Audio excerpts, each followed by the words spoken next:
Blood built the empire. Blood will bring it down. This is The Family Never Breaks, a gripping mystery thriller about two brothers bound by loyalty, a detective risking everything to destroy a criminal empire, and a mother whose betrayal could ignite a deadly family war. Everyone feared the Winters. On the Kent coast, their name opened doors, silenced witnesses, and buried people who asked the wrong questions. Police had spent years trying to break their organization, but every investigation ended the same way. Someone talked. Someone's disappeared. No one ever reached the men at the top. Josh Winters never imagined the danger would come from inside his own family. He trusted his older brother Alex more than anyone alive, until the night Alex left him bleeding in an empty car park. No witnesses, no explanations, only one question. Why? Detective Abigail Morton has spent months living in the shadows, embedded inside a fractured informant network, waiting for the first crack to appear in the Winters empire. Now she finally sees it. A brother turns on a brother. Old loyalties begin to fracture. Whispers of betrayal spread through the organization. Then the impossible happens. Betsy Winters, the woman who raised them both, is ready to betray her own sons. Abigail knows this may be the only chance she'll ever get to destroy the family from within. But families like the Winters do not collapse quietly. Every secret has a price. Every betrayal demands blood. And before this is over, Abigail will discover that the most dangerous person in the family may not be either brother.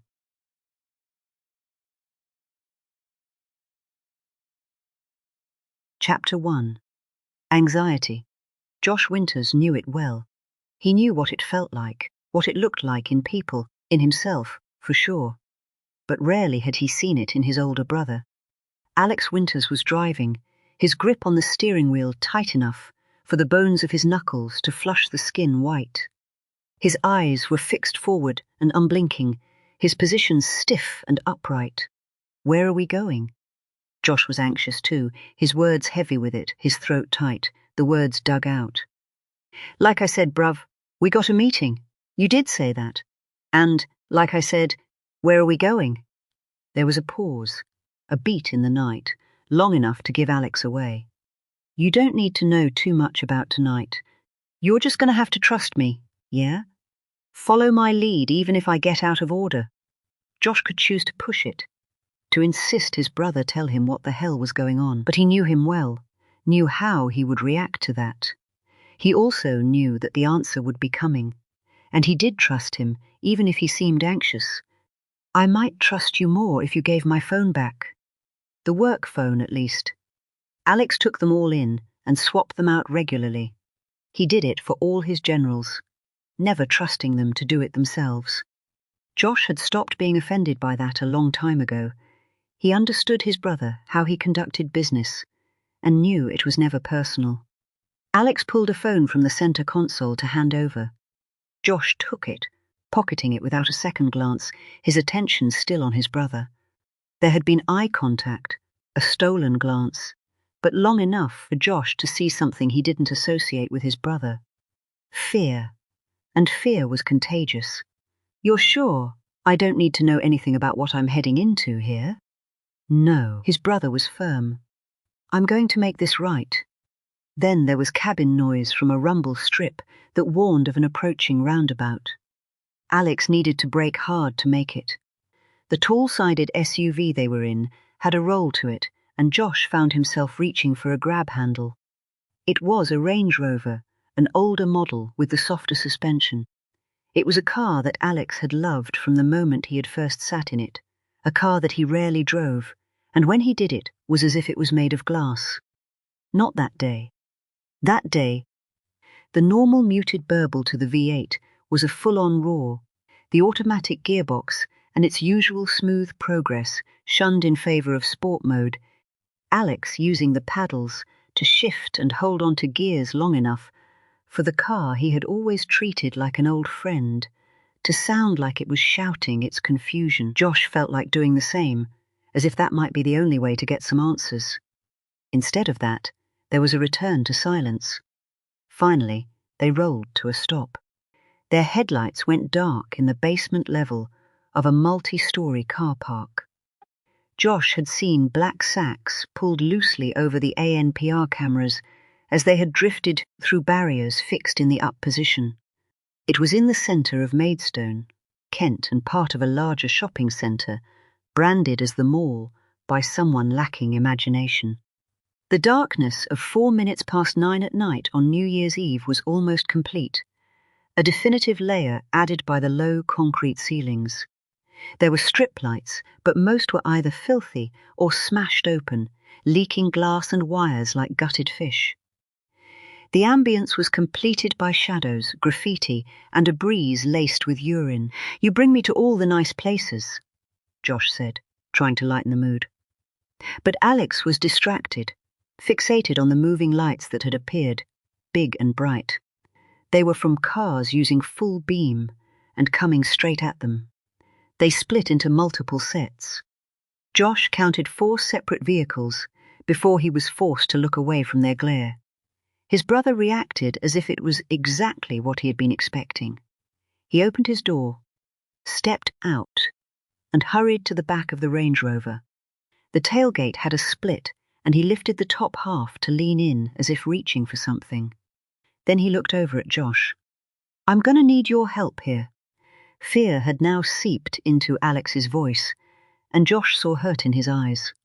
Josh sprang from the front passenger door and rushed towards the back of the Range Rover, sensing an urgency, a need to be prepared to back his brother up. The cars still made straight for them. Josh never made the rear. It all happened so fast. First, the headlights seemed to brighten into a single spot that held him like a tractor beam. Everything was vivid white. Then his brother's right hand, the one that had dropped behind the boot lip, appeared at speed, with a short, dark implement gripped tight. It's odd the detail that can be picked out in a single moment, and Josh's eyes fixed on his brother's hand. Not the implement he was holding, but his knuckles specifically. They were whiter still in the harsh lighting, as if the skin had been stripped away completely, with just bare bones left to swing something hard and heavy. Josh could do nothing. His forward momentum added to the impact of the blow across the top of his head. It knocked him clean off his feet. There was no pain, only confusion. Josh was left facing down those lights. He was aware he was laid out, just as he was aware he could do nothing about it. He could feel cold and pressure through his cheek, and the stench of urine was stronger, possibly the only thing keeping him conscious. Barely conscious. But he was aware enough to realize that his brother was roaring at him. And then a second strike registered, firm enough to move him, not firm enough to hurt. Then his brother was back to roaring, close to his ear, close enough for droplets of warm spittle to rain down on him. The rage mingled with the clatter of engines that dropped to idle and brakes that squeaked. Then the world closed in, leaving just enough to contain his brother in a ring of light and with those white knuckles. They were wrapped around something long and firm that swung again. This time, pain sparked in Josh's side. Once, twice, then the last of the light started to move away, Josh's focus closing up, until all that was left was the darkness. Chapter 2, Popatant. There was a shuffling of shadows, some moving in front of others, like spectres jostling for a look. Josh felt like he was floating, his face turned up to a slab of white, his bare arms heavy and numb across his front like weights. There were voices, too, different voices that spoke with no words. Coldness. It was the first localized sensation, coming from the back of his hand where it met with cold plastic. Something tugged at his nose, attached somehow, and it sparked something in him. Panic, but not like he had ever experienced before. More like terror, a claustrophobic terror, like a man might feel if he had woken underground, buried alive to find the back of his hands bumping against cold wood. The voices seemed to react. They got louder but softer, Closer. One of the spectres leaned in, its touch colder than the plastic pipe, colder even than the underside of a casket lid.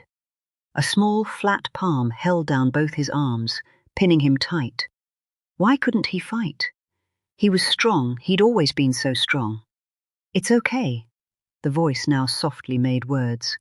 They came from a woman with a red blush to her cheeks. It was her palm that had him restrained. Let me just give you a little more of this.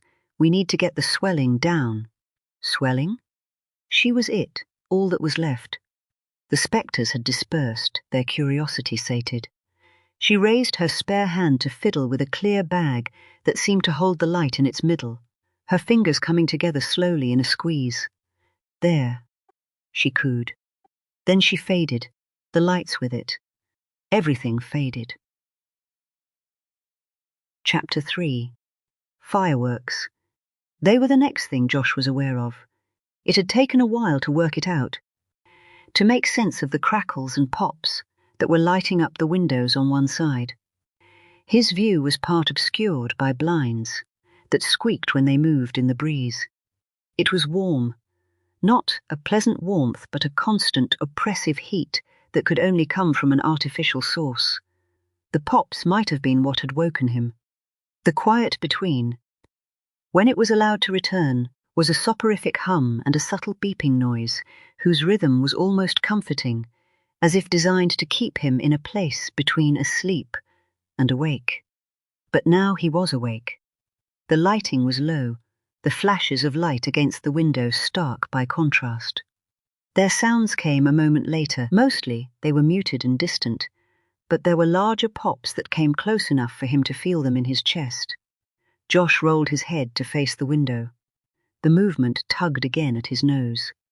His throat was sore from dryness, and when he coughed to try and clear it, it came with a jab of pain that forced his eyes closed in a wince.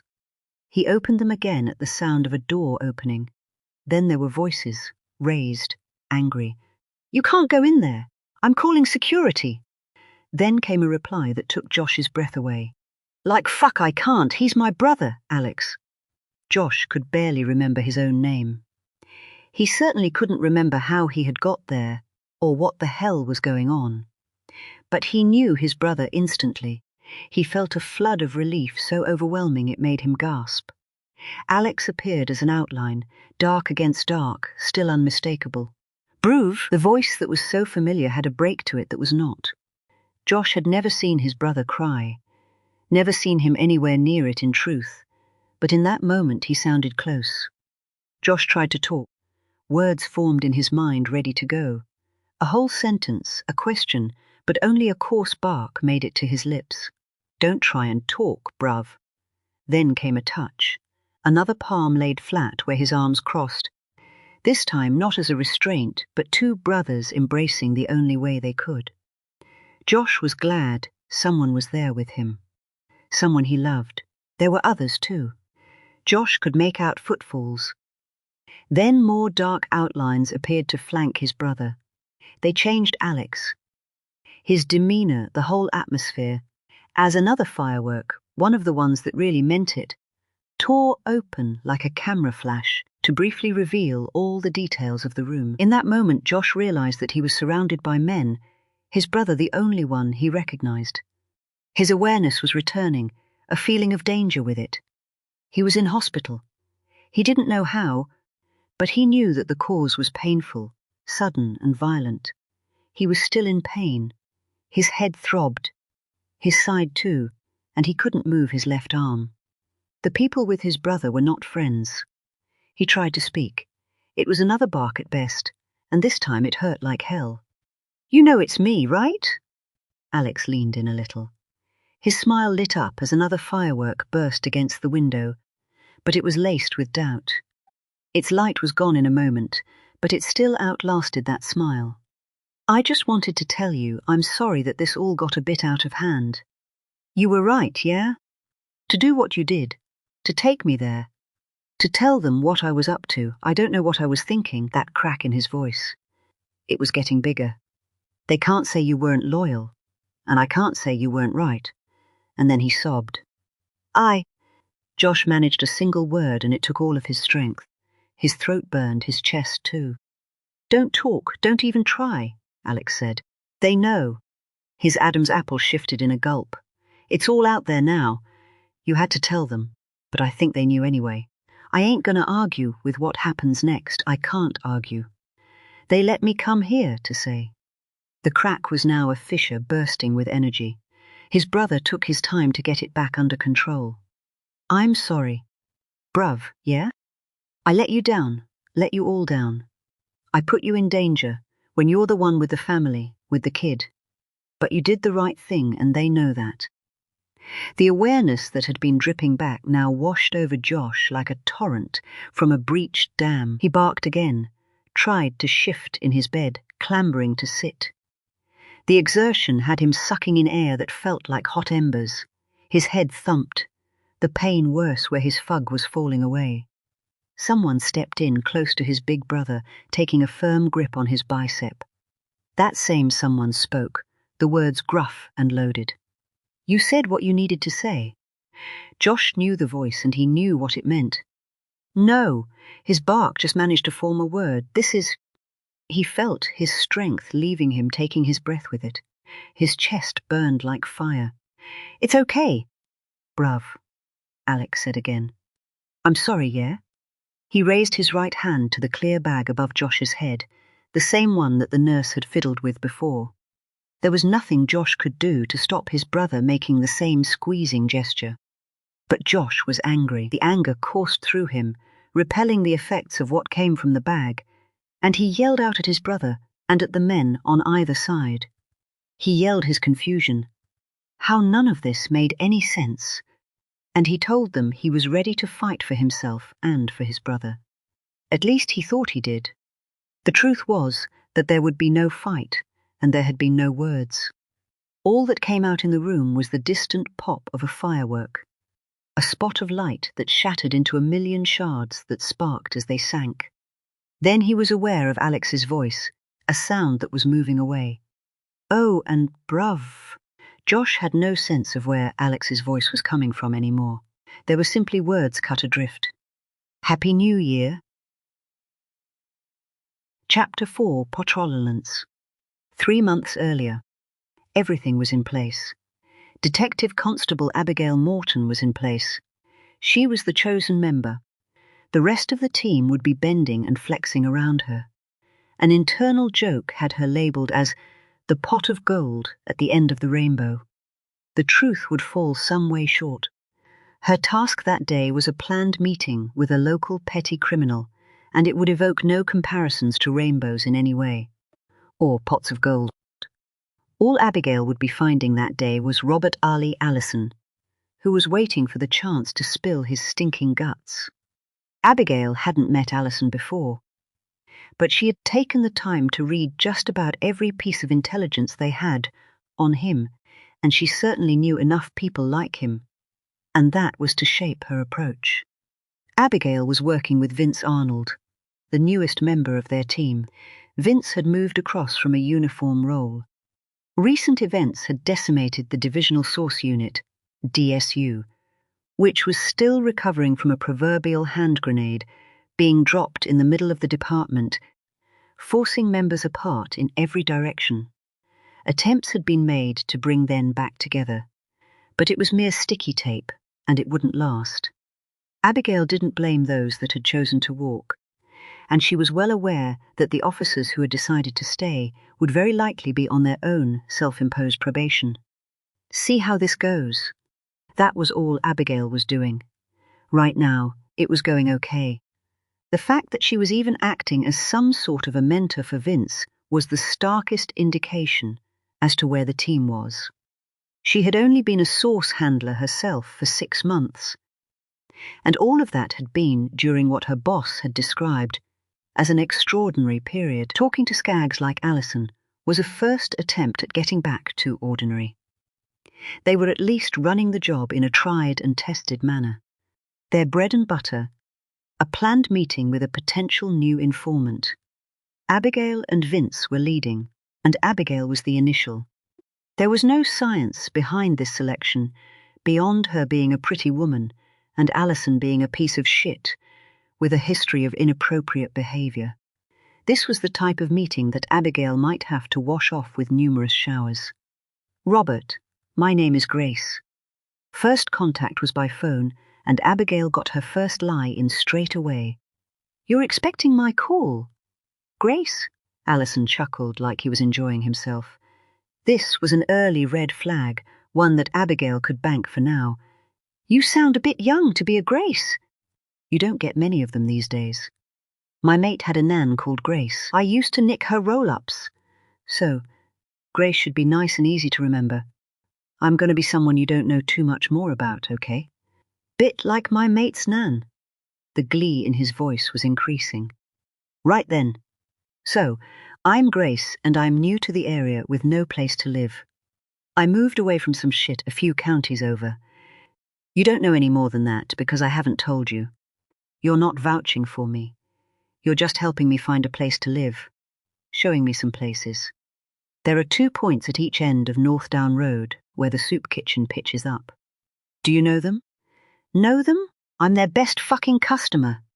Right then. So that's our walk, starting at Cliftonville Library. Then you're walking me via the seafront to the Turner Art Gallery. Anyone talks to us, you introduce me. But you don't tell them anything unless they're asking. Nice and natural, okay? Anyone wants more than what I just told you, I'll handle it. Do you look like someone I might want to get to know? His enthusiasm had dulled and she was glad of it. This was a good question. Good enough to remove the red flag from just a few moments earlier. This was a man thinking about taking a stroll from one end of Cliftonville to the other with someone who might look like a copper, and what that could mean for him. I look the part, she said. Can't wait to see. Abigail's mind pitched another red flag. This one was a keeper. Where are you? Right where I was told to be, standing out in the park like some cheap flasher. And I ain't. Cheap, I mean. You want to see what I've got, you got to pay the price. Stay there. Abigail hung up before she was sick in her own mouth. We all set? Detective Constable Vince Arnold was beside her, his right hand resting on top of the steering wheel of their unmarked Ford Fiesta. It was not a car that suited him. He was big guy, built strong, and proving to be sharper than her first impression, which was only a few weeks old. Vince was going to do all right, she reckoned. Abigail wasn't the most experienced in her role, but she knew enough to know the type. You needed to be calm, quick-witted, easy to trust, and with a good knowledge of the street. Vince's strength in those early days was in the last of these, but all signs pointed to everything else falling into place. All set. So, I'm just hanging around the area. You don't need me with you? Nah, this is all standard stuff today. Stay with the car, and I'll stay in touch when I can. Just that, the training. Always 2 people, they said. That was the one rule they really hammered home. There was a big guy who got quite threatening. Said this was the area of policing with the least rules, but that I had to remember that one. He even pointed his finger at me, like he knew I was going to be the first to let him down. Ron? Abigail smiled at the name. We've all been pointed at by that guy on our initial training. Takes himself very seriously. He would tell you that he takes the safety of his officers very seriously. Sounds like he really made an impression. Are you a little scared of Big Ron? She got a smile from Vince. There was a story with him. Abigail had known that instinctively. Even before the rumours and gossip made up of whole truths and half-truths had followed him into the department like leaves through an open door. She knew he had extensive uniform experience. He was a well-respected response officer who had then worked alongside major crime. Still in uniform, he had been described as their enforcer, whatever the hell that meant. She also knew that he was adept at deflection, as any attempt at burrowing beneath the surface of the man had been swiftly batted away. It would come in time, whether he wanted to reveal more of himself or not. On a team like this, everything was laid bare eventually. Just don't get in any trouble. 'cause old Ron'll have my guts for garters." Abigail stood up out of the car. Her first movement was to pull her tracksuit top a little tighter. It was black, matching with her indoor leggings, so cooled as they would never normally venture outside the house, save for a dash to the shops when she was out of milk. She'd made a token effort of brushing her hair before bundling it up into a ponytail that reached halfway down her back. It had enough weight to swing like a pendulum as she walked away. The sun was out, but the breeze carried warnings of winter. September's grip on the calendar had only a day to go. Abigail didn't look back, just aware of the idling engine falling silent. They had talked on the way over. Vince had wanted to stay mobile, to move along Northdown Road, a route that ran parallel to the seafront stroll she was about to take. But Northdown Road was Shitsville. The criminals that lived there or frequented the area would see a car moving in and out, shuffling along, keeping pace, and they would instantly know something was up. Of all the lessons she had learned in that role, one stood out to her as the most significant. Never underestimate the street. Robert. Abigail got her greeting in. Quick and first, the word hushed and calm in the hope that the reply would be the same. Robert Allison had already made her. Of the many benches in the park, he had chosen the one that was the most. Out in the open, sitting in the chilly wind, so he would have the advantage of seeing her approach from a mile off. He might have used it as an opportunity to size her up, to make sure she had the look of someone who belonged. If she hadn't passed that initial test, then this would be the moment he walked away. First things first, no one who hangs with me calls me Robert. It's Ali, yeah?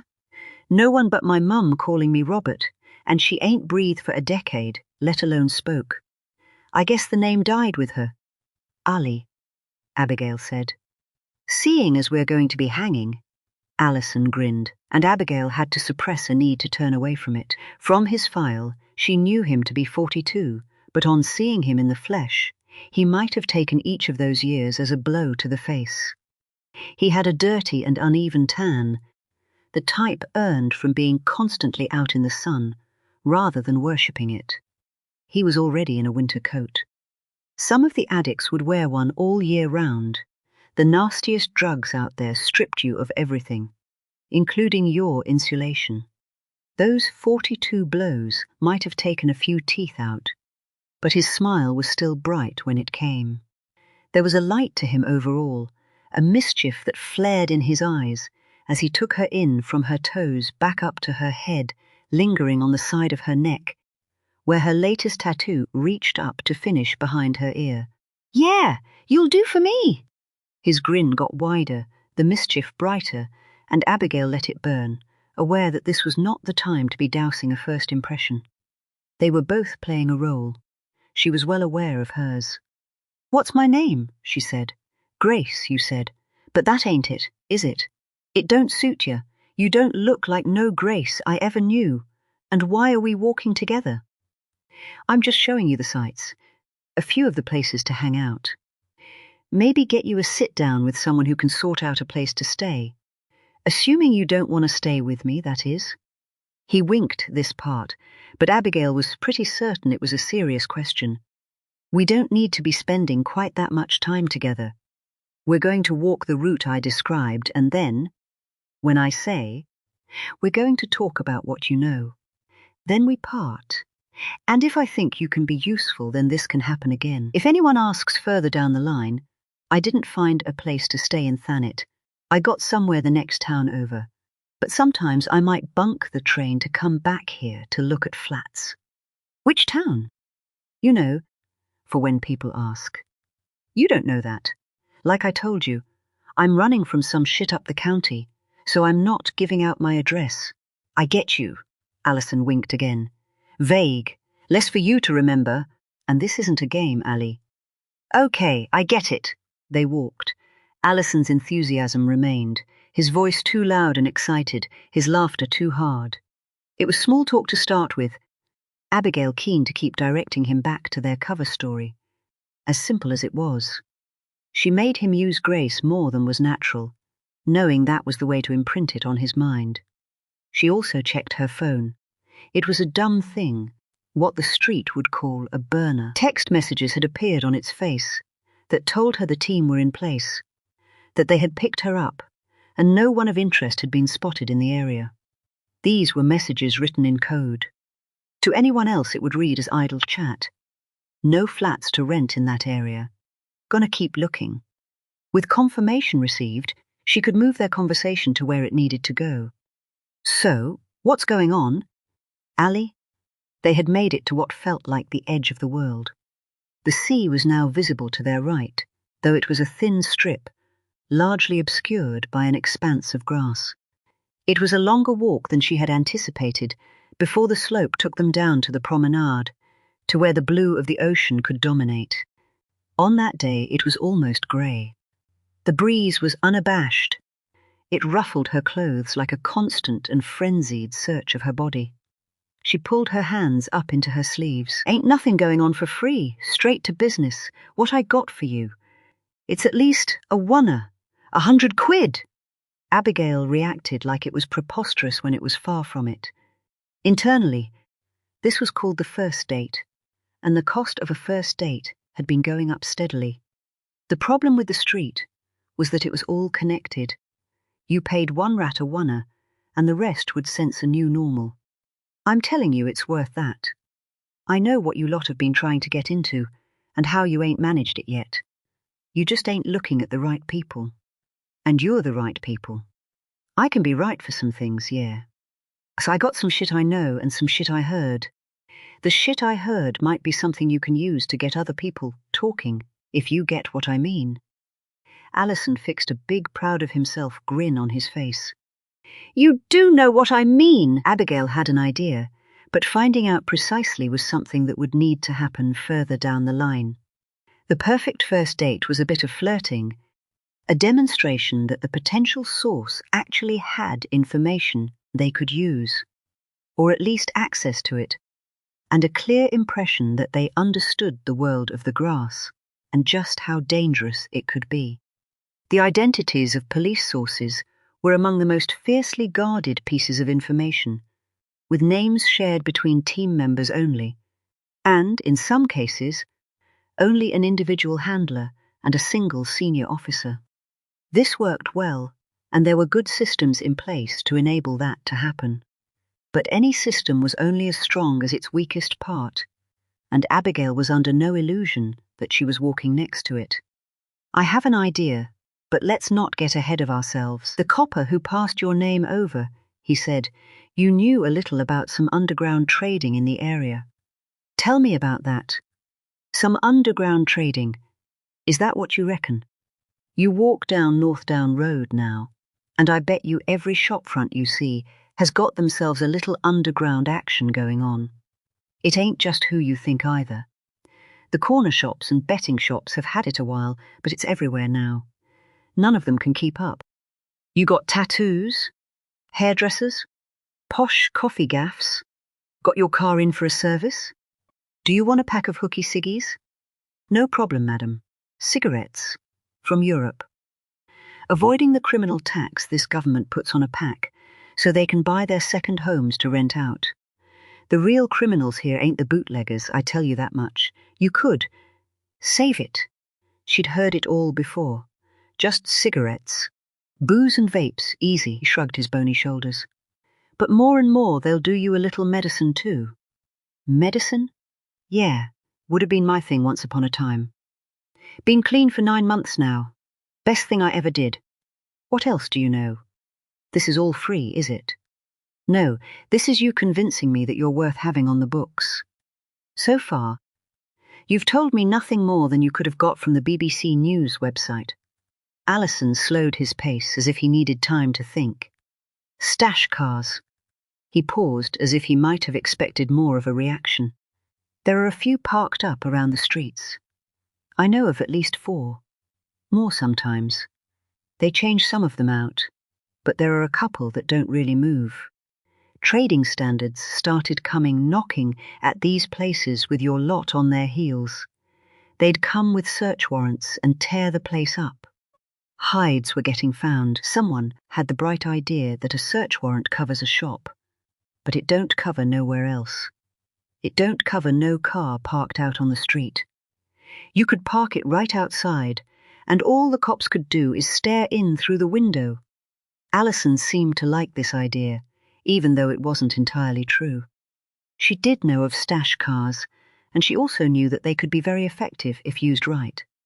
Stash cars are not really new ideas to me, Ali, but I know where they are. I know the exact cars, and I'll still know them when they change them out. How would you know that? Because I've been parking them. Abigail considered this for a moment. Does anyone else know? Does anyone else know what? About your cars? Is it common knowledge? I wouldn't think so, would you? This is Cliftonville. I see a man hit another man around the head with a hammer for a £1 coin not so long ago. Ruined my favourite shirt. That makes it tough to use that information. What do you mean?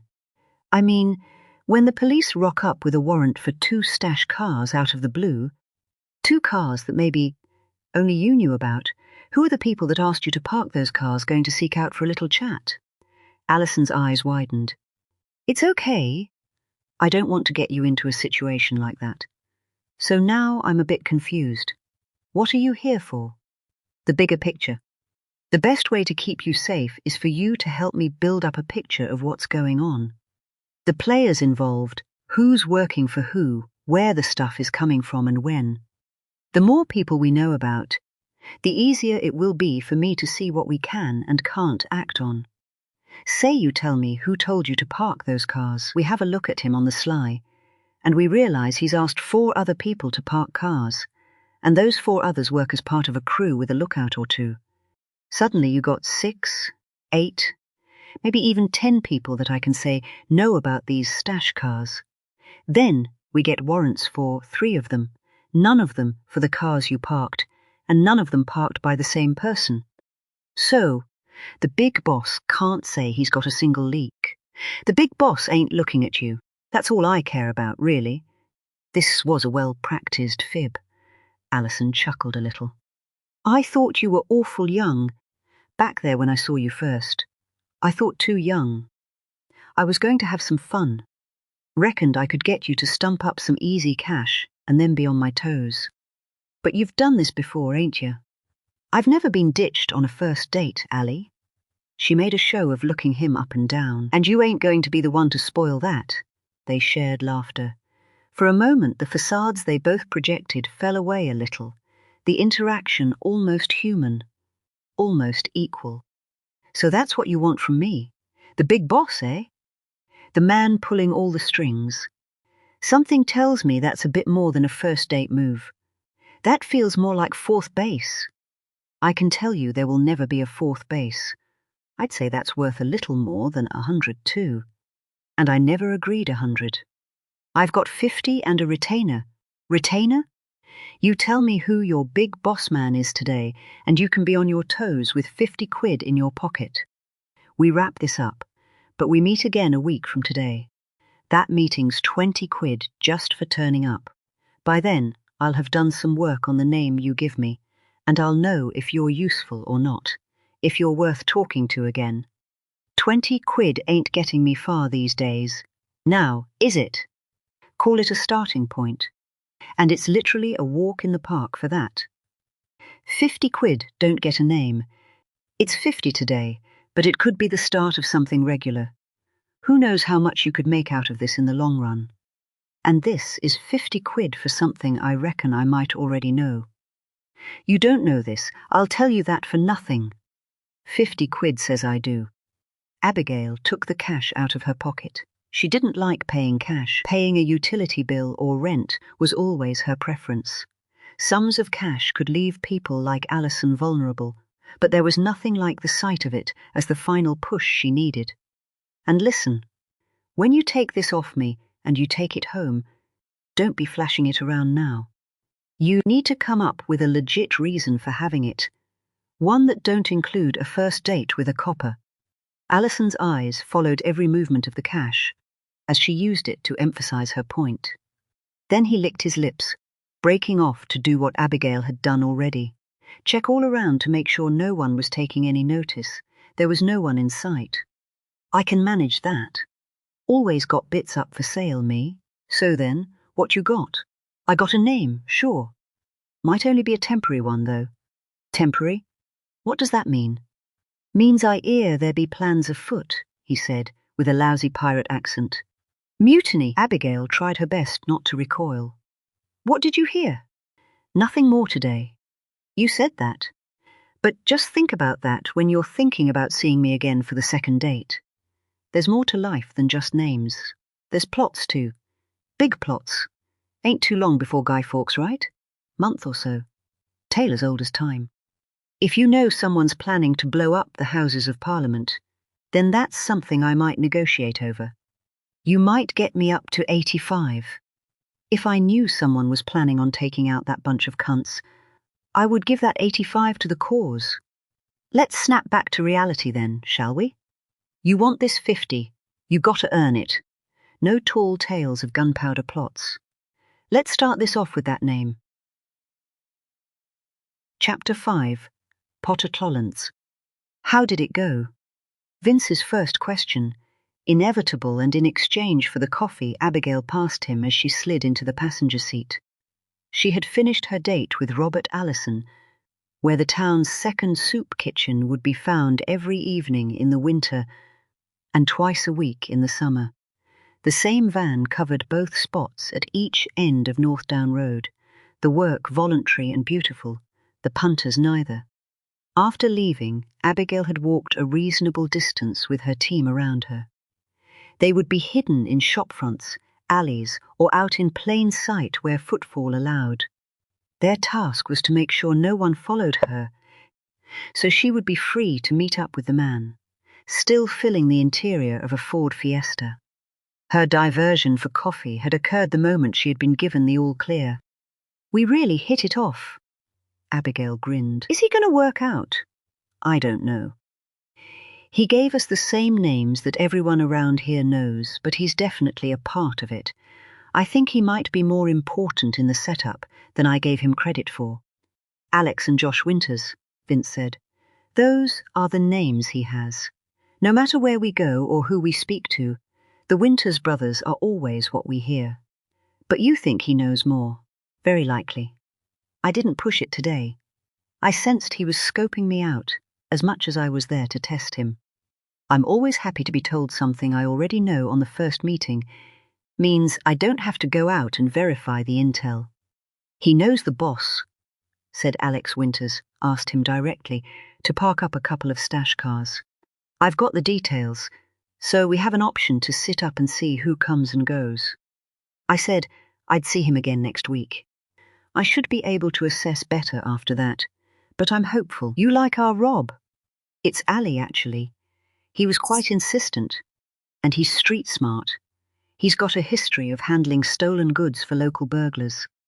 That makes him the kind of guy who knows how to keep himself to himself. He wouldn't need any hand-holding, that's for sure. Always a risk, though. With the addicts, I mean. Says he's clean. Don't they all? I couldn't see any fresh tracks. He wasn't high today, and there wasn't that hunger when I handed over the cash. I don't know, we can't be with these people 24/7. But I think he might have it under control for now. There was a pause while both supped at their drinks. Did anyone get in touch about an RV? I think everyone's got a bit on today, Vince said. Means we can get back and write up our contact sheet in peace, though. Abigail held back her first response. A source handling team was a small one. The boss as controller, a skipper, 7 cops, and a full-time police staffer in an admin role was a full complement, and they were barely half that. Small meant tight-knit to Abigail. That had been the case when she had first joined the team for a month on attachment, before the job was hers. Then she had seen a team that worked close, who would share a breakfast or a coffee after a job to talk about where they were and what they could develop. A fair chunk of that meeting would be spent poking fun at the allotted handler and their date, the elements that made it more than just a job.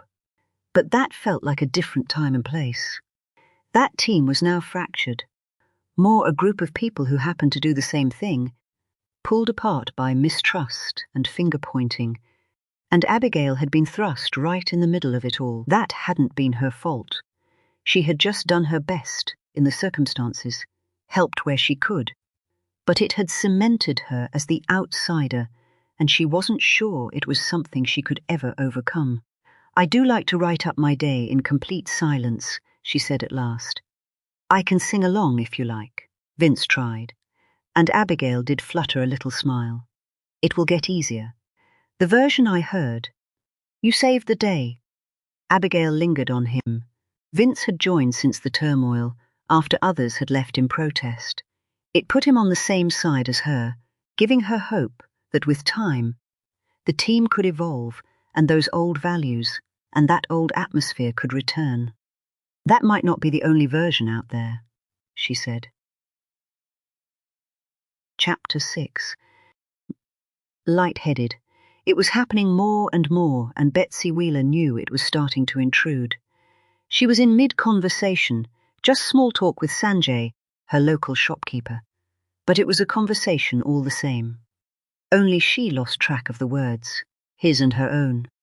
She reached out for the shelving, which had become blurred, and her side collided with something before she could grab it. She tried to blink away the bright flare in her vision, her loss of hearing and the taste in her mouth that was like biting down on a 2-pence piece. "Mrs. Wheeler? Mrs. Wheeler, are you okay?" Sanjay, such a sweet guy. She remembered how good he had been to her during COVID, putting essentials aside, then walking them up, leaving them on her doorstep, and waiting until she answered. When he would back away with a cheerful wave that told her everything was going to be okay. She had paid for every item she needed, of course, but he would always sneak a little something she didn't. A little luxury. Something for which he wouldn't take payment. "I'm okay, Sanjay." She steadied herself. Then she had to wait a few more seconds for the colour and chaos of the convenience store to return. She liked it in there. There was a supermarket nearby to which her grandson would take her once a week as a day out, but she would never get enough to last her. She always wanted an excuse to come here, to the shop just a few doors down, for a forgotten essential, but also for a snippet of life, even if it was just a quick visit for bread and milk. Sanjay had stepped out from the counter when she had stumbled, and she had stumbled.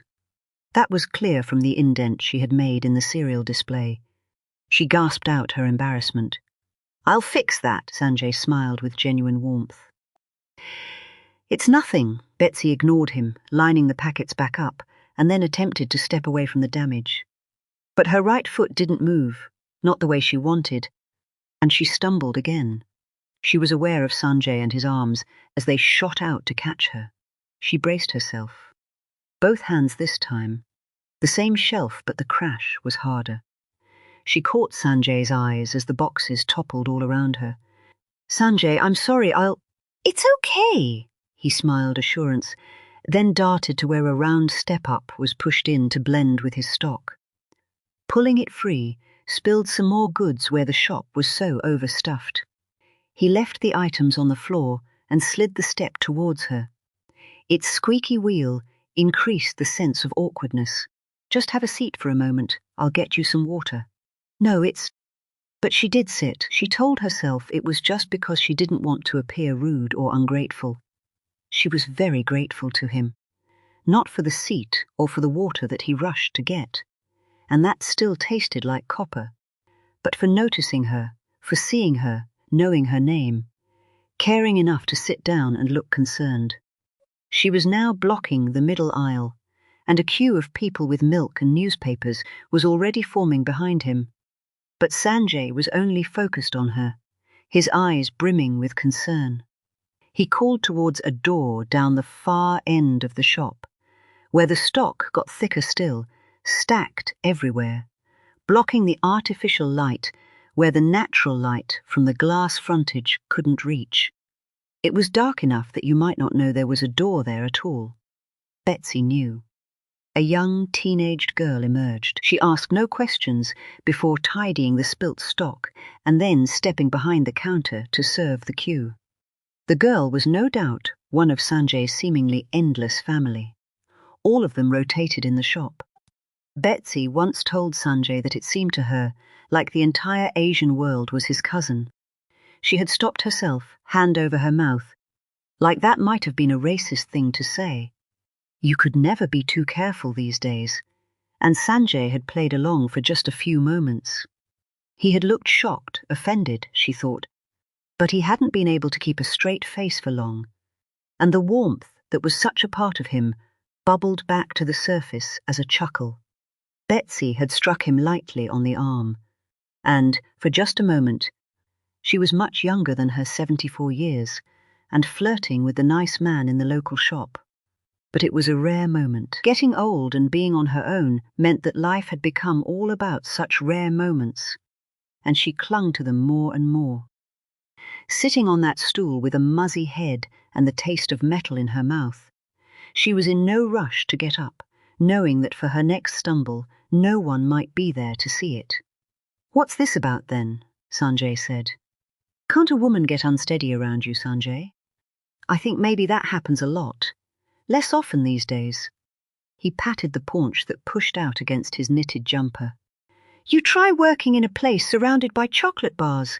See how you fare." "Where's that grandson of yours? Do you want me to give him a call?" "Don't go bothering him. He's got to study, that boy. Got to make something of himself. He has plenty of time to do that. What is he? 18, 20 soon. He's a full-grown man, and this ain't a world for uneducated men. Maybe I could call a doctor. You can stick that for an idea. It's just a stumble. You wait until you get old, Sanjay. Those things you take for granted right now? You might find the world puts a stumble in there somewhere. You mean like reaching for the chocolate? Just that sort of thing," Betsy said, and used it as a prompt to get to her feet. Sanjay rose with her, his arms shooting out as if he expected some part of her to fall off. She batted him away. "Thank you, but I ain't no invalid just yet. At least let me walk you home, Mrs. Wheeler." "You can fuck off, Sanjay." She laughed, and Sanjay laughed with her. She'd been told enough times how funny it was to hear her swear, which was just as well, seeing as it was something she did a lot. It was the Cockney in her, East London born and bred, where swearing was a fucking art form. And will you ever drop it with the Mrs. Wheeler shit? I can get myself home. But Betsy Wheeler wouldn't be getting herself home. Betsy Wheeler was destined for the nearest accident and emergency department, a change to her day that began when her right foot dragged rather than lifted, glancing the step up. She would later blame that step up entirely for tipping her forwards and for the shattered wrist that had done little to break her fall. But a solemn and matter-of-fact doctor would put her right, propped up in bed in a ward that buzzed, beeped and hissed. She would take the news alone, while her grandson fought his way across the city to be with her. Brain tumor. Chapter 7. The hotel entrance was busy. Those leaving and entering were locked into a dance whose rhythm was dictated by the revolving door at its center.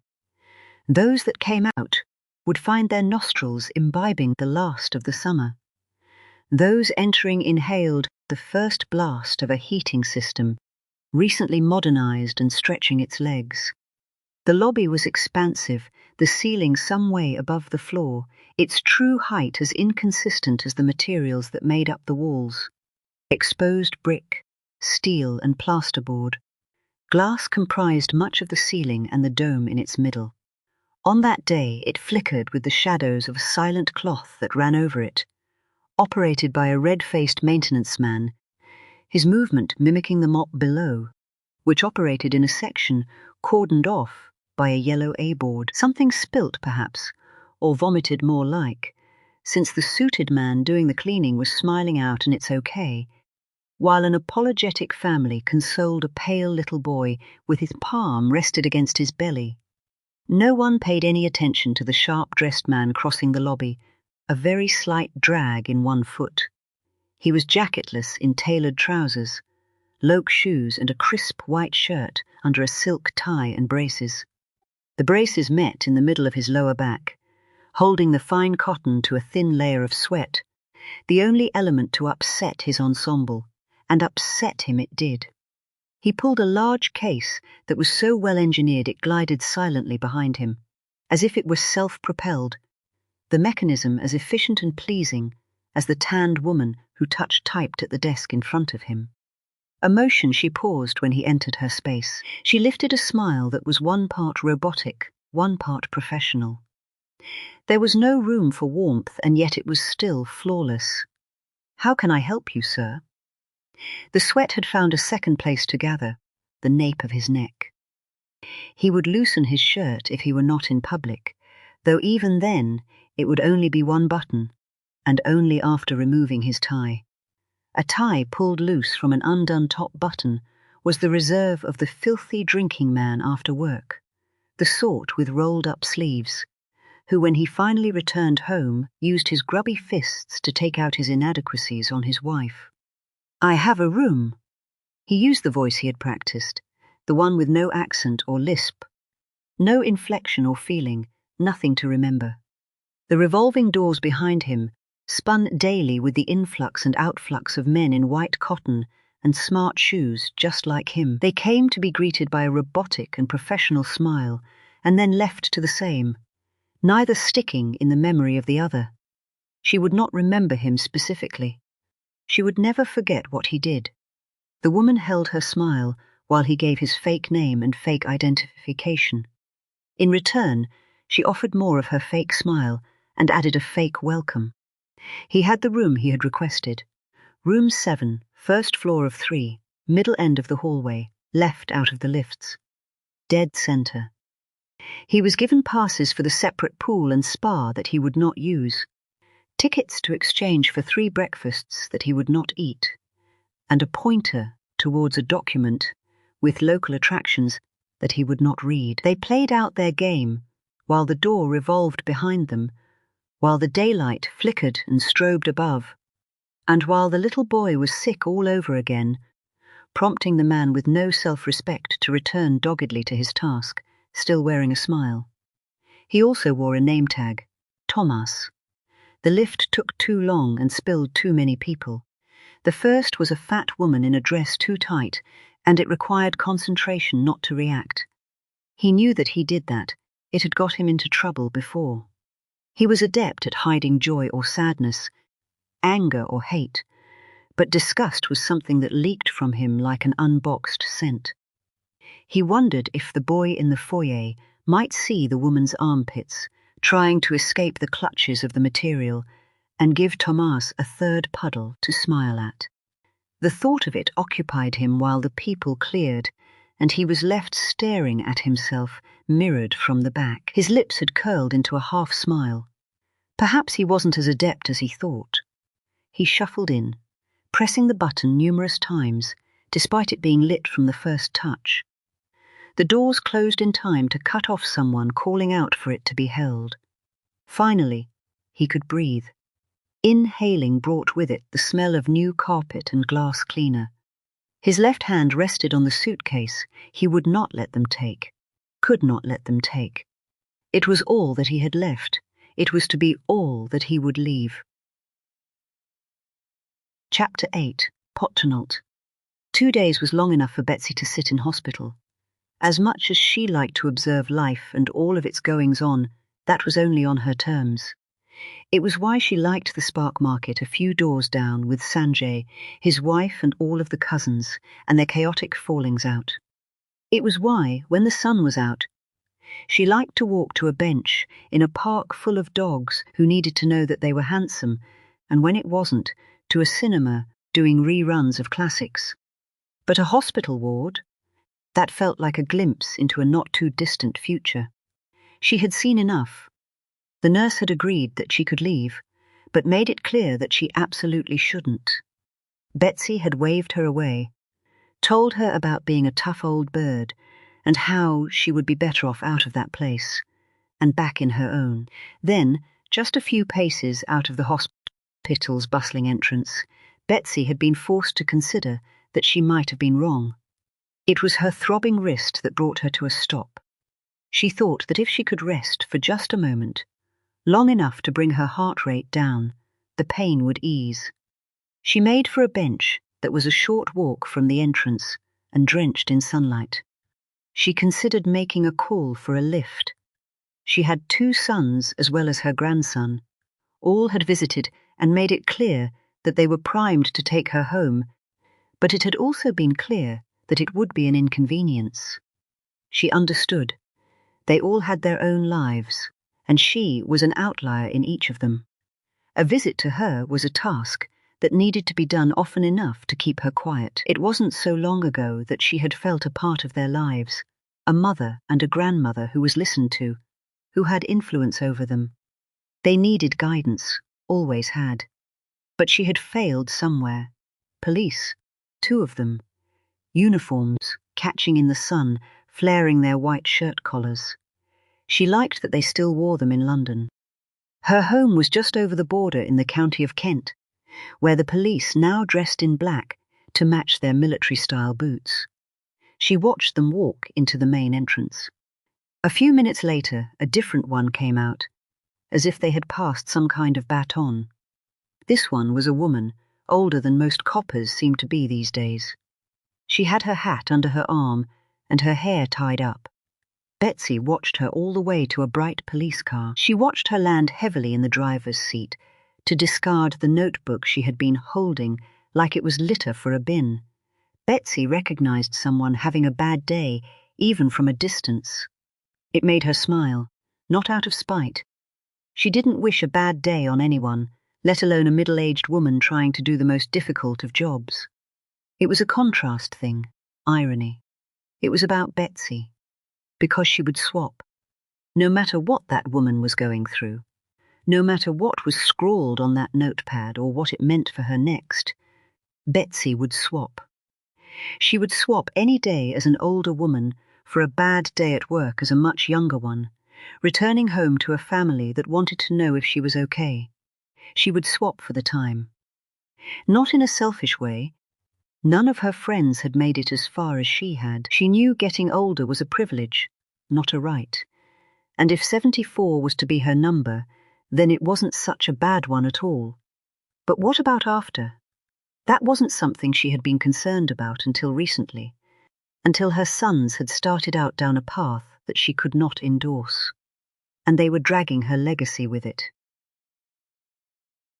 Chapter 9. Ponterplot. Finished. Set and primed. The feeling was like no other. He had tidied his hotel room, wiped it down too, doing a better job that any cleaner might do. They would walk in after his checkout and be delighted, assume the bathroom had not been used, and pull the door back shut again. The next guests would come in, and they would contaminate it with their fingerprints and their DNA. More would follow, day after day. New guests followed by cleaners, their fluids designed to wipe away all human traces. But that wasn't the only reason he had cleaned the room. He wanted this to be his last memory, pristine. The room was retro-modern, a style that seemed to be all the rage. The taps were bronze and oversized. The wall was exposed brick like the foyer, with changes in its pattern to make you aware that this was a place with scars, a place that had once been something else, something important. And he would make it important again. He enjoyed the irony that it had been the trappings of modernity that made it so easy. The bath was along the right side wall, with a white plastic panel underneath to hide the plumbing. Perfect for the package he had painstakingly prepared and slotted into the void.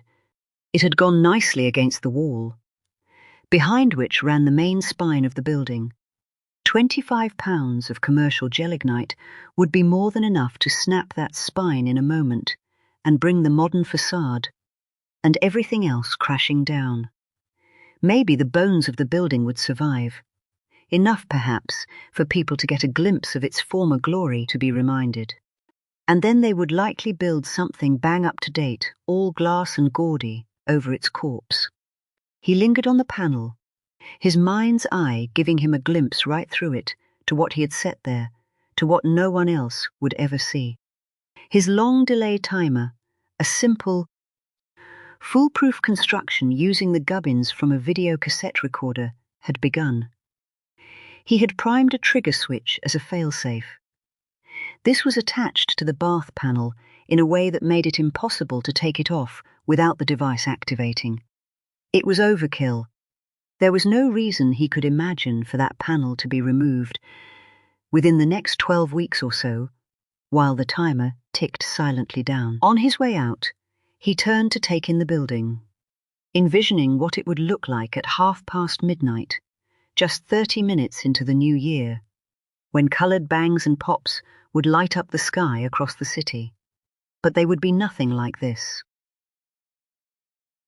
Chapter 10. Dot per lot. Betsy Wheeler was old enough and wise enough to know that the world could change in an instant. Almost 2 months had passed since an officious doctor and his stern prognosis had turned hers directly onto its head. And in that time, the world at large had both moved on and stayed completely still. It had been long enough for some physical recovery, her wrist at least, and to come to terms with the part of her that would not heal. She felt like she had reached a point where she could start moving forward again. But fate and its surprises were not quite done with her yet. She had, of course, returned to Sanjay's shop in that time, which was a place all the warmer and more welcoming since her medical episode within its walls. She still visited often, but tried not to loiter, aware that she might get in the way. But the offers of tea and biscuits were common, and she had never been one to turn down such things. Despite its small standing, the convenience store was still a window into the wider world, a place of constant change where Betsy witnessed the approach of Halloween via a change of lights, the appearance of spooky buckets of penny sweets that were a long way from a penny, and finally the fake cobwebs covering most of the displays. Betsy had teased Sanjay about that one, commenting on how it didn't look much different. The big night came and went.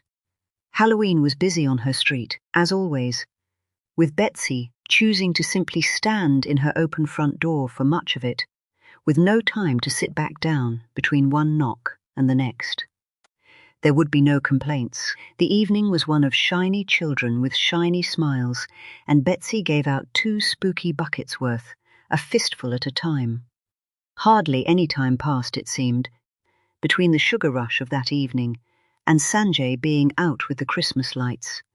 While not a fan of that time of year, Betsy did at least enjoy the lights. Sanjay's started outside. White lights wrapped around the awning, with a few individual ones shaped like icicles that blinked, as if they were dripping. Inside, the lights were all the colours of the rainbow, and some more besides. The radio station had the same idea as Sanjay, already playing wall-to-wall Christmas songs, with Slade seemingly every other one. The irony of Noddy Holder screaming, "It's Christmas!" was not lost on her at a time when there was still a week left of November. This time she took up Sanjay's offer of a seat, still refusing his offer to help her take it. The chair was the fold-out type, and it had been tucked in among the laundry items against the right side wall.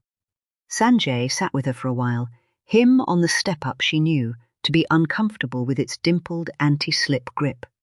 He didn't seem to mind, smiling as he pointed at the cookies she had selected as her take-home, asking her if she was considering cracking open those bad boys, and if she wanted a little Indian tea to accompany them.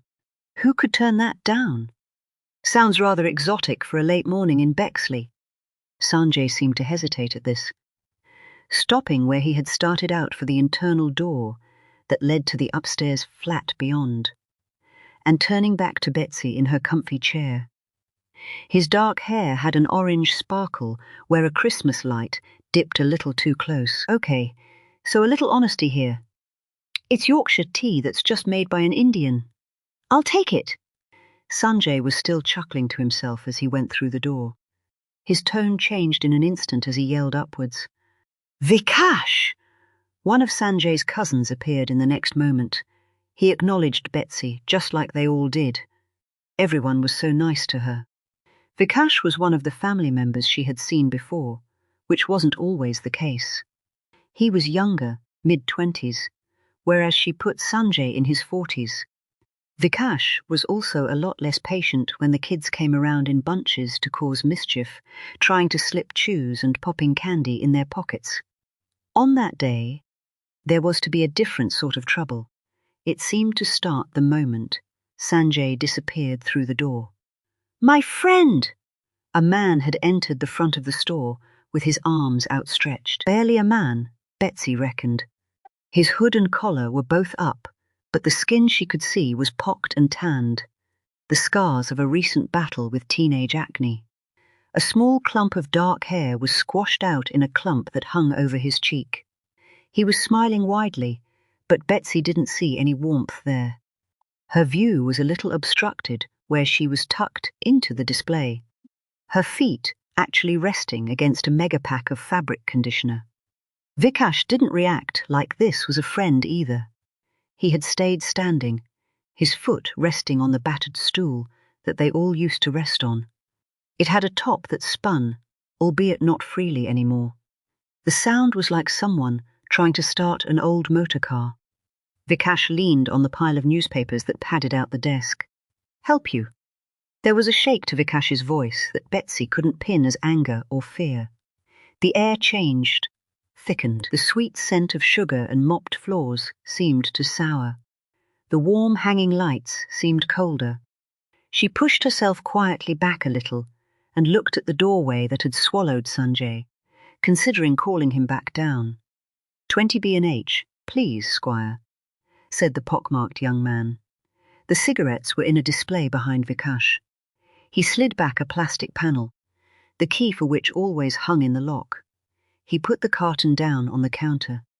1850, please, 1850. The man pulled a £20 note from a deep pocket, crudely stitched onto the outside of a long coat.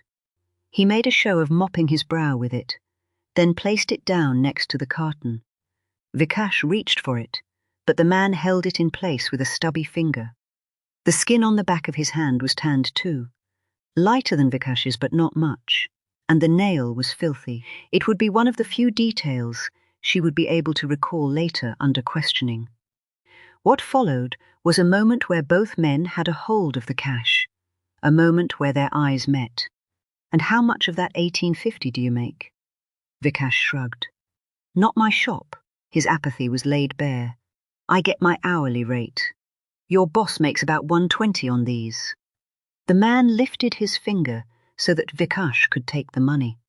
He left the carton of cigarettes on the counter as something to point at.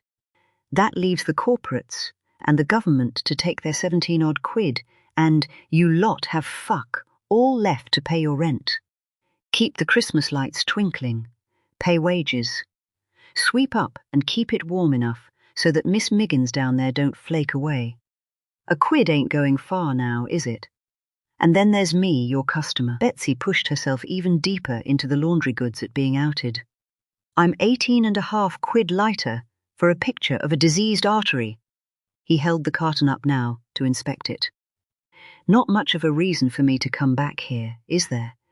But that ain't your fault, and that ain't fair, is it?" Vikash put the man's change on the counter. "Life isn't fair," he offered, and that seemed to wipe away the last of the smile from their visitor. The air soured further. "We can level it up. You can level it up. You know who I am, right? You know what I can do for you and your business." "I know what you are." Vikash took a step back. Betsy could see both sets of legs, as well as the counter that divided them. "I also know what my cousin told you already. And do you know what I told him?" The man leaned in, and the cluttered walls of the shop seemed to lean in with him. "I told him that I was asking nice, and that he should be nice and listen.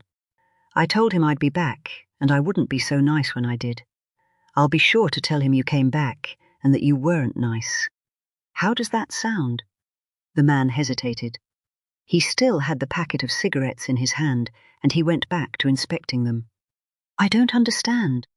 I came here to help you out, to help you all out, and you want to throw it back in my face. I don't want to be throwing nothing. I served you your cigarettes. Now you can do like my cousin said, and you can leave. I can. The man's smile was not a nice smile, not the sort of smile that Betsy was used to within those four walls. It was the sort that she had seen before, however, and always from men when they were taking a beat to consider violence. This man, boy, more like, did not choose violence. His next step was away from the counter as he pushed the cigarette packet into his deep jacket pocket. The frontage that burned with daylight flickered as he moved across it on his way out. Vikash breathed out as well he might. Betsy did too. "Are you okay, Mrs. Wheeler?" Vikash said. But there was no time for any more. Vikash was distracted, Betsy too, from movement coming from two sides. To Betsy's right, Sanjay had returned, 2 mugs in his hand. He saw what was coming and shouted a warning over Betsy, then stumbled over the leg of her chair. She felt the shudder through her seat, but she was looking back towards Vikash, who had stood up out of his stool to be rushed by a dark shadow that swept back across the daylight like a ghoul. Vikash stepped out from behind the counter to meet it, raising his arms across his torso in a block. But the ghoul had all of the momentum, and it took Vikash to the floor. In all the confusion, her mind captured a freeze frame in which she saw that the ghoul had his face covered, only eyes visible, though the jacket was the same as the one worn by the pocked lad who had just left, who seemed to have changed his mind about violence. Sanjay scrabbled to his feet. The soles of his shoes squeaked as they dug in, lurching him forward towards where the ghoul now stood over his cousin, with something in his hand. Something that flashed white in the overhead lights. With Sanjay joining the fray, everything seemed to speed up and merge together in a whirl of noise and confusion. A second ghoul darted in from outside. It burst across the frontage to collide with Sanjay. Sanjay cried out in either pain or surprise as he was also knocked to the floor. His cousin had been shouting at first, but now he was just gasping. A man fighting for the upper hand where he was still on his back, his attacker on top. A moment later, and the 2 ghouls spun away. They did it together, as if choreographed, and made a break for the door. No one followed. Betsy's mind would take another freeze frame, and this one would last. This one she would not be able to shake. It was of Sanjay on his knees, staring down at Vikash on his back. Sanjay was talking to him. Betsy couldn't understand the words. They were in his native tongue, but she understood panic. His hands were running all over his cousin, but he was getting no response. It was when he lifted his hands that Betsy's mind took the picture.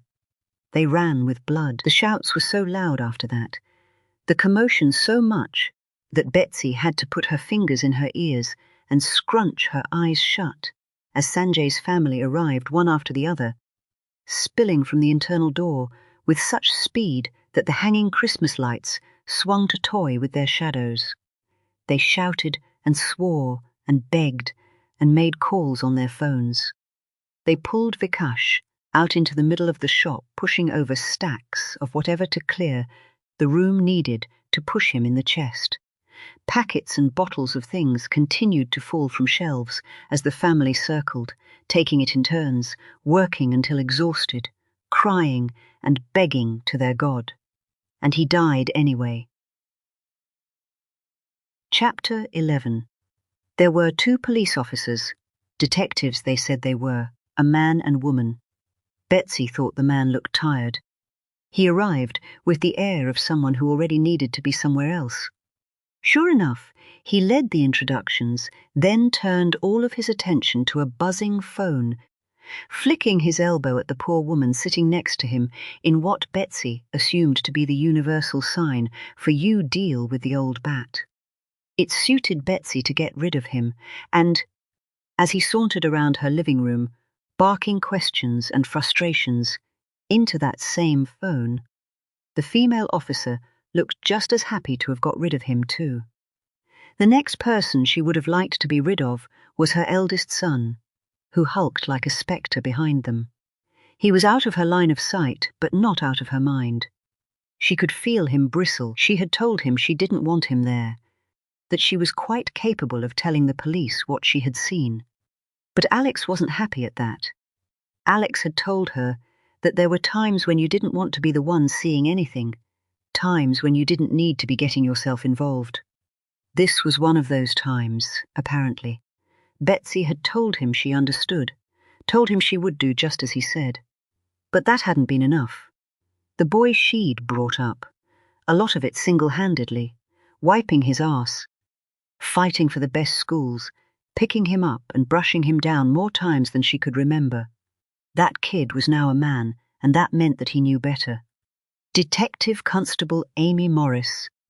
The young woman introduced herself again, as if she was starting over. Betsy would still have to keep reading it from the ID that hung around her neck on a lanyard. She was finding things difficult to hold on to, such as names, instructions. She'd also found it hard to know what to do with herself in the 4 hours since Sanjay's shop, and the attack on her little bit of peace. "How is Sanjay?" Betsy's voice broke a little with those words, and she cursed that she sounded so fragile. It stopped Detective Constable Amy Morris halfway through writing out the date at the top of a fresh page. "He's going to be fine.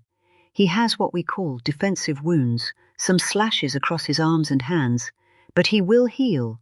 His wounds will heal." Betsy, mind filled with Sanjay's face, and the anguish that had been all across it. The freeze frame she had of his bloodied hands.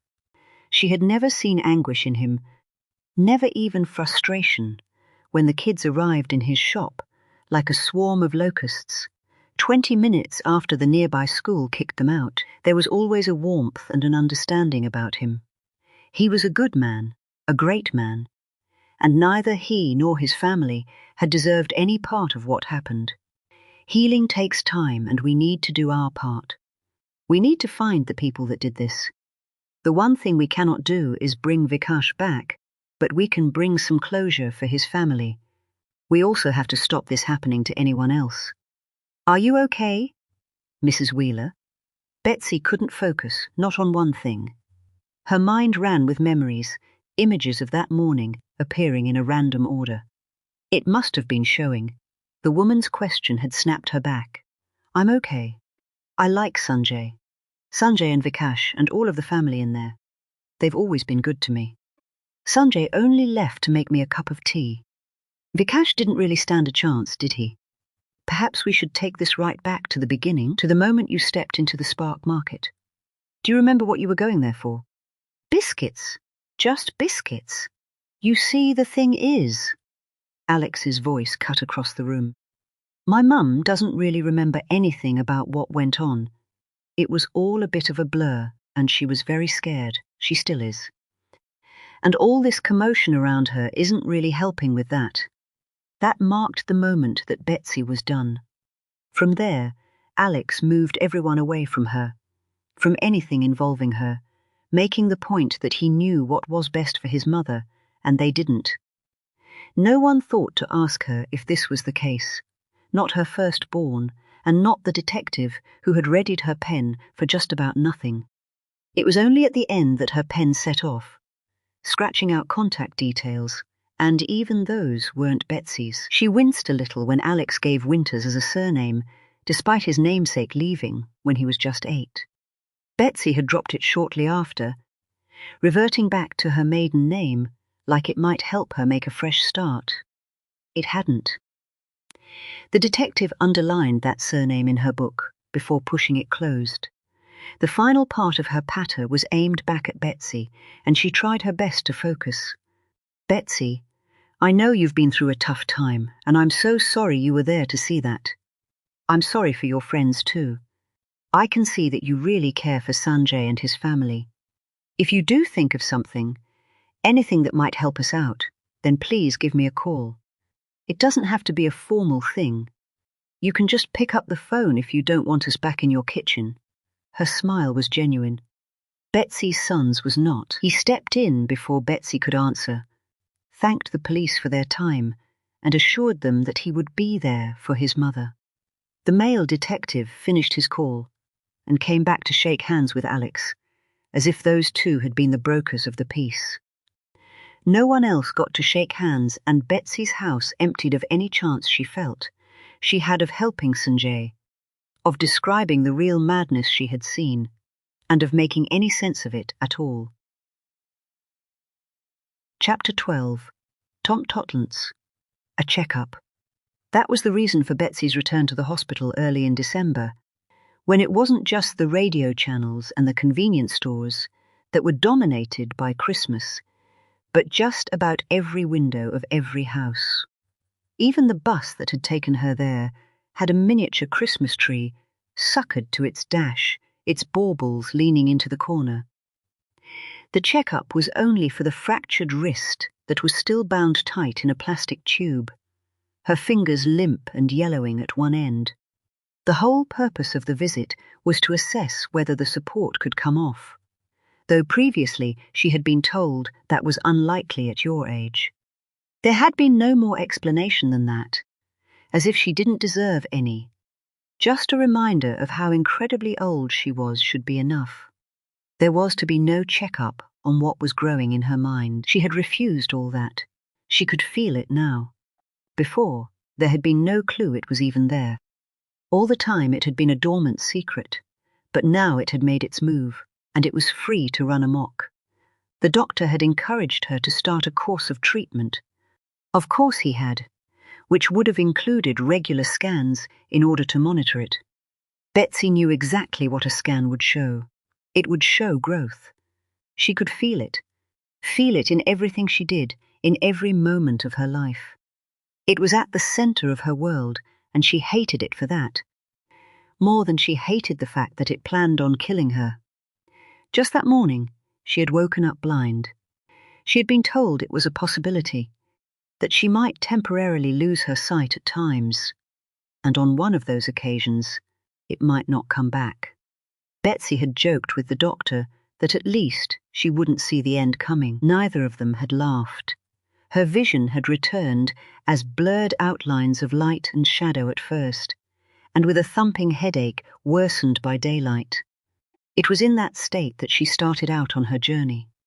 Slowly she improved, some of the details around her starting to appear.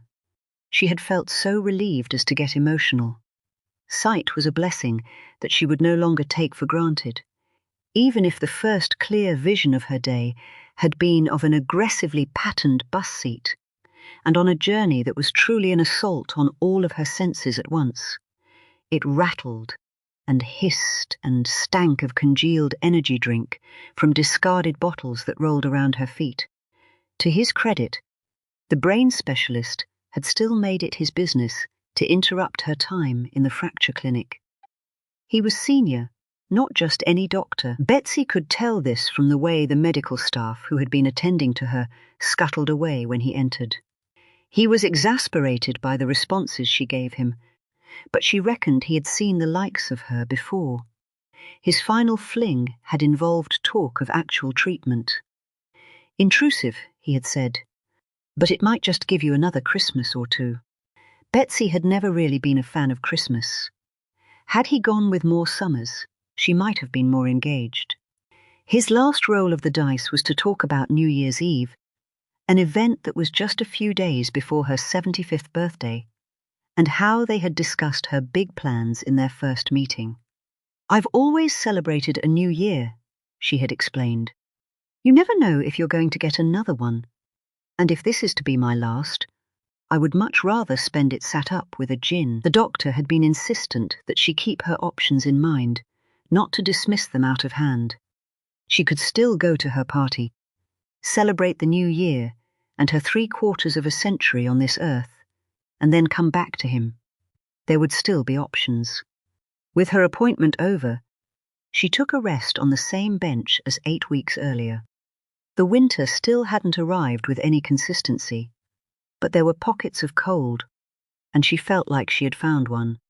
She almost found herself missing her sling, something that had sat across her chest in a sort of permanent hug. Half a hug, at least. The plastic support had remained as expected. They had replaced it with one that smelled fresher. She had complained, made her case, that it got in the way of even the smallest jobs, zipping her coat up being a fine example, and she found herself cursing the nurse again. Her coat wasn't up to much anyway, something she had noted the previous winter and swore she would rectify in the spring sales. Of course, she hadn't, but she would make that right. Regular as clockwork around here, Betsy muttered to herself as she watched a young police officer hurry past until he was out of sight. It wasn't long before there were two more heading in the same direction. These two walked in step and were older, a man and a woman. They giggled together, flirted maybe. She had thought about the police a lot since Vikash. She didn't think she could tell them much more that would help them find his attackers. But there was a bigger picture, and that was something she might have a place in. It had been a consideration for a little while, one that had accompanied her to bed, kept her from sleeping, then waited for her the moment she woke up. Then came an opportunity. The next officer to appear was the same policewoman she had seen on a previous visit. This time she was wearing her hat, her notepad well out of sight, walking with apparent purpose. Long strides in big boots. "Hello," Betsy called out, loud and shrill, then regretted it immediately. This was a lot, a big step, a mistake. The woman stopped and took a moment to work out who had shouted, and Betsy was forced to waggle her good hand. "Are you okay?" the copper said and stepped closer. "Would you sit with me?" Betsy hated leaning into the little old lady act, but it was the only thing she could come up with to get a moment to think. The officer reacted by looking around, as if there might be someone waiting to take the old lady back to her nice home. "I'm sure you're busy," Betsy said. "I have a taxi due any minute, but I just didn't want to wait alone. I've had some rather bad news." Any sign of hesitation in the copper melted, and she took her hat off. "Well, I am sorry to hear that. And there's a taxi coming for you. Do you not have any family that might be able to take you home? Or come with you, maybe? I didn't want to worry them with this just yet. You haven't told them your news. My own reaction's going to be bad enough, let alone having to deal with theirs too." Betsy managed a giggle. It felt strange. "I think I understand. But you shouldn't do this alone. You do my job long enough and you learn that people, families, they can still surprise you." Betsy's smile was genuine. "Funny you should say that. I think I still might have a surprise left in me as far as my family are concerned. That's the real reason I called you over." "Oh, really?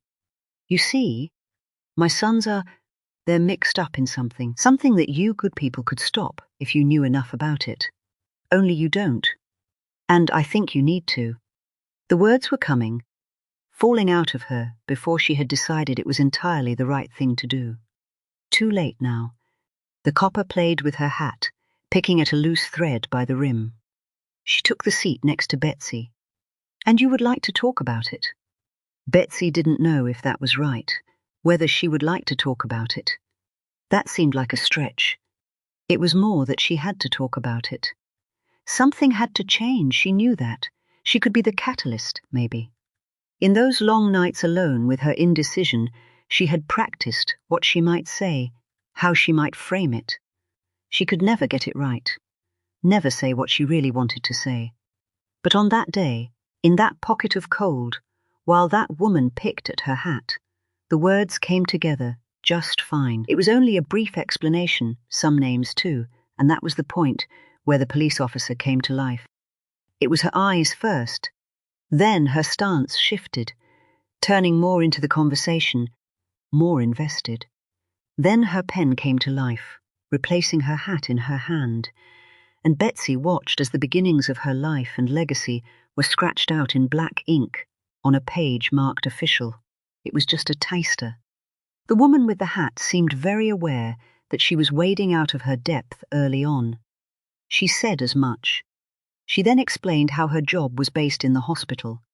A specialist. Not anything to do with the sort of thing that Betsy was trying to hand her.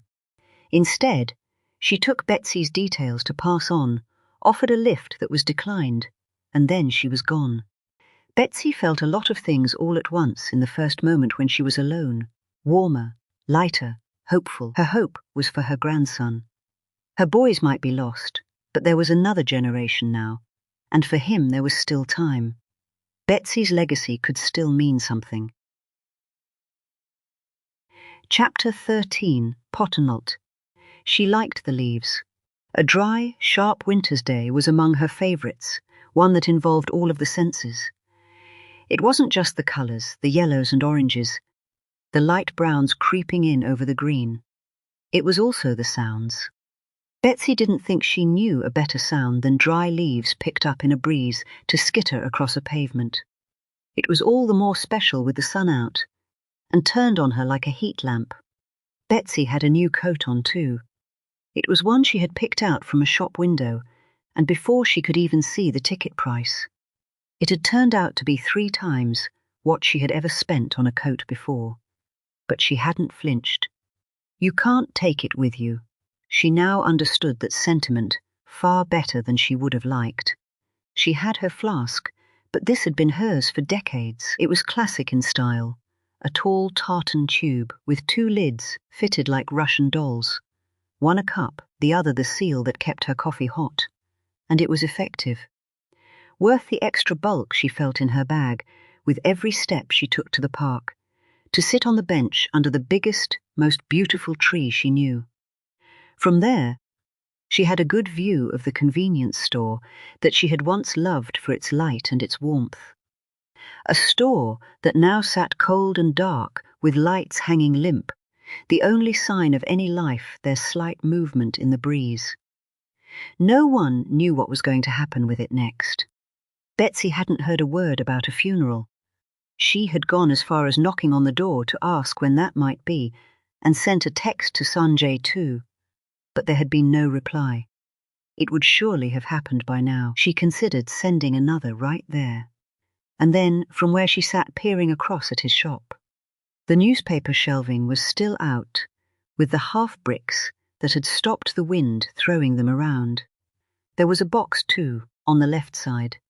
2 nets of kindling remained, both sodden from a recent rainstorm that had blown right at it. Her phone stayed in her pocket. She poured the coffee. Another nice sound that also came with a delicious scent. A woman joined her.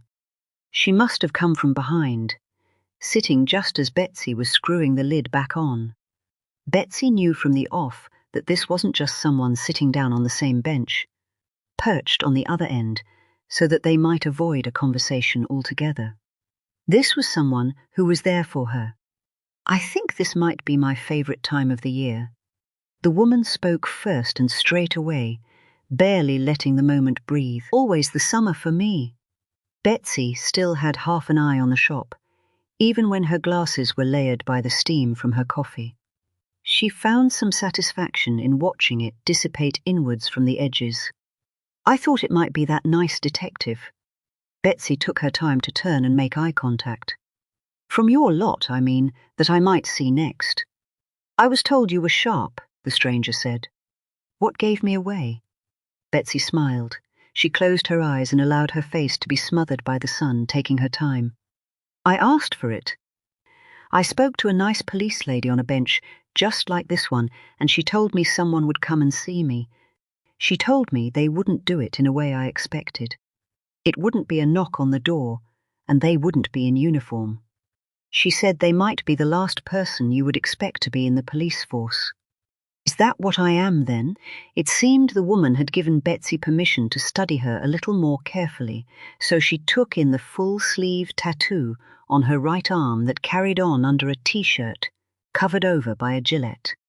The gilet was done up right to the top, but with her hair tied back, the extended collar couldn't conceal the ink climbing up her neck to curl and swirl behind her ear on one side.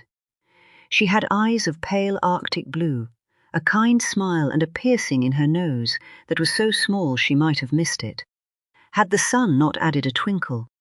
She was young too, younger than Betsy would have liked. I suppose I didn't know what to expect. Would you prefer a stuffy old detective? She didn't strike me as stuffy or old, actually. A little browbeaten, perhaps. I didn't go much on the man who was with her.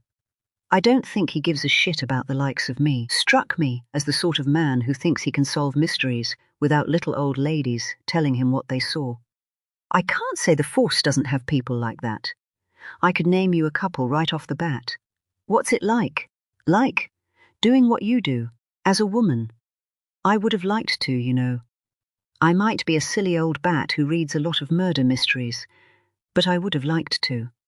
I never understood how any woman could do it bringing up kids. I could never have made it work. I think it's a bit different now, in most households at least. A lot of my colleagues pass their kids around like a baton, work opposite shifts, do what they can to make it work. That's all any of us are doing if you ask me. Not you, though. Me, kids? Not yet. You're still young. I'm still not convinced. She was pretty, Betsy thought, all the more when she smiled. She moved back to staring over at the shop, and the young woman did the same. A moment or two passed. I'm sorry for what you went through in there. It's not what I went through, gal. Sanjay's my friend, his whole family, in fact. They must be going through hell. I think you're right. I don't know anything more. I told them what I saw, and I'm not here to talk about that. Not at all. I mean, we can talk about anything you want. But my colleague, the woman that you spoke to, she said that you were worried about your grandson and what he might be getting into. That's my side of the business. That's what I might be able to help with. So, what? Here? You want to do this here and now? No. The woman was smiling. Not in the forced way you got from some people when they were trying to sell you something. She seemed genuine, comfortable. Betsy liked her. She could see past the ink and through to the gentle features underneath. She was easy to talk to. Betsy wondered if she might have gone for the tattoos to make her a little more edgy. Her grandson had talked about something similar. Social media these days, making young people think that they were never enough. I live just up the road. I could put the kettle on, but my sons, we might not have too long to speak. I have a better idea. I run a taxi service, but only for special occasions. Maybe in an hour's time you're going to need a ride out to the supermarket. Call the number on the card that will be on this seat when I leave, and your taxi will be right with you. It was very lovely meeting you, Mrs. Wheeler. Finish your drink before you leave, okay? Hang on, a taxi? Are you a cab driver or a copper, for Christ's sake? The young woman smiled again. Welcome to a world where us women can be both. Chapter 14. Top-tons. You do this on your own? These were the first words spoken when the mocked-up taxicab was sealed with its 2 occupants inside. Abigail had pulled open the rear passenger door for Betsy Wheeler to take her seat first, like any taxi driver might. It meant that any conversation would largely take place with snatched glances in the rear-view mirror. But it also gave Betsy a space that felt like her own, in which she could breathe a little. Abigail hadn't used the taxi ruse before. It was the favourite of some of the others on the team, but she hadn't yet had a subject that it was right for. You wouldn't pick up petty criminals in it. The car would be blown out in a matter of days. But it was a very effective choice, if you were talking with someone outside of that world. Someone normal was how her colleagues put it. I'm never truly on my own. Abigail looked for a gap in the traffic.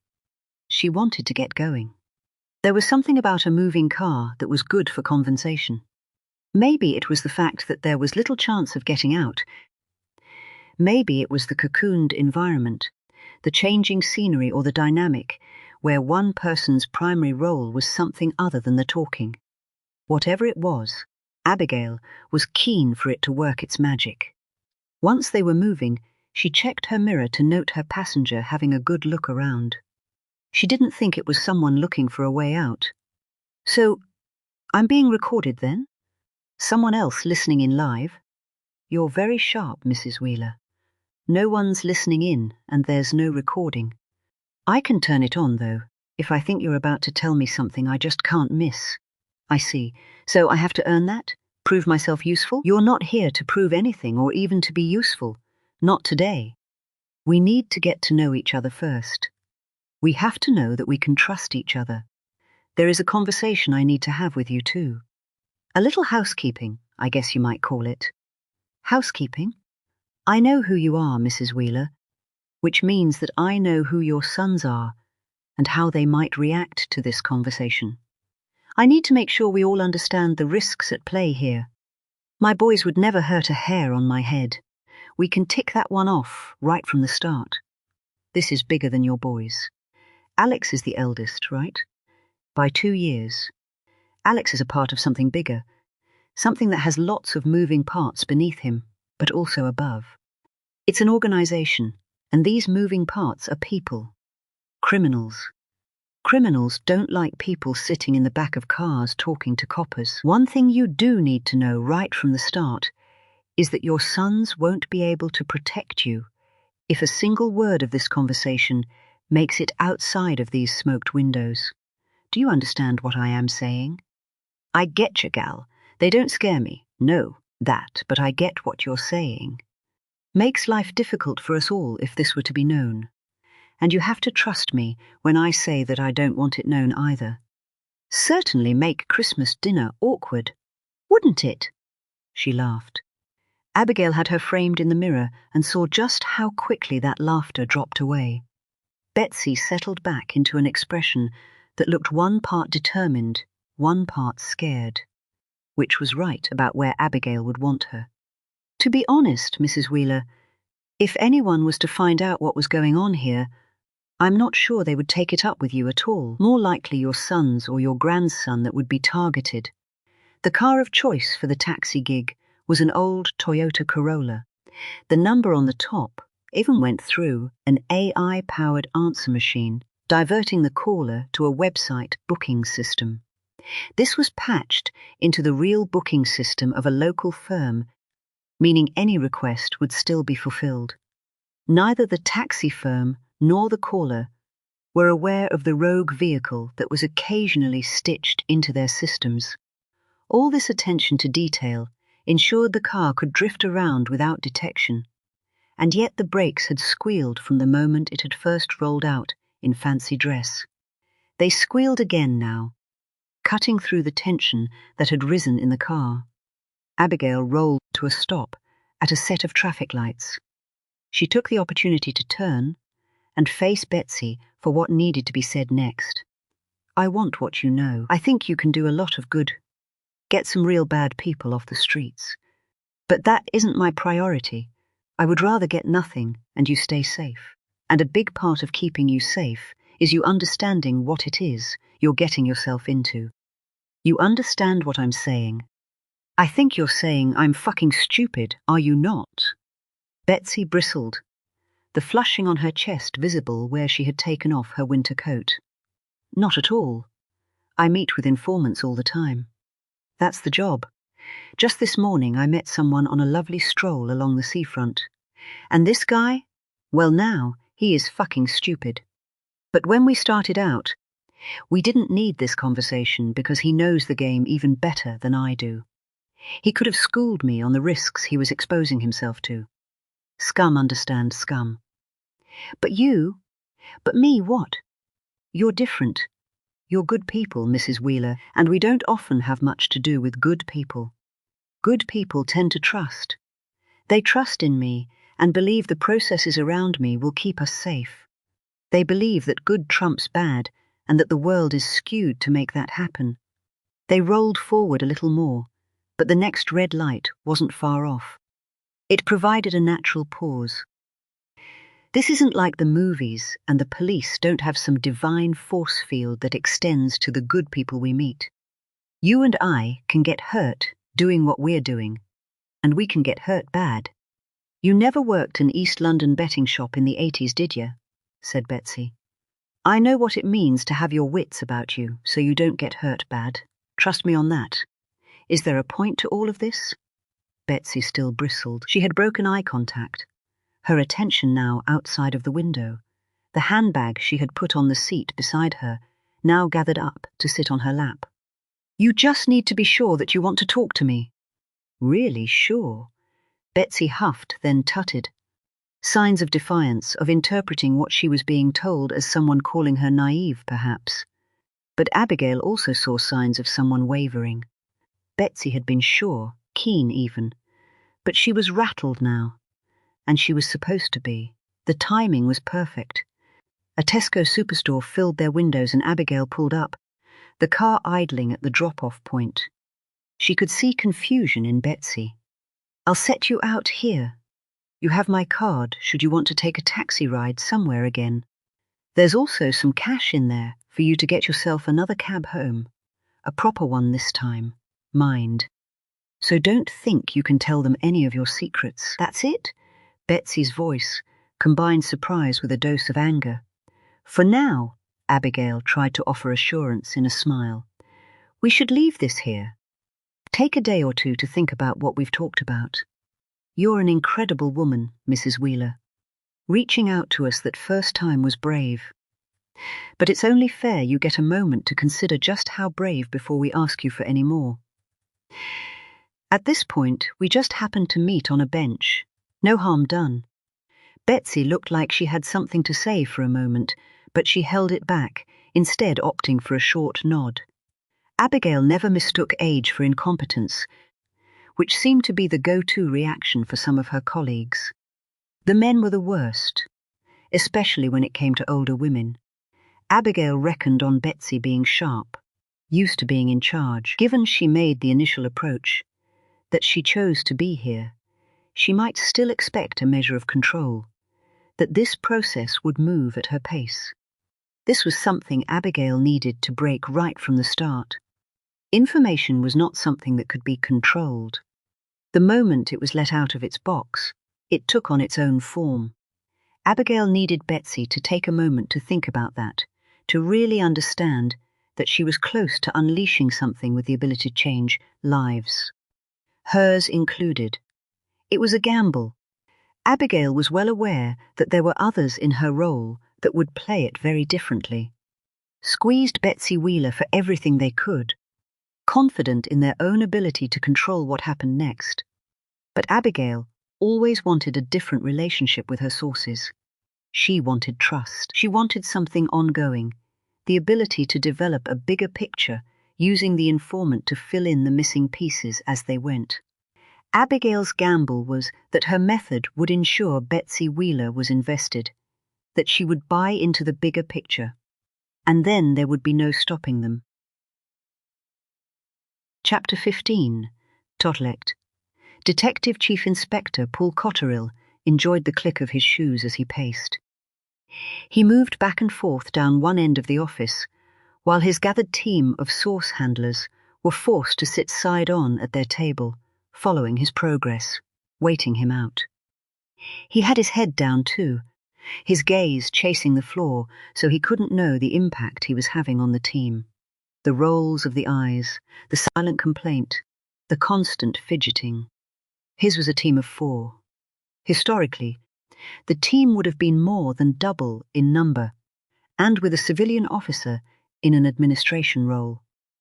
But resources were in a state of flux, still reeling from the events earlier in the year that had seen his whole team suspended and bundled up together under the same microscope of suspicion. Abigail had been sucked into the void that was left, playing a role that had been sold to her as an opportunity to be a part of the team long-term. There was an irony, then, in the fact that she had played her part, even saved the day according to some versions. But the resentment from the 2 handlers who had returned was a lasting legacy, keeping her from feeling like she was a part of the team at all. Emma Nixon was one who had returned. She operated as the team's acting sergeant, and it was telling that a recent attempt at recruiting a permanent sergeant had received no applications. Source handling, once among the most desirable jobs in a modern police force, was now eyed with suspicion from the rank and file. Abigail didn't need to be as emotionally intelligent as she was to know that Emma didn't like her. It had been clear from the very start, when Abigail had joined the team for a few weeks as an attachment.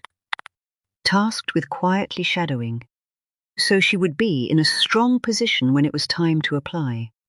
That strong position had been undermined largely by Emma, who had her own ideas of who she would like on the team. Abigail didn't let it bother her. She had never been the sort of person that needed to be liked. Emma! The DCI might have finally got his thoughts in order. You were at the briefing with me. Can you summarize for the team? The team. Abigail and Vince Arnold on one side of the table, Emma Nixon on the other with John Reeves and his apparent determination to while away what he had left until retirement. It felt ragtag. Incomplete, lacking key skills for sure, but far more impacting was the lack of experience. Emma bristled, and it was the personification of everything that was wrong with the team at that point. She was bristling at being asked to share information that she was party to and that the rest were not. The briefing was multi-layered. She started out. This is clearly a large-scale investigation, and I can only try and summarize, keep it relevant to what we need to know in here. She had hard features, a pointy nose, sharply defined cheeks and lips, plumped by regular injections. Abigail wouldn't have thought it a suitable look for the role, but Emma Nixon was legendary, possessing a real knack for getting what she needed from informants. Spilling their guts without ever breaking the skin was how her methods had been described. The ultimate compliment for a member of the Divisional Support Unit. As you know, Serious and Organized tasked us with infiltrating the underground market for illegal vapes, cigarettes and booze, something we've been making progress on for the last few months. We know this is a huge scene. It's been growing exponentially and unchecked because it falls between the gap where neither police or trading standards are keen on taking the lead. It's seen as an area that would need a lot of resources in the results. It ain't as sexy as Class A. John shrugged out his interruption, voicing what was well known. That might be the perception, but it would be a short-sighted one. This so-called low-level criminality is very much the tip of the iceberg. The same gangs selling illegal vapes also involved in far harder illegal substances. Of course they are, John snorted, as if he might have done something about it, if only he'd been directed sooner. But also people trafficking. It makes sense that gangs involved in smuggling foreign-sourced vapes, cigarettes and alcohol would see an opportunity to maximize their profits and stuff a person or two in there with them. That leads to modern slavery offenses, including prostitution and sexual abuse, but also racketeering. We've got gangs making a lot of money relatively unchecked. I'm sure we could all have predicted where that would end up. Murder! John now seemed to be enjoying himself. A shopkeeper was murdered, linked, as we know, to the sale of illegal cigarettes. Criminal activity that was once seen as an annoyance has become a real focus for concern. Because they can't solve it, John said, then held his palms up when the boss glared at him. The pressure's on, Emma said. Where it might have felt like we were being tossed scraps to keep us busy, we're now being looked at for answers. What we know, and what I've tried to get across, is that this is a far bigger animal than they might think. These black market goods are in just about every convenience store across the county. And not just convenience stores, the boss interjected. We're talking tattooists, barbers, people taking their car in for a set of new tires and coming out with more single-use vapes that you can shake a stick at, butchers, bakers, candlestick makers. The lot. Anything that isn't the main supermarkets, Emma agreed. And, in truth, we've had reports of rogue staff at a Sainsbury's petrol station with a stash under the counter. It's everywhere. And we know why. It's been a sweet deal for just about everyone involved up to this point. Easy money.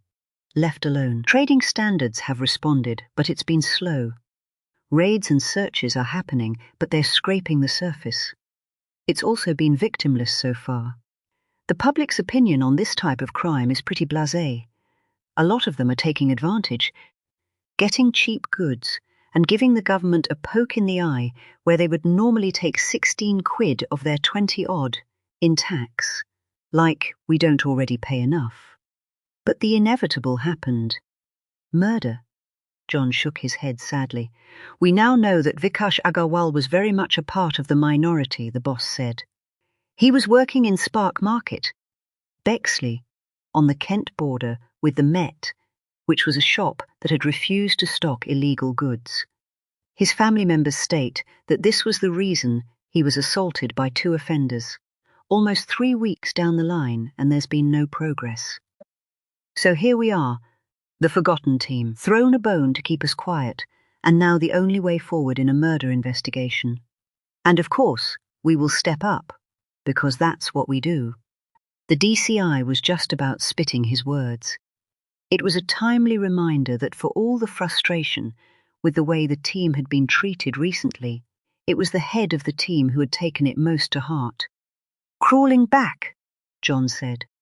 The DCI ignored him. Abigail, did you want to talk about where you are? Abigail didn't. Not now, at least. Not when the boss seemed to be setting her up for something more than she had. Sure, thanks. Well, we had already made a start before this was a murder investigation, as you know. Emma identified a local player here in Margate, someone she dug out from her little black book. Abigail chanced a smile at Emma that was reciprocated as a flicker. And Robert Allison was happy to make my acquaintance. He's undoubtedly a part of the scene. His main role seems to be parking up the stash cars that they use to restock outlets and to avoid losing too much in any raids. He's been quite happy to share the locations of these vehicles and the names of the people directing him. We've been meeting once a week, and there has been some disruption work off the back of that. Mainly traffic stops, but some observation, some lifestyle work around these cars. So we have a reasonable idea of what locations are using what cars. We're also building a picture of who's linked to them with an awareness that this is where we're likely to find our murder suspect. The brothers, John said matter-of-factly. Ultimately, Abigail confirmed. But they're just directing from above. We keep getting told that they're heading this whole thing up, but that's all we have. Hearsay. Recent events mean that we might now be able to do better. Might? Emma seemed angry at this. Might, Abigail repeated. As you know, the Winter's mother made an approach. She turns 75 a few days into January, and it would seem that she's suddenly become aware of what she might be leaving behind. She's very well placed to tell us all about her boys, and her motivation seems plausible. She said she didn't want to leave this world knowing all the wrong they were doing, and she wanted to stop them before they corrupted her grandson. But you're still saying might, said Emma. Someone that close. The intel must be gold. What can she tell you? I don't know. I haven't given her the chance to give us anything yet. Abigail was aware that the silence that followed was laden with questions. She's 74 years old, and despite what we think her sons are, this isn't a world that she knows. I spent a little bit of time telling her what she was getting herself into, and then I sent her away for some time to reflect. You didn't get anything of use from her, John said. And you spent your first meeting trying to talk her out of a second one. He made obvious eye contact with Emma, part of cramming himself further up her arse, no doubt. Abigail stopped herself from pointing that out, coaching herself in the need to stay cool. She knew what she was doing.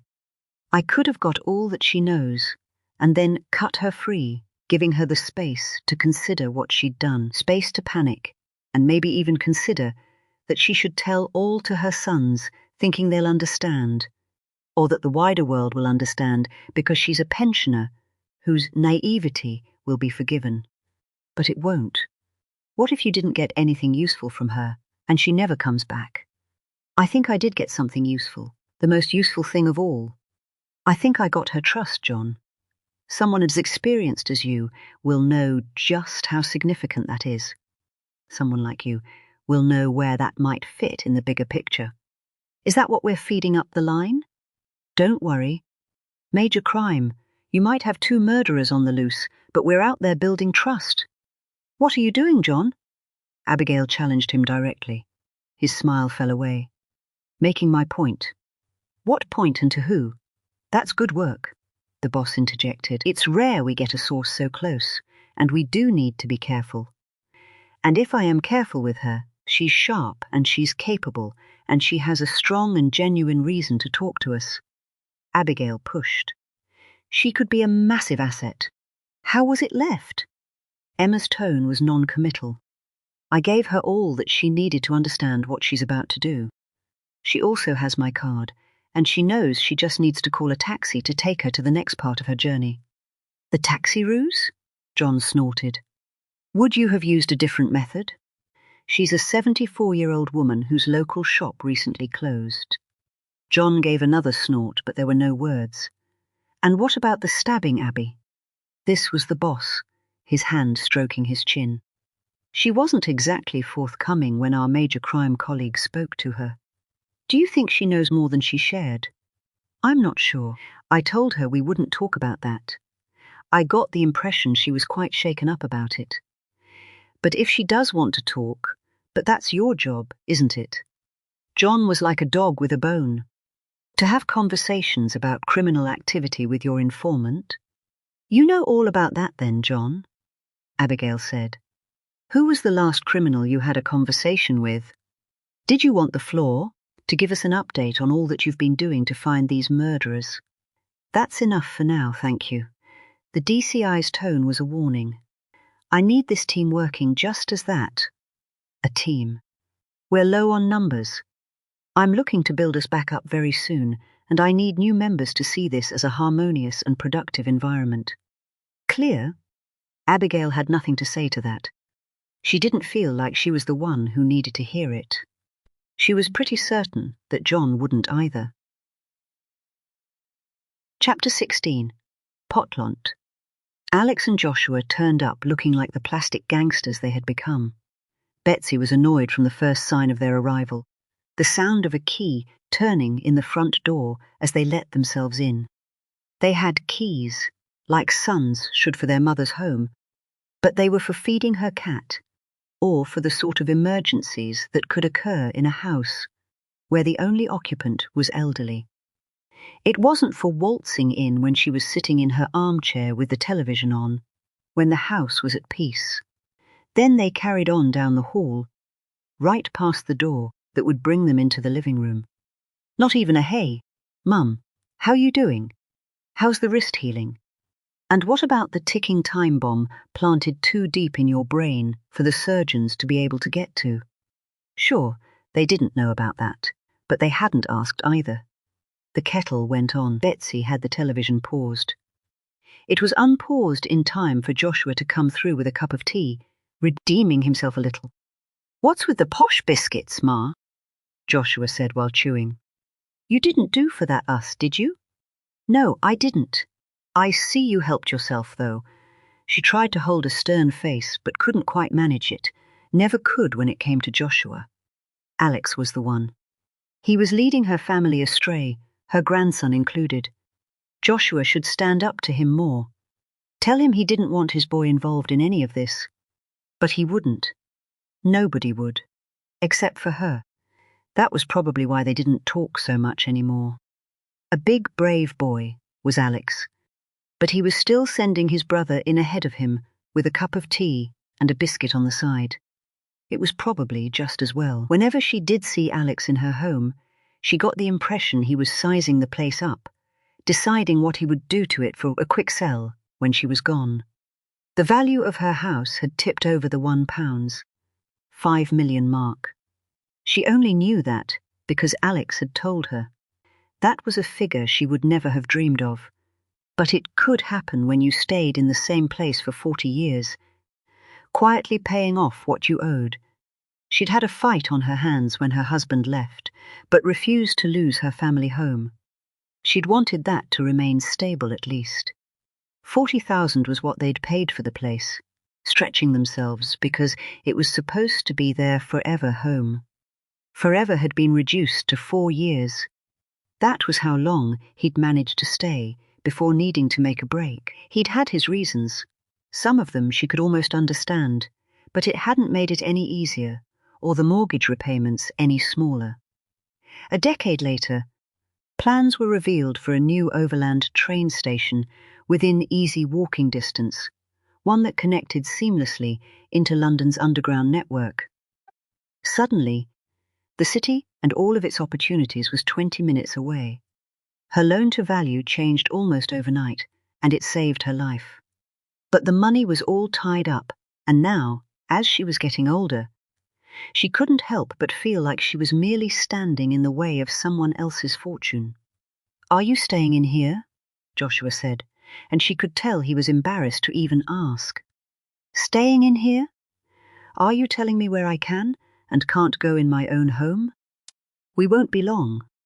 He seemed transfixed on the television screen, but had more to say. "Keep your TV going, nice and loud in here.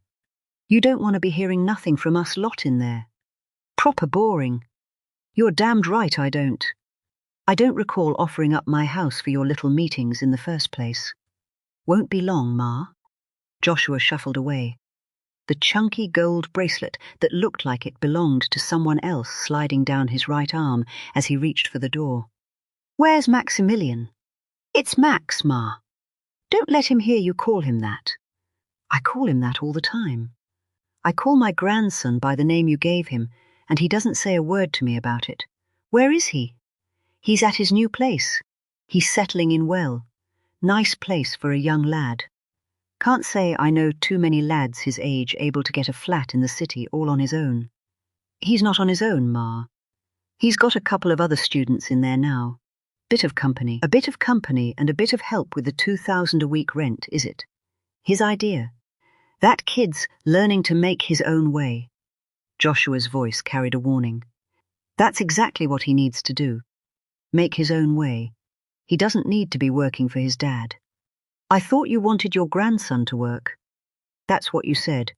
A proper job. Honest and long. That's what a 20-year-old needs." "Whatever.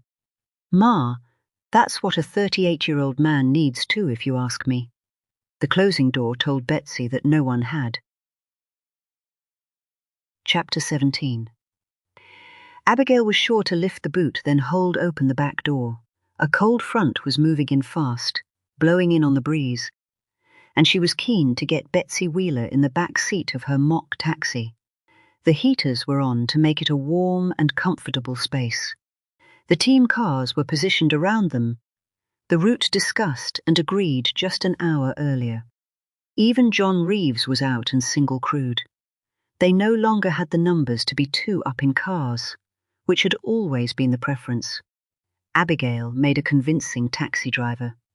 To her credit, Betsy was just as convincing as a passenger, allowing her bag to be taken and her door to be opened, and thanking her driver as she took her seat. She even did a little lean forward to tell Abigail to head for the supermarket, not the Tesco of their last trip, but the Waitrose on the outskirts of the town. As she said, she was feeling flush. "Assuming they'll let me in there, with all the posh people." There was a definite glint of mischief in her eye. Waitrose it is. It had always been the planned destination. Abigail had driven it earlier in the day and timed it at 16 minutes.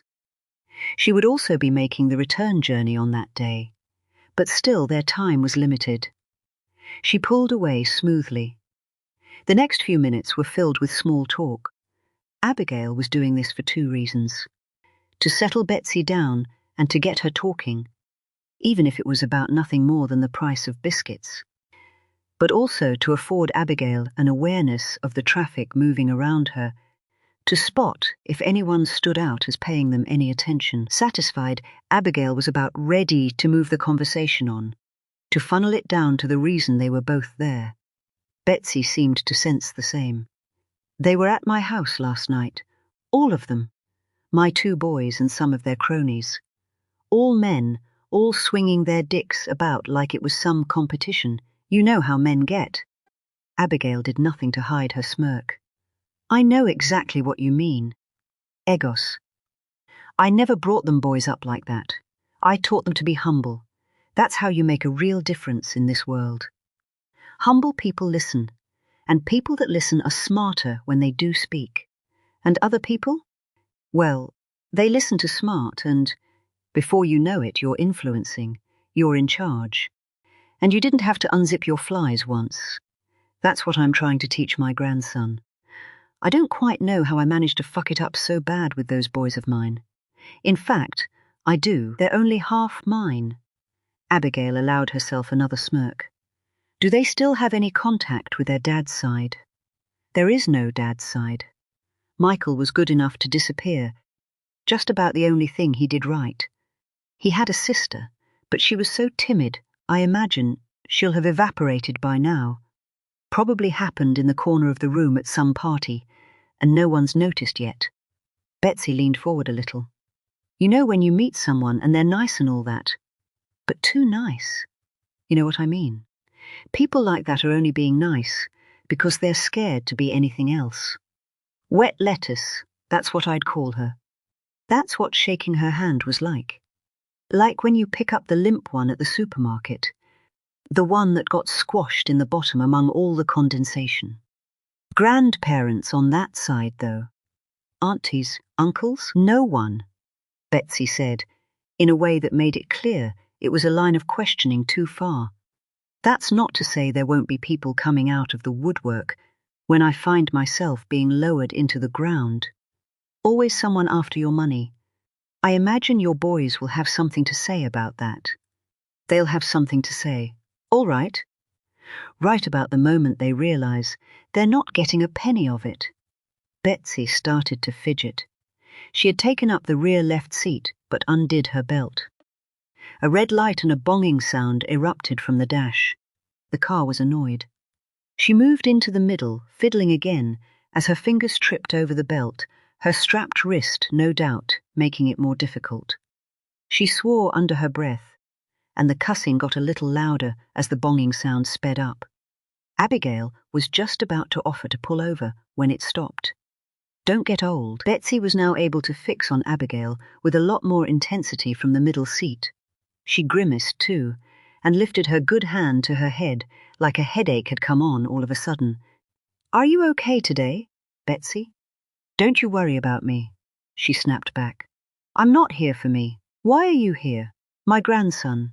There's still a chance for him. He's at uni, getting himself an education that will mean he can have a career. The sort of career someone like me can be proud of.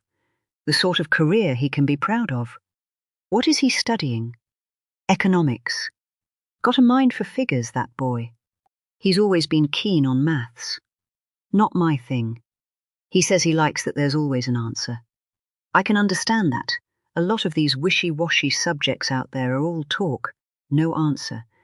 Why study something that's a dry hump when you can go after something with a real climax, I suppose? I've never thought about it like that. Sees everything in numbers, that kid.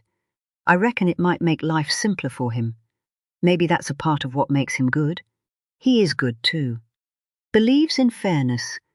Won't have it no other way. When he was at school, there was a kid who got kicked out. Russian kid. It was around the time when everyone's starting hating anything Russian, just after Putin had decided that Ukraine was his. The kid's dad was linked maybe, but his kid got kicked out. Not officially. I think the school just wanted rid.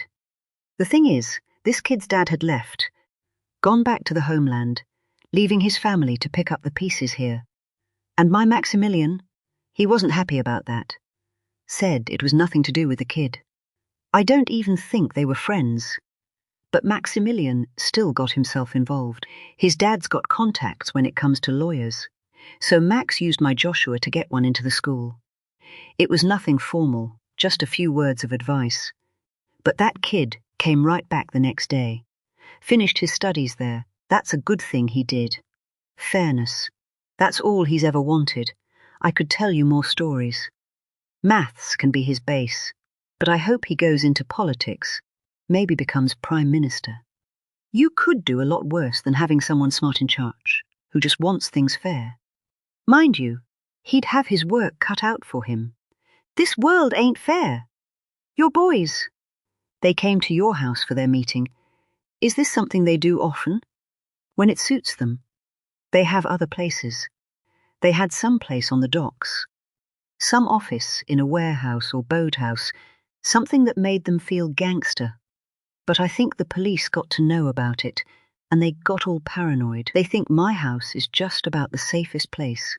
My kitchen? How do you feel about that? I'm here, aren't I? Betsy snapped, then reeled herself in. Sorry, I'm angry. That's how I feel. They kept it all to themselves for a long time. Still, neither of them boys have had the balls to come up to their mother and tell her what it is they do for a living. Importing, exporting, if ever I asked. And if I asked what exactly, they'd just tell me anything that keeps the lights on. They know I'm not stupid. They know I don't agree with all of that. That ain't what I brought them up to be. What is it that you think they're importing and exporting? Betsy took her time, her attention on the scenery outside the window as colours began to emerge. The concrete belly of the city giving way to the suburbs. Her eyes flickered, taking it all in. I'm not a bad person. I know what you must think. A mother here talking to you about her own sons. I know you want this. I know you want me to talk to you, but deep down you must be wondering what the hell it is I think I'm doing. I bet you don't get many. Mothers, I mean. I watch all them gangster films. I see how the mothers behave, and it makes you think that's what we're supposed to do. I should be telling you to fuck off, right? I should be a lot more shrill. Maybe wear my hair in curlers more often and carry a broom to shush at you lot when you come knocking. Maybe I should offer to stash the gear, wads of money in my bra, because they never search the old lady. Some unwritten rule, right? Abigail couldn't contain a chuckle.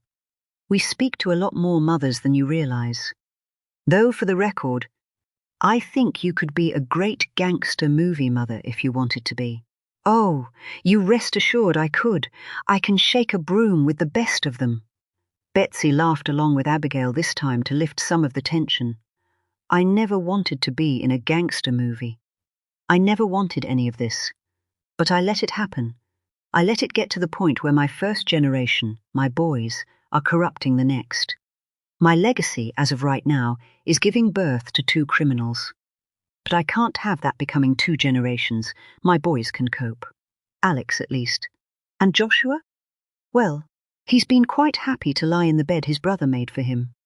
But Maximilian, he's not cut out for it. He wants fairness, and you can't have that in the world his dad's chosen. Not if you're trying to make it among horrible people. But he's getting suckered in, getting shown the life. You should see where he's living.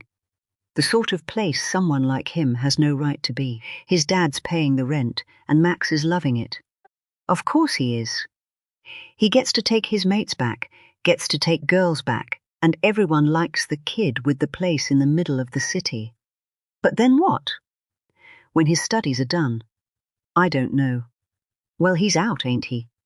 Out into the big wide world. And do you think he falls straight into a job that pays the rent on that place with his economics degree? No one does. Kids these days, they don't get it easy. I've looked into it. The bottom rung for a lot of jobs these days is filled with volunteers, people working for free. Maximilian isn't afraid of hard work. I know that he could make his mark, but I also know that he won't. How can you be so sure? Because his dad is showing him this other life. It might start as a few jobs. I think it already has. Maybe he's driving people about for cash in hand, but it's good cash because of who he is. You can see how a young kid like that would leave behind the hard work, the shitty jobs with the long hours. But this so-called easy life will kill him. You mean that literally? I was in that shop. Betsy's eyes, which had been sharp and focused on picking out passing street furniture, were now glazed, opaque. I saw life and how fragile it is. 1 minute that lad walked past me with a cheerful smile. The next, she snapped back into the car. Those are the types of people my grandson's being funneled towards, and I can't have that. I won't have that. I can help you, Betsy, but you have to help me in the right way. You need to be very clear with me. What do you mean by that?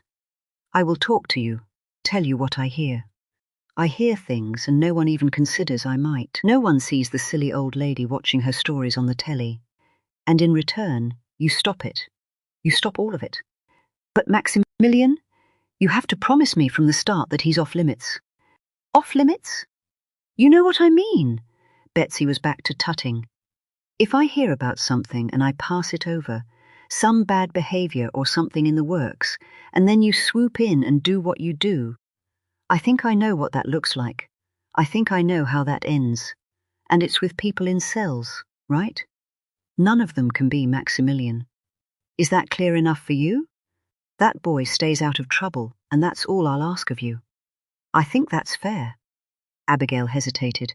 It was just a beat, but enough for Betsy to pick up on it. You're going to tell me you can't do that, right? Duty-bound or some shit? Yes and no. Abigail tried to organize her thoughts so she could explain the next part best. Let me tell you about a job I had recently, an informant I was running, still am. She's part of the drug world, a user that the dealers out there won't let go of. She's tried quitting drugs more times than you and me have taken taxis. But it's hard, and she needed some help. And you're just the person who can help get rid of the shit sucking her back in. I can play a part. These dealers make their money from people just like her, so they can't let her leave. They text her offers, call her up all hours of the day with freebies. And if she doesn't respond, they're banging on her door with mitts full of what it is she's craving. She's not strong enough to say no to that.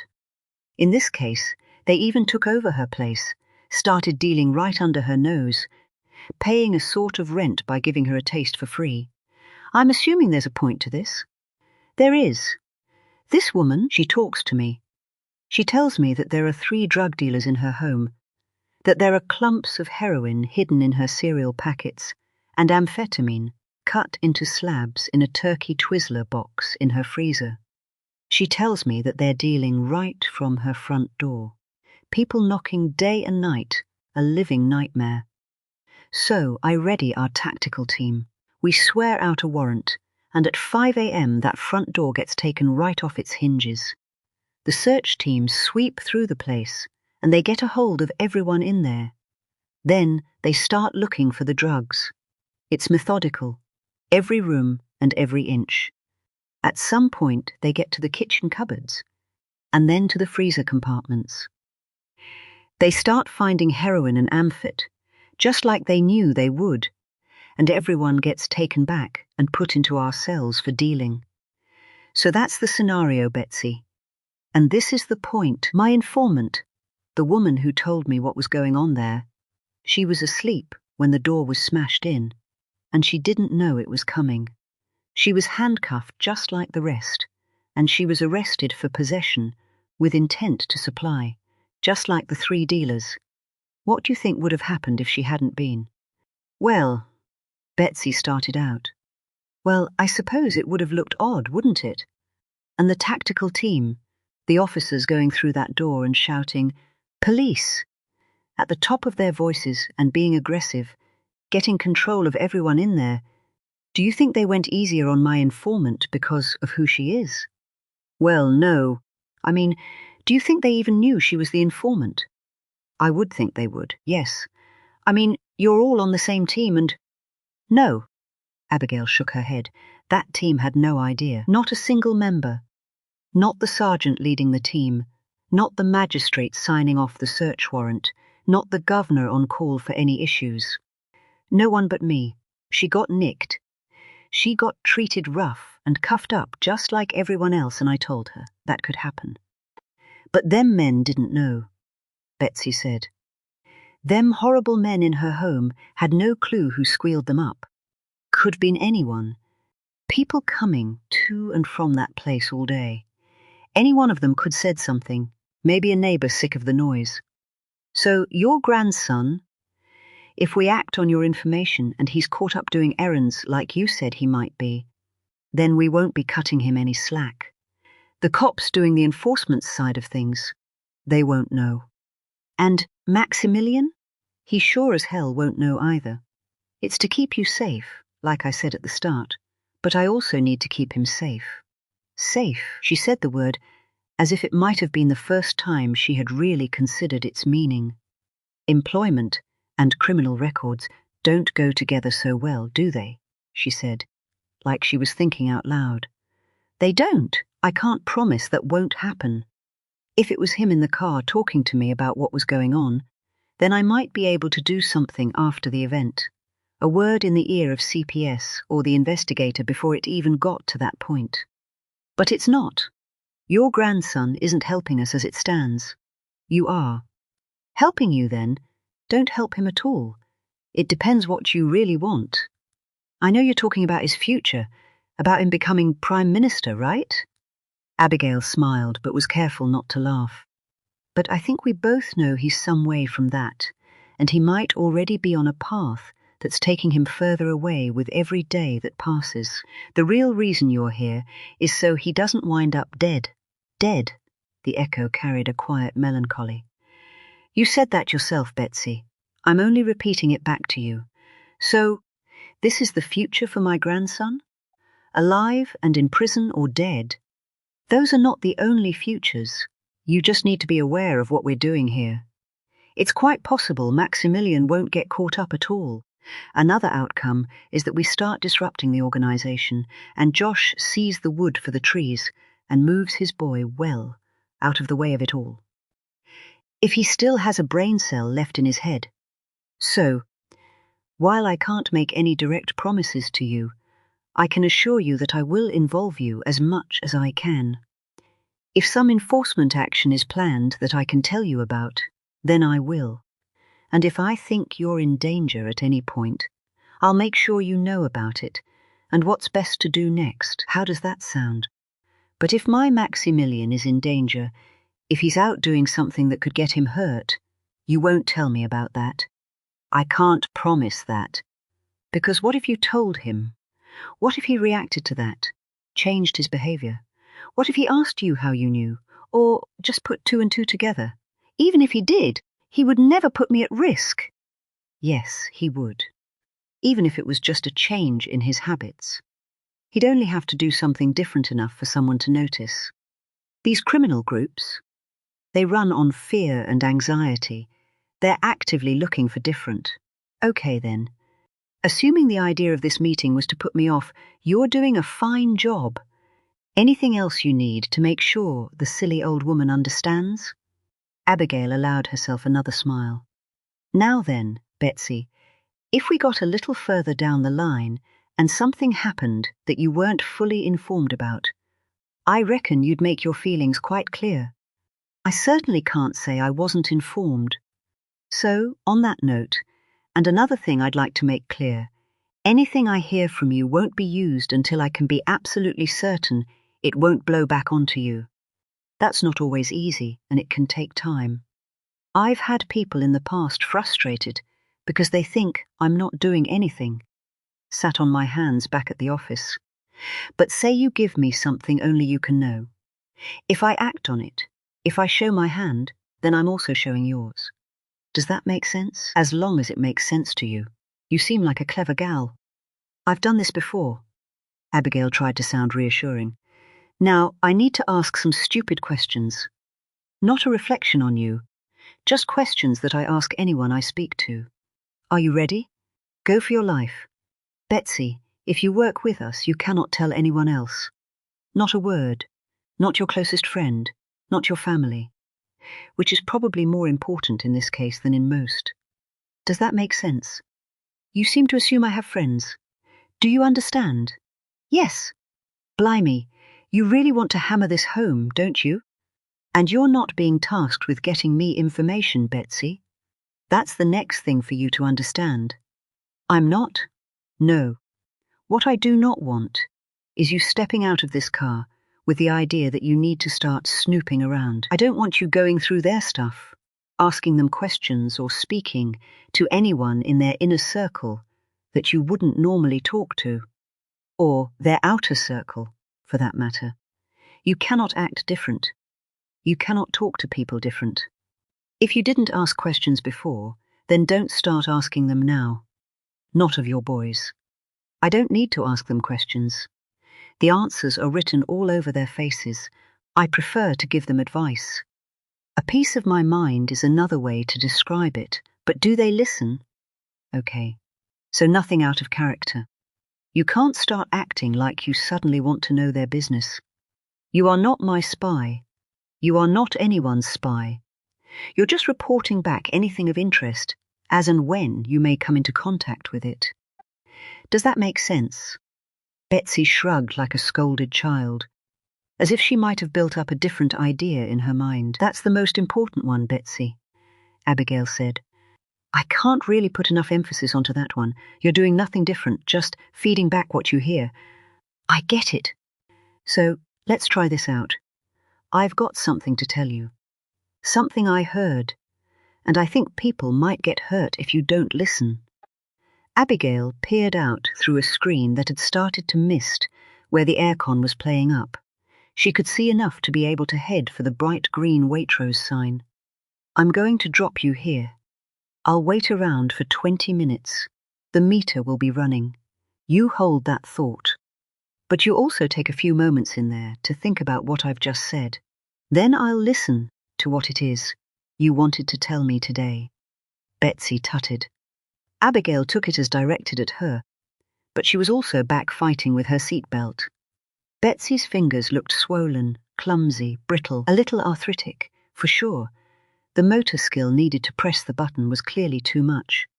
She wore a grimace too, similar to the one from earlier, and her hand, once it had freed the seatbelt, lifted back to her head. She stepped out of the car and Abigail watched in the mirror as she took a moment to steady herself. Abigail dropped the window. See you in 20 minutes. I won't be late, Betsy said. All I need to buy is a wig, some glasses, and a newspaper that I can cut eye holes out of. And then she grinned. That mischief Abigail had noted earlier was back like a fire in her eyes. Abigail watched her in, thinking she was going to have to keep a tight leash on this one. Chapter 18, Pottetlant. You all okay? It was Vince, his voice perma-gruff, as if he was expecting trouble. It always seemed worse over the phone. You mean am I okay driving an elderly lady to the supermarket? Seems to have gone okay up to this point, but I've got one hand on my pepper spray. Very good, Abby. You know what I mean. All good. She's got a little spark about her, this one. I think she might surprise us.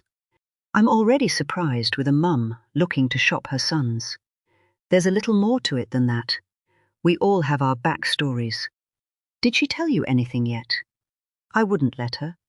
She needs to be sure, Vince. I'm not making light of it. This is a big thing. Try not to talk her out of it, though. You know Reevesy's waiting for that. John Reeves would sell his own mother if he thought it meant he'd get some information we could use.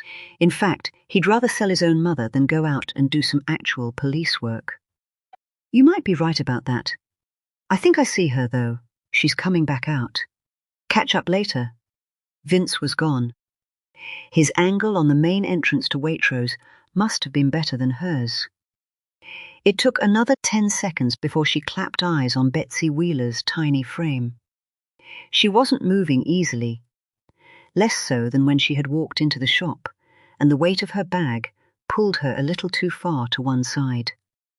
Abigail leaped out of the car to meet her, the boot already rising behind. The bag wasn't as heavy as she had expected. Everything okay? Abigail reached out instinctively. She looked like she might need help just to stay standing. It wasn't just the limp. Her skin tone was different. There was a gryness to her. Something had happened. Someone must have got to her. Somehow they knew, and they had been waiting for her in the store. I'm fine. Like I said, don't get old. She was sweating too, despite the chill. Abigail pulled open her door with one hand, but wouldn't let her go with the other. She didn't resist, didn't fight it. Did you see a ghost in there? I'm fine, Betsy snapped. I can come over funny. You wait until you're my age and see if you're doing half as well as me. Then she tried to look over at Abigail, but there was no focus there. The The pupils languished in damp eyes, as if they were trying to clamp onto something. Abigail leaned in, reaching for Betsy's seatbelt to pass it to her, as an excuse to get closer. "I can take you to a hospital if you No! Betsy snapped harder still. "No, I just need to go home. I have some medication there. I just forgot to take it, and it can mean that I have a turn. I'm okay." Abigail looked at Betsy intently. "I promise!" The steel running through Betsy wilted for just a moment. "Thank you," she added. Abigail clicked the seatbelt in place and closed the door. She was sure to run the heater at full blast. The windscreen had gone as grey as Betsy's skin tone. They drove the first half-mile in silence. Abigail was giving her room. The conversation on the way had covered the housekeeping, but the return trip was for Betsy to make her start. Abigail felt like she had previously got it right. She had assessed Betsy as ready to speak, even keen, and then irritated by the enforced break. But now it all felt different. The woman who had left with a spark of mischief and a willingness to help had returned to sit on the back seat looking fragile. Abigail was okay with the silence. She was okay giving her space. "Someone is going to get hurt," Betsy said eventually. The words floated on a breath, as if they had taken some real effort. "Hurt bad? What do you mean?" Abigail stayed facing forward but checked her rear view and saw Betsy focusing on her breathing. Some of her colour had returned, but her eyes were struggling to focus. "A woman. Ganja's bitch. Which I assume means some poor woman. She won't know it's coming. No one will. Seems this Ganja individual has skipped town and isn't responding to any requests to return. So, his girlfriend is going to take the brunt. They're going to send a message. Ganja! It wasn't a name Abigail knew. She didn't think it was a first name at all. A street name, surely, an old slang term for cannabis. That's it. I heard them talking. They were quiet at first, but I found 2 bottles of rum in the recycling this morning, and there was only 4 or 5 of them. They got louder and louder, talking about how this guy was a fool, how he was setting up something on his own against them, how he was stabbing them in the back.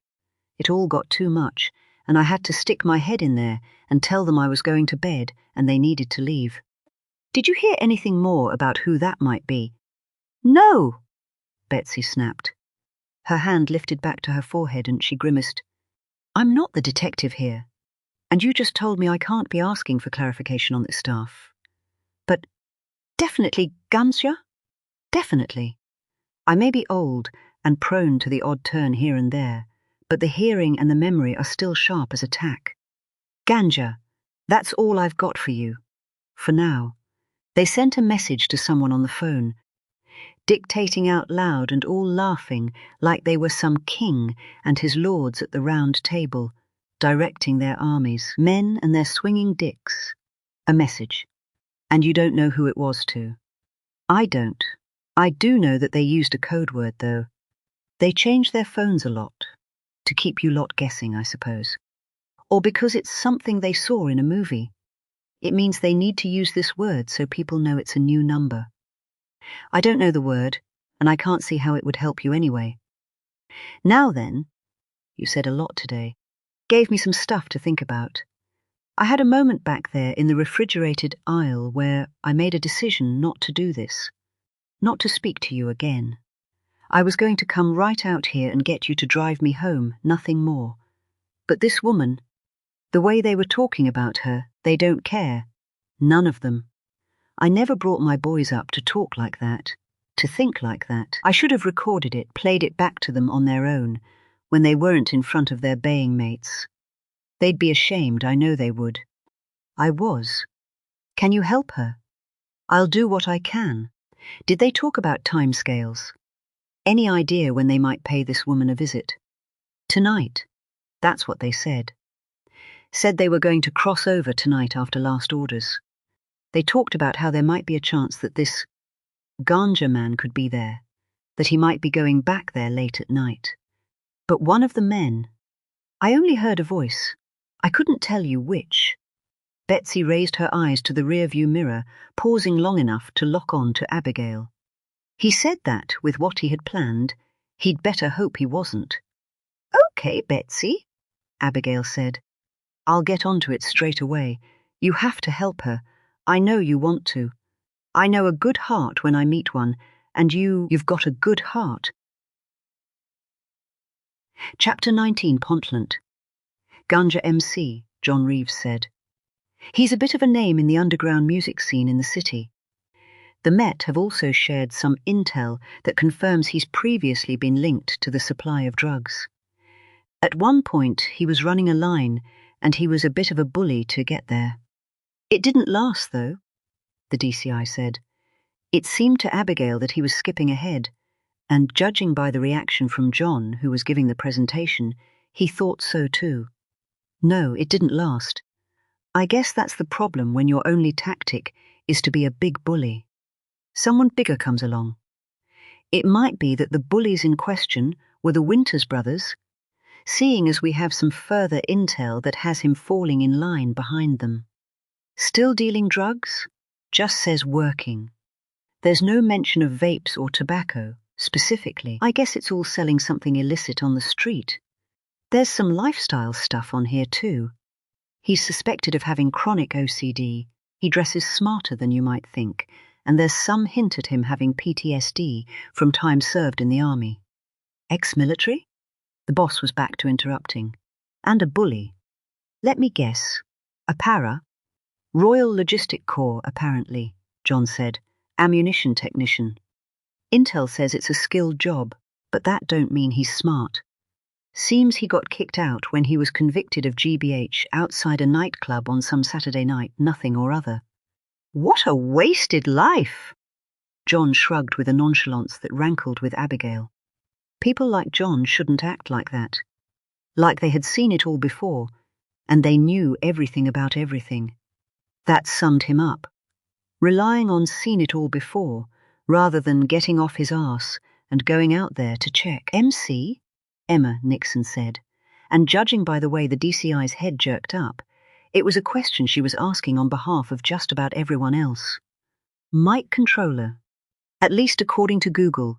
Hip-hop's not really my thing, but in that world of people spitting their ill shit, the one who's up there doing their rap music is said to be the MC. You should see this stuff on YouTube. I'm at serious risk of sounding like my dad here, but music was music when I was young. It's literally just noise. And a lot of the noise seems to be generic anger at the police. I guess that's hardly original when it comes to source material. So, what did the Met share? Emma said. What the Met always share, the absolute bare minimum.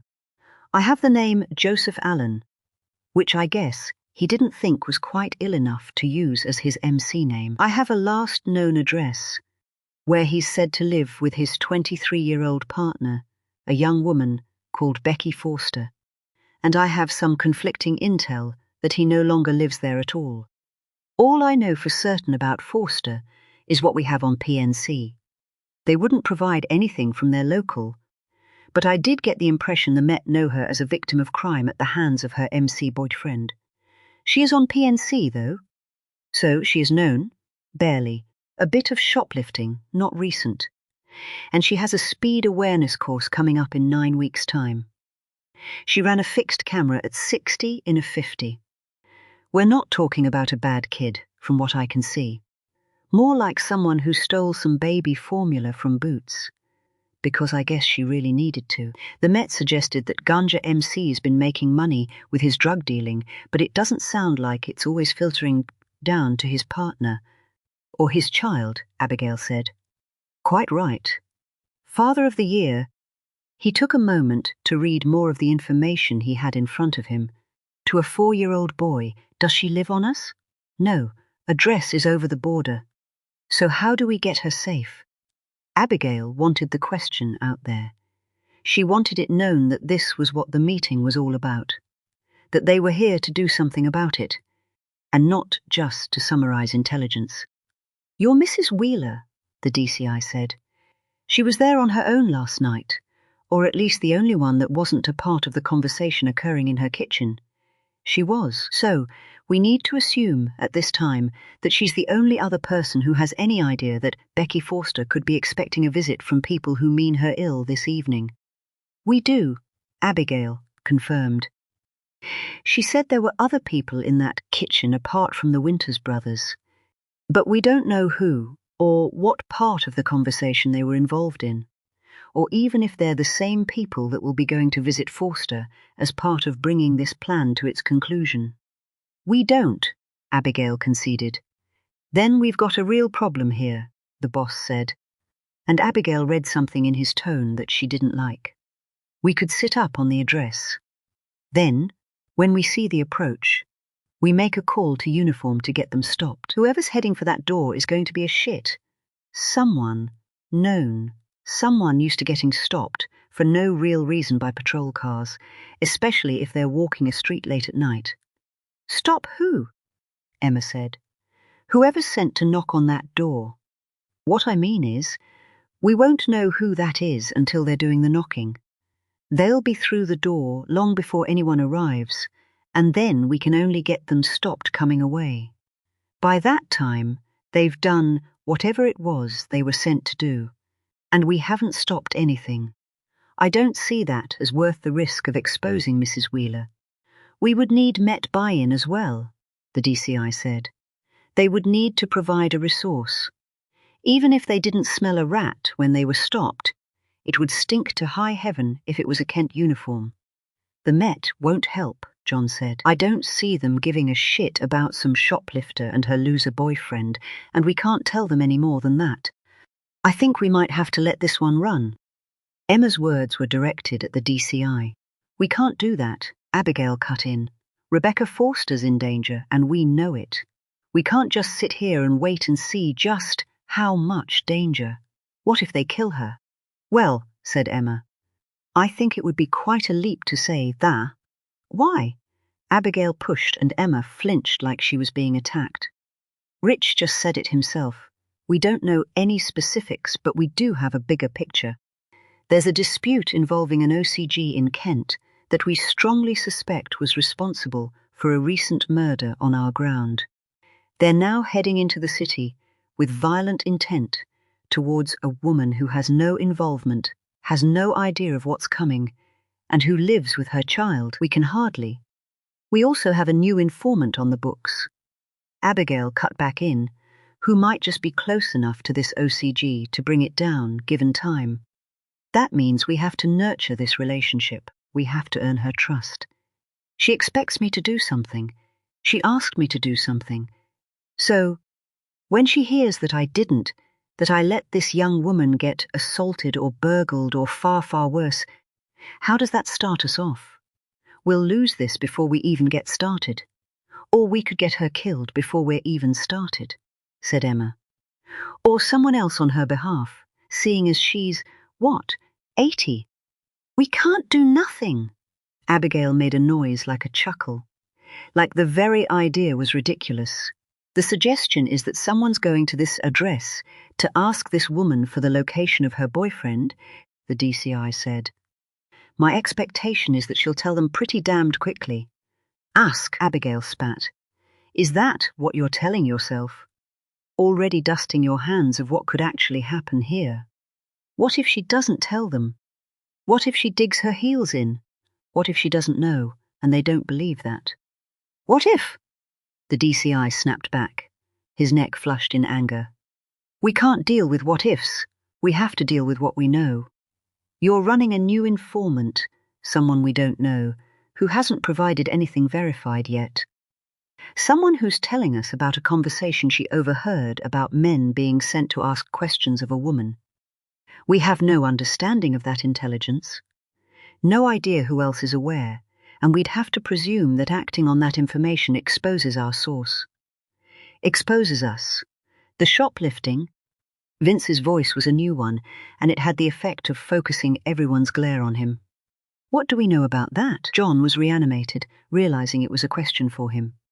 Oh, well, like I said, Boots the chemist were relieved of some milk powder. 2 occasions, 2 cautions. Technically, you can't get cautioned twice, but this was a conditional caution. Next strike, and it might be something as terrifying as a fine. John's chuckle was riddled with nerves. When, Vince said. John went back to his papers. 3.5 years ago, then 12 months ago. Medicine, actually, not milk. Calpol the second time. Recent enough. Vince shrugged. Enough for what? Abigail prompted, hope flaring. We could contact the Met. Go to our equivalents. Someone we can make understand our predicament. We have a briefing slate, right?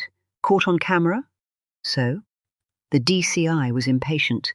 So it's a long list of images of wanted shoplifters, accessed by any copper in the county who might be able to put a name to a face. The moment they do that, that name is a wanted person. Arrestable. We do! Abigail was catching on. And the Met will have something similar. Vince seemed encouraged to continue. Those CCTV images are grainy as hell. If we could get a Met source handler to get Rebecca Forster identified as a shoplifter, she becomes arrestable. Rather than worry about stopping the assault, we just remove the victim. Abigail was on board. It was an idea they could run with. But looking at the boss, she could tell her enthusiasm was not being matched. Temporarily, Vince shrugged this out, as if picking up on the same body language, his enthusiasm losing steam. That works. Abigail did her best to pump some energy back into it. We just need the Met handlers to understand that she can't get dealt with tonight, that they need to bed her down until the morning, and we have a reprieve. They'll have influence over custody procedures. We'd be able to do it if it was in Kent. But it isn't in Kent, is it? The DCI's anger had dropped to the level of irritation. Abigail's hope flared brighter, even more so when he took back to pacing, his shoes clicking out his progress. It's too risky, he said finally. Too much would have to go absolutely right, and too much could go wrong. Too much of this is running on assumptions. What assumptions? Abigail demanded. The DCI turned sharply to front her up, his neck the colour of scold. That Betsy Wheeler is just a little old lady ratting out her sons. That she isn't actually doing their bidding and sending us to intercept some rivals that they would really rather like banged up. Clear pathing. That was what this practice was known as. Abigail's mouth flapped at this, but she had no response. It wasn't uncommon. Criminals actively engaging with source handlers, not primarily for the cash, but to take out a rival. From what they knew, this could well be an example. The Winters would have rivals. Every OCG making money did, and maybe those rivals were moving a large amount of stock into an address tonight. Tipping the police off would be hugely advantageous if they were to go on and stop them, preferably as they entered the address so that they could carry out a search and deal with anything found. The Winters could drop this information to the police themselves, but there were optics around that. And, besides, would the police react to intelligence of a load of contraband being moved from one place to another? Perhaps. If this intelligence came from a source known to be involved in the same activity themselves, it was still possible. The police would take what they could get, but there was no guarantee. But an old lady, reporting a young woman at risk of violence, at an address where she lived with her 4-year-old child, that might feel like a surefire way to get the police through that door. We can't just do nothing. Abigail was flapping. She had been on the front foot, feeling so absolutely right that anything else was ridiculous. But she was rattled. Maybe the DCI was right, Emma Nixon too, all that experience in the room, people who had seen it all before. She'd been in the team 5 minutes. Inexperience made mistakes. Inexperience trusted too easily. Inexperience ran with emotion, and it didn't step back to think. We're not doing nothing. The DCI's tone was different, sympathetic, almost nurturing. Abigail might have preferred anger. I'll put a call into the Met and ask that they increase marked patrols in that area, get a visible presence. I can also ask that any calls coming in from the street, neighbours reporting banging on doors or shouting, I can ask that they're I-graded. It's the best we can do. It's not, Abigail said. Betsy wasn't lying to me. I know what you're saying. I can see why you're saying it. But I was there, with her. I was the one talking to her, and she wasn't lying. Betsy? Emma had scorn in her voice. She didn't need to say any more. First name terms, are we? You and your new mate. I think you should get some air, the boss said. Take a moment to think about what we can do next. He now sounded neutral. Abigail knew he could go either way from there. She took his advice. The position of their office, clinging on to the edge of Ramsgate's freight port, and with the cliffs providing a solid wall to catch the wind, seemed to always mean stepping out into an environment that was a few degrees cooler than anywhere else in the county. She pulled her fleece tighter and walked until the pitted concrete of the concourse gave way to pebbles. She glanced over to her left, her attention grabbed by the movement of a forklift with a spinning orange light. The wind direction meant that she could hear its whir. She focused on the driver. He was distant enough to be nothing more than an outline in a high-vis vest and hat, but she still pictured him happy. Content. And why wouldn't he be? His job was to move pallets from one place to another. He did his quota, then went home. Job done. No one got hurt. Shoulder just been a fucking forklift driver, she muttered, her breath visible in the biting cold. Yeah, but I've seen your reverse parking, said Vince. Abigail spun towards his voice, and then welled with emotion when he held up the jacket that she'd left inside. It was ridiculous, a simple act of thoughtfulness, and she was damned near breaking down. She needed to be stronger. This job was making her the opposite. I think I fucked that up, she said. I think you're right. She saw something different in his expression. He was generally laid back, had a c'est la vie approach where nothing seemed to rattle him.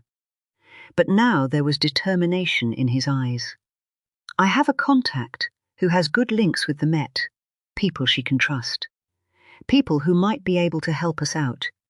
People she can trust or people you can trust. I'm being straight with you, he said. We're in friend of a friend territory here. But this woman, she's a Kent DI and I would trust her with my life. But she's not Source, Abigail said. She not anything right now. Maternity, yours? Mine, Vince conceded after a moment's hesitation. And she would help. She would. And she'd agree with our stance. With the need to intervene.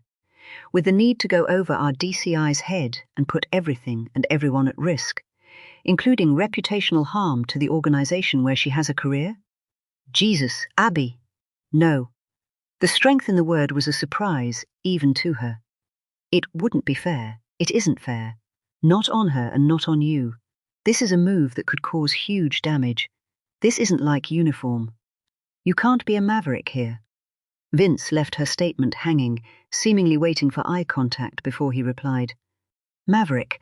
Strange. That was the exact word people used when they talked to me about you. I do hope they ain't beat that out of you already. And if we fuck this up, it's forklift races on the docks. Abigail's laughter was genuine. It came out as a ball of breath. She had put her coat on and now zipped it up tight. She dipped her lips beneath the collar while she took another moment. We can't, she said finally. The boss was right. Too much can go wrong, for us or for Rebecca Forster. Chapter 20, Potent. Shit! There were blows. Rebecca Forster didn't know how many. Her front door was under attack by something far too solid to be a part of a person. This was not someone knocking to see if she was in. This was someone forcing entry into her home. Jacob! She twisted onto rubber legs, unsteady at first, pushing her arms out into the darkness for balance. The blows were still coming, the noise horrendous in the stillness of the night, and carrying directly up the stairs to the bedroom. Hers was a 2-up, 2-down townhouse. The front door opened almost directly into the living room, with just a small porch between them that could fit 2 people standing shoulder to shoulder. Jacob! Her voice was a whine, ushered out towards where a night light burned in the next room over. She made for it, stopping at the edge to glance in. He hadn't been sleeping well. A persistent cough that the doctor had said would last until it had run its course. Whatever the hell that meant. What it had meant for her was 7 days, and counting with little more than a snatched couple of hours of sleep every night. It meant a sort of walking malaise among society during the day, and a constant battle not to lose her shit when the night came. But fear beat exhaustion, expelling it in a moment so that all her senses were as sharp as they had ever been. She pulled the door to. Jacob had only just gone down. He had one chunk of sleep in him. Sometimes it was an hour, sometimes a blissful 3. But the first time he woke would also be the last time, and she could not afford for it to be now. The stairs in her home had a twist in the middle. There wasn't enough room for one flight, so they doubled back, cutting out a large chunk of space from the ground floor, intruding into what was laughably called the lounge diner. The layout allowed a view of the front door halfway down. It also allowed a view of the living room window, and she gulped in a mouthful of darkness at the sight of a figure standing at both of them. Both views were obstructed. The front door had 2 frosted panels, each filled with a dark shape whose movement matched the sound of the hammering. The window was mostly obscured by tipped blinds. She could only make out a silhouette cast by the street lighting. The silhouette made the shape like someone doing a salute as it pressed up against her window, trying to find signs of life. "Joe!" she growled. Her useless ex-boyfriend. It wouldn't be him. This wasn't his style, but it would be about him. It would be about something he owed to someone. These were not the sort of people to take no for an answer. They had been before, and she had only just been able to replace the television they took as a down payment from that visit. She couldn't afford another one. There had been a break in the noise, long enough for her to consider that they might have given up. But it came back all the louder. She could sense the aggression. The saluting figure pushed off the front window as if moving towards the door. She could expect a 2-man assault. That was how it had gone before. Aggressive knocking that had escalated to kicking. She had opened the door in the end, but only when it started to give, when a bit of the wooden trim had fallen onto her welcome mat. She opened the internal door and pulled the hanging light switch. It fired a small bulb that lit the tiny space. Everything stopped. The noise, the grunts of frustration, the movement through the frosted glass. Time itself. Rebecca was frozen by indecision. She had needed to stop the noise, and she knew the light would do that. But she also knew it would only be temporary. She was going to have to do more. And it would need to be in the next few seconds. She considered fleeing. She could fly up the stairs, scoop up Jacob and some essentials, and be back down before the door was put in. She was confident of that. Then she could go out, though, the back. There was some low fencing bordering an alley that ran along the back of all the houses. To the left it slimmed down to nothing, but to the right it would pop out on a different street. Then what? And that was assuming they didn't have someone covering the back. They wouldn't even need to do that, just cover the mouth of that alleyway. It was useless. She reached for the door just as the thuds came back. They were so hard, she felt them through her hand as she twisted the handle. The door took up almost all of the space when it was open. She had barely pulled it an inch when it was shoved towards her. She was ready, stepped well back, giving her a view of 2 furious faces staring her down, lit by the bulb above. And she knew instantly that she had made a big mistake. Chapter 21, Telect. The 2 shadows merged into a clump that smudged the sharp lines of the front door when viewed from a distance. It was a terraced street, and the target address was halfway down. The street was dead quiet. Both sides had an unbroken line of cars, parked up for the night with permits on show. With no chance of parking nearby, Vince had needed to go out on foot and find a shadow big enough to swallow him whole.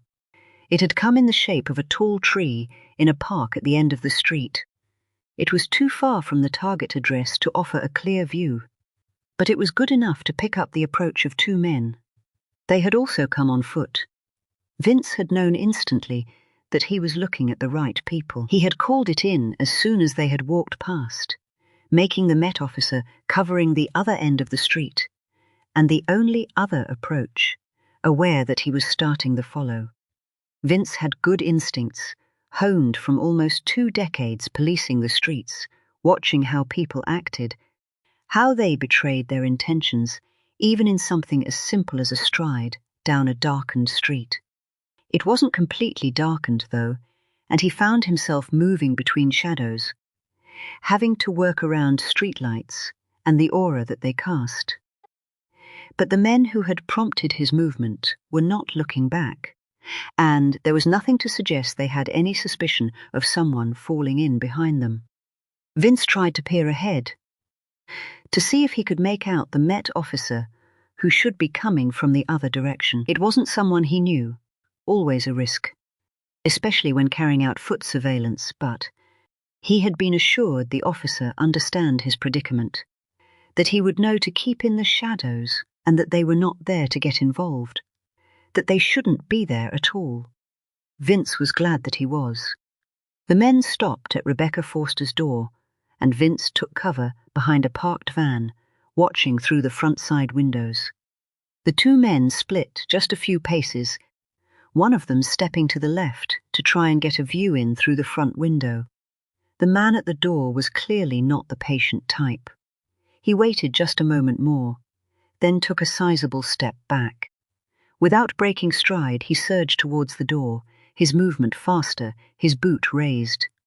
The door went with the second kick. Vince was relieved, not just because he knew that the female occupant, the focus of their assault, had already been taken away by 2 arresting officers an hour earlier, but because they had opted to kick the door in.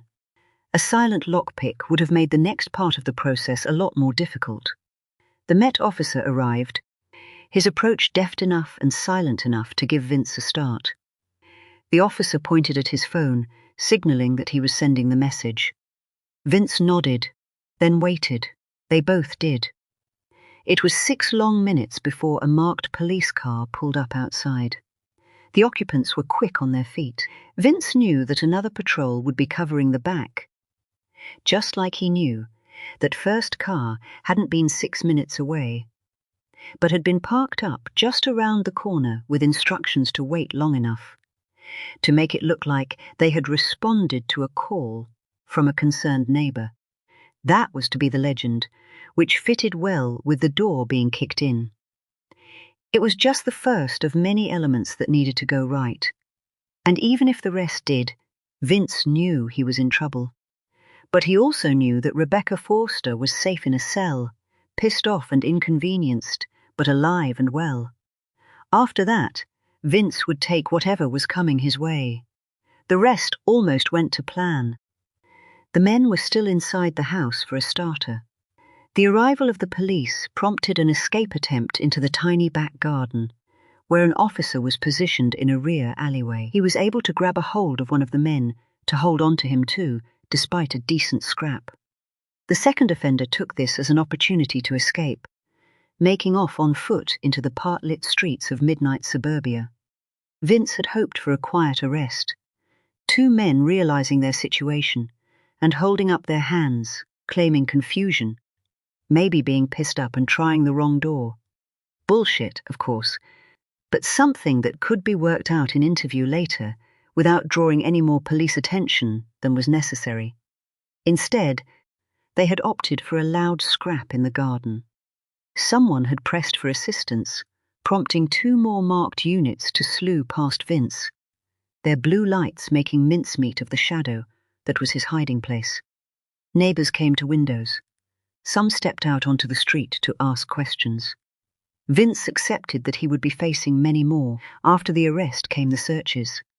A car key turned up in the man's pocket, and Vince was part of the team out on foot, looking for a parked VW purchased after 2024. It wasn't a large area, It was never going to take long. The car that winked its light was parked on someone's drive. The homeowner's face was a picture of confusion when they knocked him up. They got lazy. Vince's Met companion shrugged it out, referencing the car. The street parking was just about non-existent, and they had made the decision to use an empty drive, which could have prompted a call to the police on its own. Vince didn't see it as lazy so much as further confirmation that the two men had absolutely no clue that anything might hinder their evening's work. The car was seized. Early investigations showed it to be a hire car. The details of the hirer would not be available until the morning, but Vince already knew that it wouldn't tell them anything new. They might be lazy or overly confident, but they wouldn't be stupid. Vince came away. It was a reasonable drive back from South London to his home on the outskirts of Canterbury. He wasn't surprised to see numerous missed calls from Abigail. He was interrupted on his attempt to call her back by something incoming. Someone. The same someone that had been his contact all night. The update was short. Vince just listened, and then, when the call was cut, his fist bounced off his steering wheel in a moment of raw emotion. He steadied himself for the call to Abigail. "Are you ignoring me? And on a night like this?" Abigail's irritation seemed to build in every word. "I was busy, and it was the right thing to do." "What does that mean?" "It means I just got a call, an update on what happened. 2 men pitched up. The Met have one in. You should have a name on your email already. He's pretty well known for violence, not much that has stuck." "Okay," Abigail said. "There were searches. Something was found, dropped by the offender. The one that got nicked. Yeah, although he's already denying it. What was it? Something you can use. Something that means we're not done ignoring the boss just yet. Something that means you might need to go through with part 2 of your idea. The crazy one. The one that gets me fired? Oh, we're past that mark in the sand already." "I see. So, you're saying we can't really be in any more trouble?" Vince sensed the question was rhetorical, so he waited her out, listening to her, taking 3 or more breaths until she spoke again. "Best I get dressed then." Chapter 22. Pont Trothelt. Rebecca Forster was scared. Something had changed in the last few years that meant she was always somewhere on the scale between worry and panic. Giving birth did that. Suddenly, this living, breathing thing fell out of you, totally helpless, totally dependent. It wasn't unreasonable for the anxiety about keeping it alive to mix with the exhaustion. A lot of other mothers, the Instagram ones at least, talked about little else but the joy of motherhood. Rebecca felt like she was still waiting for hers. The fear was different that day. It was fear of the unknown. She had been arrested before, even been in a cell in Brixton's custody block, but her last visit had been for less than an hour. On that occasion, she'd barely had time to finish a shit cup of tea before she'd been walked back out of her cell and into an interview room. There, she'd found the items that she'd stowed in her child's buggy, without making any attempt to pay, laid on the table with a chair positioned so she was forced to sit in front of them. The formal warnings at the beginning took far longer than the part where she fully admitted what she'd done. The officers, to their credit, had seemed to understand the why, even if they couldn't entirely ignore the what. In and out. Still up there with the worst experiences of her life, but over in a moment.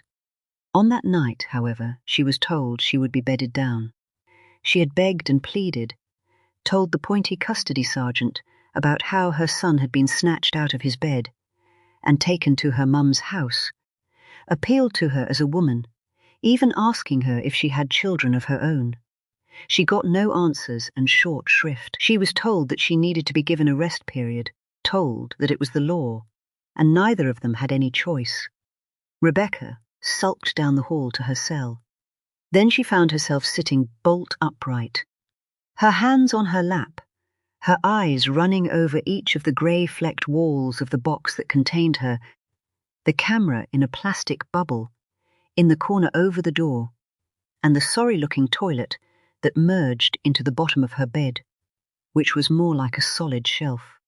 The mattress was made of a flimsy plastic material that crackled with the slightest movement. She tried lying down. She told herself that this could be a good thing. She hadn't done anything wrong. This was a bonus night away from Jacob's coughs and sobs, a night when she might be able to sleep for more than just a few hours. It was desperation, a delusion. She missed her son with every fibre of her being, and it wasn't like she was in her own bed or in a hotel. It was a custody suite. She was sharing a space with other prisoners, and their screams, jailers and their heavy boots, and at least 3 panic alarms throughout the night. Shrill, all-encompassing wails so loud as to be painful. It was hell. When morning finally came, she refused breakfast, a decision that seemed ratified as the door clacked again just a few moments later. The same jailer who had asked her about food was now telling her that she was ready to be seen. She was ready too, ready to give them a piece of her mind, to vent her frustration at what they had put her through, having her spend the night in this hellhole when she hadn't done anything to deserve it. This time, any table laid out with stolen goods was nothing to do with her. This time, she would demand to know just what the fuck they were thinking. She was almost looking forward to it. The custody sergeant was different, the face at least. The miserable-looking woman from the night before was now a miserable-looking man. This one was a hulking brute, his clothes straining against him like the lumpy kid in class who outgrew his uniform long before the terms. The officer's ready to talk to you.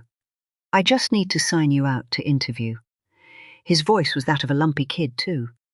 Okay, Rebecca sighed, her anger dissipating into resignation. She just wanted out of there. The air was thick and warm at the desk, stinking of body odour, antiseptic and damp. It was cloying enough to stick in her throat as a layer she couldn't clear. Says here, we have intelligence that you may have previously carried drugs on your person on behalf of another. This wasn't true. It wasn't a question either, just a statement of fact read out by a man expecting to tap confirmation into his keyboard. What? No. He made eye contact now. That's what it says here. She leaned forward, despite it making no difference. The desk was far too tall for her to be able to see what he was seeing on his screen. Rebecca Forster, yeah? That's what you have? Forster, he confirmed, suspected to carry drugs on behalf of her partner. He shrugged it out like it must be true. Black and white. Were you searched when you came in last night? Yes. The sergeant broke away, back to his screen. Says here you didn't get a further search. He took a moment to fix back on her. What does that mean? I was searched. Okay, I just want to get this done and go home. Then, without breaking stride, he spun to the jailer with the heavy boots. Female officer, strip search required, please. Then he was staring at her again, with the intensity of someone trying to see what she might be hiding. Do you have anything on you that you shouldn't? No, a strip. That isn't me. It can't be. Are you the girlfriend of a Mr. Joseph Allen? That name. Always that name. He's not here, is he? This is about me, and I'm telling you now I don't have anything on me. Please.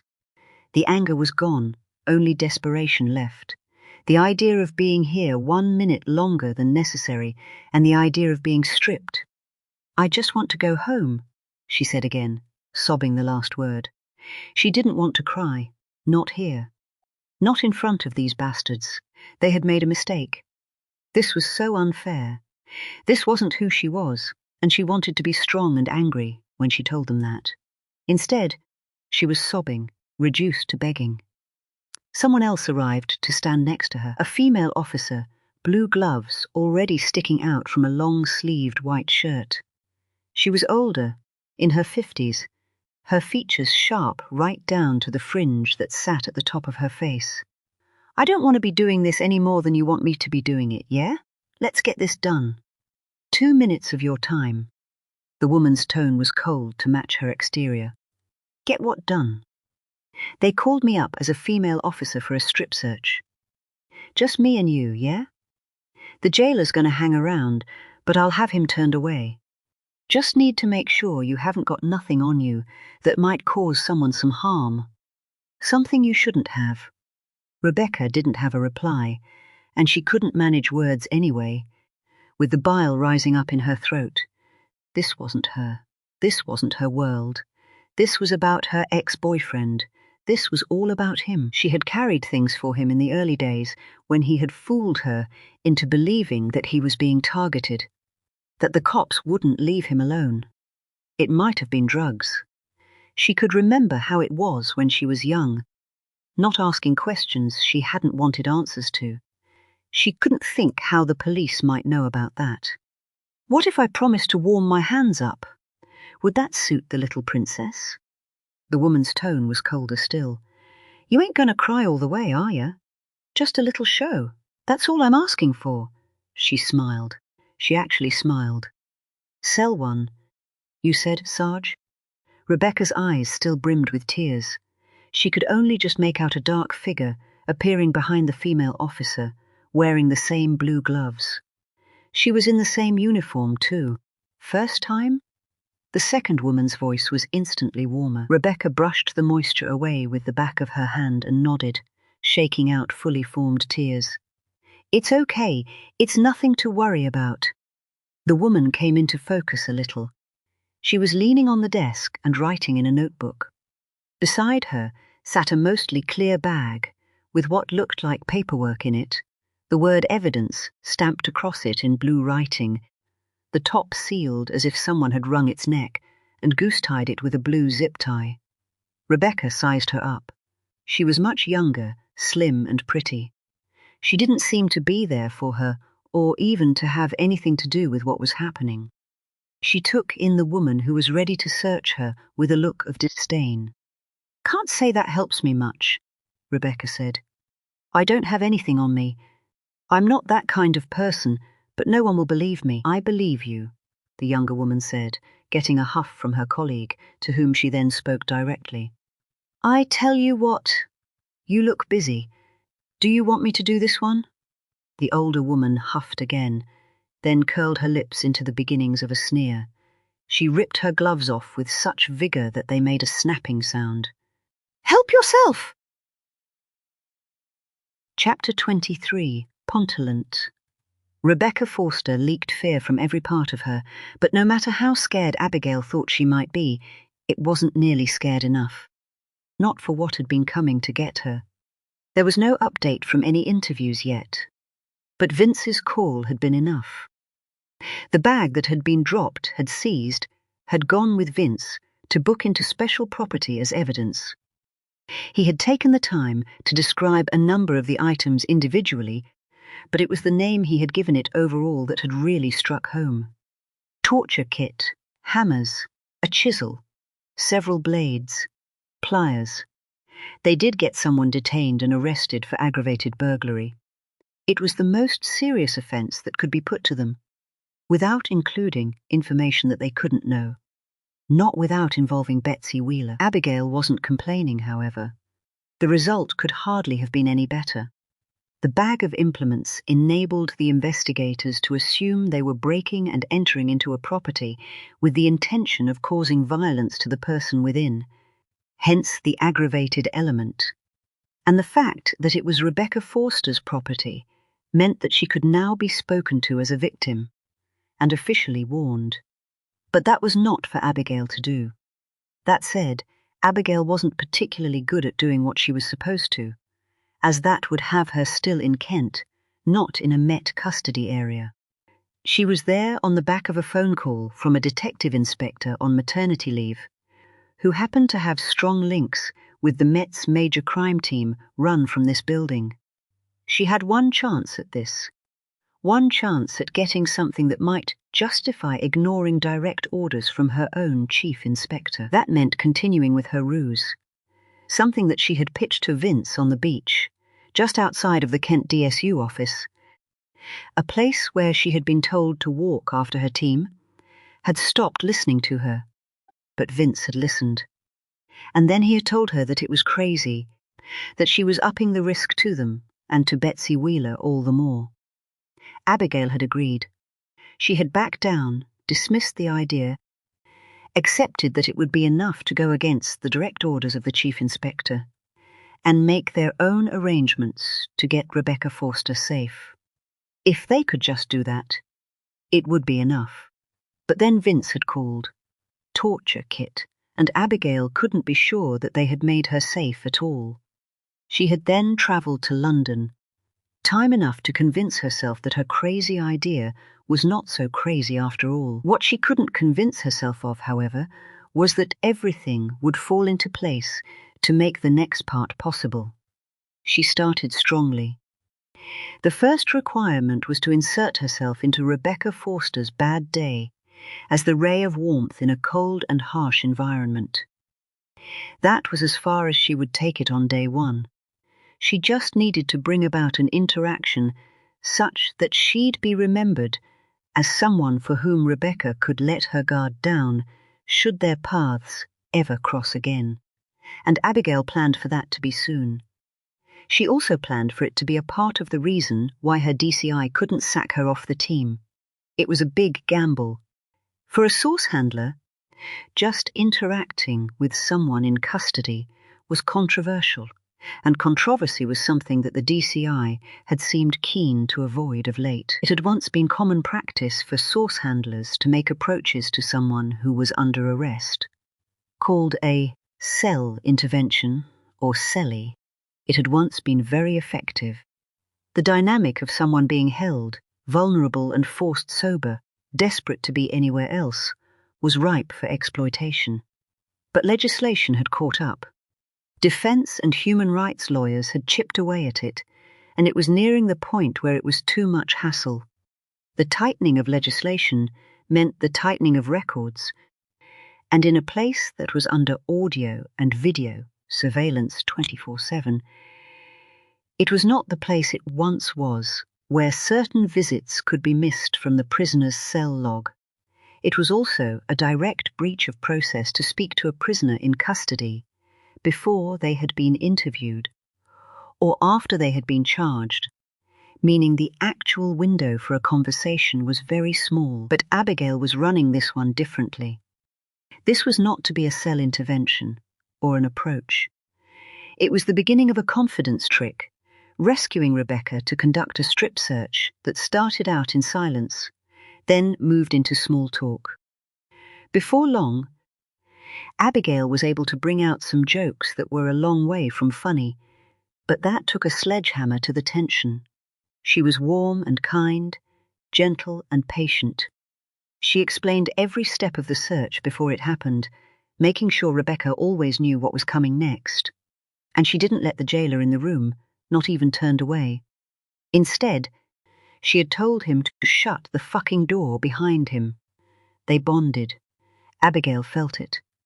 It was confirmed when she was told to stop saying Rebecca and to call her Becky. The situation made it easy, trust building between them at a level that she might never have reached in a cafe meeting or a staged taxi ride.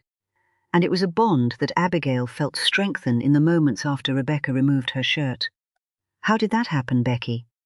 Abigail was still being gentle, her tone warm and encouraging. There was a bruise, large enough and loud enough to quieten the room. Car door. I've been doing this job a little while now. I know a fist shape when I see one. It's okay. Abigail followed up quickly. I'm not here to cause you any trouble. I won't even ask any questions. I just want you to know that there's help out there. You know that, right? Do you mean from you lot? Rebecca scoffed. The sadness in Abigail's response was genuine. I get it. We upset people, right? That's basically what this job is. Sometimes I drive around all day looking for someone to upset. We forget that there are good people out there. People like you. I tell you now, if I played back that conversation you had with Jackie out there, she'd be so gutted. With herself. We get worn down by it all.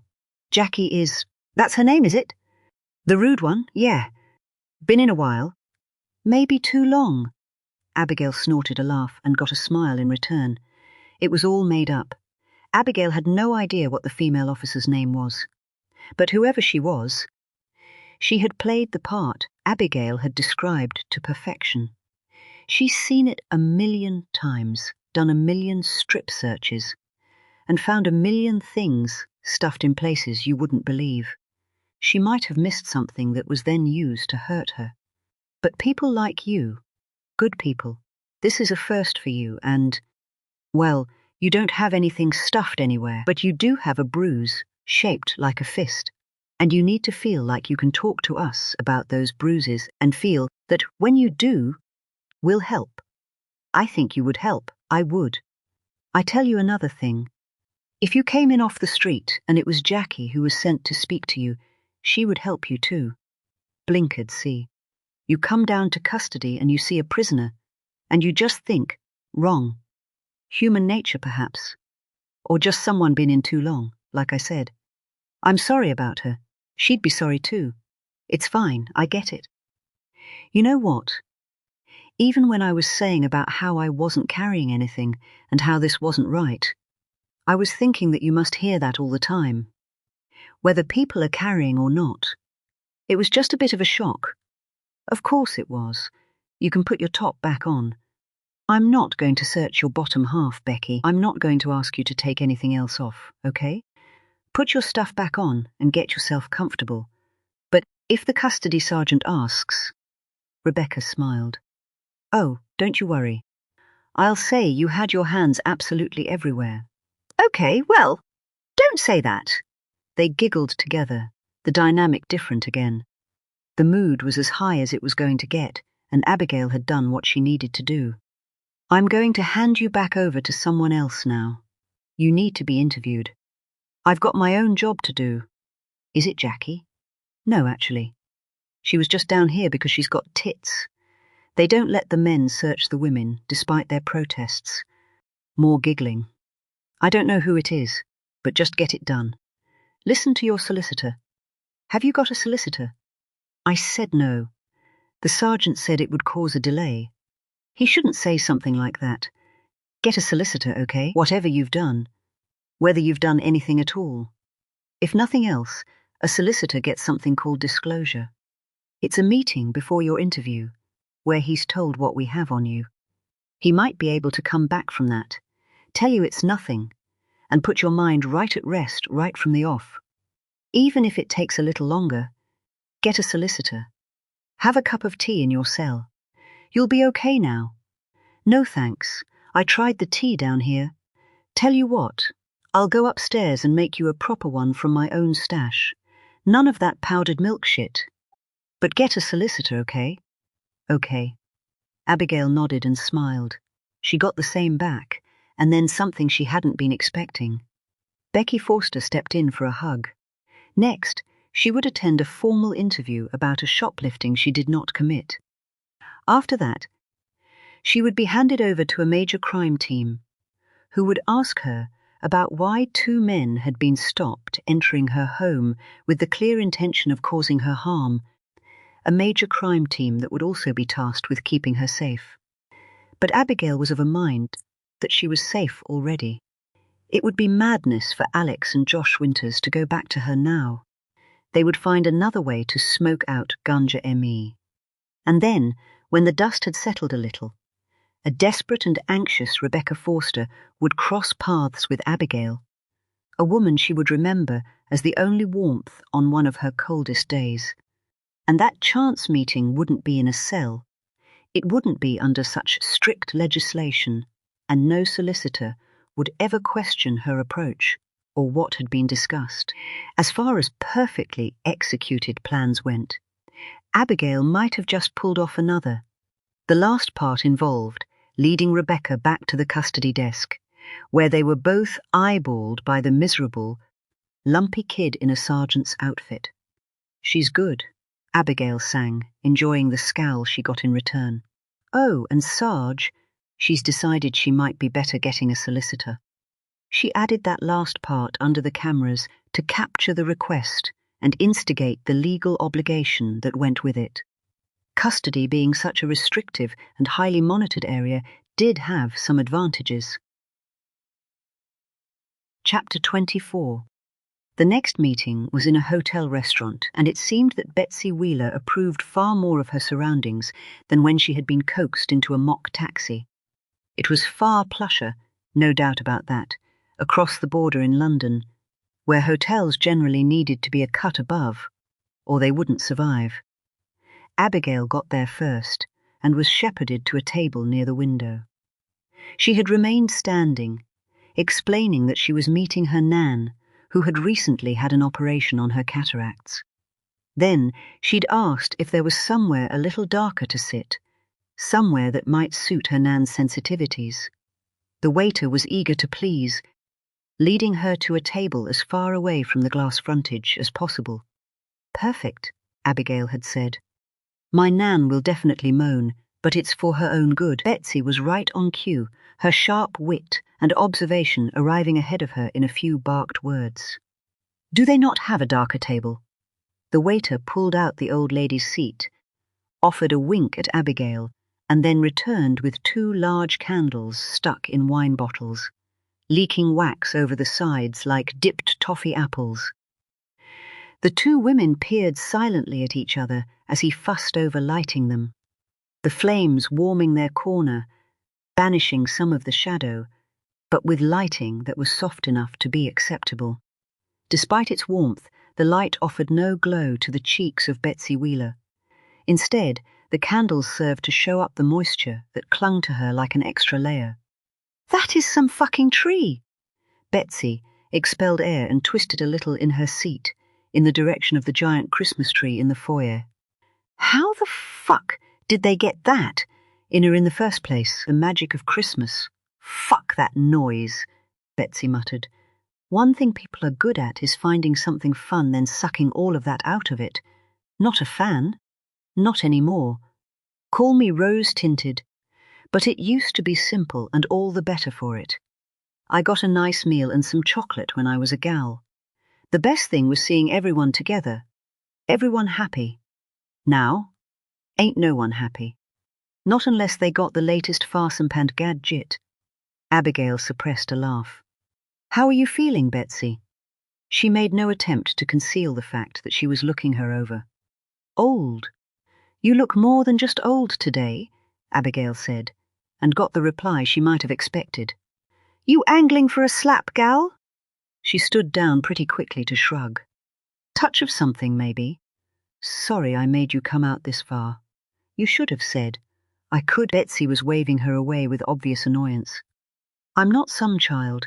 I don't need to be mothered. If I can't make something, can't do something, then I know how to use the tongue in my head. Better this than sitting at home in my own stink and feeling bad about it."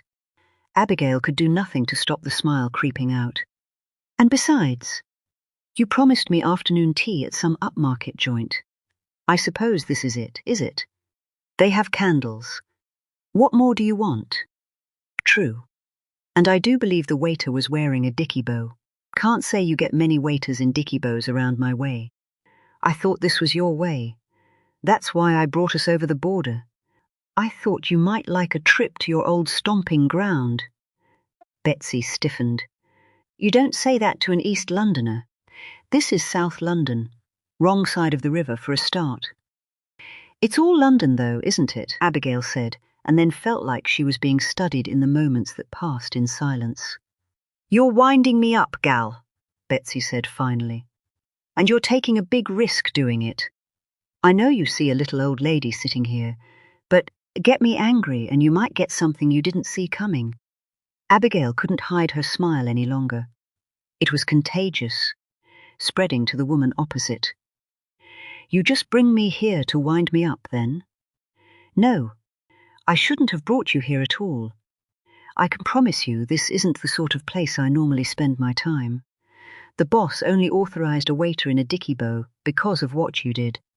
This is our way of saying thank you." "What I did?" "Your information, Betsy. It was good." "Of course it was good." "I told you it was good. I ain't playing at this. That's good to hear. But you should know I only came today to tell you that there won't be no more."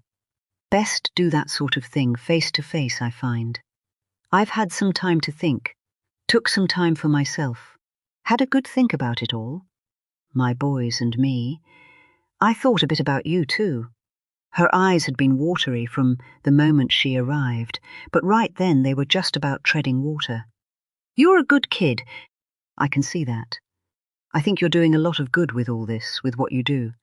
But family. Family? Them boys. No matter what, they're family, right? This ain't sat right from the start. I guess I thought there was something bigger in all this, but there ain't. And your grandson? He's family too. The future of your name, your legacy. That's what you said. He's a grown man now. I've told him what I told my boys, gave them all the best start I could. I've warned them all about the pitfalls, until I was blue in the face. They don't listen to me, and that's fine. But that don't mean I can be a part of their downfall. I also realized something else. Something you said. What was that? First time we met, you said that you knew who I was, and that you knew who my sons were. I know you didn't just mean their names. I don't think I'm telling you anything you don't already know. Not when we're talking about the big picture. I might be able to talk about the car they're driving, or the latest prick wannabe who walks through my door and helps himself to my biscuits so you keep a hold of who's who. But that's it. I overhear little details, but you either know them already or you soon will, with or without me. I just don't figure it to be worth all this, worth doing what I'm doing, being what I'm being, for that. Okay. Abigail sat back, giving Betsy the room to continue. So that's my lot. I get it, if you don't want to buy me no cream tea no more. Anyway, East London girls like me stand out like a thumb hit by a hammer around. I'm still surprised they let me in. Must be because it was dark. But that bow tie's got a good look at me now. He has. Security will be on the way already. They'd better bring a whole fucking troop of them out here. I may be a little old lady. She was looking around now, a ball of energy. But I fight like summon caged, summon fucking feral. Abigail's laughter sparked the same in her guest. I don't doubt it for a moment. I bet you'd be a right handful. Nice people like you don't have to find out. Betsy took a beat, her eyes losing their focus. She sat back, but slowly the energy she had dissipating. A half smile remained on her lips. I had a daughter. That half smile dipped a little. But she weren't meant for this world. Some kids, they get born with a heart so big it can't go on. That was her. That was my Sadie. Sadie. I love the name. Any hint of a smile was gone completely. There was a rawness to her, that exterior of scars and dints, forged in an East London betting shop, and a stare that could have silenced a room, was gone. A vulnerability was left, and Abigail didn't know what to say to it. I think she might have been a bit like you, now, I mean. You do that. You think about what they might have become. She would have kept her brothers in check, I know that. Done a better job than I managed. And she would have been a proper mother's girl. But fucking fierce. The kind of girl that wouldn't be pushed past what she knew to be right. Maybe she would have been a copper. A cat among the pigeons. Maybe, Abigail said when nothing else seemed right. I'm sorry you had to go through that. Sorry you didn't get to see what she could have been. You just have to remember what she was. Perfect. I guess that's the thing with dying young, right? She gets to be perfect forever. Feels like my boys have always been shits. What about their dad? Was he not a good influence? He might have been if he'd been around. Her focus came back, sharp and quick. Fucked off to protect his country from the troubles, but he never had no fight for his own family. An absent father ain't no excuse either. Don't get me wrong. I loved them boys like any mother should. Wiped their arses, fixed their scraped knees, took them to their clubs and hugged them enough. Their dad was good when he was about. They ain't no cliché, lashing out at a world that beat on them as kids. They got no excuses for what they are, and I ain't having that on my conscience. You loved him. Abigail dared, your husband. I loved him.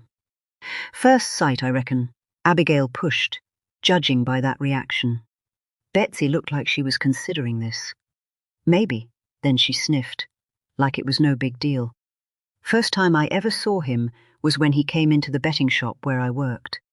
Then he hung about like some creep. I was telling him to fuck right off, and he replied by asking me out. Said that was why he'd been hanging around. So he was just trying to pluck up the courage? Took some courage back then, gal, I tell you that. I was a fucking picture. Them were high counters in those days. All the men could see was these fucking sparklers between a great pair of tits. Jesus. Betsy. I said yes. I don't know why. It weren't like he was spectacular and I'd told a million men to fuck off in that place. My shop was part of a bigger building, broken up into units, most of it an indoor market with a big, high ceiling, all owned by the same guy. Some Turk that my dad knew, friend of the family. You could say that was how I got my job, but that didn't mean I weren't shit hot at it. Anyways, that place did the best pancakes in the whole of London. You didn't get no waffles or shit back then. It was British pancakes, or you could fuck right off. And that was where he took you. That was where we went. He walked me about 50 yards when my shift was done. I was still in my uniform, a white blouse with a name badge so he wouldn't forget. To an indoor market. I know, the kids wouldn't stand for it these days. You ain't getting no shots for your socials in that place. It had net curtains. I'll never forget it. Bare bricks walls, internal walls. I might add, and some bright spark thought what they needed to cheer it up was a set of curtains. Weren't over no window. That was before, of course. Before your generation came in. Gentrification, they call it. Just a modern-day word for extortion, if you ask me. Back then, there was a plaque in the bog boasting about how that place was once famous for pirates, vagabonds and thieves.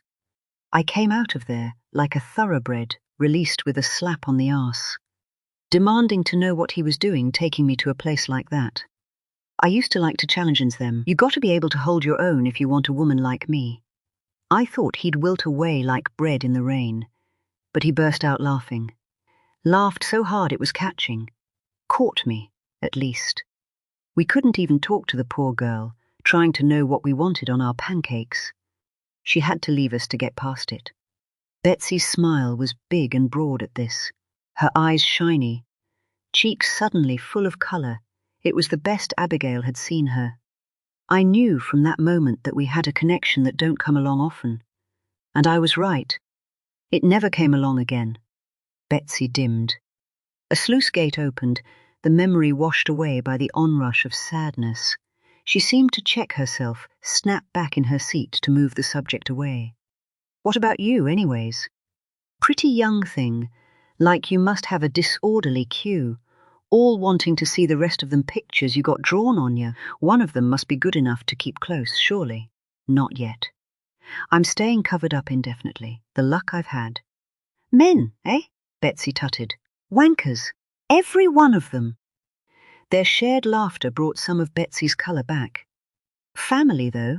You must have family, Betsy said in the silence that followed. I have a dad. Are you close? It's complicated. More complicated than what you got sitting opposite you, for fuck's sake. Well, no. You win. You love him, though. I can see a little spark among the ice. I do love him, just not every day. Betsy bristled at this.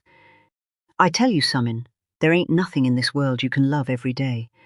I never fell out with anyone like I did my Mike. We used to row like a thunderstorm, but then... Then? Abigail prompted.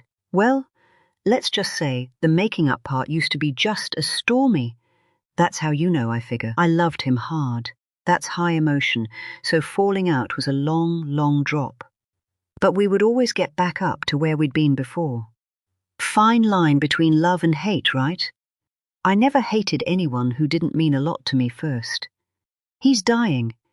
Abigail hadn't meant to say that out loud. The words just tumbled. It might have been a need to match Betsy for sharing her truth.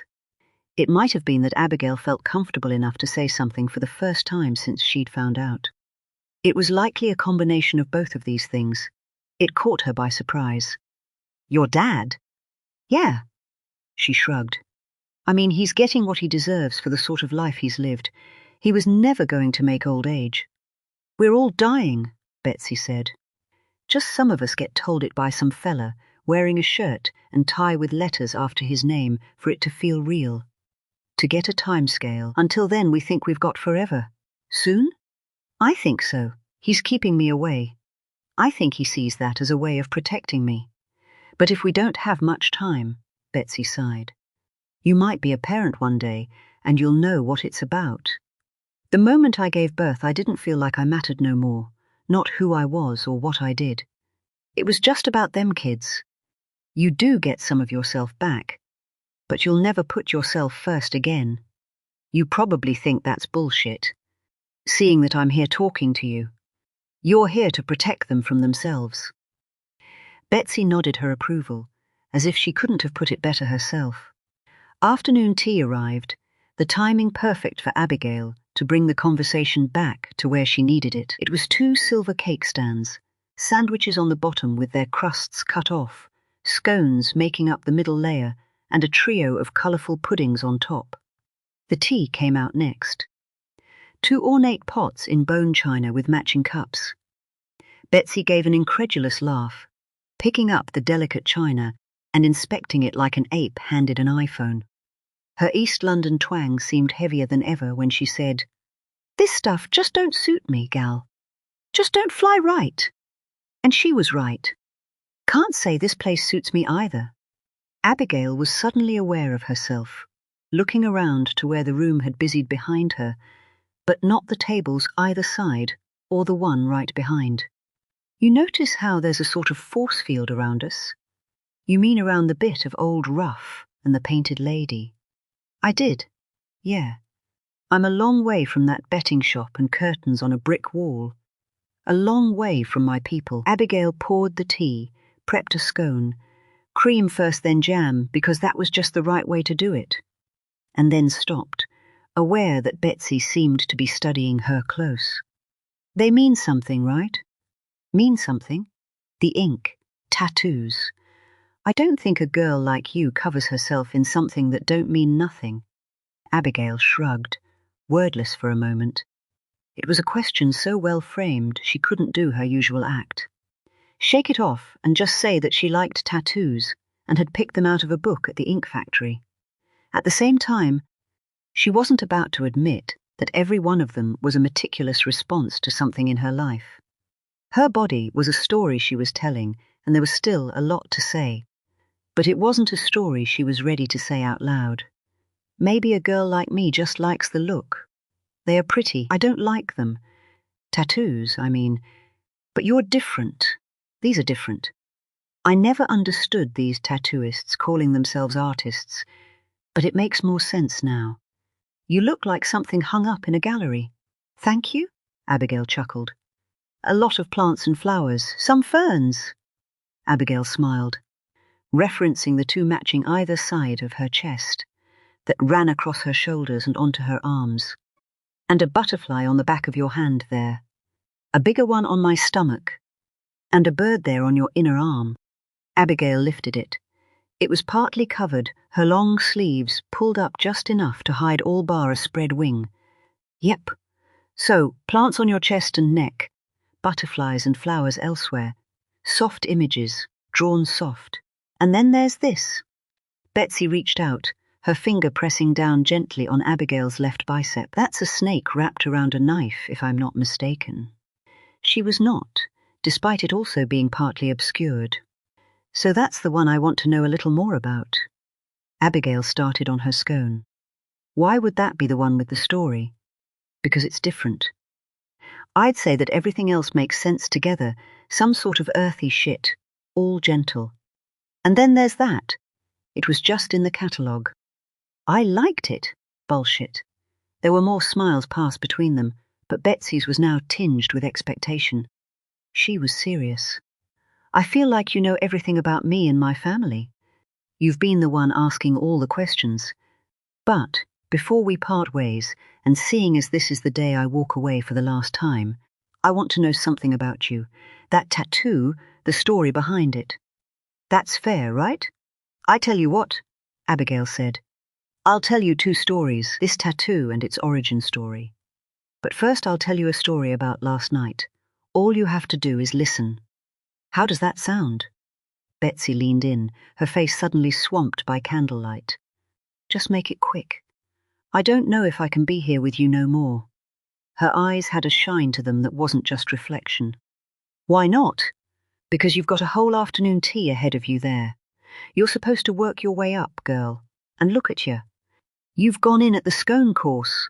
No wonder we're being shunned in here. What are you? A fucking monster? Abigail nearly spat her scone out, and the 2 women in the darkened corner of a 5-star hotel fell into snorting laughter, and people pulled their chairs and turned their backs all the more. The space around them widened. Chapter 25. Potmotlant. The atmosphere changed again as Abigail did as she promised, telling the story of the night before. Of a young woman at home with her child, of the shadows that had approached, their intentions laid bare by what they had left behind, the smiles that had been lit by warm candlelight, and the sweetness of jam and cream turned to cold shadow and tea, whose bitterness worsened as it was forgotten and left to cool. When Abigail finished, both women sat back at the same time, seemingly with a need to increase the distance between them. "That poor bitch!" Betsy exclaimed finally. She had sat in silence, absorbing Abigail's tale, taking everything in and only letting the slightest flicker of her eyelids or a rush of breath. Abigail had told her everything she knew, warts and all. She had started with Rebecca Forster's arrest and finished with a bag of very specific tools thrown over a garden fence. "Pliers," Betsy breathed. "A cutting blade? A hammer in there?" She shook her head. "Small. They call them rock hammers. But they weren't there to carve out no rock. No. The guy we have, he's got intelligence linking him to something similar. Some fella presented to A&E with every bone in his hand broken. There's a strong suggestion that this hand had been caught in the till. Stealing from your sons. My boys did that." Abigail sat back, letting that sink in for just a moment before replying. "I don't know for sure. But they gave the nod for last night, so now you think it's gotta be." "Last night?" Some young woman and her kid had no idea the horror that was coming for them. And she doesn't even work for your sons. She used to work in a nursery, has hopes of going back there when her kid's older. If they sent a man with a hammer to make their point, then they deserve everything that's coming their way. I think you were onto something when you spoke to that copper at the hospital. I think the best way to protect Alex and Josh is to protect them from themselves." Betsy was now shaking her head. "No, not my boys. I know they ain't no angels, and I know that they deal with people different to you and I, different to how I brought them up. But not a woman. Not a woman and her kid. They know the rules around that. And this ain't adding up. You're telling me that you know all about this guy, that he's done what you said with a hammer before, and he's just out and about to do it again? You must take me for a fool. You'd have banged him up and thrown away the key." "Beyond reasonable doubt, Betsy. Those words are the bane of my life. We've got someone nicked and someone that got away. Name unknown. And what are the odds of him having a similar past?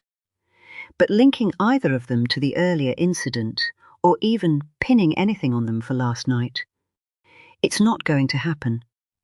People aren't too keen to talk about someone who'd choose torture as their way of revenge. So if I can't talk to the victim, I have to rely on help from people like you." "Nah." Betsy was back to shaking her head, but she was reeling. She looked like a woman now trying to convince herself. "You don't have the whole story, you said that. Maybe my boys are owed something by a fella they can't find, and they've got to send a message. And maybe they did send someone to ask his missus. But they couldn't know who they were sending. They couldn't know what he might do. I heard them talking, heard them cackling, and I didn't like it. That was why I told you about it. But I didn't hear nothing about no hammer. Nothing about no fucking pliers. They wouldn't do that. These are good boys who've stumbled down a path where they need to do bad things to survive. Survive or thrive. Abigail chanced, knowing it was an unnecessary prod, but unable to let that one go. The only response was a glare, the flame from the candle burning bright in her eyes. Betsy? Abigail used her name to change the tone, sighing it out like she was releasing bad toxins. We knew what was coming because of you. Do you see what you did? Betsy still had no response. For a moment, Abigail wondered if she was done talking. I can only see what my boys did. She shook her head, her eyes again catching the candlelight, gathering tears. That old saying, live by the sword, die by the sword. I thought my boys were only playing this game with other people. Just like them. Stupid men, swinging their dicks about, hurting each other maybe, to make themselves feel bigger. But some young girl with a baby, Sanjay's cousin, these are outside of all that. People who didn't know what was coming, didn't deserve none of it. She lifted eyes close to spilling over, and in that moment she looked softer, the tough East London exterior, threatening to dissolve the instant a tear struck. She wiped away the threat, stiffened in her seat, stuffed a sandwich in her gob without checking the flavour. Abigail waited her out. Who is he? Betsy said, her mouth still working on the sandwich. Who's who, Betsy? This cunt you've got locked up from last night. Who said he's locked up? You said you got him. You said he got cuffed up and nicked last night. I know what them cells are like. You let people rot in there for nothing more than snaffling a Mars bar. He might be out already. Last I heard, we're not going to be able to hold him for long. What do you mean?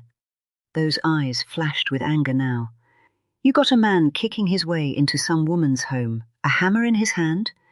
You got to throw the book! Betsy was getting louder, enough that Abigail spun in her seat, making a show of looking around.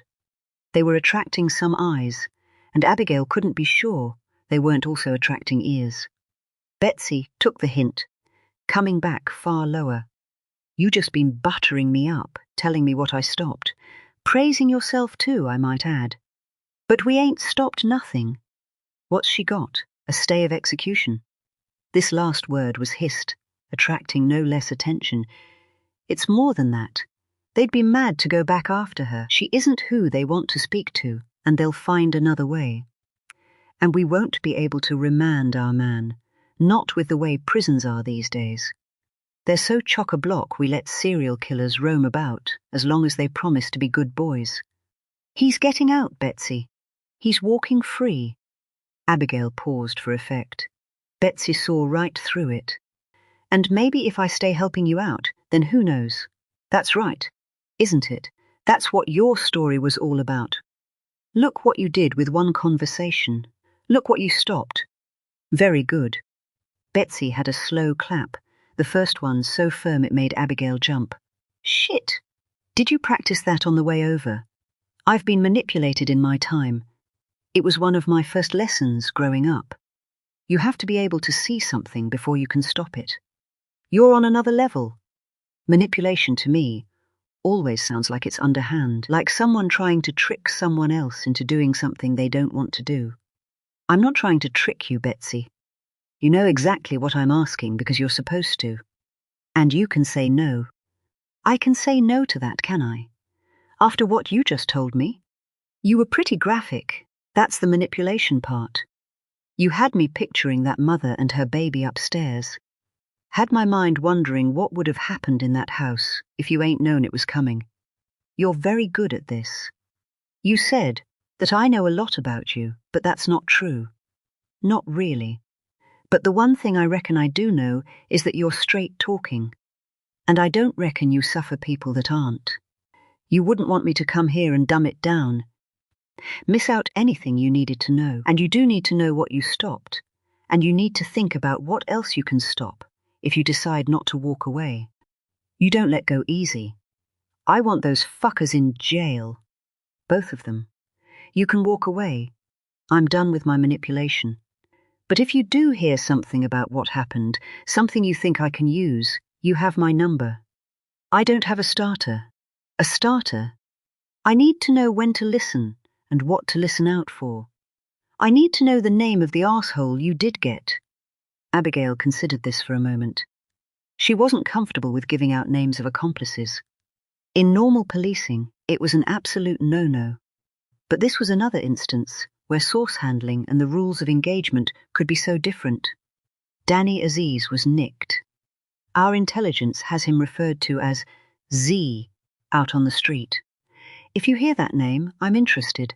Danny Aziz. Betsy seemed to chew it over, and the name that followed was almost whispered. Z. Chapter 26. It was the same series of events, the same brash attitude.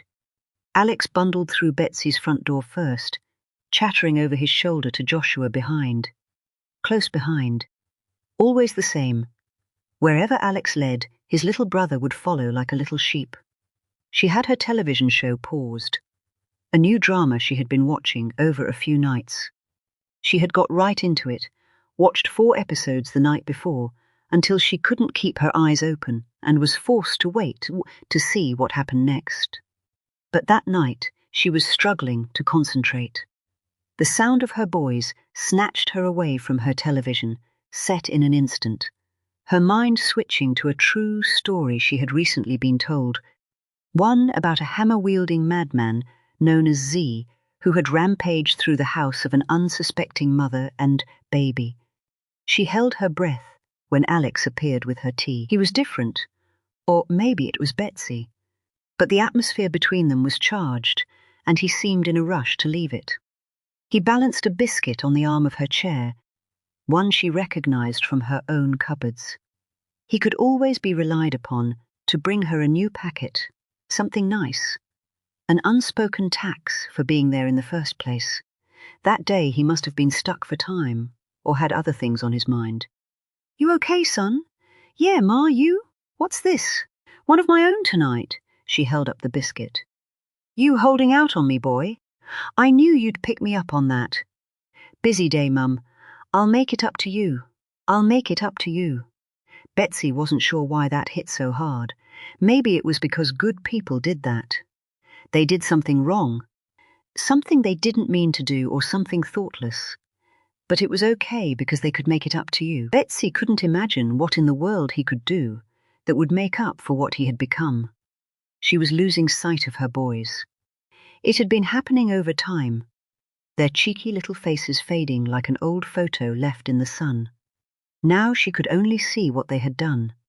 "How about letting me get back to my stories? Keep the noise down in there, yeah? You got many round tonight? I swear it gets busier every time. Might as well put a light up in the window and open up as a fucking nightclub." "Don't worry, Mum, no nightclub tonight. Just a few of us having a game of cards. Bit of business talk, but kept to a minimum. Last time you played cards it was into the small hours. Old woman like me needs my sleep. I don't want you here past 11. We'll be gone by 10. Just a few hands and a chat. I love the tree, the Christmas tree." Joshua's himself had brought it round. He'd stayed long enough to position it, pot it, and hoover up the needles he'd shaken loose. She always had a real one, the smell delicious, as much a part of Christmas as a turkey. Time was. Joshua would have stuck around long enough to dress the thing, Joshua and Alex. Not anymore. Symbolic, perhaps, that these days they were just hurrying in a bare tree and leaving it to her to add the colour. "It hurt, but I got there," she said, making her point. Alex was done talking. He took his leave and Betsy watched him go, turning in her seat to wait for the double doors that led through to the kitchen to close. There were voices then, a low hum of indistinguishable words. Normally she could pick them out, the gist at least. She went back to her show, turning the volume up enough so that her boys would hear it, so they might relax. Abigail had been sure to tell her that she couldn't change her behaviour. No matter what she decided to do from now, she still needed to be the same. Watching her television in the living room that had been hers for more than 30 years was just about the most normal thing she could do. And yet it felt entirely different. The knock on the front door made her jump. Imagine that, her own door being knocked on, and she damned near fell out of her chair. It had an impact on the kitchen too. The voices that were already a low buzz fell silent. Then came a single voice, louder, and sounding like it was giving instructions. It prompted movement. Someone walking down her hall, and then a muted greeting. Betsy guessed at 2 pairs of feet walking back. 2 strangers in her kitchen. She was suddenly very interested in who they might be. She paused her television. Pierce Brosnan, portraying an aging gangster, froze on her screen. Betsy preferred the character that was his wife, played by Helen Mirren. The voices in the kitchen were back to a buzz. Only this time there was a resonance that she interpreted as excitement. Betsy struggled to her feet. The double doors behind her led through to a dining room that met with the back of the house. There was another door that came off that into the kitchen. There were 2 layers between them, the first of which she should be able to peel back without detection. She was gentle, holding the door handle as tightly as she had ever held anything in her life, so tight that she could feel her pulse, as if she held her beating heart in her palm. She twisted the handle. The catch came loose, and she pushed inwards. The noise of the door, dragging over the carpet, sounded to her like the percussion section had struck up. She paused when it was wide enough to walk through, waiting for someone angry to burst out of the kitchen and come at her, to ask her what the hell she was doing out of her seat, what the hell she had heard, and who the hell she was planning on telling. The very idea made her growl. It was low, guttural, and unintended, born of a sudden anger that she should be so anxious about moving around her own home. She crossed her dining room, skewing the right side of a table that had hosted so many family dinners. It was old in style now, dark wood and brass buttons fixing the worn material of the chair backs, 1,000 scuffs, 1 for each family meal, Christmas dinner, birthday, or board game, 1 for each happy memory that still filled this place from the bottom up. The reason she could never leave, as though if she did, then the memories wouldn't come with her, and all she would be left with was her here and now, and a quickening walk to the end of it all. She pushed herself up against the door to the kitchen. The voices were so much louder, no longer a joined-up buzz. There were individual words and emotions. Irritation mainly, anger perhaps, but fear was in there, no doubt about that. Most of that came from the same voice, one she didn't recognize. It had a higher pitch than the others, a male voice still, just a whiny one. I don't know what happened with him. I can only tell you what I did, yeah? What I said. I went along, like you said, picked the guy up where we said, tried out all the small talk, but he weren't that type. That made me nervous, you know.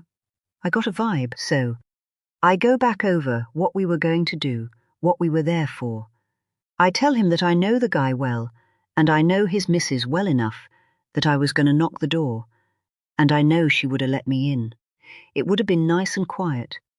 Like I said, Bex would have talked to me. She would have told me where he was. This didn't have to be about her. So, what happened? Your guy, Z, he fucking lost it! The moment the place came into sight, I knew I had a problem. All I did was step up to the window to see if she was still awake, and he just kicked the door right in. Took him 2 goes. I ain't surprised we had curtain twitchers around there calling in the cops. She weren't even there. No one was. Where was she? Alex's tone was so brash and overpowering that the door barely muted it. I don't know, the stranger whined. How would I know? But she weren't there. He kicked it in and we had a search on our hands. I knew we had to be quick, but that don't mean we weren't thorough. They've got a kid, a young kid, and I knew she weren't going to be able to hide that. The beds were made up. A few bits laid out like someone had packed and chosen what to take. I was going to have a look for something that might help us find the man of the house. But the fucking pigs must have been right around the corner, I swear. You're a fucking idiot, Wurzel. What the fuck were you thinking, kicking a door in on a busy street like that, middle of the night? Of course someone called the cops. I put you in fucking charge. I told you it weren't me. Your man Z didn't want to listen. Whole reason I was there was to get us in quiet. Tell you the truth. I was happy Bex weren't there. She didn't deserve what was coming. You don't like what we asked you to do? Alex's question was as instant as it was firm. That ain't what I'm saying. I'm not questioning what you said to me. I'm questioning what your man heard. We were there to do two different things, yeah? And I didn't like his version. That's what I'm saying. You not got a fucking tongue in your head. This was Joshua. His voice was different, as if he was adding something to it, playing a role. A moment followed, marked out by a huff, where the whiny man might have considered sticking with his argument. He came back whinier. Z said he was there to send a message, and he said that meant starting it out right. He never told me what he meant. He never told me nothing. I was still trying to get a look in the window when he went in, tool in hand, straight for the stairs to meet anything head-on with a slap to the legs. Reckoned on taking Bex out at the kneecaps. Then he was going to go from there. Lads, I don't like him, this guy. I never wanted him. Nicked, but he was too much. He didn't give a fuck that there was supposed to be a kid in there, and she don't deserve that. I know you boys wanted to send a message, but I still reckon. A moment of silence came all of a sudden, the sort of silence prompted by a warning look from one person to another. Sorry, Al. The voice was whinier than ever. I ain't questioning nothing. Just saying that I like to work with people I know. I don't know this fella and I don't want to. We might not get the chance to know him, not if he goes down. Joshua's voice seemed frustrated. Directed away from the door Betsy stood behind. Away from where she reckoned the whiny stranger was, directly on the other side. Joshua was talking to his brother. Fuck him, Joshua said. He brought this on himself. Yeah, and I ain't worried about him, said Alex. It's who he takes down with him. You mean us. He ain't that stupid, bruv. And I ain't that stupid. You think I use the sort of people who might talk if they get themselves in front of the law? We got our solicitor in there with him, just to make sure he remembers how to behave. He can't be there 24/7. He don't need to be. This guy knows the game. We just need to be clever, and so do you. Keep your head down, Wurzel. We'll keep you in the loop. It ain't just him, and it ain't just the law, Wurzel said. What if word gets out on the street that I was going after a woman and her kid with a hammer? I don't need that, boys. That ain't me. We'll put the street right, said Alex. Okay, so people know already? Only those that have to. You know this is bigger than all of us. Get yourself home. Get your feet up. We'll make sure you get a little extra to keep you going until this blows over. And it will, yeah? I got to ask you, said Wurzel. Becky, she ain't getting another visit? It's Ganja we need to speak to, and I can find him. He ain't going to come out the woodwork just because we kicked in the door of his old gaff. Trust me on that. He's a piece of work. I'll get your money. But Bex? She don't have to be a part of it. You sweet on this girl, Wurzel, Joshua teased, as if they were in a school playground, not like they were talking about a young woman almost being taken out at the knees. Betsy turned away, feeling nauseous, sensing that the meeting was nearly over and someone might stick their head around the lounge door and ask where the dozy old bat in the chair had gone. She flushed with anger again that she was scuttling away in her own home, in a hurry to get back to where she was expected to be. Too much of a hurry. Her dressing gown caught on an ornament, a robin with its head up, a worm forever frozen in time in its beak. But it was not to be forever after all. The ornament tipped over onto the top of the solid sideboard, snapping its beak instantly. Betsy froze, watching the robin rock from side to side on its back, its frozen eye pointing towards her, mocking her. The door flew open and Alex filled it. He had an ability to fill most things. He was furious, with an expression that he looked like he was doing his best to quell. "What are you doing? In my own home? Whatever the fuck I want." "You were in the living room. And sometimes I leave my living room, if you know, I want to get myself another biscuit. That a problem now?" He looked her up and down, then took in the bird that was rocking its last on its back. "I'll get you a biscuit. I can get my own fucking biscuit," Betsy snapped back, but she couldn't. Alex stayed blocking the door. He turned back into the kitchen and must have given his brother a nod. Joshua emerged from behind him, and their movement forced her back. He had the packet of biscuits in his mitts. Betsy muttered more swear words and shook off his hand when he tried to take her arm to lead her. She fell heavily in her chair as Alex stood over her. "We're nearly done," Joshua said softly. "Whoopsie shit, do you want any more tea? Am I allowed?" "Come on, Mum," said Joshua. "We know this is your house. We're just talking business in there, nearly done." "And what business is that?" she snapped, and then damn near lashed out at him. Her youngest rolled his eyes as if she was being a nuisance and dropped the packet of biscuits in her lap. "You can keep the packet to go with the one you ain't touched yet." He gestured towards the biscuit he had brought out for her earlier, the one that still balanced on the arm of her chair. "Big of you," she said, and prayed that he hadn't detected the moment of panic that had passed over her. "We'll be gone soon." He turned to go back into the kitchen. Chapter 27. "So, now I know what happened. I need to know why."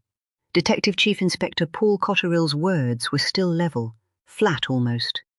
Abigail thought she had detected something at first, malice more than anger. But it was gone now. She hated that. She had expected him to scream and shout, to demand to know what the hell she was doing, going out on her own, ignoring just about everything he had said. Instead, he had asked her to tell him every detail of what she had done, of the plan she had hatched, the call in the early hours of the morning, and the trip she had taken to London as a result. Abigail also knew that Cotterill had spoken to Vince immediately before meeting with her. There had been no time to confer, no time even for a heads-up. She would have preferred the shouting and screaming. Angry people tended to make it very clear where you stood, but Abigail had got nothing. This was the question that felt like it could tip him over. "Because I couldn't do anything. I know what we talked about. I understand what I was supposed to do, and I understand the decision you made. But I couldn't do it. And Vince's part, were you responsible for that? Responsible for what?" Vince Arnold made contact with a detective inspector who is currently off on maternity leave. Via this DI, he was able to speak to a contact in the Met who made this whole thing possible. Was that his idea, or was that you manipulating our newest officer to get what you wanted? That was me. I put the guilts on him, told him he wouldn't be able to sleep at night if he didn't help me out. I gave him a load of what-ifs, and he crumbled, because he's a good guy. The DCI stared her down, the silence long enough to let Abigail know she was supposed to speak next. "What?" He said the exact same thing. "About him manipulating you. Well, he's lying. You both lied!" Finally, an angry outburst, a flushed red neck and a fist brought down on a table. This was more like it. "I did," Abigail said. "And if Vince did, then it was because I told him to. And you think that will make a difference to what I do next?" To Betsy Wheeler, when she's facing someone, stood over her with a claw hammer. Abigail didn't consider this to be the right time to correct him on the type of hammer that was used. "She called me back," Abigail said. "Betsy did. She has information, something significant. She was going to walk away. But because we acted on her information, because we kept that woman safe, she's coming back to us with something we can use. And you think that makes it okay? Do you think I give a flying fuck about the result right now? Even if Betsy Wheeler proves to be the greatest source we've ever run, a bona fide legend of modern times. You'll always be the handler that fucked over your DCI. I didn't. I'm the controller. That's what the DCI in this unit is called. That means I need to have a certain element of fucking control. You and Vince did what you wanted to do last night. Your senior officer gave you one course of action and you took an entirely different one. You put people at risk, including your source, your team, yourself, and then, just to finish the set, you thought you'd operate in a Met custody suite without authorization. I wasn't there as a source handler. You weren't there to turn down the fucking beds, were you? No, I just mean, it wasn't a celly. I just wanted to see Rebecca. I just wanted her to see me, so she'd know that she could trust me later. I have an idea where... You have an idea? That's all I keep hearing. I can't run a team with someone like you in it. Do you understand what I'm saying? Abigail thought she did. And I can't be on a team where I'm not listened to and not trusted. So, I guess that's where we are. And you think the way to become a trusted member is to run off with your own agenda. I was thinking more about getting results. Listen to this message, the one Betsy left me. Abigail took a seat and sighed long and hard. The boss was back to pacing. Look, boss. I know what I did, and I'm sorry for it. I know how these things should work. I know the processes here have always been set in stone, strict. But we've been through a lot recently, and we've both needed to step outside of that. You've had to step outside of that. I'm struggling to work in the confines that are set. But you're right, it won't happen again. It will, Abigail. We both know it. So what are you saying? Am I clearing my desk? Getting my P45? The boss finally stopped pacing. His chair was pushed over to one side, so he dragged it back behind the desk, in front of which Abigail still sat. If only it were that easy. We're still in the middle of this. That's a question for later. Right now, you're running someone incredibly vulnerable, a 74-year-old woman that you've managed to make all the more vulnerable with your actions in the last 24 hours. You need to manage this situation first. The team are next door. We'll listen to your message and then we'll all figure out what to do next. And then, when this is handled, if this is handled and I'm still in a position to actually make decisions, then one of those might be how best to get you out of source handling and back to an area of policing where you're not such a fucking hand grenade. Might be. Abigail pushed her luck all the more. Might be, the boss then deflated with a sigh. I can't decide if you are the hand grenade that destroys my department or the reset it needs. But whatever you are, whoever you are, you need to work with me going forward. I know we have history. I know I have reason to trust in your instincts more than most, but you cannot ride solo. Understood. Abigail fought the broad smile that was threatening to bloom. Chapter 28. Possent. The message was brief, breathy, as if Betsy had called from the top of a flight of stairs she had just hurried up. She wanted to make 3 specific points. The first was that this would be the last time she called. The second was that she had indeed been visited by the guy who had broken into Rebecca Forster's home, and his name was Wurzel, but she didn't know anything else. The third was that she didn't want to be called back. Abigail immediately ignored the last point. I should hang straight up, Betsy rasped. She sounded out of breath, not from exercise, but as if her lungs weren't functioning to their full capacity.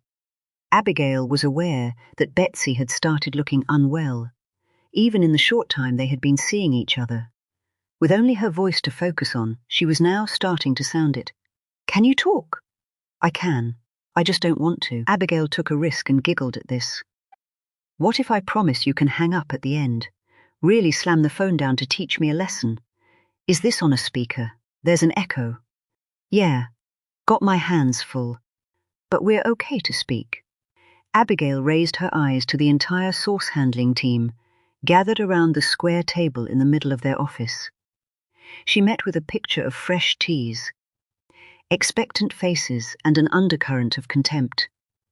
She stood over her phone, her palms flat on the table on either side. They would leave perspiration marks when she pushed away. She dipped her head again, feeling the pressure to make this right without really knowing what that might look like. Would that make any difference? Betsy said. If I hung up, I mean.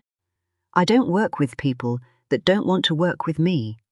That's far too much effort. I listened to your voicemail, and I know you said not to call back, but I just needed to ask you a few more things. You were good enough, brave enough, to give me a name. I just want to make sure that bravery isn't wasted. You know you're full of shit, right? Betsy said, but her tone was that of someone relenting.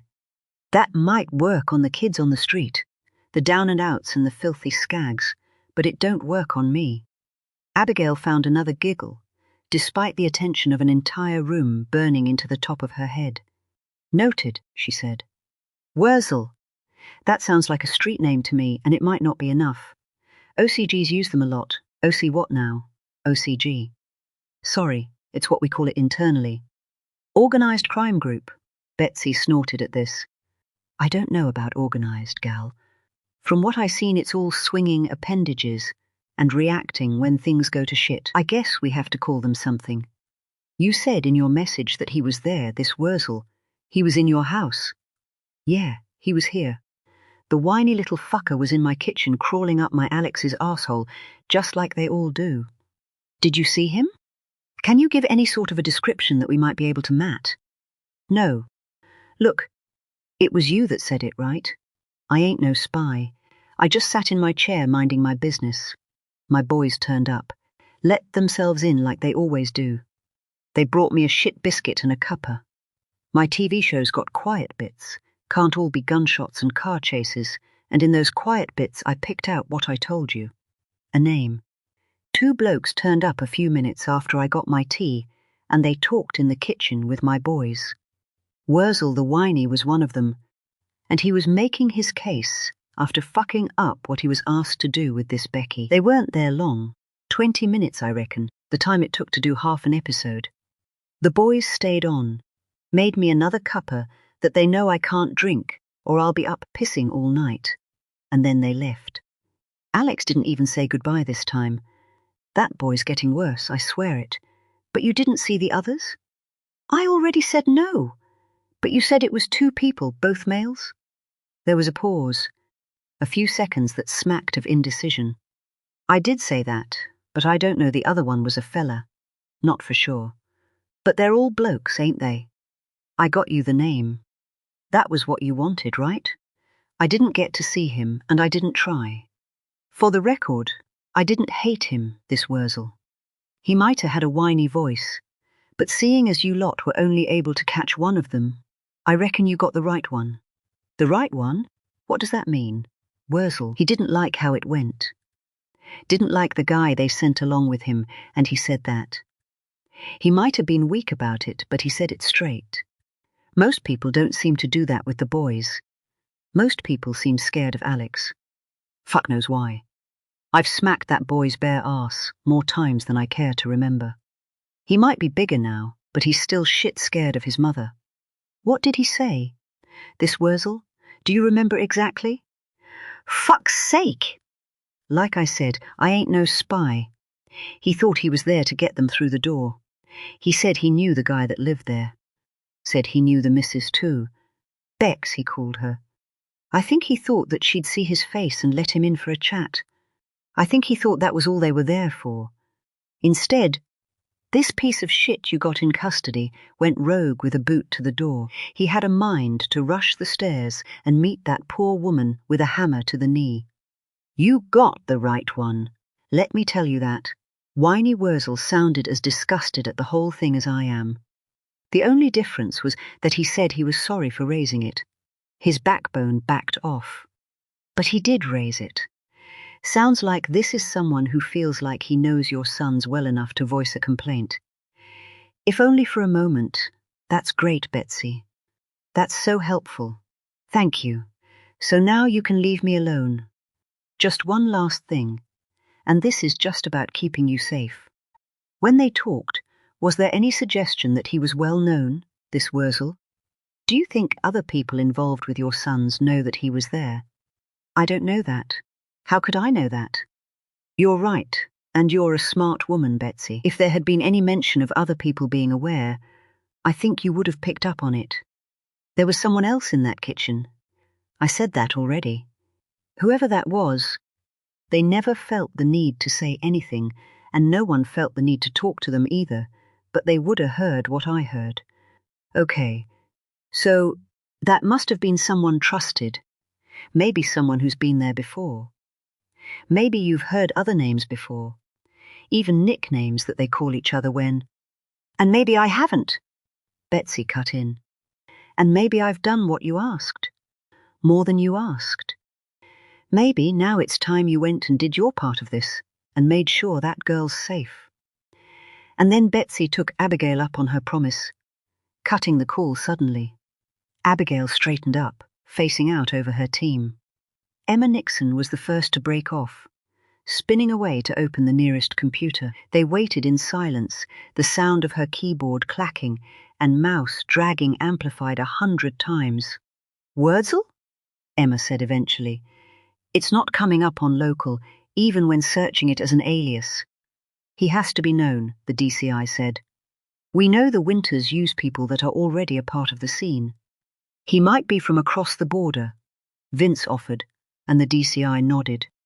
Put a request into the Met. Ask them to run a check on their local system and share what they have. Betsy said that Rebecca Forster knows who he is, Abigail said.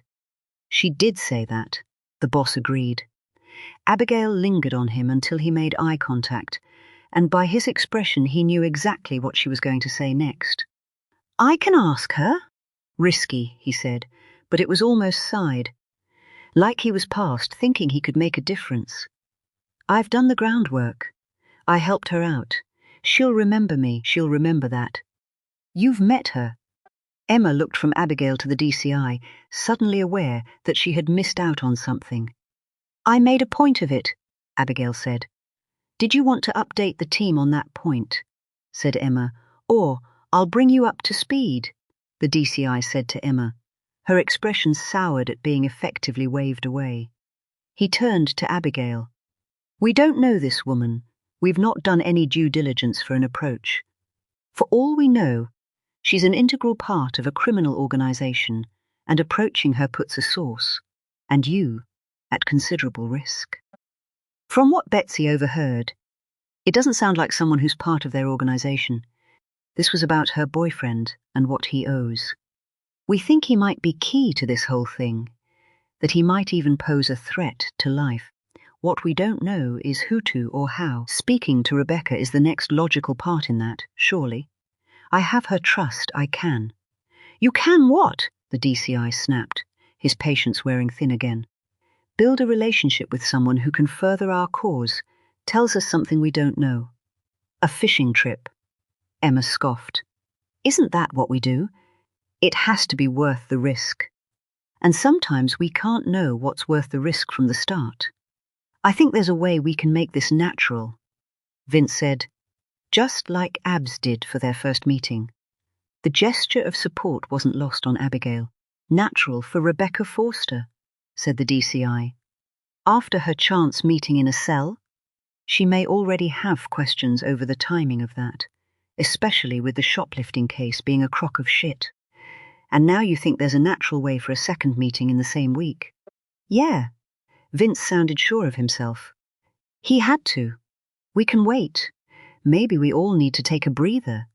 This was Emma Nixon, throwing water on the flames when she so often seemed keen to stoke them. The Met might know enough about this Wurzel fella for it to be moot. Abigail bit her tongue. Even if they were provided a decent intel package on the man, she could still argue the advantages of speaking to Rebecca Forster direct, building a relationship, working together on trying to bring down an organization that would have smashed her knees to pieces in front of her screaming child, just to make a point. But this was not the time for that. As it happened, the Met were quick to reply. They didn't have a decent intel package.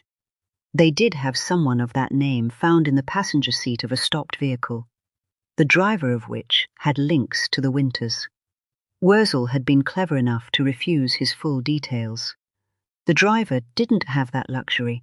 For him, refusing would have been an arrestable offence. Passengers, however, they didn't have to provide anything. The fact that they even had the name Wurzel was a bonus. But the officers had at least recorded a brief description of a tall, white male of lean build with light-coloured hair, and with the bottom of his left ear coloured in with tattoo ink. They got back around the table after a break. The tension eased a little, the DCI willing to listen at least. The floor belonged to Vince, who laid out the opportunity he had spotted. Vince still sounded sure of himself, but Abigail couldn't know if it was going to be enough. What was formed was a theory that spat out another plan that relied on a lot of variables coming together. It was also the only plan they had. Abigail was about to say exactly that, but Emma got there first. She should have been delighted to have her sergeant adding her weight, but the timing made her wonder if Emma was applying one of the most common maxims in policing. Give them enough rope and they'll hang themselves. Abigail would worry about that later. With the DCI chewing over their next move, it wasn't the moment to show even a modicum of concern. She held her breath as her boss stopped his pacing. Vince's high-risk plan got the green light. Chapter 29. Toplant. It was the beginning of the next week by the time they could action Vince's idea, and it had been a close call. The run-up to Christmas, it would seem, was not the time for bright ideas and forced opportunities. The room was barely set up when Abigail arrived. The man running the speed awareness course did nothing to conceal the fact that he was unimpressed. She couldn't be sure if that was because she was so early or that was just the way he looked at all attendees. There's coffee. The hotel staff are very accommodating. She translated this as, fuck off and bother someone else. Abigail had made sure she was early so that she might choose her place. She selected the back row and swamped a desk that had 2 seats, which prompted another disapproving look from the balding misery at the front. He was short and a little overweight, his cheeks glowing red from the effort required in life. His white shirt had creases that gave it up as brand new. A special occasion, perhaps. Or more likely he was prone to wearing them out in the armpit area, where patches were already appearing. Abigail checked her phone. There was a message confirming that Vince was ready. Soon it would be her turn. I don't think it touched, okay? You can see there's nothing there. Rebecca Forster was no expert, not when it came to cars, and she was feeling really rather out of her depth. She had been in a rush. Her car blocked in by some arsehole who had just stopped in the middle of the road to deliver a package. The sort of arsehole who thought putting his hazard lights on meant that everyone else could simply float over him and not be held up until he was done. She had dropped Jacob off with her already unimpressed mother, and with no time for the conversation she seemed intent on having. I thought your speeding thing was weeks away, was what she'd said, meaning that it was a huge inconvenience at such short notice, as if Rebecca didn't know that as well as anyone. The call had come just the evening before, an abrupt woman telling her there had been a cancellation, so her course had been brought forward. It was wholly unreasonable, and Rebecca had made that very clear. The woman was as unapologetic as she was unmoving, opting to remind Rebecca that the course was voluntary, and she could simply opt to take the 3 points on her license and the £100 fine, which wasn't really an option at all, nor was being late. She remembered the wording of the letter, informing her that her application for the speed awareness course had been approved, as if it was something she had wanted to do. She also remembered how it had stated that lateness would not be tolerated, how there would be a register at the start, and that missing that would count as missing the course. And now, Some heavy-set arsehole was looking to make her day worse, claiming she had hit his door with hers when getting out of her car. The same arsehole who had watched her park, then parked tightly in next to her, despite the fact there were spaces elsewhere. "Are you looking at the same thing I am?" The man was straightening up from where he had been bent double between their cars, hers a beaten-up old Vauxhall Corsa, his a beaten-up old Volvo. It was clean, though. No doubt he was the type who was fussy about his cars. He had an overnight bag, suggesting he was staying at the hotel. She looked around, desperate for a way out, seeing it in the form of a long pole and a camera angled almost directly at her. "Look, I have a meeting here, okay? And I cannot be late. There's a camera. Go and talk to the reception, and if you think you see my door banging off yours, then you let me know. How's that?" He wasn't happy, but he checked his watch like he might not have the time either. Then he muttered something about something before jerking his hand up, like he was telling her to piss off. She wanted to tell him the same, but kept her mouth shut, well aware that this was her chance to break out of an argument that had been going in circles. Her movement across the car park was a clumsy jog, with her bag slipping from her shoulder and her top coming untucked. She headed for reception, her approach watched by a heavily made-up, middle-aged woman behind the desk, who seemed to size her up in an instant and then pointed to a sign announcing "Speed Awareness Course" with an arrow. She followed it, bundling through double doors that banged back together again. A whole class of people turned to her. "Ah, you must be Rebecca Forster?" A squat man with a sweaty complexion that caught in the white lights stood out at the front, a coffee cup in his hand. "You appear to be just in time." He seemed to be enjoying his little moment of power. "Take a seat." Rebecca had a moment of panic when there was no seat. The class turned away, all but one person at the back, who cleared a space for her to her right. Perfect. Rebecca put her head down and made for it. The young woman had cleared a space for her by swiping her jacket from the back of the vacant seat and moving her bag. Her head was down as she put both items on the floor. "Thank you," Rebecca said. The woman straightened up, pushed a water jug towards Rebecca, then spun a plastic cup the right way up. It was then that Rebecca was startled by the young woman's face, her ice-blue eyes, the tattoo of what looked like a fern that ran up the side of her neck. She knew this woman. It was equally apparent that she recognized Rebecca too.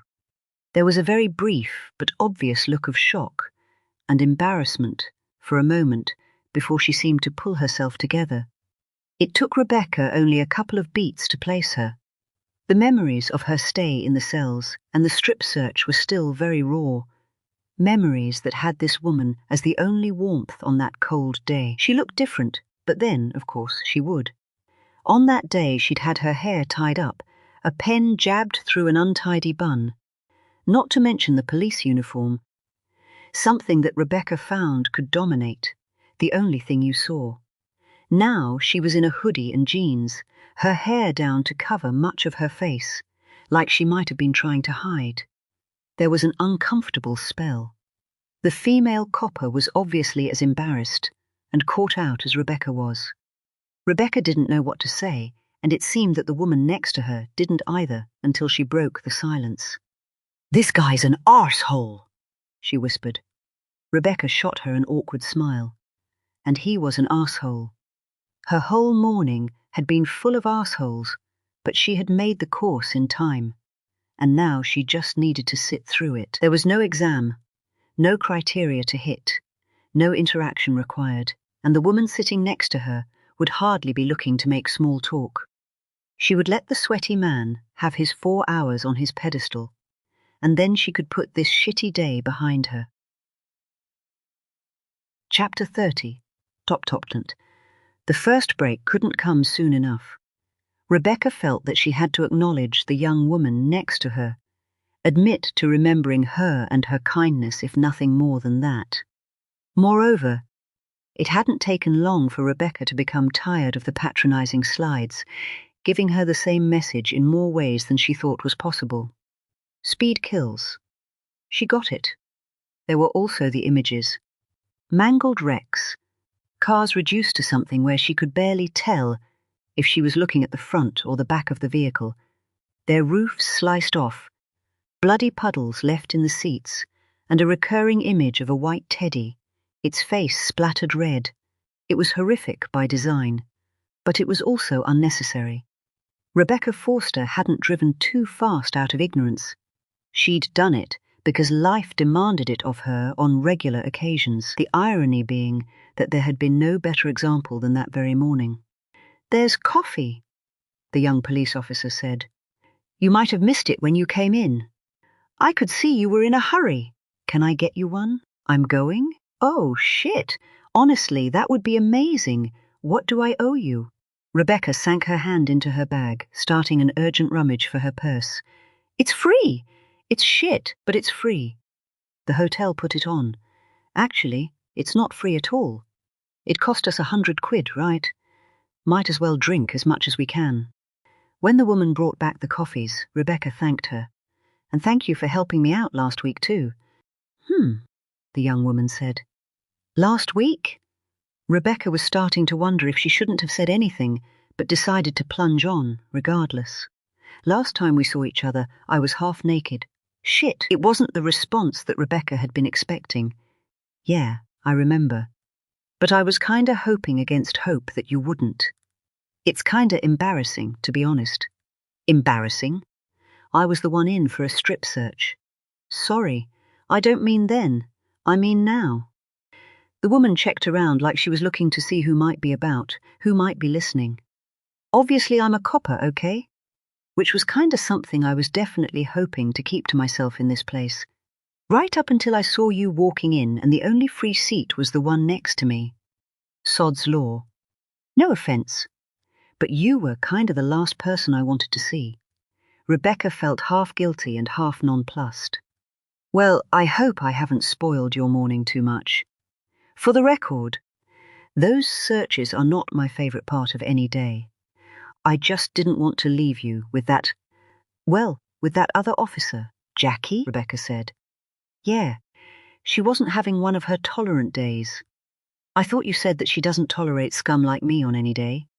I don't think I used those words. But yeah, scum like you. And me, it would seem. Wait, they send you lot to these too? For speeding, you mean? Oh, fuck yeah. Nothing they like more than making an example of one of us. Speeding, drugs, shoplifting, prostitution. I tell you, we can't do nothing anymore." The laughter they shared seemed genuine. When it died down, Rebecca fixed her new acquaintance with a questioning look, then made a declaration. 54 in a 50. "You?" Rebecca held her gaze. The young copper reacted by narrowing her eyes and tilting her head at the same time. "And you got a speed awareness? I'm no expert. Fine, 64. 40 in a 30. I was right on the cusp for this. 1 more mile an hour, and it would have been points. The fine's worse, too. They link it to your wages, but they can add more on if you're a special case." "What makes you special?" The copper shrugged. "Apparently, I should know better." The course kicked off again, the man at the front back to milking his moment in the sun. He started the second half of the session by making it very clear that there would be no more breaks. This might have been why Rebecca was so keen when the young copper leaned over and whispered that they should do lunch, explaining that she had seen the sandwiches being prepped, and they looked worth a punt. This girl was easy to talk to, and a lunch delayed her return to the crazy carousel that was her life by 30 minutes. Her mother was going to be pissed off no matter what time she got back. Rebecca also considered that lunch together made it likely that they would leave together. Leaving with a copper was an idea she quite liked, in case the hulking man with the shitty Volvo was still hanging around. Chapter 31. Conflict. "So, what do you do?" "In the police, I mean." Rebecca Forster had taken a moment to look around, to make sure she couldn't be heard before she asked her question. Abigail appreciated that. It showed where her emotional intelligence was at. It showed that she could handle moving into the next phase. Abigail was delighted with the question too. It was very much in the ballpark that she was looking to move the conversation into. This was her opportunity. Abigail made a show of considering her answer, despite already having the perfect answer on her lips. I keep people safe. Abigail shrugged like she was agreeing with herself. I know that sounds pretty generic, but I don't think I can explain it better than that. You don't want the long version, I'm sure. That's quite dull. That doesn't sound dull at all, Rebecca said, then wet her lips as if she might have more to say. Abigail needed her to say it. She was banking on a woman in her position reacting positively to that, a woman with whom she had formed an unmistakable bond and had already kept her safe once, making it known that she could do it again. Well, that's because it was the short version. We can all make ourselves sound a lot more than we are. You should see my CV. How? Rebecca's tone was dead serious, her interest genuine. How? How do I keep people safe? Yeah. Oh, so you do want the boring bit. Try me. A smile returned to Rebecca's lips, but the intensity remained in her eyes. Well, okay then. So, policing is a very stretched and busy entity, and individual cops used to deal with incidents and identifying vulnerable people as part of their day-to-day jobs. Good cops, and most of them are good, would do their best to make those vulnerable victims safe. For example, they may identify an elderly person who was targeted by a fraudster, someone who door-knocked her for some guttering work and ripped her off. We know it's likely that person may be targeted again, even if the play is different the next time. So, a good copper would visit that same person ad hoc, knock for a cup of tea and check they're okay, maybe talk about the latest frauds in the area. Keep them aware, keep them safe. Exactly. That's what we now call old-school policing, seeing as how the cops you see out on the street are barely getting time to eat a pack of sandwiches, let alone knocking on Miss Miggins's door. So now you knock on the door. She was deflating a little. It was fine, she was supposed to. Not as such. I go out and see Miss Miggins and talk to her. She tells me what happened, who was involved, and what they did. I go away, maybe talk to other people about these people that ripped off my Miss Miggins. And then I make sure there's something in place, using all of the resources that the police have at their disposal. So, I might have a neighborhood patrol driving past her home as part of their daily duties.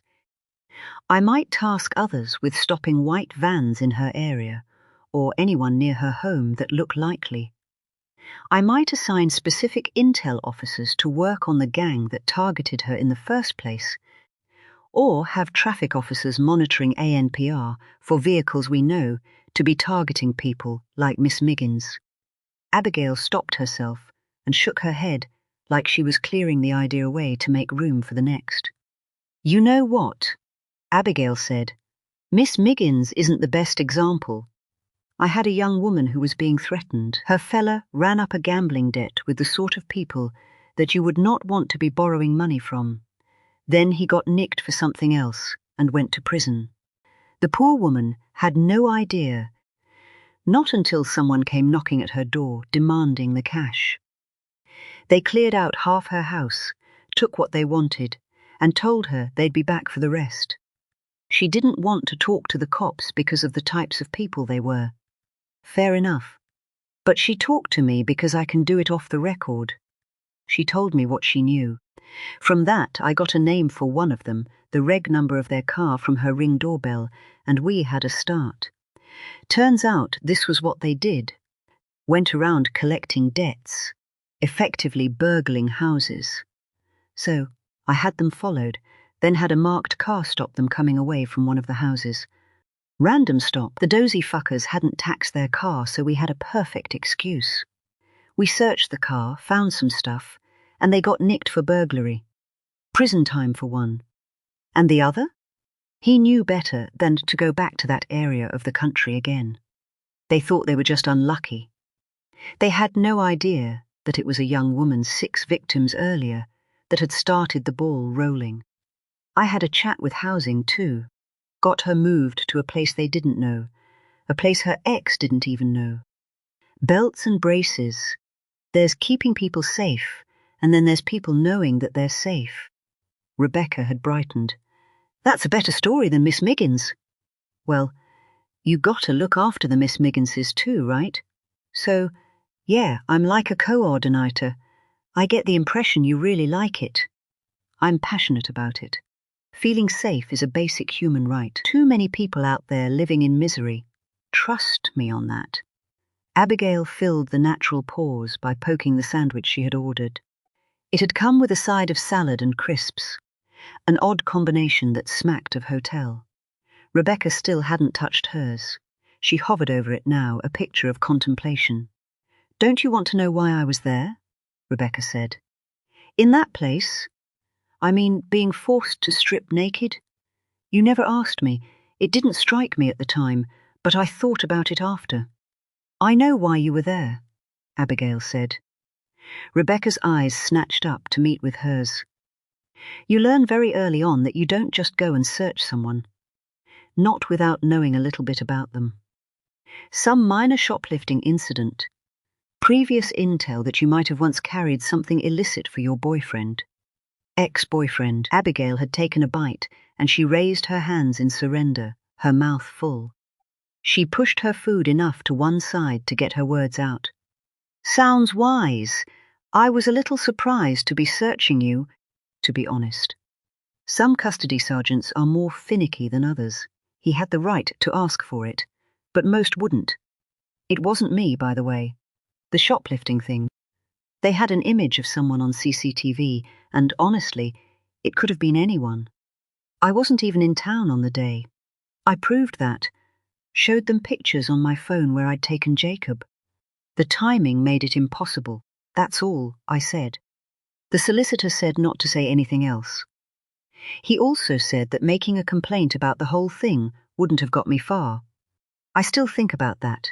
I wish I had. Abigail shrugged. Then you should. Even if it went nowhere, sounds like it might make you feel better. I would, but then they changed. Changed? The coppers. The whole atmosphere. How I was treated. It was all different. Some detective came down to see me, said he was an inspector. He said one of my neighbours had called something in that night when I was in custody. Someone had kicked my door in. What the fuck? I know. It's strange how similar it is to what you just said, to the example you just gave. Abigail leaned in, doing her best to build her intensity so her next sentence would hit as hard as she could muster. Is your real name Miss Miggins? It took a moment, then it hit all at once. Rebecca laughed so hard there was a snort, and she threw her hand over her nose. Not about the old lady! She took hold of herself. The girl with the debt. My ex-boyfriend. I think maybe he has the same. At least, if he's not in debt, then he's managed to upset some people in other ways. People? What people? Have you heard of the Winters brothers? Abigail's reaction was curated, well-practiced, an instant reaction of concern that she then tried to mask. You do know them, only by reputation. Can't say I've met them. Have you ever kept anyone safe from someone like that? Not yet. Could you? Abigail made another contemplation face. I'm fucking good at my job. Did I ever tell you about this Miss Miggins I once helped? Abigail emerged 20 minutes later. She checked her phone to find a message from Vince. It was a link, a dropped pin for where he was parked up, having swapped out the car to come back and pick her up. She was glad of that. In the right conditions, the unit's shitty old Volvo was perfect for blending in, but its interior smelled like Watsits. The Renault Megane, the old style with a rump like a shelf, wasn't much better. How did it go? Fucking clockwork! Abigail couldn't help feeling smug. I never doubted it, Vince said. You should have seen how convincing I was. Oh, so you're taking credit for this one, are you? It was my contact in the traffic team who got her course moved forward. Abigail considered this for a moment. The elation of a plan coming together was suddenly sucked out of her. "You okay?" said Vince. "Yeah, just having one of those moments. You know, the sort that seems to be a part of this job. That poor woman back there, I got her arrested, a night in the cells and stripped. Then you got her a late-night call to rush around and change her plans for some shit she never wanted. She was even fronted up by some ape in the car park, and for something else she didn't do. No offense," Vince managed after a bout of laughter. Vince only had one laugh, closer to a roar. "You saved her life, Abby," he added. "It was enough to take the edge off her guilt." "Not yet," she said after a while. "So, what's next then?" "Turns out she knows some guy called Wurzel, and she knows exactly where he's likely to be this very afternoon. Fortune favors the brave, my friend." Abigail was feeling rather pleased with herself. "Where?" "Somewhere that gives us an opportunity, but we'll need to play it right. Call it in is what we need to do." "Oh, I'm going to call it in. Don't you worry about that." "Really? The boss will want to take this away from you." "I don't think he will, actually. For the same reason that Emma Nixon piled in, so we would get the go-ahead to come here." "What reason is that?" "Right now, when this goes wrong, it's all on me. If the boss starts spreading this out among the team, he runs the risk of me taking other people down with me." "I am here, you know. You're the newbie." "I'm supposed to be showing you the ropes. You have the best get-out of anyone. Or at least you do until I make that call." "What does that mean?" "It means I'm going to call the boss and let him know that there's a part 2 and that we need to head straight there. I'm also going to tell him that Wurzel is going to be somewhere that has Vince Arnold written all over it." "Brilliant." Vince shook his head, sounding humoured. "That's right, my friend. If I'm going down, I'm taking you with me." Chapter 32. Laughter. The fuckers had actually laughed. Rebecca had seen it even from a distance, even tucked in behind a parked car, her view part obstructed by trees. Something had been off. It wasn't until she had allowed herself some time to sit and think that she realized. She had got back to her car, delighted that the shitty Volvo and its shitty occupant had gone, and just taken a moment to breathe. In that moment she had gone back over all that had been said, all that had happened. The example she had been given, about that woman and her ex-partner, about someone knocking on her door for his debt. It was so similar. And then there was her custody experience, and the woman that had stepped in to save her blushes, to treat her with respect when no one else would. What were the chances that she would be on the same speed awareness course as her just a week later? And on a course she was only attending after an abrupt phone call the night before. It had seemed odd at the time, but now, with everything else, it was ridiculous. So, she had moved her car, driven it around the corner to park it up out of sight. The hotel was just off the A20, a major road skirting the town of Maidstone. There was a housing estate nearby, a cut-through with cement posts to stop vehicles. But she could walk back. She did so, considering that the police officer she had been speaking to hadn't left at the same time, saying that she wanted to use the Wi-Fi to check her email, maybe get another coffee. Otherwise she would just be going back to work. Again, it had seemed reasonable at the time, but now it was odd, and it was about to become even more so. The woman who had given her name as Grace emerged from the front, her head down, peering at a phone. It felt like she had given her a 5-minute head start to make sure she was clear before leaving. Rebecca was intent on watching her to her car, with no real idea as to why. But then the copper turned right, towards her and the footpath that she was on. Rebecca sprang off to the left into an area of shrubland, a muddy trail squelching under her feet. She felt sure that the copper had seen her. She would have if she'd been looking up, but she walked past as if she had no idea, still looking at her phone. Rebecca was able to step in behind. She followed only for a short distance. enough to watch her step into the passenger side of a dark-colored car that was already ticking over. There was short delay before it pulled away, kicking out blue vapor as it did. She ducked down, behind her parked car, obstructed by her tree, her view not great, but it was good enough. She saw the man who was driving, the man who earlier in the day had been driving a different car altogether, an old, clean Volvo. A man who had accused her of hitting it with her door, had held her up and almost made her late before checking his watch and waving her angrily on her way. In the passenger seat was the copper she had sat next to, the one saving a place for someone running late, the one who went on to ask her questions about her ex-boyfriend, about the Winters brothers, and about a man called Wurzel, who she knew as Scotty Redfern.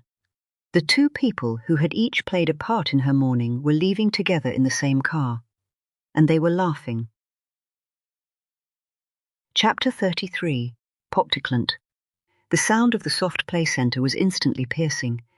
It was on an industrial estate in Chatham, central to the Medway towns, and seemingly the occupants of every one of them had decided that today was the day to head to Chuckles and Slides. You couldn't miss the Slides, but Vince wasn't detecting much in the way of Chuckles. Certainly not in the coffee shop part, where beaten-down parents buried themselves in their phones, trying desperately to avoid eye contact with the toddlers pulling on their arms. "Go and find your brother," the woman nearest to him screeched, sitting straighter in her chair, a movement that rocked the wipe-clean metal table on its legs and spilled tea out from an off-white mug. Some of the liquid bounced, a drop or two meeting with her thigh. "Jesus, Carter!" Never had Vince heard the name Carter so elongated, and he made sure to sit as far away from the woman as possible. Before going inside, Vince had been worried about standing out. He should have stood out, to be honest. A stockily built man in his late 30s, arriving without a child, and then sitting on his own. He'd told the woman on reception that he was there to meet his wife and child, that they were already inside, but he'd feared that wasn't something that would wash for long. He needn't have worried. The building was chaos. Everything seemed to be moving, everything a lurid colour, one bleeding into another. From the eponymous slides to the drinks, the kids sucked down from straws and dribbled on their clothes. The air was thick with sugar. Everyone under the age of 10 was intoxicated by it, their parents struggling to keep their shit together, the staff struggling to keep anything together. It was absolute fucking carnage. It was 10 minutes before something emerged from it that was of interest to Vince. Scott Redfern was that thing, just like Rebecca had said. It was the day of the week when Redfern had his boy, a 5-year-old, just a few months older than Rebecca's kid. Something they had talked about, something they had in common. No doubt it had been the reason Scott had been so uneasy with what he had been sent to do, but he had still gone along with it. Redfern was tall and slim, almost painfully so.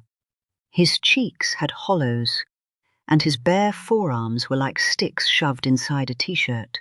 His straw-blonde hair only strengthened the impression of a scarecrow.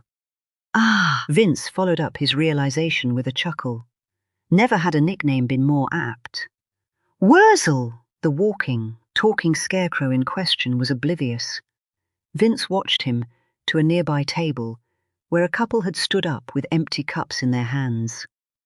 All the other tables were taken, and Wurzel might have considered himself in luck when he slid into a seat that was still warm. His cheeks were flushed with exertion.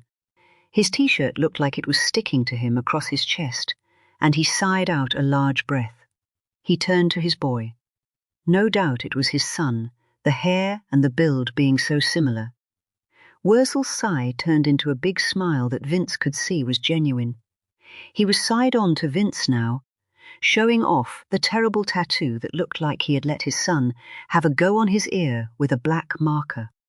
There was another boy with them, darker hair, darker skin, East Asian looking. The noise of that place was far too much for Vince to be able to hear any conversation. But the crux was obvious. The two boys were asking to go back, and they didn't need the adult. Wurzel's relief was louder than the din, and he smiled and waved them back into the fever dream that was the main play area. It was a smile that dropped like an anchor the moment Vince set himself down in the chair his boy had just vacated.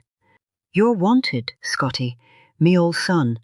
Wurzel's wide eyes widened further, then flitted to the warrant card Vince had opened up in the palm of his left hand.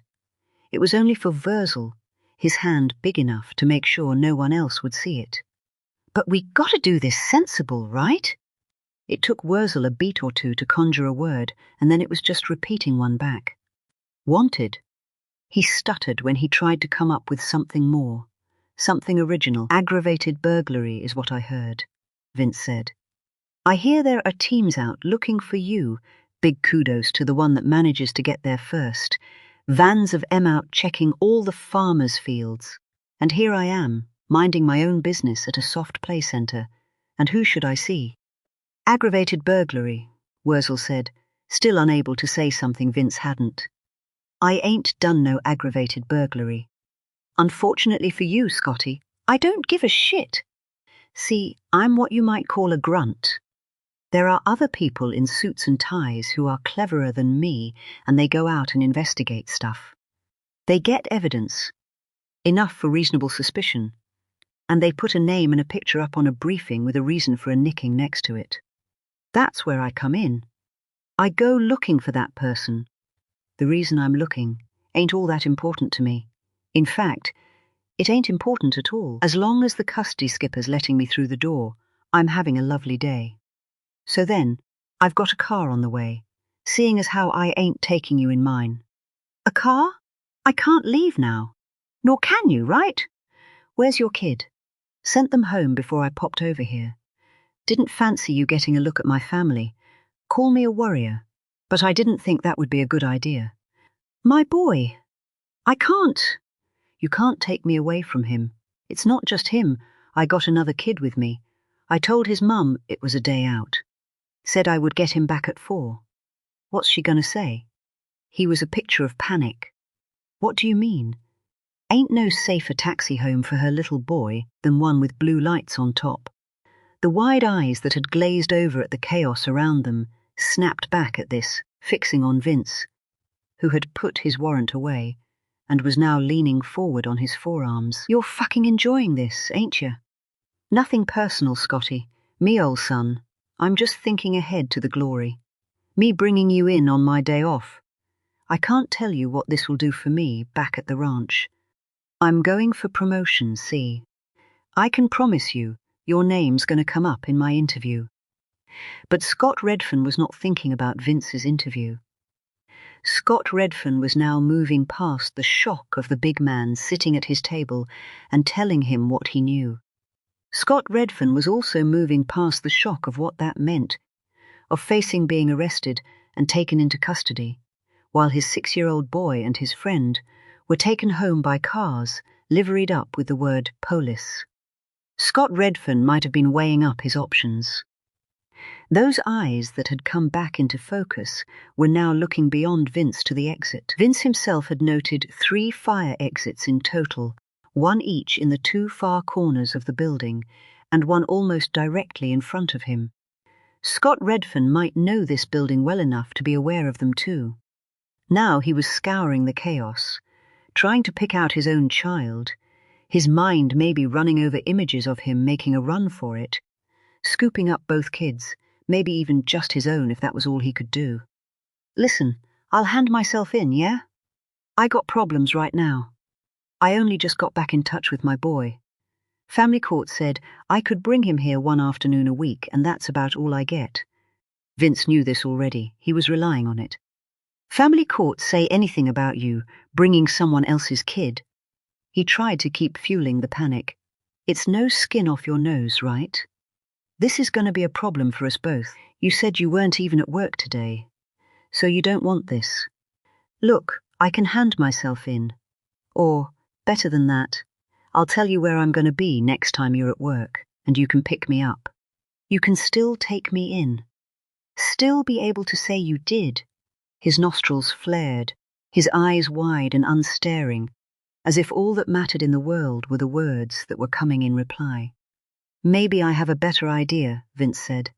Scott Redfern, a.k.a. Wurzel, who had built himself up, who had allowed hope to seep in and take root, visibly deflated in front of Vince.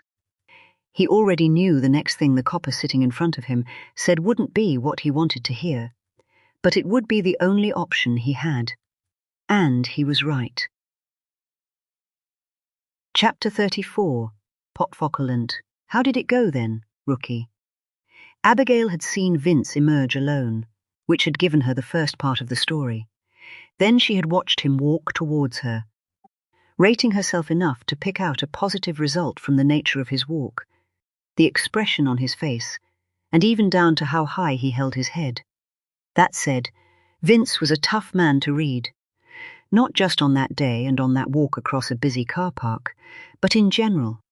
She knew he was in a relationship, but had no idea of the woman's name or any details other than the recent confirmation that she was a police officer too, quite senior and on an extended period of maternity leave.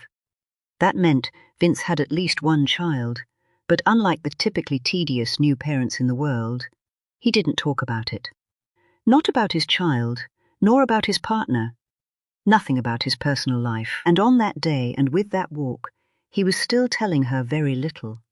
She felt genuine anxiety as she watched him take a breath, ready to tell her if his first time bumping someone on his own had gone well, or if he had just blown the entire operation and effectively ended her career as a source handler.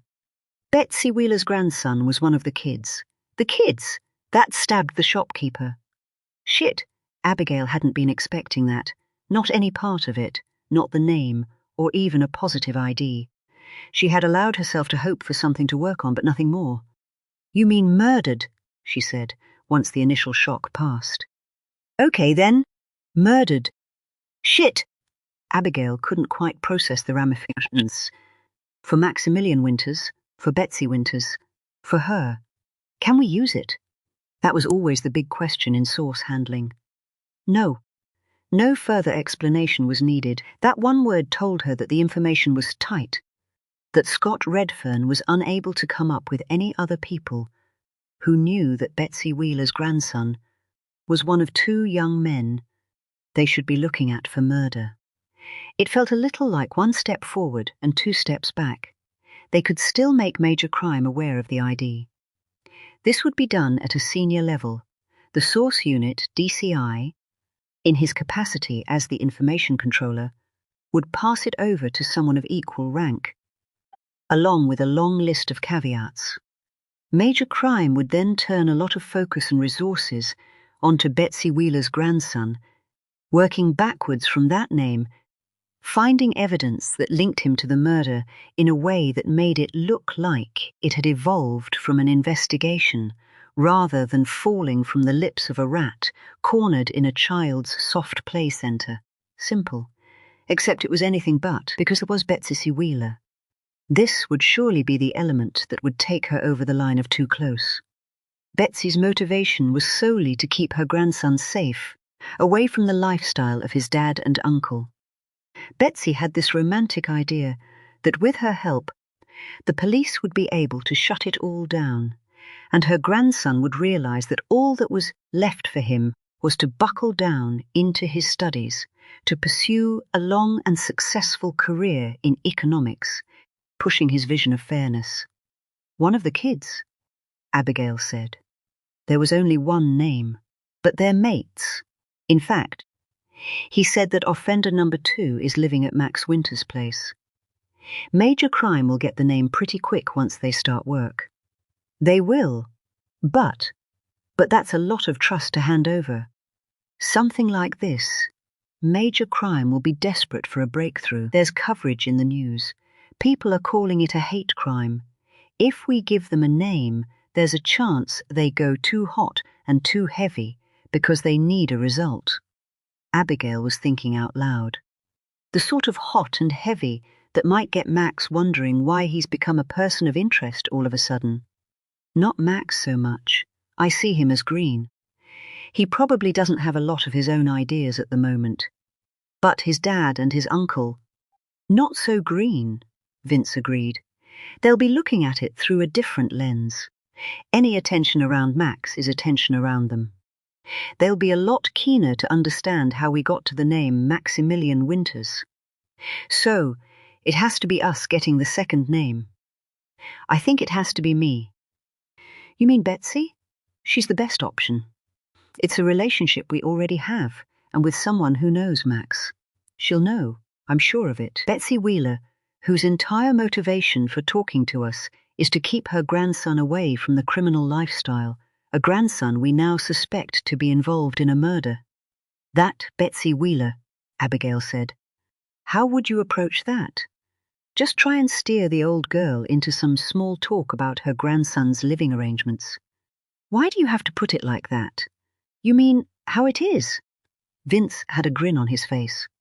Abigail couldn't manage one in return. I know I haven't been doing this for long, said Vince, but sometimes this is exactly the job I thought it was. And sometimes it really isn't. Welcome to source handling, Abigail said, where nothing is what you think it is. Chapter 35, Pentulant. The same bench, the same wind picking up the same leaves. The same closed sign on the Spark Market convenience store that had once been so much more to Betsy Wheeler. The same flask, too, which steamed with all the more vigour where the temperature had dropped sharply, almost overnight. That lovely sound of leaves, scratching and scraping around her feet, mingled with the delicious smell of fresh coffee. The same sauces handler. Betsy watched her approach. It was a slow walk, with the look of someone forcing themselves, a performance. Betsy considered standing up and walking away, sending a clear message right from the start that the performance was not one she'd agreed to be a part of. But that East London belligerence came into play. Why the fuck should she move? Instead, she slowly and deliberately put her flask down on the stone-cold ground, trapping it between her ankles as she screwed the top back on. The cup was balanced on the arm of the bench, meaning she was sitting right over to one side, a position that allowed plenty of room for someone to sit down next to her. Abigail sat down heavily and expelled a sigh. "There's a reason I've been ignoring your calls," Betsy said, wanting the first word just as much as she was already planning to have the last. "There's always a reason. The problem when you don't answer is that I can only guess what that might be. I've been worried about you. No need to worry about me. I was hanging up because I don't want nothing more to do with this, with you. So, now you know. So, now I can leave?" "Exactly. This is my park, where I live. I sit here a lot. My boys know that. They come here sometimes. You told me all about your rules. Are you not putting me at risk here? I'm just someone sat on a bench. You think my boys wouldn't smell something on you the moment they got close enough? And maybe I'd panic that you're here, act all different. They'd work out that something was up. You've learned a lot from me." Abigail chanced. "Let's just agree not to panic if they turn up. Or at all. Have you got something to tell me that might make me panic? I assume that's why you're here."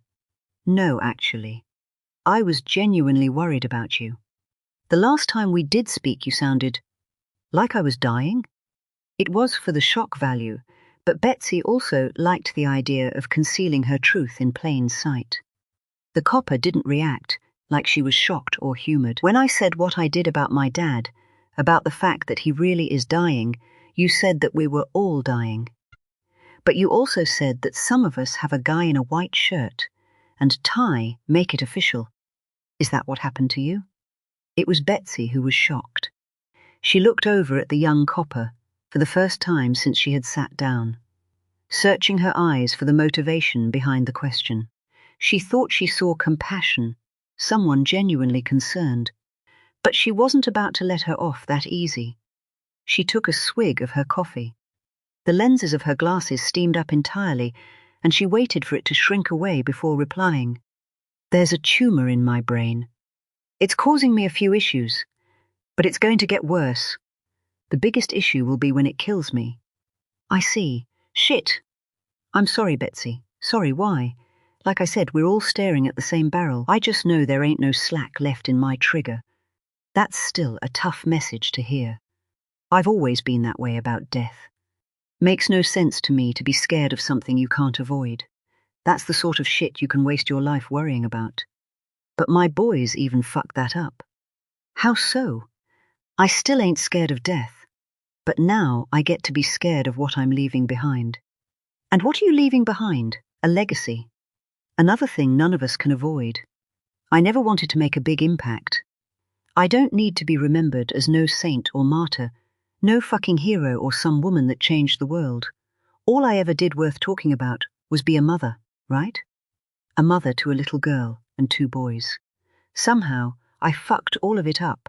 Betsy, like I said to you before, good people can still take the wrong path and do bad things. They ain't my legacy no more. Maximilian is the future of this family. He's the family name. That's why I spoke to you. I don't want this going on. Them 2 boys can do what they will.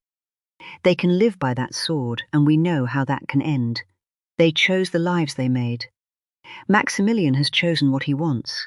He's gone to uni. He's into his studies. I told you all this. I just want to know that he's staying on that path, and then I can die happy. Does that make sense? It does. I tell you what else it makes. Betsy's laugh came out as a hot ball of coffee mist. Makes me a fucking easy target. No wonder you're back here. And me talking like this, I'm an absolute gift. Now all you've got to say is how you can help secure my legacy, help keep my grandson on the straight and narrow by taking down this evil OGC or whatever you called it. So, go on. Ask me your questions. The copper chuckled, but she shifted on the seat too, as if Betsy might have been bang on the money. Cards on the table, Betsy. This is our break-up session. Betsy took a moment to study the copper again.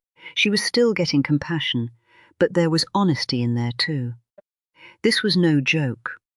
Break-up session? Yep. I said I was worried about you and I meant it. Now I know I was right to be, but there's a lot more for me to worry about than your health. Cut, you're so close to the information that I'm really concerned for your safety. It's a brave thing you're doing, and I love you for that. But I can't guarantee your safety, not moving forward. You think I was looking at you to guarantee my safety? Betsy snorted more laughter. The only person that can guarantee my safety is me. That's always been the way of it. I knew what I was doing and I knew the risks. Great. The copper slapped her knees like she meant to get up. She didn't immediately. And you have made a dent, you should know that. In your son's organization, in their standing in the bigger picture.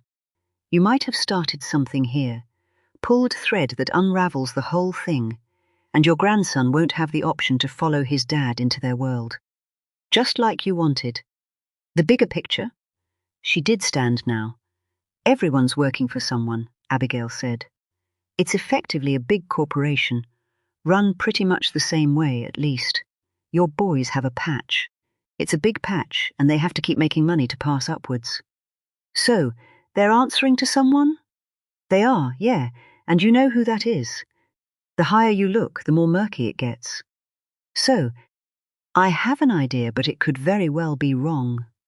Ultimately, we think that someone's pulling the strings from the city. Maybe it's Maximilian. The copper's tone was mischievous. It's someone good at keeping themselves unknown, the person you'd least expect. A student living on his own in his first year at uni, out of sight, with a dad and an uncle as the front. I dunno, it wouldn't be a huge leap. Now you're just playing with me, Betsy said, and got another shrug. The copper looked away too, across the park, like she might be looking for her ride to take her to the next poor sap. My Maximilian doesn't live on his own, doesn't spend a minute on his own, as it happens. Between his lady friends and his flatmates, I don't think he'll be running any sort of organized crime, nothing. He's got flatmates? The copper looked bored, looking like she was now killing time, until her lift appeared. I thought his dad was paying the rent. 2. You don't only need rent. Sometimes you need company too. Trust me on that. Do they know who your sons are, Betsy? She seemed to snap back into the conversation, like this was a question where the answer was important. Do you think your grandson is safe? What do you mean? I mean, what do you know about these men? Men? They're kids. Same as Maximilian. One of them's on the same course, the other's his mate, but studying something different. They do give a little bit of rent, but it's mainly that they've got each other to go out with on a social. You know the deal. Why would they put him in danger? The police aren't the only organization that have source handlers, you know. We're not the only people interested in what your boys are up to. There are rivals. There's a lot of money in what they're doing, which means those rivals will push the limits. My grandson, if they know who he is. Do you know if the boys living with him have any sort of a record? Police record? How would I know that? And why would I care? I think you're barking up the wrong tree, gal. It's just a group of lads trying to get through university. Their first steps out into the big wide world. The copper didn't look convinced. You're probably right, but if you ever wanted to double-check, just to put your own mind at rest, send me those names. I can't share specific information with you, but I can tip you off if there might be someone living with him who has a different motivation. You'd do that? The copper gave a jerked nod, as if considering it in real time. I would. I reckon I owe you that. Thanks again, Betsy, for what you did. Even if Rebecca Forster was all that we achieved together, I'd take that over 100 skags stitching up dealers. You did a good thing there. We did, gal. And again, I'm sorry about your news. That's not an easy thing to live with. Not if you're doing it all by yourself. If you want to talk about it. I know this might sound a bit odd, but you have my number. Sometimes it helps to talk to someone completely detached. You'd do that too. Only if I can blag another afternoon tea from my boss. Betsy laughed at that. How could she not? This girl might have been after her for just one thing from the start, but they were past that. Betsy wasn't used to her anymore, a spent resource, and she could well expect to be discarded, but this girl really seemed to care about her. She was genuine. Betsy cast a look back over at the closed-up and darkened shop front. She didn't have many people like that left. Chapter 36. Potentlet. Abigail was getting used to the ebb and flow of a divisional support unit and its daily workings.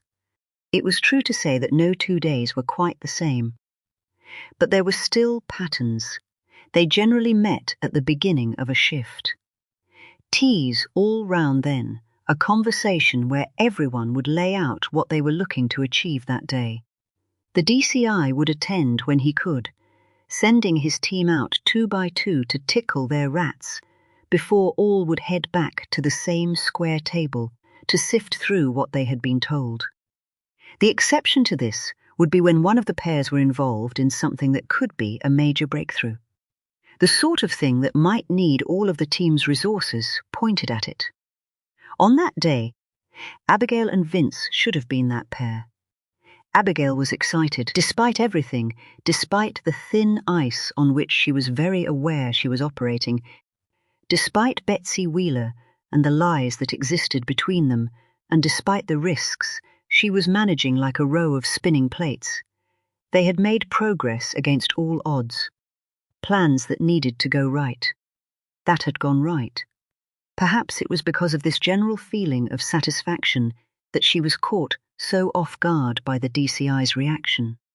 He listened to the first part of the update they had gleaned from Chuckles and Slides and the real-life scarecrow they had found inside, and came back with an immediate retort. Do we believe him? This was more than a question. It was a reminder of the filter through which Abigail and Vince would now need to pass. They had spent a day being told things that had extremely significant ramifications, and now was the time to follow up this information with more clarity. But had they stopped to consider this question? Abigail hadn't, if she was being honest. That was not to say that she was naive or that she took people at face value. Quite the opposite.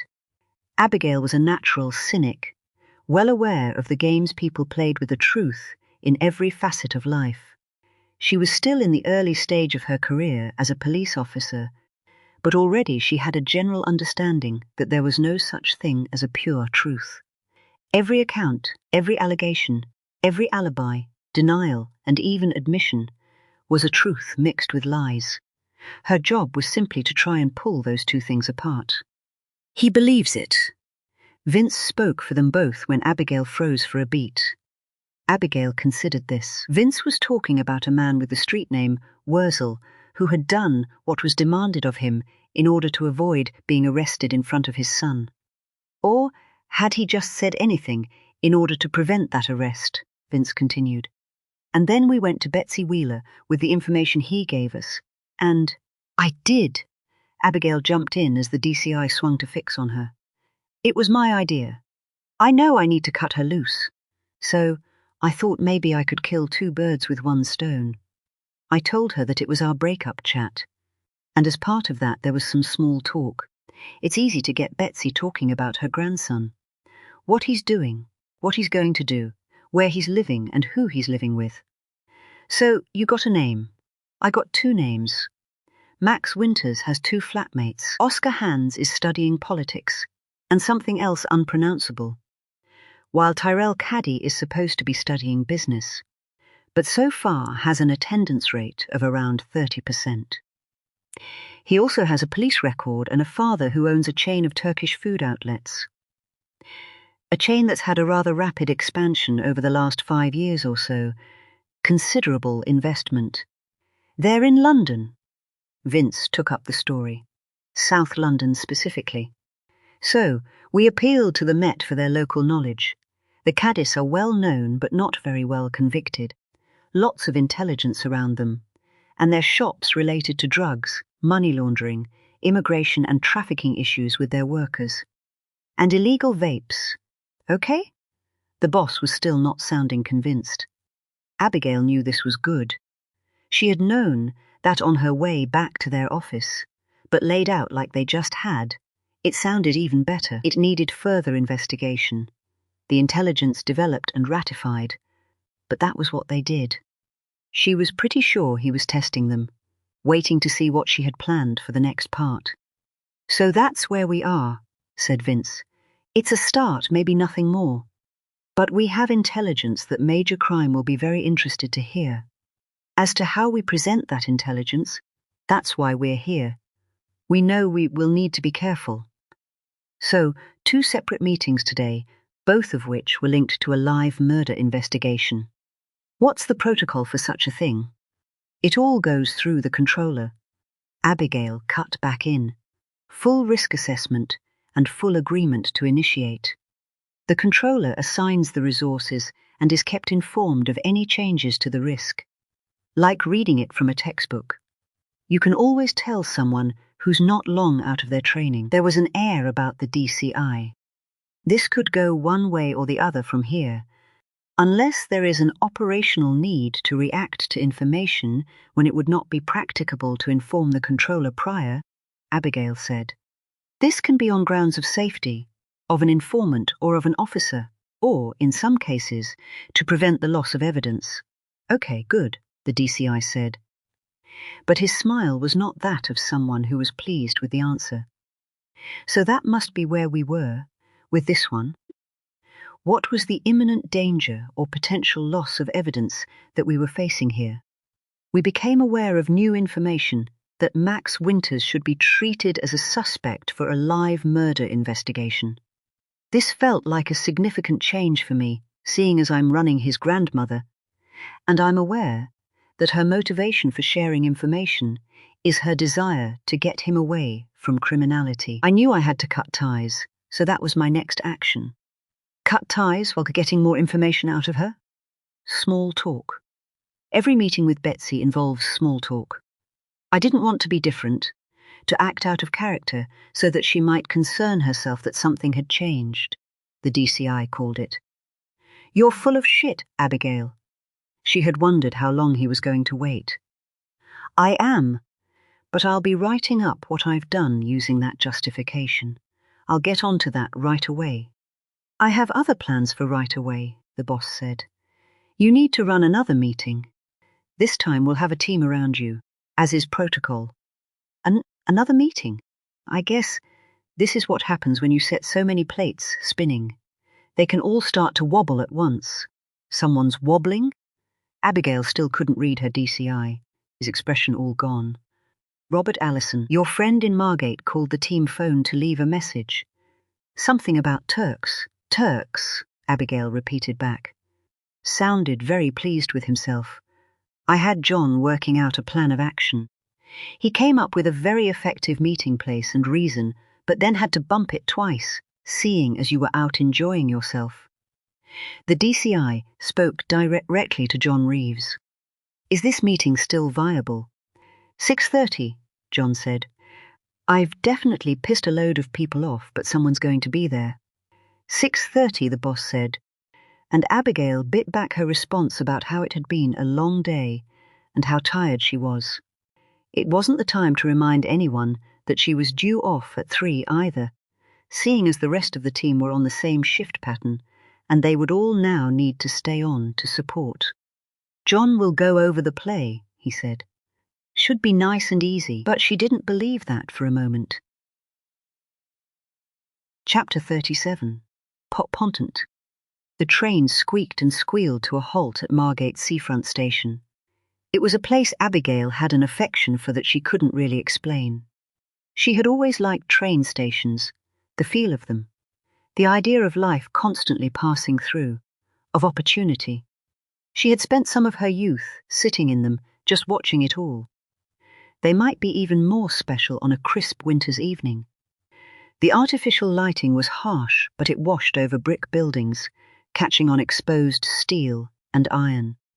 The clock was the old-fashioned type, where time passed with a firm clunk, rather than slipping by on a silent digital face. Everything was perfunctory and solid. The whole place had a permanence to it that Abigail found reassuring. People spilled off the train to head for their warm homes that night, like they had for decades previously, and, in a place like that, there was no reason to consider they wouldn't for decades to come. She caught her reflection in the tall doors of the station building. She was in what was affectionately known as skanks, an outfit that would allow her to blend in with the criminal elements on the streets of Margate. It meant an old hoodie that she rarely washed, black leggings, and a pair of Reebok classics that had once been white. Her hair was once again pulled back into a ponytail, and she had accessorized with earrings far longer than was her preference. The final piece of the puzzle was a bag pulled across her front. Inside was the £50 in cash that had Robert Allison's name on it, a fake identification that backed up the legend she had of a woman fleeing domestic violence in a neighbouring county, and a mobile phone that contained a few numbers and apps that would link to fake social media accounts if tested. Her own phone she had left in the car. Robert Allison sat on a low wall outside, directly under a streetlight. Abigail took a moment to spot him, her eyes drawn directly ahead to a distant view of the sea. At that time, it was merely a smudge of dark grey, beneath a slightly lighter grey, the occasional blinking light. The view might have been distant, but the smell of it arrived as a wave on the breeze to be dashed against her all at once. "Grace!" Allison's greeting was more than a little over the top. "You made it!" Abigail took a seat next to him. "Made it from where? Herne Bay, right?" "Whereabouts in Herne Bay?" "I don't know, babe. You never told me that. You ain't telling no one down this way. What with all the trouble you got with your ex-fella. You don't want him finding you, see? And what am I doing in Margate? You came to see old Ali. Same reason most people come to this shitty town, if you ask me." "And why would I come to see you?" Abigail pressed. "You want to live here. I've been helping, trying to get you in a place over this way. You bunked the train from Herne Bay to come over and look at a place I heard about. Okay, good. See, I got this shit down, babe? Babe? Abigail said, rising to her feet. Kinda what I call everyone. I guess it's my thing. It'd be pretty weird if I weren't calling you babe too. If anyone were to listen in, I see. She could have told him to drop it, even explained how it made her want to sick over her own shitty trainers. But he was waiting for her, just like they had agreed, and he had the legend sorted and sounding plausible. She should cut him some slack. The flat viewing was less than 300 meters away. The first 200 meters was straight towards the sea. A hard left turn coming when they were through the car park, and then a short walk down the frontage of a row of terraced houses. Their target was the top floor of the second to last. The address was rather exotic in name, Buenos Aires Terrace, and it might have been something that the buildings had lived up to once. The first few properties were bed and breakfasts, with brightly coloured awnings, painted fronts and windows, cheered by twinkling Christmas trees. The first was painted a mix of white and sea blue, with a name in keeping, the Dolphin. The sign in the window that stated sorry. We are full seemed at odds with what came after the B&Bs. First up was a building with its entire ground floor hidden behind a chipboard screen that had become a canvas for graffiti tags. There were messages too, the most prominent being welcome to Margate Cunts and Free Palestine. It seemed that the Dolphin was to be where Buenos Aires Terrace peaked, with the exteriors becoming more and more tired the closer they got to where the terraced row met with a busy road at the other end. It was also angled, meaning that any sea view now came with a craned neck. That didn't stop the estate agent who greeted them from his car, gesturing immediately over the flat blue beyond. Sea view! He grinned. He was 50-something and wore a cheap suit and shoes, and a smile that looked like it was painted on for work. He spun away, his walk that of someone in a hurry to get this over with. Abigail wondered if he had been due to finish at 3 o'clock too. He was still putting in the effort.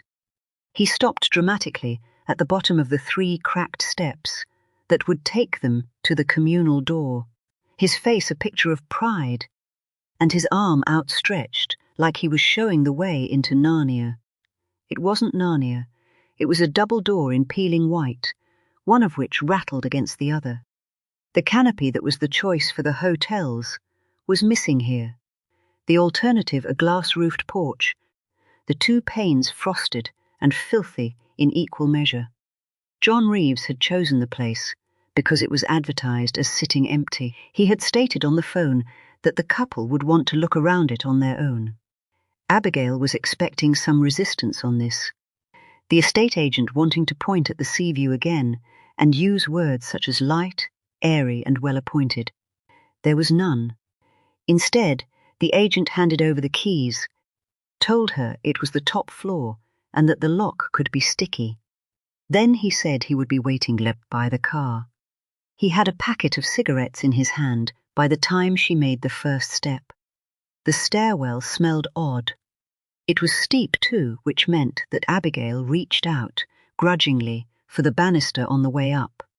There was a light switch by the front door that pressed in, then popped back out within moments to plunge them into complete darkness, and they had to fumble their way to the flat door.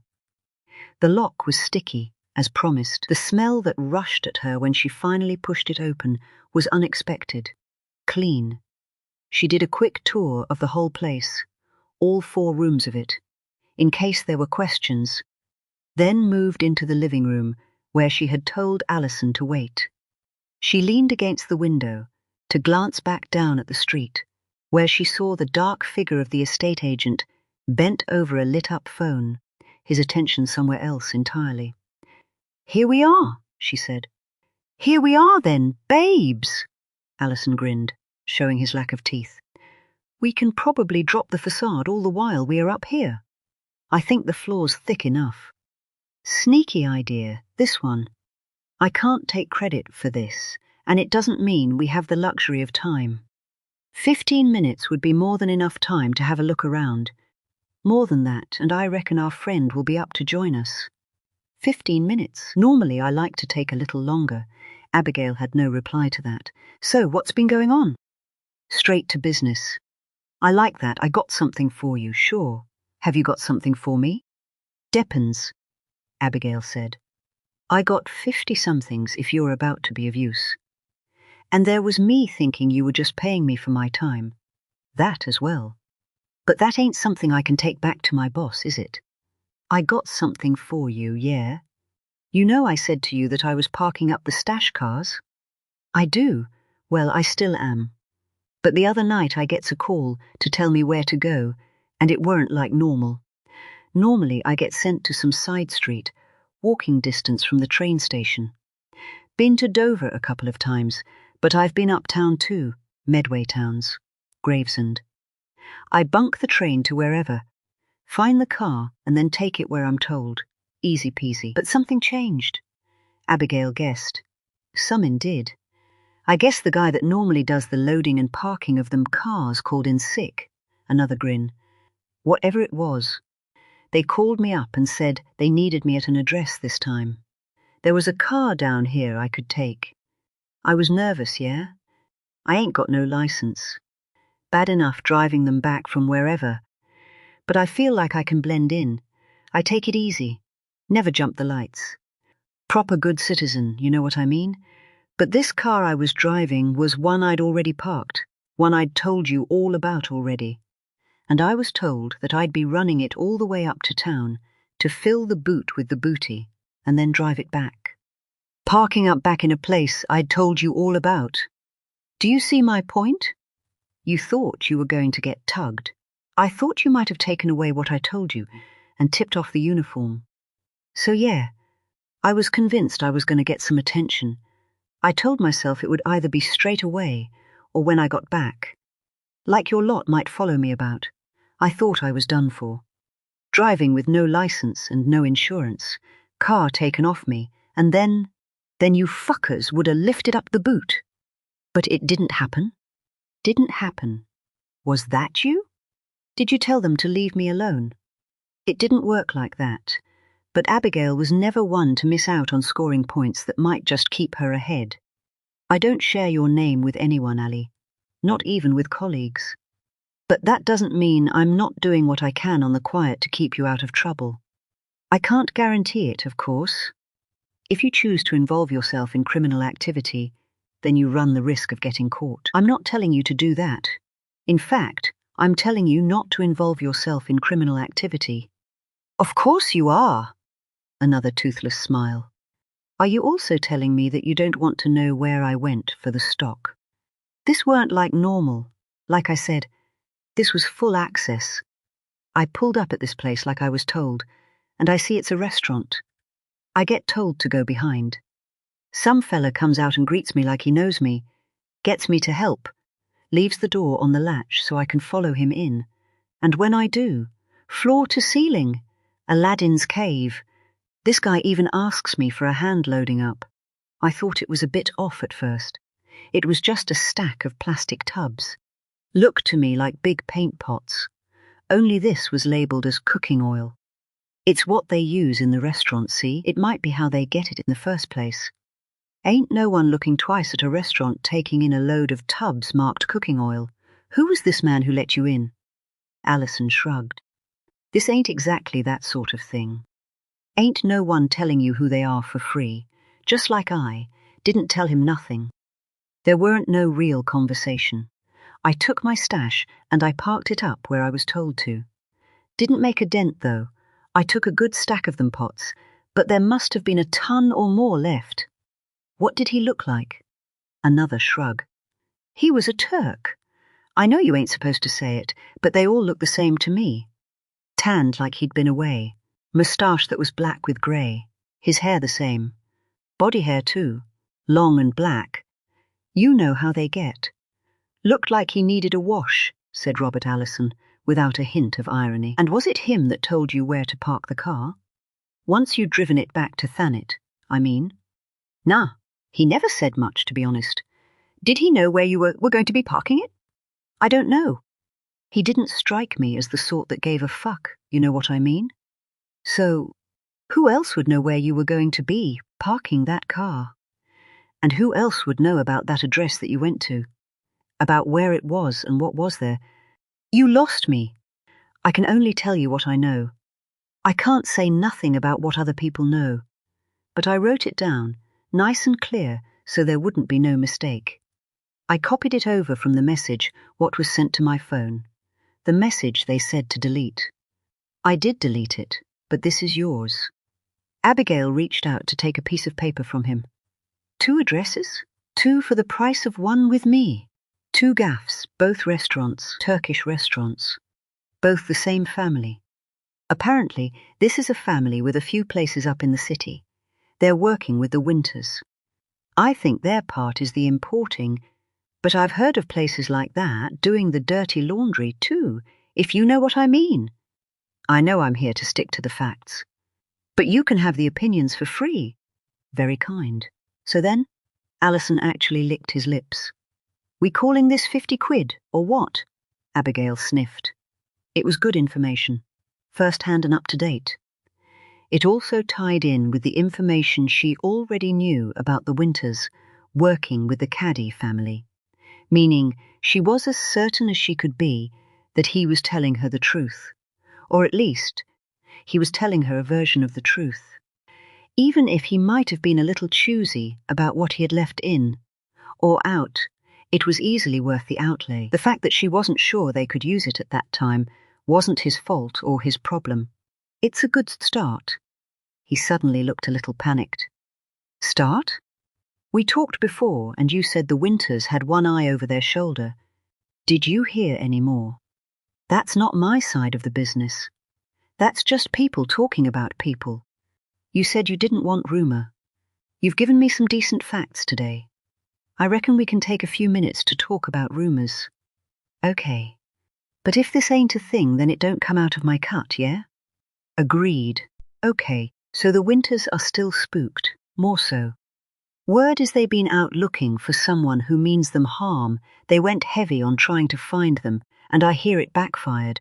Whoever it is, they've gone underground.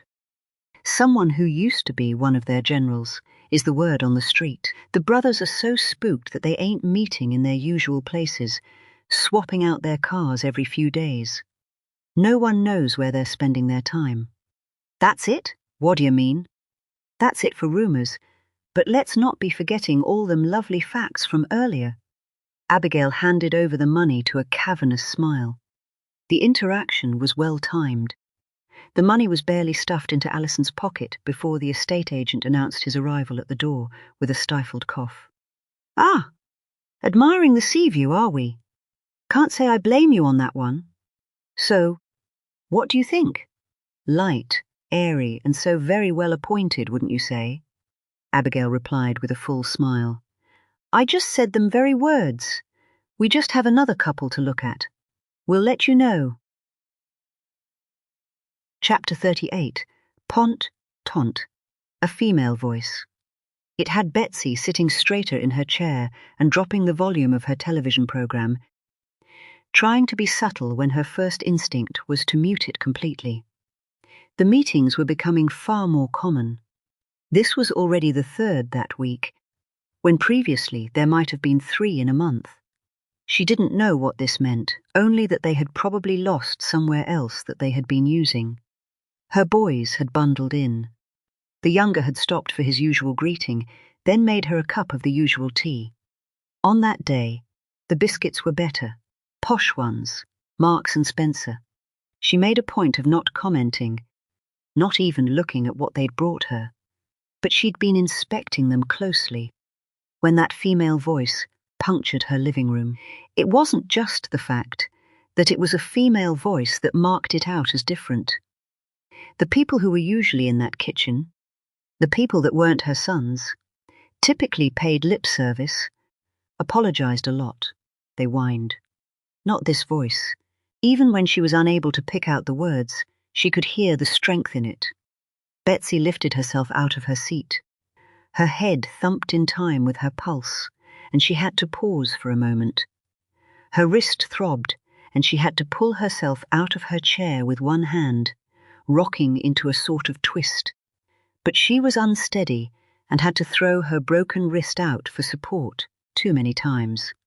It was only a matter of time before she damaged it again. She gathered herself enough to take the few paces to the dining room door, pushing it open and tying her dressing gown as tightly as she could, even tucking the hanging cord into her pocket to stop any more bird incidents. She moved silently and carefully across the carpet and pushed herself up against the internal door to the kitchen. On this occasion, her sons were closer, with the female sounding like she was on the opposite side of the kitchen, presumably facing them. The kitchen was large, with a table and chairs in the middle, but the voices came from higher up. For this meeting, they had elected to stay standing. "Someone came for me late at night," my neighbours told me. "They said there was a hell of a noise. Some arsehole kicking my door in. Maybe even two of them.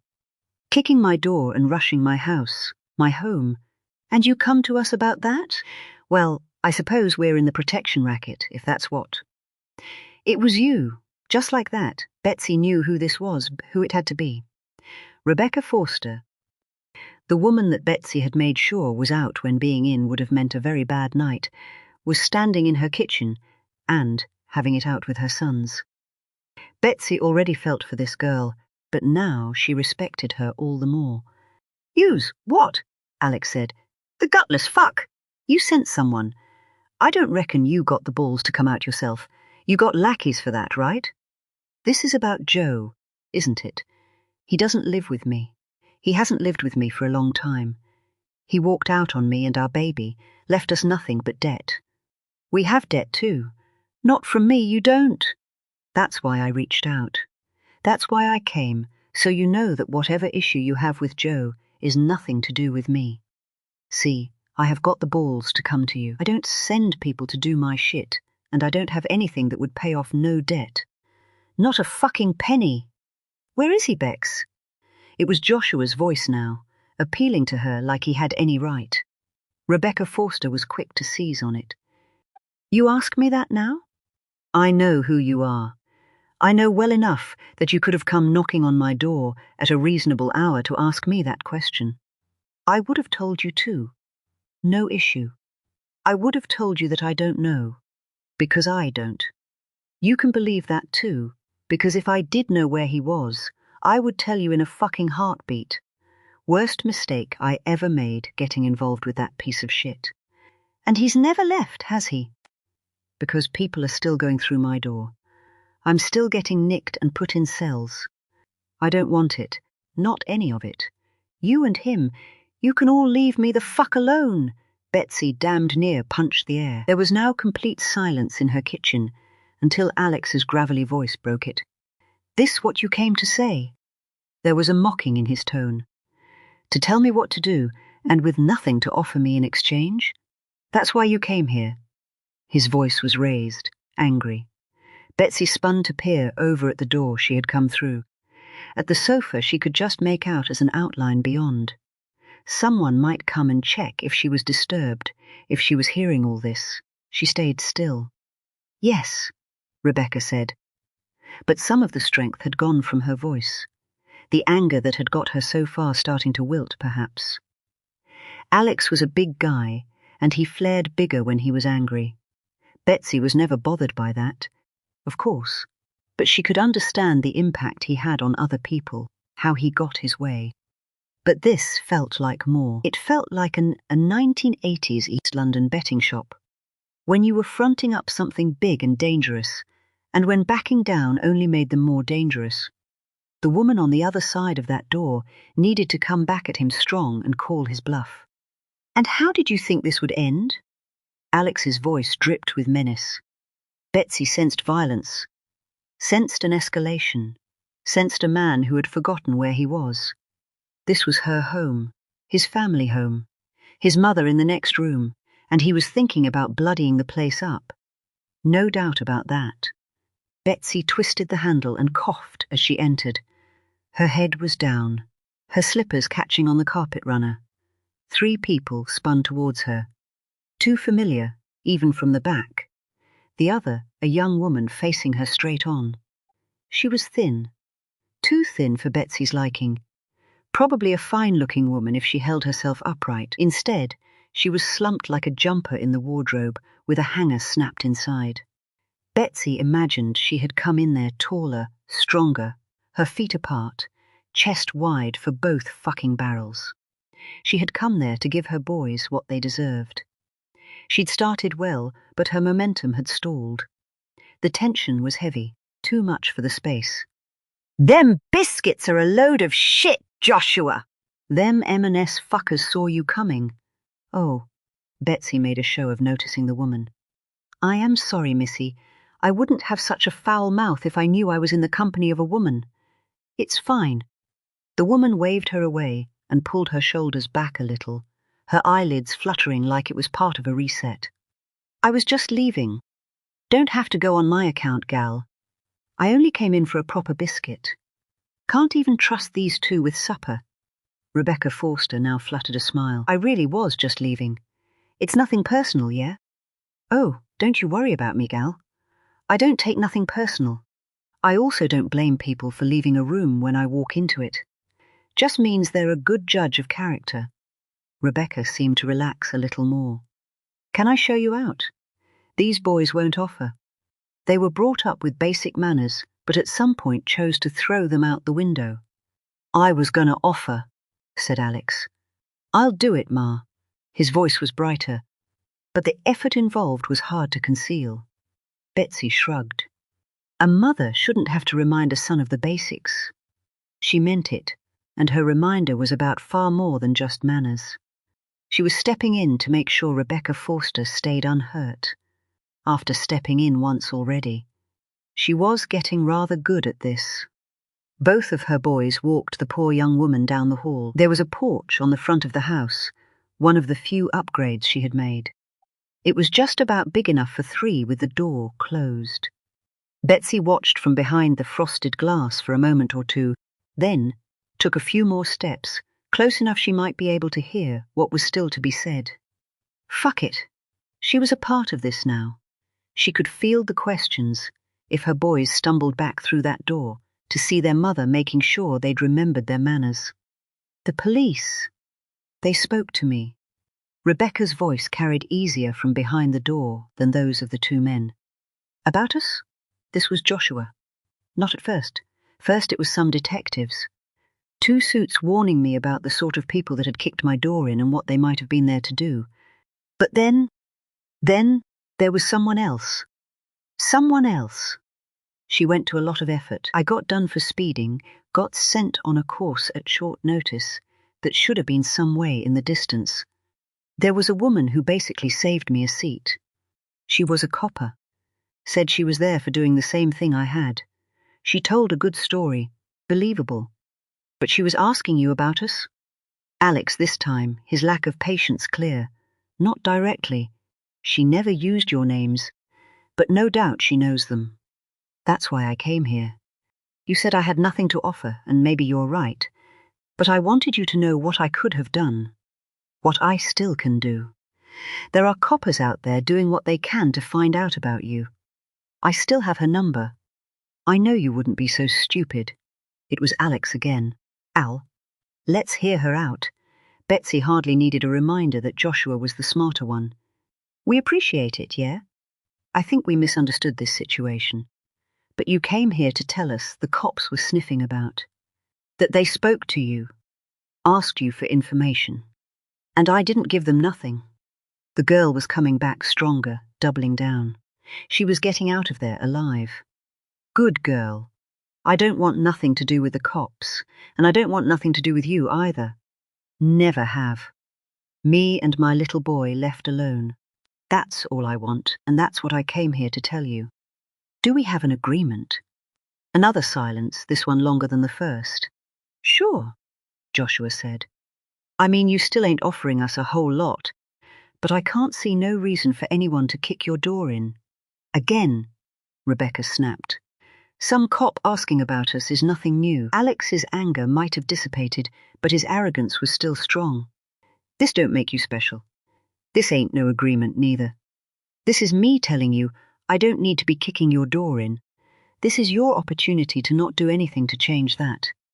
There were 2 of them, cops, and they went to a lot of effort.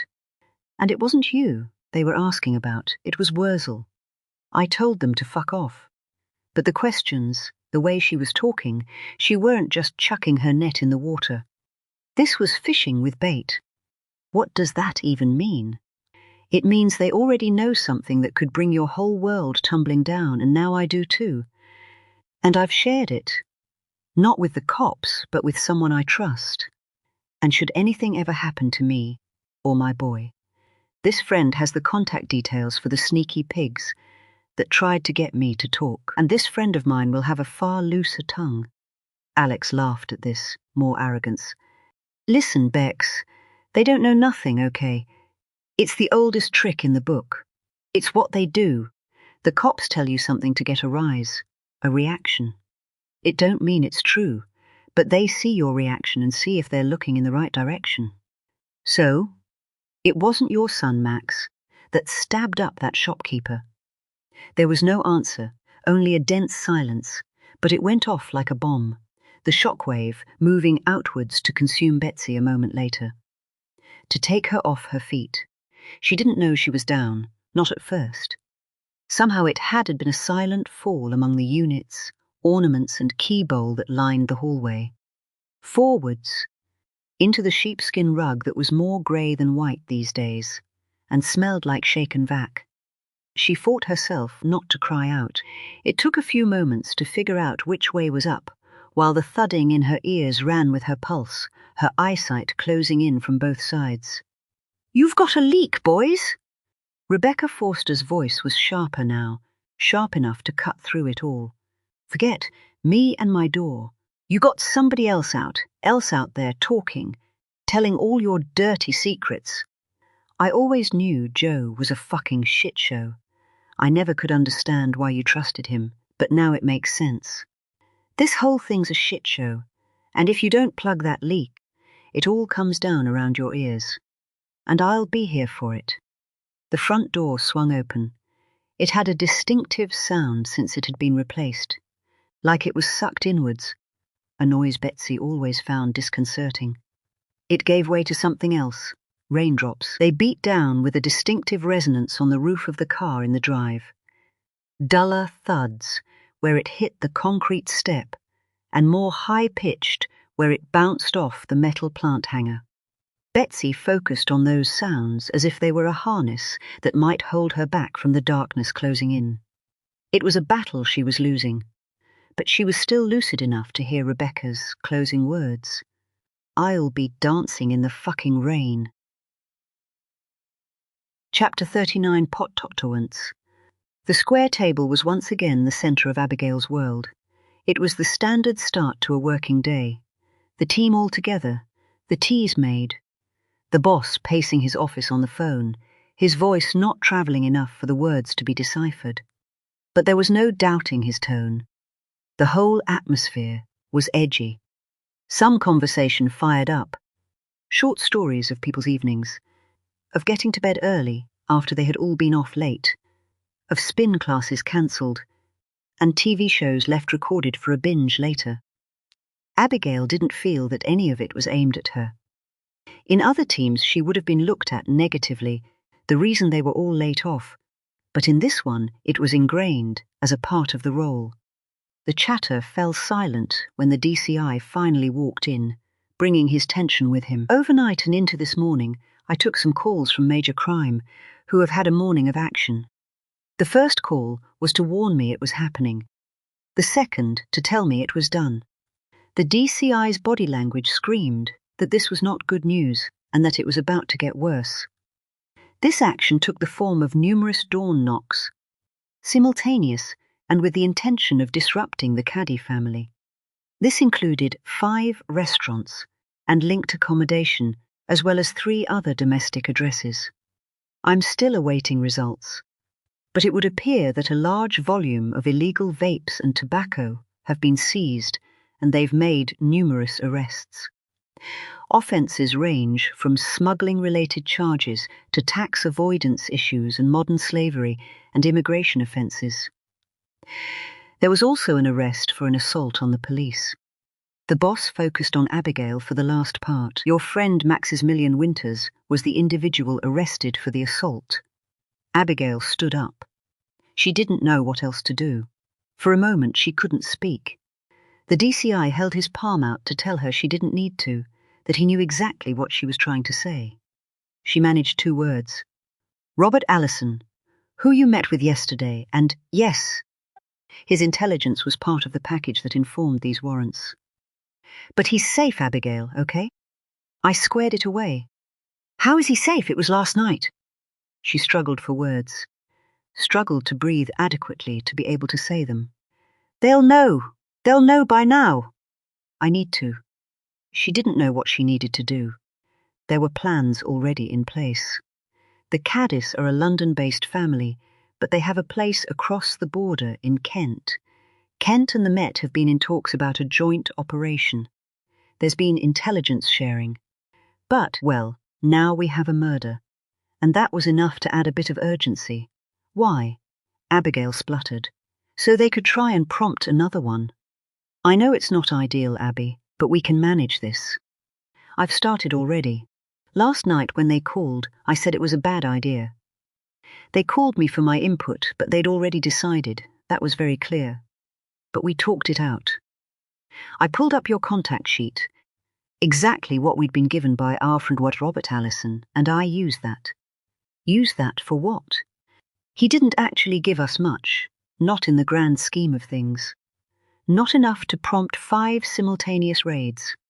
Robert Allison gave us 2 addresses, both linked to the Caddy family, but one with a more direct link than the other. I told them that if they were going to go ahead with the raids, then they had to leave the address with the weaker link to the family alone, despite that being the most promising for seizures.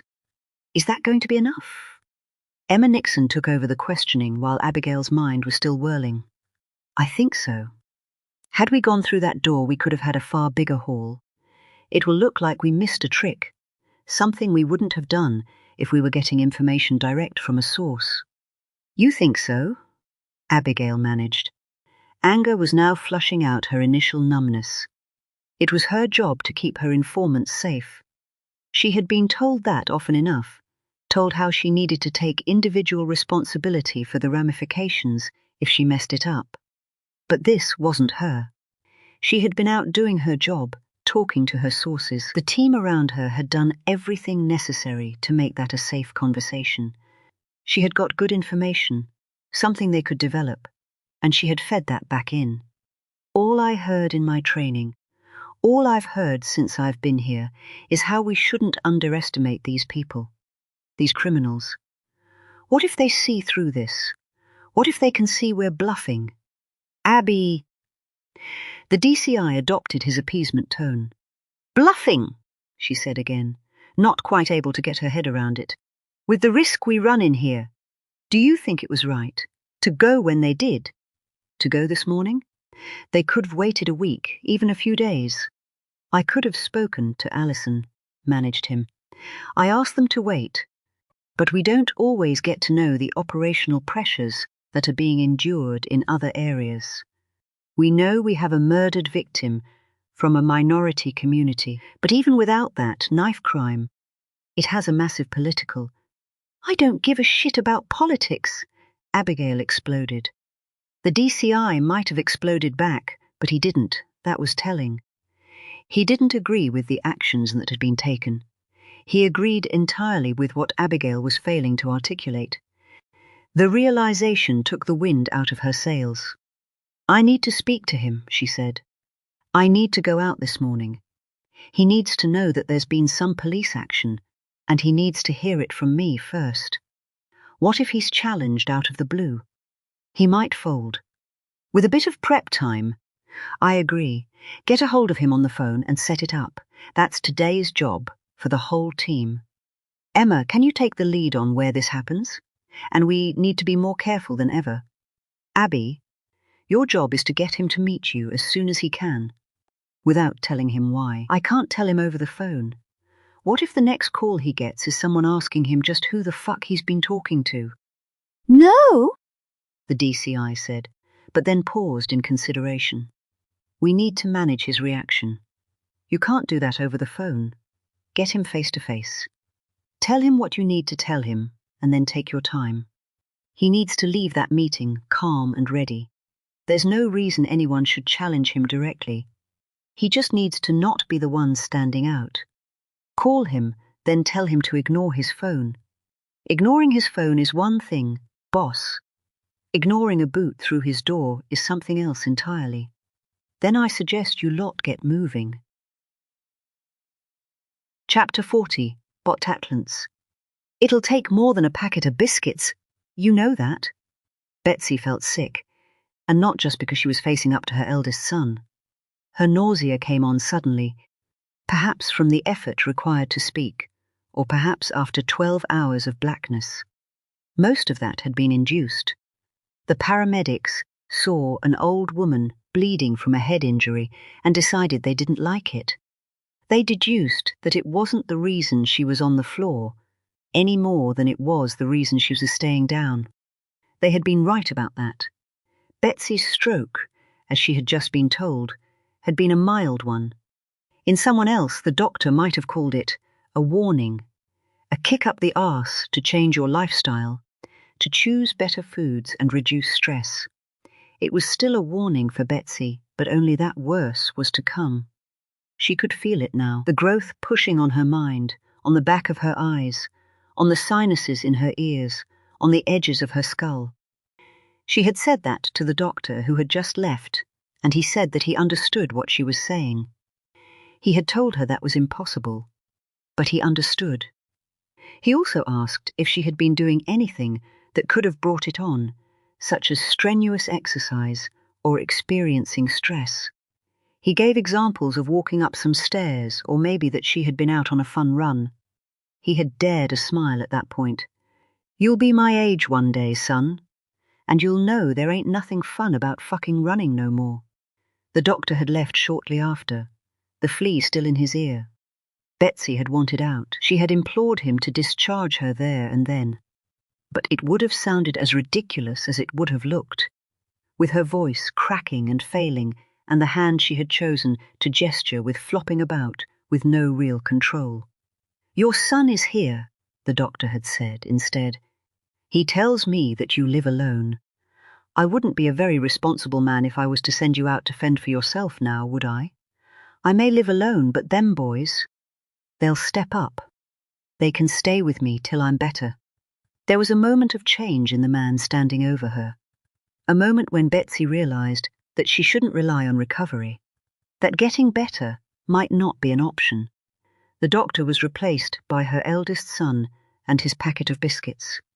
Alex told her he had been there all night. She didn't get the impression it was for brownie points. She saw the dishevelled face of a man and the boy behind it who had spent the night fearing he had lost his mother. Betsy's fear was for her mind. She was fogged with confusion. Any explanation of how she had got there, nothing more than fragments in her mind. The doctor had told her it would ease, that things would start making sense again. Then he had sat her up with the press of a button. Her throat was as dry as she could ever remember, despite already finishing her jug of water. She also suffered a very sudden urge to urinate, almost sudden enough to get her eldest son involved, but not quite. He left in a hurry, passing the bedpan like a baton to a nurse, who returned just in time. When Alex did return, it seemed to be to stare at her, like she was some sort of curiosity. Betsy stared back, her mind churning over the night before, trying to separate her broken memories from the visions that had been a part of the coma. One moment she had been standing in her hallway, the next she was face down on a sheepskin rug. She had been listening to a conversation in the porch, the words washing over her along with the sound of a rainstorm. The sounds she could recall, the tinkling against metal, the thud against stone. But the words, they were more specific. They were taking their time to come back. The biscuits, too, There was something relevant about them. It was all so confusing. Alex must have seen her staring at the packet, transfixed. "Peace offering," he said. "Are we not at peace, then?" There was a slur to her words. She could hear it, feel it even, where her tongue felt heavy in her mouth. She said the exact same sentence again, this time trying harder. Her diction was a little better. "You know what I mean. Tell me what you mean." The doctor spoke to me, like I knew what was going on. I guess they assumed I would, what with being the eldest son. "They must get mothers in here all the time, getting news like you had. And the first call they make is to their family. Why did you take this on your own?" Betsy needed a moment to make sense of what he had said. "'Cause it's my head, my pain. Ain't nothing you boys can do about that. I know you like to think you run the world, but even you got your limitations. You collapsed in the hallway. I didn't know what was going on. Maybe if you'd—" "What?" "You would have wrapped me in cotton wool or tied me down in my chair. Or maybe bubble wrap. Like when you want to get some unbreakable out of the way and you don't know where to put it. I would have talked to you about treatment. There are options. The doctor told me what you said to him and—" "Not now." Betsy summoned all of her strength for these words, so that she might not need to find the energy to say them again. What if this was me, or Josh? Imagine how you'd be. You'd be gutted, Ma, and angry. You'd want to be a part of the conversation at least. Even if your mind is made up, we still need to support you. We still need to know. It's shit, son. It's shit on me. I don't need to be dragging my family down with me. There ain't nothing that they can do. The doctor's talking about slowing it down, holding it off. But at what cost? Did he tell you about that? I'll be propped up in a seat at best, a corpse in fucking lipstick. Ma. Alex's adult face slipped further to reveal the boy beneath. I would have done things different. I would have stopped using your gaff at night. For a start, the doc said, your fall could have been brought on by stress. I can get someone in. The doctor said you could do with something in place before he sends you home. I know you ain't gonna want to stay here. He told me about carers that. Carers! Betsy snapped. Her diction had been getting better. Her tongue felt like it was tripping less, but she tripped over that word, lisping the S. I don't need no carers. Get me home. Get me in my own living room and you'll see a recovery like you ain't ever seen before. Whatever you need, okay? That boyish expression again. That face. He seemed so different. Not quite tender. More like a memory of tender. The feeling you get when you clear out a loft and find a teddy bear that was once your everything. I don't ever mind you being at my house. I'll never be upset about my boys coming to see me.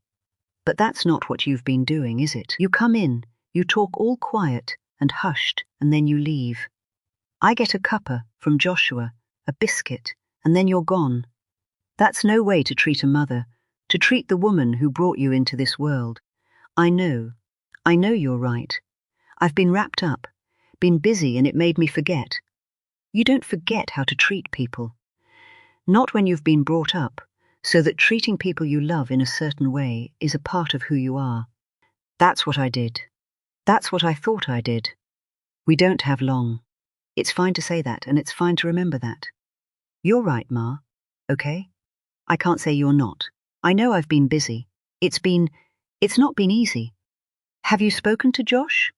He changed again, this time in a way she couldn't put her finger on. About what? He's been struggling recently. I can see it in him. Struggling? Betsy fought her bed to push herself a little taller, a little straighter. She never worried about Alex. Never had, never would. He was a lug who could look after himself. He wasn't as tough as his new exterior might suggest, but there was no doubting that he was made of something solid. He was his dad. But Joshua, there was a sensitivity to him, a deeper interior where problems could fester. He ain't said anything. Alex watched her closely, as if her answer was really important. Struggling with what? I dunno, he ain't said nothing to me. I was wondering if he'd talked to you. My boys don't speak to me no more. I'm just a kitchen, Just someone you can throw a biscuit at, keep the old bird quiet. I'm sorry about the kitchen. I said that. You did. Then you threw more biscuits at me. This was a bad idea. He had taken a seat next to her, a big, heavy armchair that clunked and scraped as Alex stood up to leave. Betsy managed to rest her hand on his arm. All right, son. Truce. Peace. Whatever you want to call it. Let's talk about Joshua. You know him best. If you think there's something up, then let's talk it out. What's happened? Alex remained standing and looked down on her like he was considering his next move. If he should stay or go, if he should say what was really on his mind. Max has been doing some work for us. Just some light stuff. He paused there, perhaps to give her space for a reaction, but she didn't have the speed of mind to fill it. She was still so hazy, and her grandson's name added to it. It made her stomach twitch, a knot of panic, like that feeling of needing to run away, but with no idea what you were running from. Had he been there last night? The confusion hurt, the frustration hurt. She knew she was getting close to recall. Her mind was making shapes in the mist, and she was waiting for it to clear. The kid's gotta make a living. I know he's studying and he's set for bigger things, but he needed a bit of pocket money on the side. Did you know he's got a girl in tow? He came to me, said he wanted to take her somewhere nice. The way he was talking, he had the Savoy in mind, but his budget was more Savoy and chips. We've all been there, right? I remember something very similar with you. This was a memory that pushed its way out from the mist to make her smile. She went with it, relieved to have something that was complete. A young Alex in his long hair phase, his first girlfriend, and how it had hit him like a ton of bricks. Alex was a man made up of passion, just like his mother. He loved hard and fast, hated the same. Betsy's smile faded as her mind caught up. But I don't want Maximilian working with you. I said that. I told you that. He's not like you. He's like his dad, Alex said, and she once again felt like she was being watched closely for her reaction. What did his dad say about that?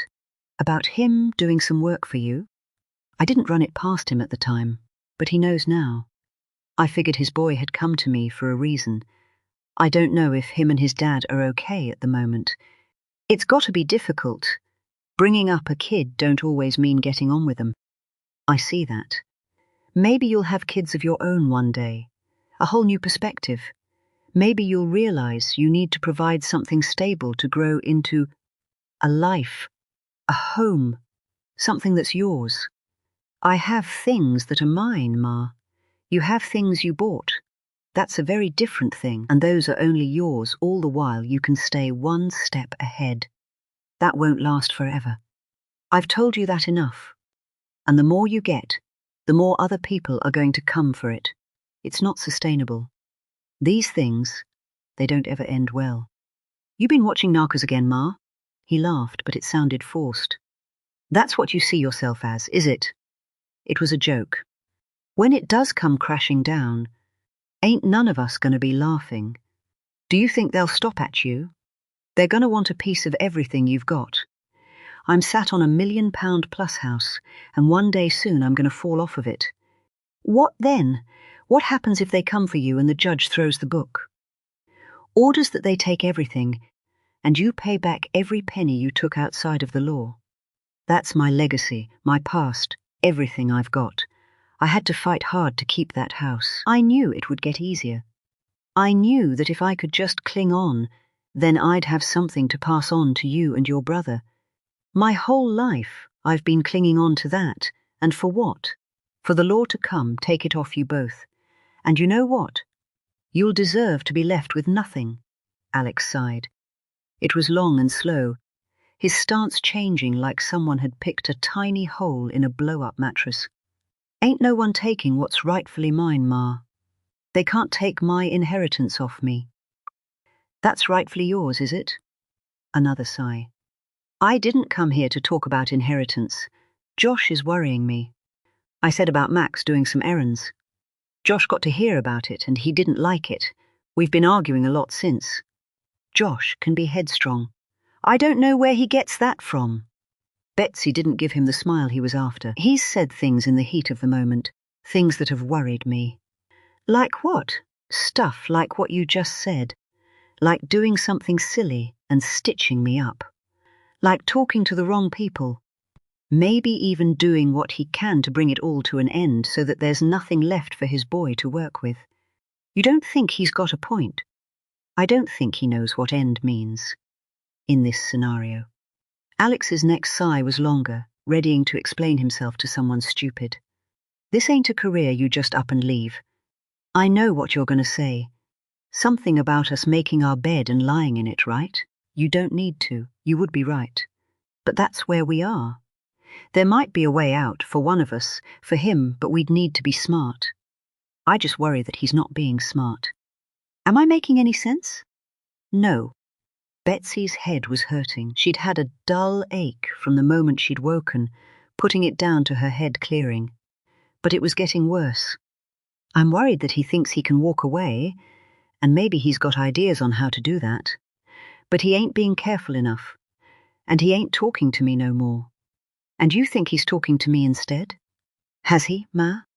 He was locked onto her now, her boy doing his best to look deep into her, so that he might see the answer whether she decided to give it to him or not. He's not said nothing to me. Not about that. I guess that might be my fault. I guess I make it difficult to talk about things when I don't like them. He might, though. Now, I mean.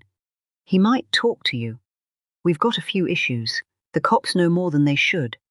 What about that? Has Josh said anything? Maybe he's worried.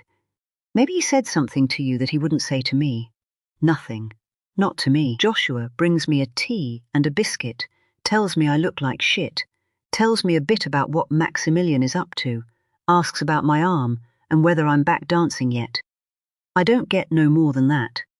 Alex once again looked like he was considering if he should say any more. I know what they're like. The cops, I mean. They get you when you're vulnerable, make you think you're helping yourself, and maybe even your kid. Make you think that they can get you out safely, but the opposite is true. The people we work with, they ain't the sort you can talk about. I get it, okay? Betsy cut him off. Dunno why you're telling me, because if Josh has talked to you, told you that he ain't.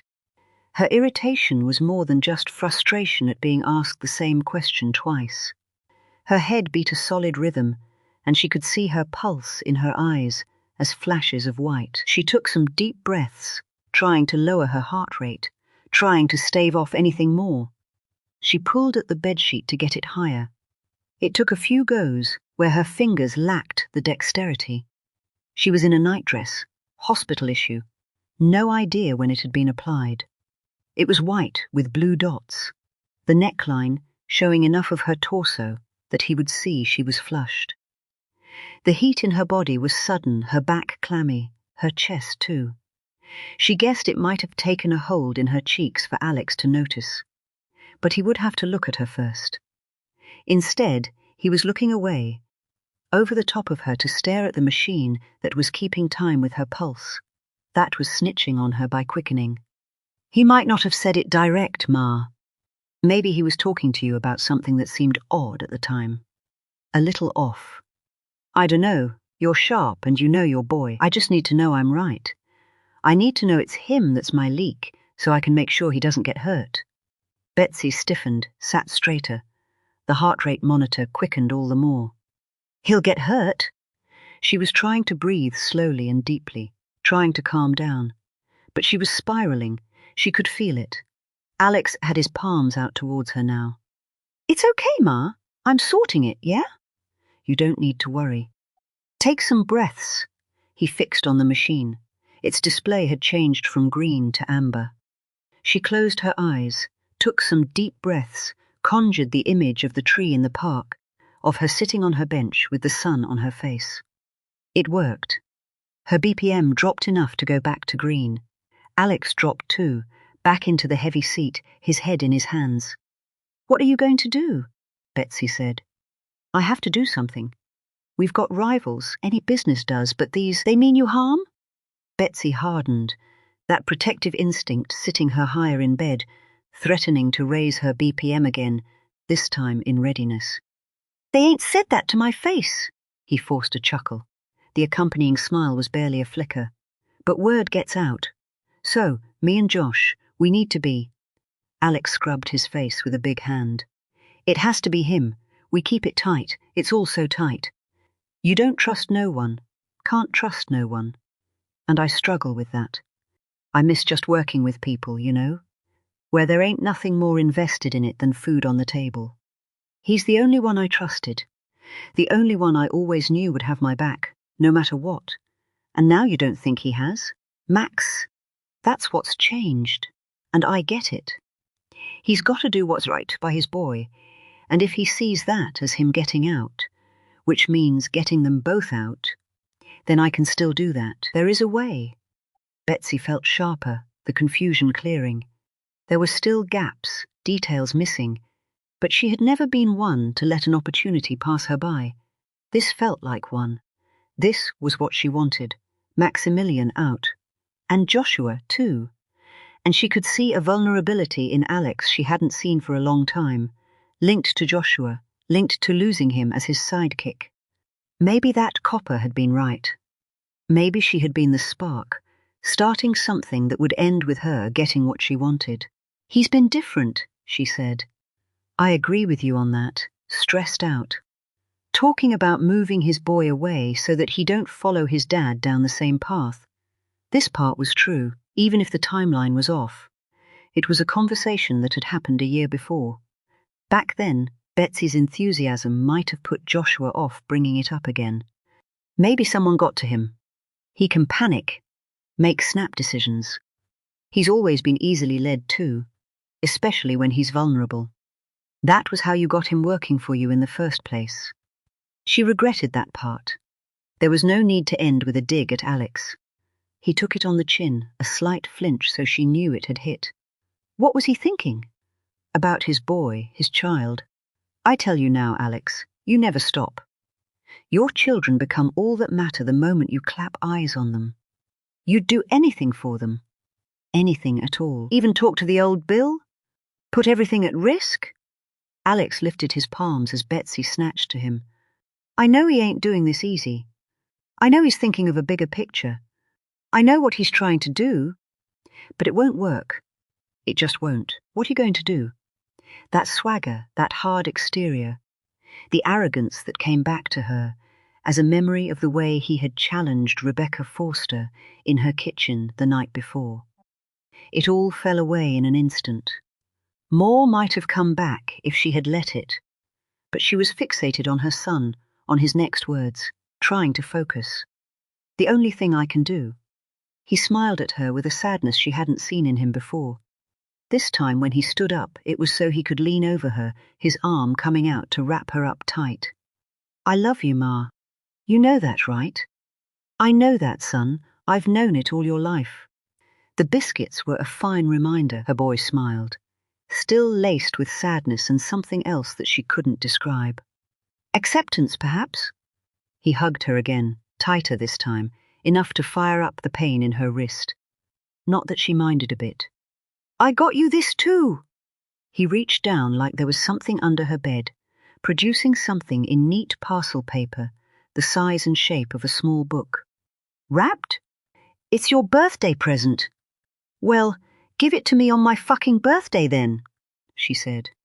His smile flickered, his eyes broke away, back to watching his mother's heartbeat.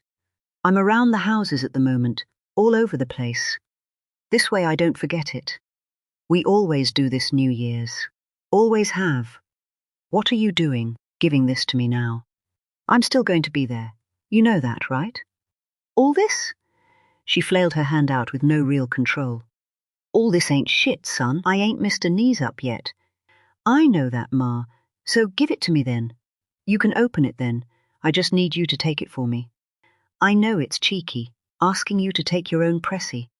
I'm all over the place.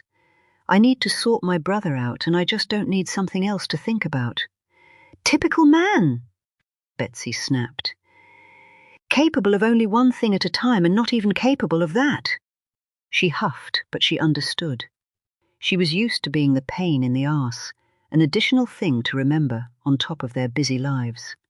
If she was honest, she could probably remember the exact point when her parents had become the same thing to her, but that didn't mean she was about to let her eldest off the hook.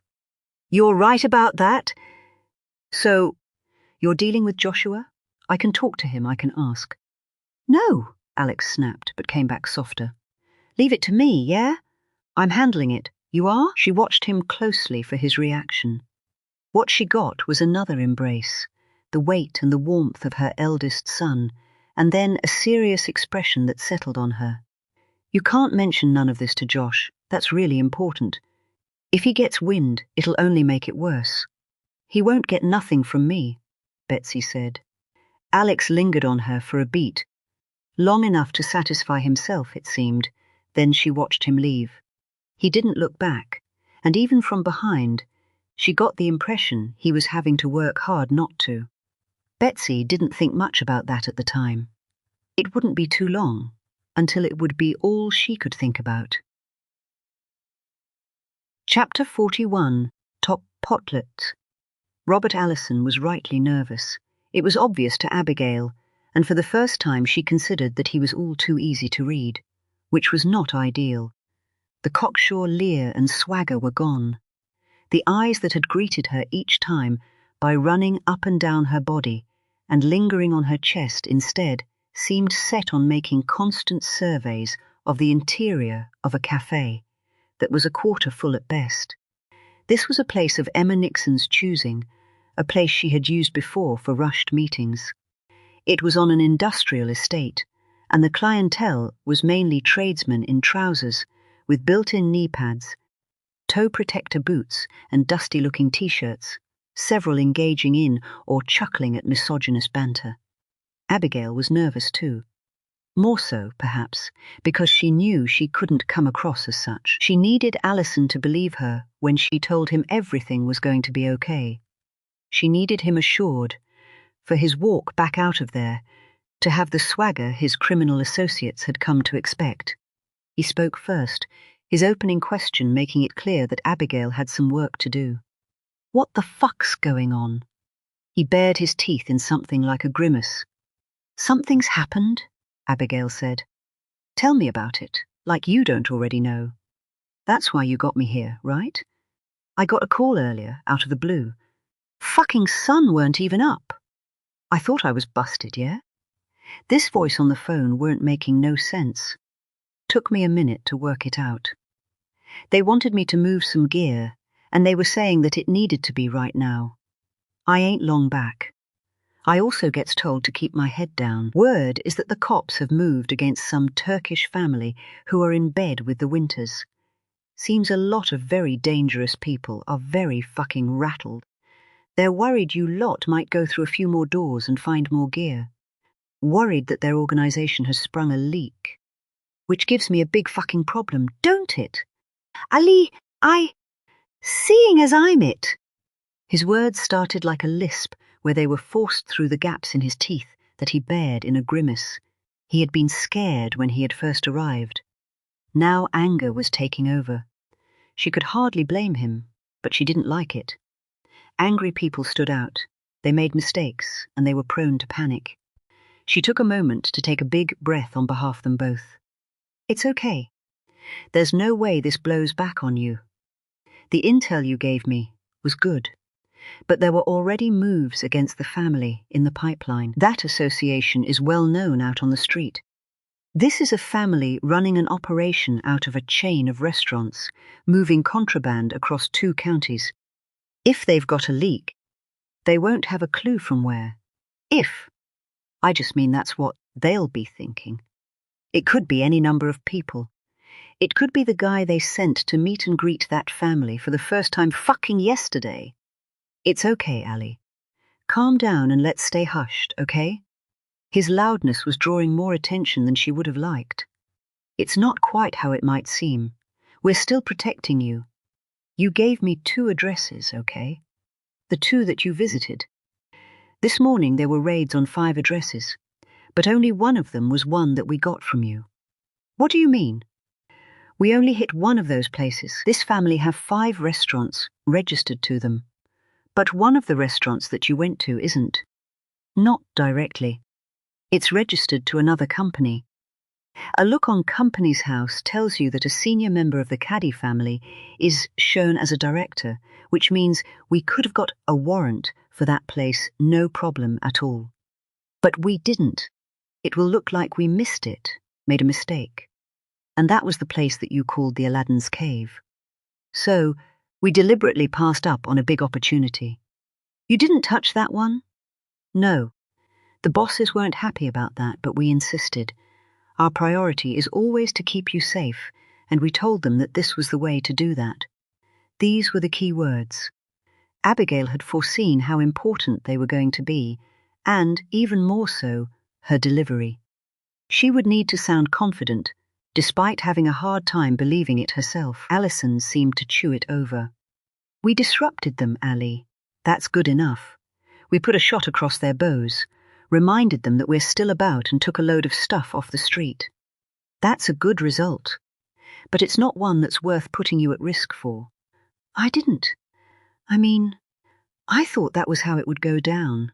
I heard what I heard, and straight away I thought there's no way my Grace would do that to me.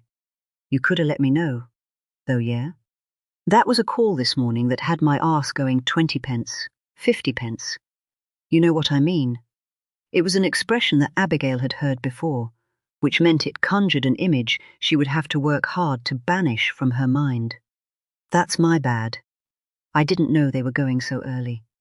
If I'd known then, yeah, I would have told you. Last I heard it was still pie in the sky. I reckon your little nugget of information was the spark, the final piece they'd been looking for.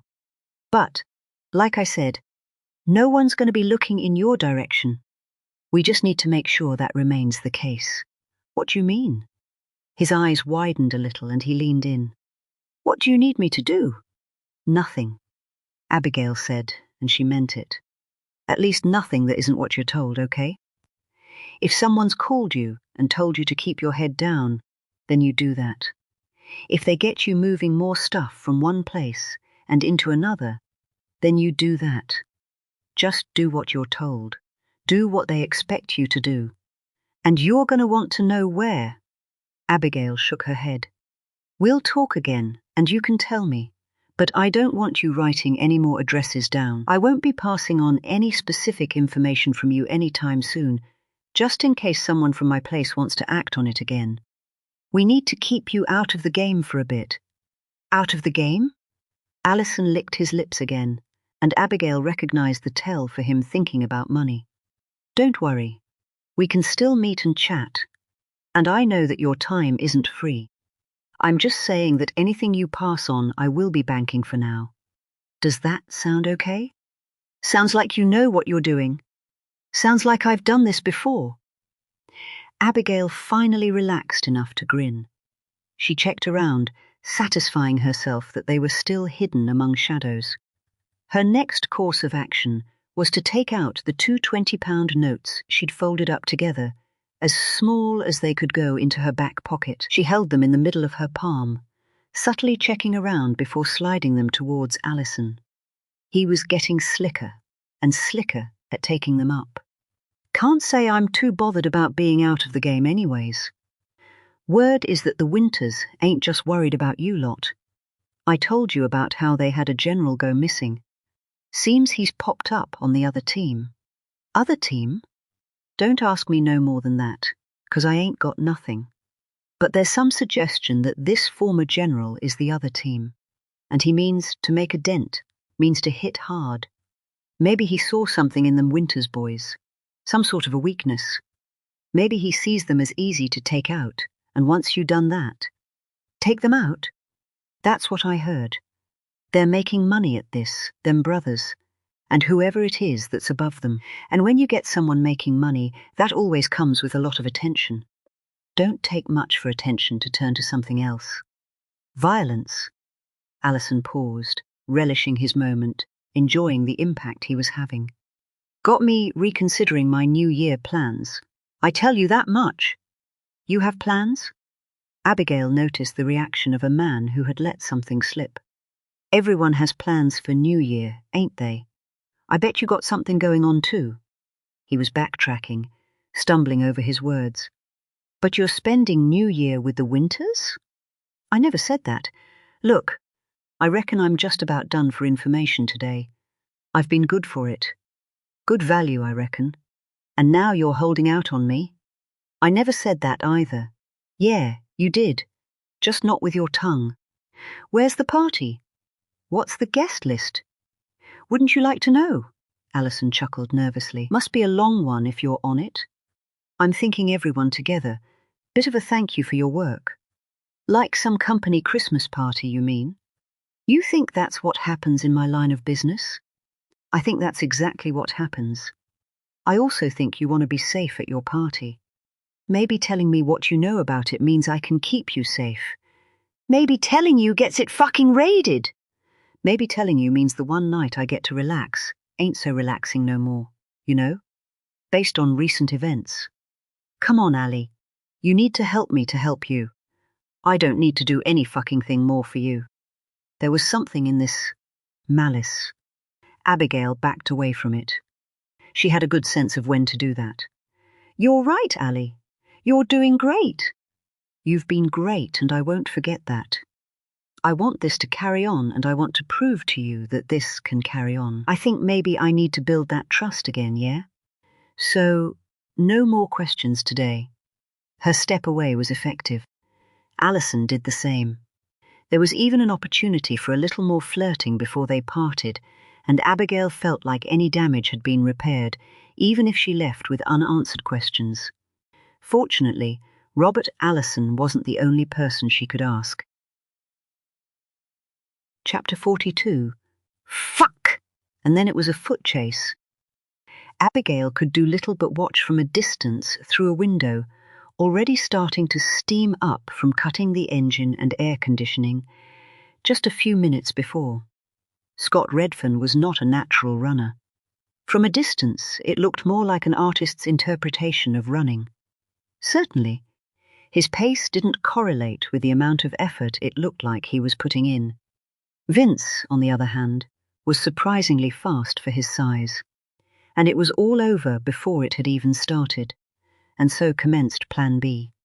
Abigail sighed as she stepped out of the car and ambled towards the stick, thin man being restrained on the ground. Her progress was deliberately slow, as she needed to know where this went from there. If the smaller man wriggled away to start up a foot chase all over again, she might need to head back to the car. As she closed in, however, it became clear that Wurzel's perhaps token gesture at escape was now entirely quashed. His face, when it turned towards her, looked hassled, resigned and furious all at once. What the fuck are you doing? He was obviously getting nothing from Vince, and he directed his question up to where she now stood over them both. He can let you up, but you can't run again, she said. He gets angry when you make him run. This is assault. He sprayed phlegm through gritted teeth. Vince was clearly causing him some pain. And he ain't even angry yet, Abigail said. Can he let you up? Yes. For fuck's sake, yes. Abigail took a moment to peer around. They were in a back street of Margate. The encounter had been a fluke when they spotted him on their way to his home address. Initially, they were simply going to size up their options. Abigail had been halfway through a radio check to see how many occupants were listed there, and if they had any warning signs, when the Scarecrow himself had turned out of an alley with his head down. Vince had nearly fallen out of the car with excitement.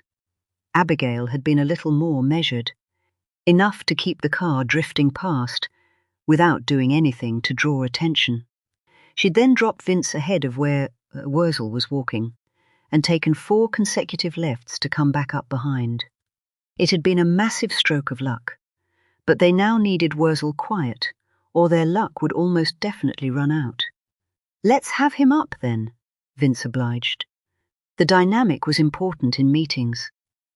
One of the two would always need to have the lead, and Vince seemed happy so far to play the second in command. Wurzel picked up on it, shooting Vince a dirty look for his part, but then settling on Abigail like she would be the one to explain what this was all about. She duly obliged. "We need to ask you a few questions about your New Year's Eve plans." Wurzel turned away from a question he didn't want to answer, staring back at Vince. "Like the lady says, mate." Vince was in no mood to let him off the hook, patting down his scuffed knee. "What are you talking about? New Year's Eve plans?" "There you are. You answered your own question. I think my friend explained our position to you last time. I also don't recall seeing any update that you had handed yourself in. Or am I wrong about that?" "Come on! It's Christmas!" "I'll do it straight after." "Yeah?" "My boy's out of school. I got him staying with me for the big day. Couple of days' time, and I gotta be Santa. I can't fucking wait." He meant it too. Abigail could see that. It gave her the perfect leverage point for a little pressure. "Shit!" Abigail said, beginning to hate herself a little. Santa being in prison when he was supposed to be filling his son's stocking? That's the sort of thing that will scar a kid for life. Abigail then got to hate herself all over again when the interaction was over. It was the first thing Vince said, repeating it back to her while they waited for the windows to clear once again. Scar his kid for life. That was a bit much, Abigail admitted, and then tried her best not to mirror the beaming smile that Vince pointed at her from the passenger seat. "I saw that one land. You damn near knocked the bloke back off his feet."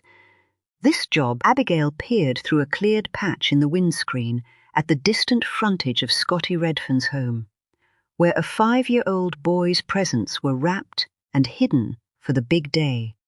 "It brings out the worst in me sometimes." "Sometimes?" Vince leaked a giggle. "Fine, it just brings out the worst in me. I'm starting to see this job for what it is. A lot of the time you gotta be at your worst to get results." "I still haven't made peace with that," Abigail said. "I think we missed an opportunity. I saw you giving me the stink eye, but we could have asked him to work with us on the day of this party." Abigail was shaking her head before Vince had even finished his sentence. "He told us enough. And Robert Allison had a point. The last thing I want is anyone acting out of the ordinary because they're waiting for us to come crashing through the door. Best they think we don't know." "We don't know!" "Not right now. But Redfern did tell us it was everyone, yeah? Which makes sense to me. Throw a party for your crew as part of thanking them for their loyalty last year and securing it for the next. Gives them all a chance to let their hair down. He also told us it's going down in London. He said it was a place that Mother Winters has always used, which just happens to be a mother that I've come to know well. So we can assume it's Wapping. She wouldn't have gone far from there. I intend to look up the history of the place, see if there's anything about a betting shop that was part of an indoor market. The sort of place that might have done the best pancakes in London back in the day. You really have got to know each other well." "I know her," Abigail said. "She doesn't know me." That wasn't entirely true. Betsy might know more about Abigail than any other source she had run. It had felt necessary, the only way she could see, to build the trust she needed. "But there's nothing we can use, is there?" "Maybe not yet. The Winters having a New Year's Eve party is not the sort of intelligence I'm going to take back and shout across the square table, but it's a piece of the puzzle, and you never know which one of those will make the overall picture clearer." "Very nice. Who taught you that one?" "Just thought of it myself." Abigail was interrupted by the team phone chirruping to inform her that someone had left a message. It connected to the car, and she pulled away before playing it back. "Speak of the devil!" Betsy Winter's breathy and fragile voice drifted through the speakers. She asked to meet with Grace, then left her phone number. She'd forgotten that Abigail had it, or that it was the same one she had dialed out on. Just as Abigail expected the call to be cut, a few more words followed. "I need to speak to you. I know it's the run-up to Christmas, and you're probably busy, or off even. But I need to ask you a question." Chapter 43. The copper came running. Betsy hadn't expected anything less, despite it being Christmas Eve. She was getting the idea that she might be a little more valuable to that lot than young Grace had let on. Betsy had resisted the urge to make the call in the same moment that the memory of that conversation in the porch had come back. It had been all at once, a lump in her gut coming with it, the force enough to have her retching. It hadn't been long after she got back home, the familiarity of the porch rebooting her mind, perhaps. She had also needed to sit down. Her pulse had quickened again, the stress almost as much the second time around, and she'd needed to find a seat, stumbling the few paces across her kitchen to drag a chair from beneath the table. She needed to be calm, coaching herself as much, telling herself that the last thing she wanted was to go back into hospital. It was a battle against her nature. She'd never been one to hold back her anger, finding it more effective to go with it in most instances in her life. Her first instinct had been to shout and scream, to find somewhere to direct her frustration. The copper who had sold her a lie was the first person that came to mind. But Betsy was smarter than that. She took her time, let a few days pass, waited for her mind to lose the last of the mist. She also avoided her family. That proved easier than it should have been. She'd met any calls or messages asking to come round with refusals. Playing on her condition, she explained that she was too tired. She'd expected insistence, but got none. The meetings in her kitchen were also over, and, as much as she'd resented them, her isolation now felt complete. The result was a numbness, caught somewhere between devastation, disbelief, and resignation. It was all the more frustrating because she knew that the younger, sharper version of herself would have known what to do, would have handled it by now, would not have needed to take those few days, just get to a place where she might be able to function. The meeting point was back on her bench, back facing out over her tree that clacked and squeaked in a firmer breeze that day. The copper's walk towards her seemed different, uncertain, scared even. Betsy didn't think this was just her interpretation. Good. I didn't know if you'd be working this close to Christmas. Figured you might have better things to be doing with your time. Betsy's opening line was an olive branch that the copper grabbed firmly. She relaxed, too, her shoulders dropping. What could be better than sharing a park bench with you? I did think you might bring an extra cup with that extra large flask of yours. It being that time of year. You ain't that lucky, gal, Betsy snapped, then lifted the tartan flask from the ground, taking it in like it was the first time seeing it. Wedding gift. She dragged out the small talk, looking to get the copper comfortable enough that she might get what she wanted for once. A fine one. Creepy uncle. Betsy shivered. It would have looked like it was for effect, but it was very much the seeping cold. Every family has one, right? Some have more than one. We never really knew much about him. Bachelor his whole life. Moved to Thailand in the end, and then no one ever mentioned him again. Bit of life experience tells me the sort of man that makes him. I think you're probably right. Fucking lovely flask, though. Betsy laughed out of incredulity, but it sounded much the same. The copper did too. She was still shedding her tension, her defenses with it. Betsy only needed to wait out a few moments of silence after their laughter ran out, before the copper sat down next to her. That was the moment she'd been waiting for. I just want to know if it's true about my grandson. In the beat that followed, when the copper didn't ask her what she meant, Betsy knew that it was. You might need to be more specific. We haven't talked for a while. Maybe we're not on the same page anymore. We're not so different, you and I. Betsy stole a glance to her right. You got your little birds. I got mine. Mine are telling me that my boys wanted about a stabbing, and not just any stabbing, one that I watched play out right in front of me. The worst moments in a long life. Who told you that? There was something in the copper's voice that Betsy didn't think she had heard before. Uncertainty. I also heard that you've known a while. Is that how it's been?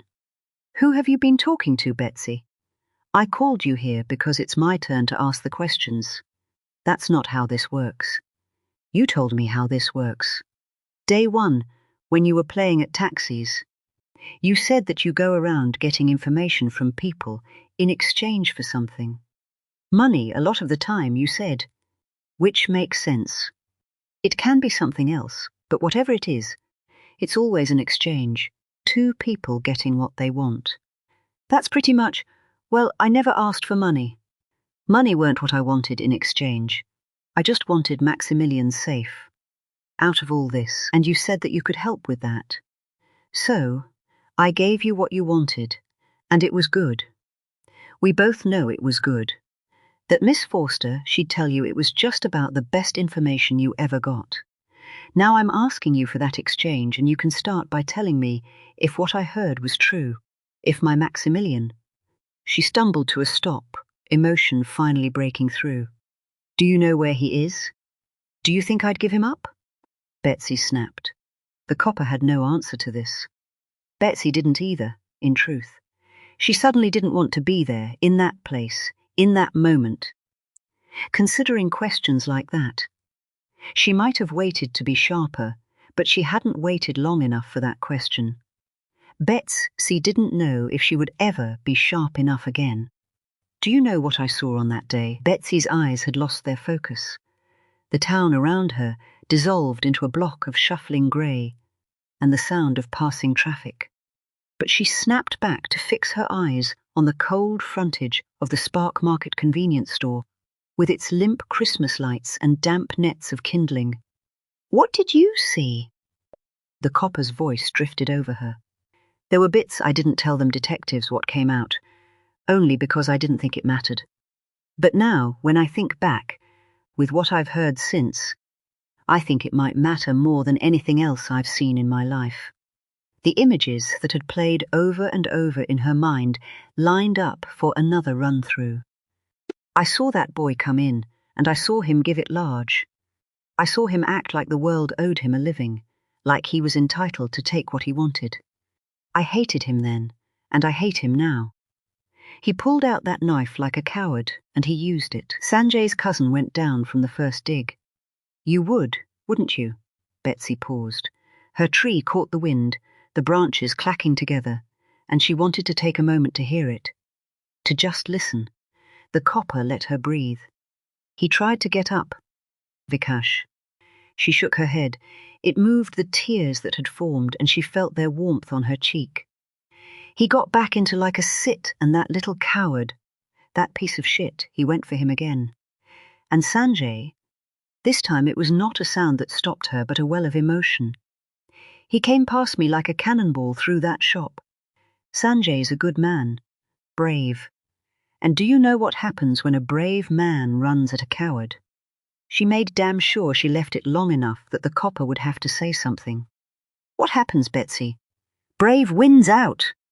That's what we're told. That's what we believe. Brave wins out. Good wins out. That's right, ain't it? Betsy forced eye contact now, waiting until she got it. That's what you play on. That's what you need people like me believing. I can't say. I think he would have. Betsy cut across her. But this coward weren't alone, was he? There was someone else, a lookout probably, but then it went tits up and he came in, hood up, face covered, and he stopped Sanjay. He didn't thrust no knife, didn't say a word. You might say that he didn't do nothing but get in the way. But that wouldn't be right at all. Sanjay would have stopped that second hit, and that was the one that done it, I know. Good didn't win out, brave didn't win out, not on that day. Because of 2 fucking cowards. I can't get past that. I can't shake it. It left a mark on me, and I'm more scared of this world than I've ever been. And it was my Maximilian, weren't it? He was the second coward. We are going to need to talk to him, Betsy. He needs to explain himself to us. He was there, and if he wasn't, Sanjay stops it. And he doesn't lose a member of his family. He doesn't lose his whole life, his business, and we don't lose him. He had friends. He was a part of this place. He was the corner of this place. All gone. My legacy did that. Does his dad know? What does that matter? Your boys? They'll be in Maximilian's ear. They'll be giving him guidance, and, at a time like this, he's never been more vulnerable. If that was him, and what would you have me do? Tell him to hand himself in? To confess his sins? You can still help him. The copper almost whispered this part, as if the absurdity would register if she said it any louder. That's not what today was about. Betsy pushed herself to the edge of the seat and then to her feet. There's a cancer in my family, and I ain't talking about the one eating me from the inside out. You were supposed to be the cure for that, and all you've done is quietly watch it spread. You said you were going to help me. She stared at the copper now, trying to summon the fierce inside her, the look that used to stop a squabbling betting shop dead. And all you've done is help yourself. Chapter 44. Home Visits. A last resort, an out-and-out no-no in the day-to-day handling of sources. But they were a long way past that. The DCI had agreed. How could he not? But he hadn't liked it. Abigail didn't like it. She approached Rebecca Forster's home address with more than a little trepidation. She was on Met grounds. They hadn't offered any resources to assist, but had allowed Kent to operate on their patch, meaning the 2 surveillance officers that Abigail had been able to muster up were just as new to the area as she was. Rebecca was now housed, which, in this instance, meant that one of the surveillance team had picked her up returning with her son. She had been pushing a buggy with a balloon tied to it, a loosely rewrapped present in the tray beneath, as if an exchange had taken place in a public park or coffee shop nearby. She had then been seen to open her own door with her key, meaning no one had been inside to let her in that they were aware of. Of course, it was still possible that she was not alone, that Joseph Allen was inside, and that the moment Abigail knocked on that door, Rebecca would be at considerable risk. Abigail had a legend ready, one that would wash if she was challenged. She wasn't concerned about that. It was never about her. It was always about the informant. There was no way of controlling Rebecca's reaction, though, and that was the moment when this might all fall apart. In this case, it was irritation. Abigail was happy with that. She would take what seemed like irritation at being disturbed on the day before Christmas over downright fear at a copper at the door of a home where a domestic abuser lived. I thought we left it so I could call you. You know, if I needed to be safe. Malice injected in this last word caught Abigail out. Are you okay? Just real busy. This isn't a good time. And, I'll be honest, there won't ever be a great time for you to come to my door. I thought you were smarter than that. What if you just can't be here? I know what this looks like, but I've taken measures. I knew you were home alone, and I'll know if anyone gets close to your home, Joseph or anyone else.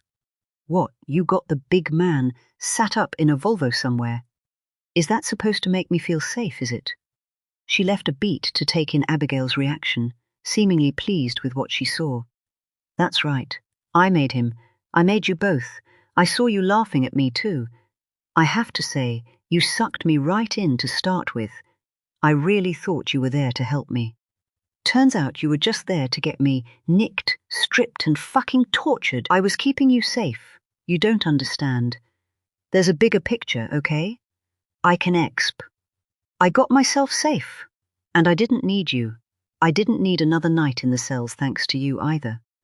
I went to the brothers and I told them about you. Told them what you did and told them to leave me the fuck alone. And they will. I know that. You spoke to the Winters? I know them. I told you that. You said you knew who they were. They have party nights. I've been with Joe before. I reached out and told them I needed to meet with them, told them it was important, but I wanted it somewhere public.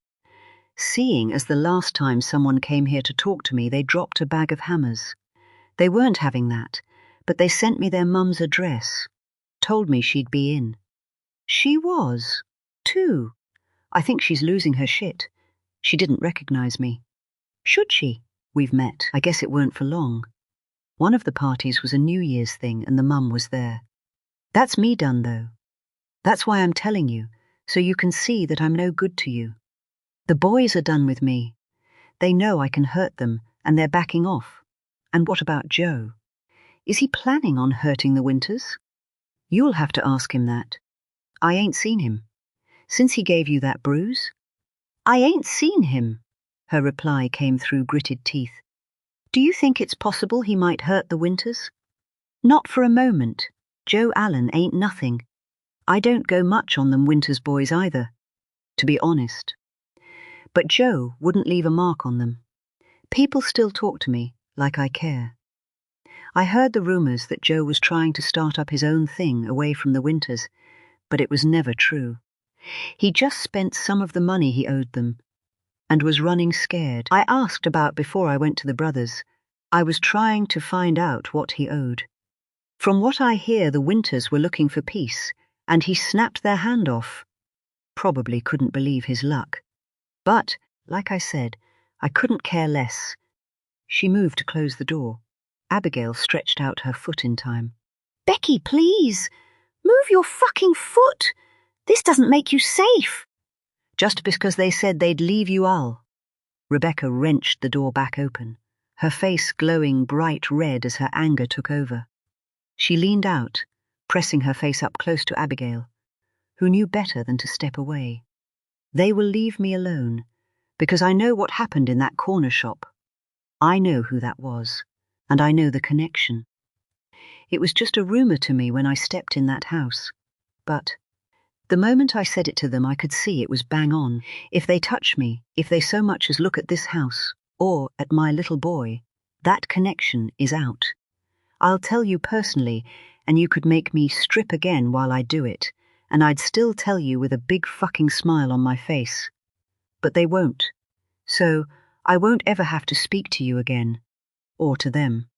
And I don't know which one of those things makes me happier. Her mask of rage was now tainted with real menace. So, take your foot out of my fucking door. Abigail did as she was told. Chapter 45. Pop Tontalt. Detective Chief Inspector Paul Cotterill was shaking his head. You're going to have to go up there. This came across more like a dreaded realization than an order. Up there? London. Wapping. Wapping Dockstairs or wherever the fuck this get-together is happening. We have to be able to react. If what? Abigail made eye contact with Vince, who stood next to her. Take your pick. The boss started again with his pacing. We have an informant, Robert Allison, that we know is attending this New Year's do. We can also assume that Betsy Wheeler will be there.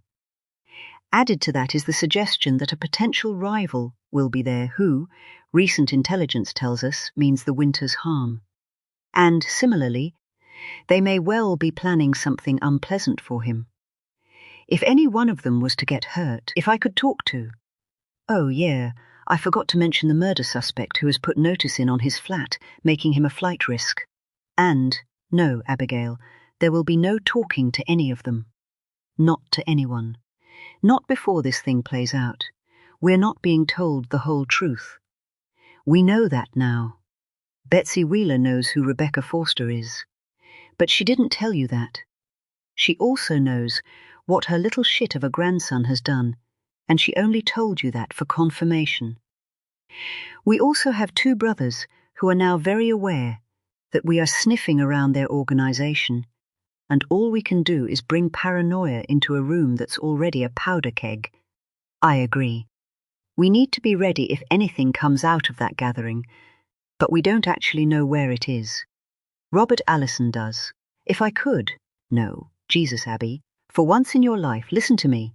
We need to stay away from Joseph Allen, from Rebecca Forster, from Betsy Wheeler, and from the Winters boys. We can't be sure of anyone's motivation. Go to the area.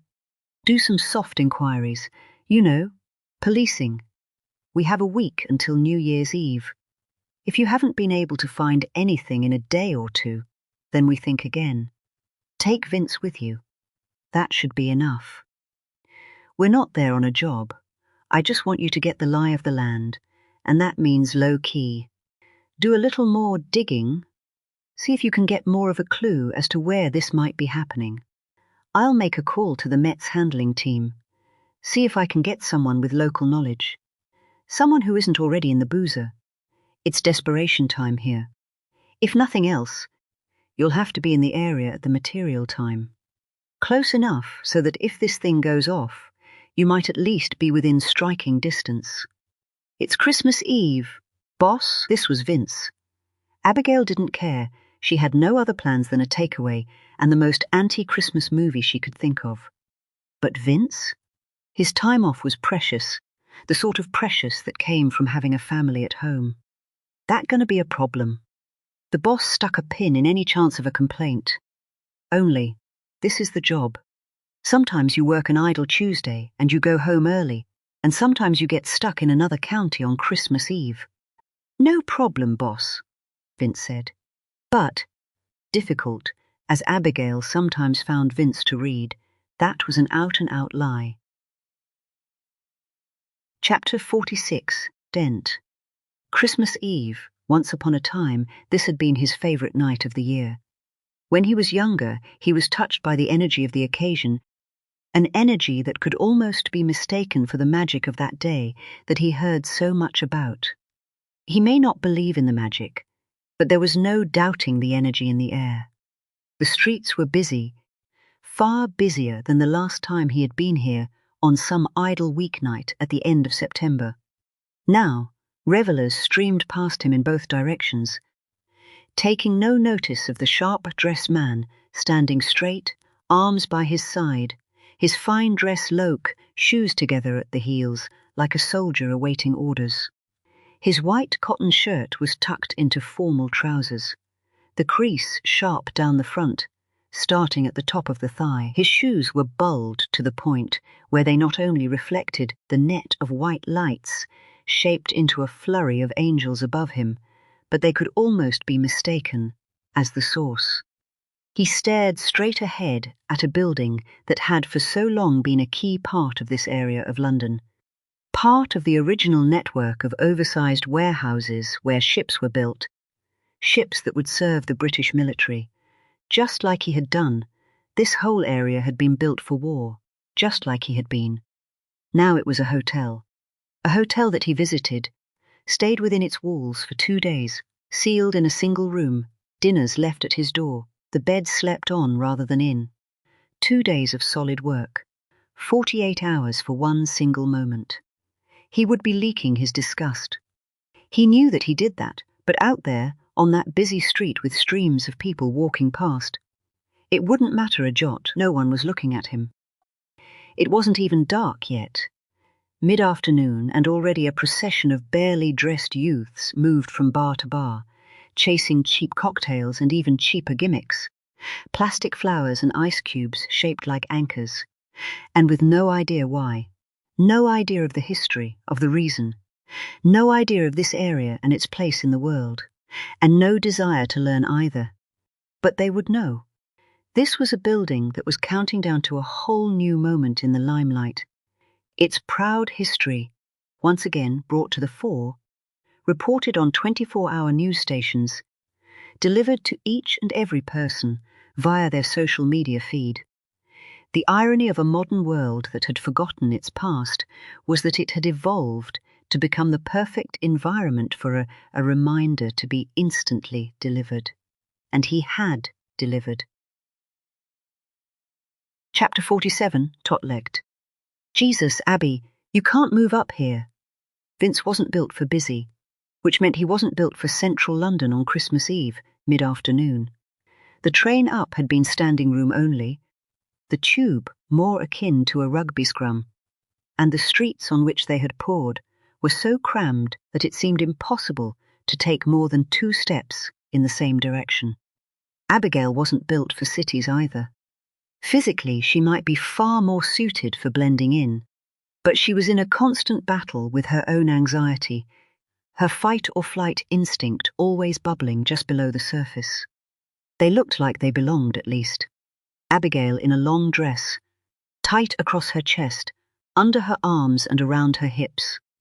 Fits where it hits. Vince was in sand-colored chinos and a navy Ralph Lauren polo shirt that was also a little tight. His strong chest visible, his biceps stretching the pattern stitched into the sleeves. He had gone without a jacket with the mild December, showing no sign of abating, which might have been the reason for some of the sights. "I can literally see her arse," Vince said, gesturing towards a young woman trying to battle her way in the same direction. "If I had a daughter—" He stopped himself, shaking his head, as if he might be going for a reset. "So it's a boy then?" Abigail said. "Your kid? We talked about major crime, very briefly, and I worked with some very fine detectives. But they're always on the lookout for new ones. You know, if you ever fancied a change of career, I could put a word in. Tell them just how talented you are." "Piss off, Vince," Abigail laughed. It was always the same. If Abigail was to work something out about Vince, something that dared dip below the surface of the man, he would find a way to deflect. On that day it was a joke and then a plunge back into the foot traffic that had them surrounded. Vince knew where he was going. Abigail had fallen in behind. Her size now a hindrance, where she was dodging the flow of people regrouping in front of her, having parted for her colleague. The tube station had turned them out onto Wapping High Street. An alleyway cut out against the station building offered her a glimpse through to the northern bank of the River Thames. That proximity to the river was what had shaped the area, making it one of the oldest boroughs in the city, one formed out of necessity when Britannia ruled the waves. Historically, it was an area constructed around shipbuilding, and the architecture reflected that purpose. The bones of the buildings were factory-style, but taller than most and with a maritime slant. High roofs and flat fronts with scars and indents, where once huge entrances had been scaled down. There were even small, circular windows in the brickwork at all levels, their resemblance to port holes surely no coincidence. Wapping had also been a trade hub in its past. The streets would have been high energy, a dangerous excitement to be found in the gas-lit thoroughfares and alleyways, a network of crawl-space tunnels built by smugglers and leading from the riverbanks into secret cellars, ensuring you were never far from something nefarious, seen or unseen. The modern-day version of Wapping on a mild Christmas Eve was a very different place, no doubt about that, but still with a high energy, and it wasn't a huge leap to imagine how this place had once been. That energy was to heighten all the more as the building that was her target came into view. It was a group of buildings, in truth. A large, flat-fronted warehouse made up its center. The roofs were flat, too, except for in the very middle, where it rose up into a point around an oversized clock. Either side were buildings made up of the same brick, but their ceilings came lower, one more so than the other, the low side stretching out to give the appearance of a factory positioned side-on. This was Abigail's target. This was the building that the internet would have her believe had once held an indoor market, a betting shop, and quite possibly the finest pancakes in all of London. There was a betting shop no more. The open-plan market she had seen as part of a Google image search was now a food hall of individual units, walls built between. The bricks used were in keeping but still out of place, still screaming modern, where the frontage and the back walls were swollen with a lived history that could not be replicated. The units were laid out either side, with a corridor down the middle, and a more open-plan mezzanine floor overhead, ending in a steel rail that protruded limbs and noise. Inside smelled of meat and spices, all different types hitting as waves, as confusing as it was delicious. The corridor was wide enough for seating. Each unit allotted its own area. The uniform tables and chairs were pulled about like hyenas scrapping over the last of a carcass. Every table was occupied, the sound deafening, their excited chatter competing with hissing fryers and buzzing discs that announced another food order ready to go. "What are we looking for in here?" Vince needed to shout. He had stopped, moved over to one side, his back almost up against a display of rotisserie chickens, his brow slick with sweat. "I don't know," Abigail said, which wasn't entirely true. She was looking for a space, an area that was right for a party of thieves and smugglers.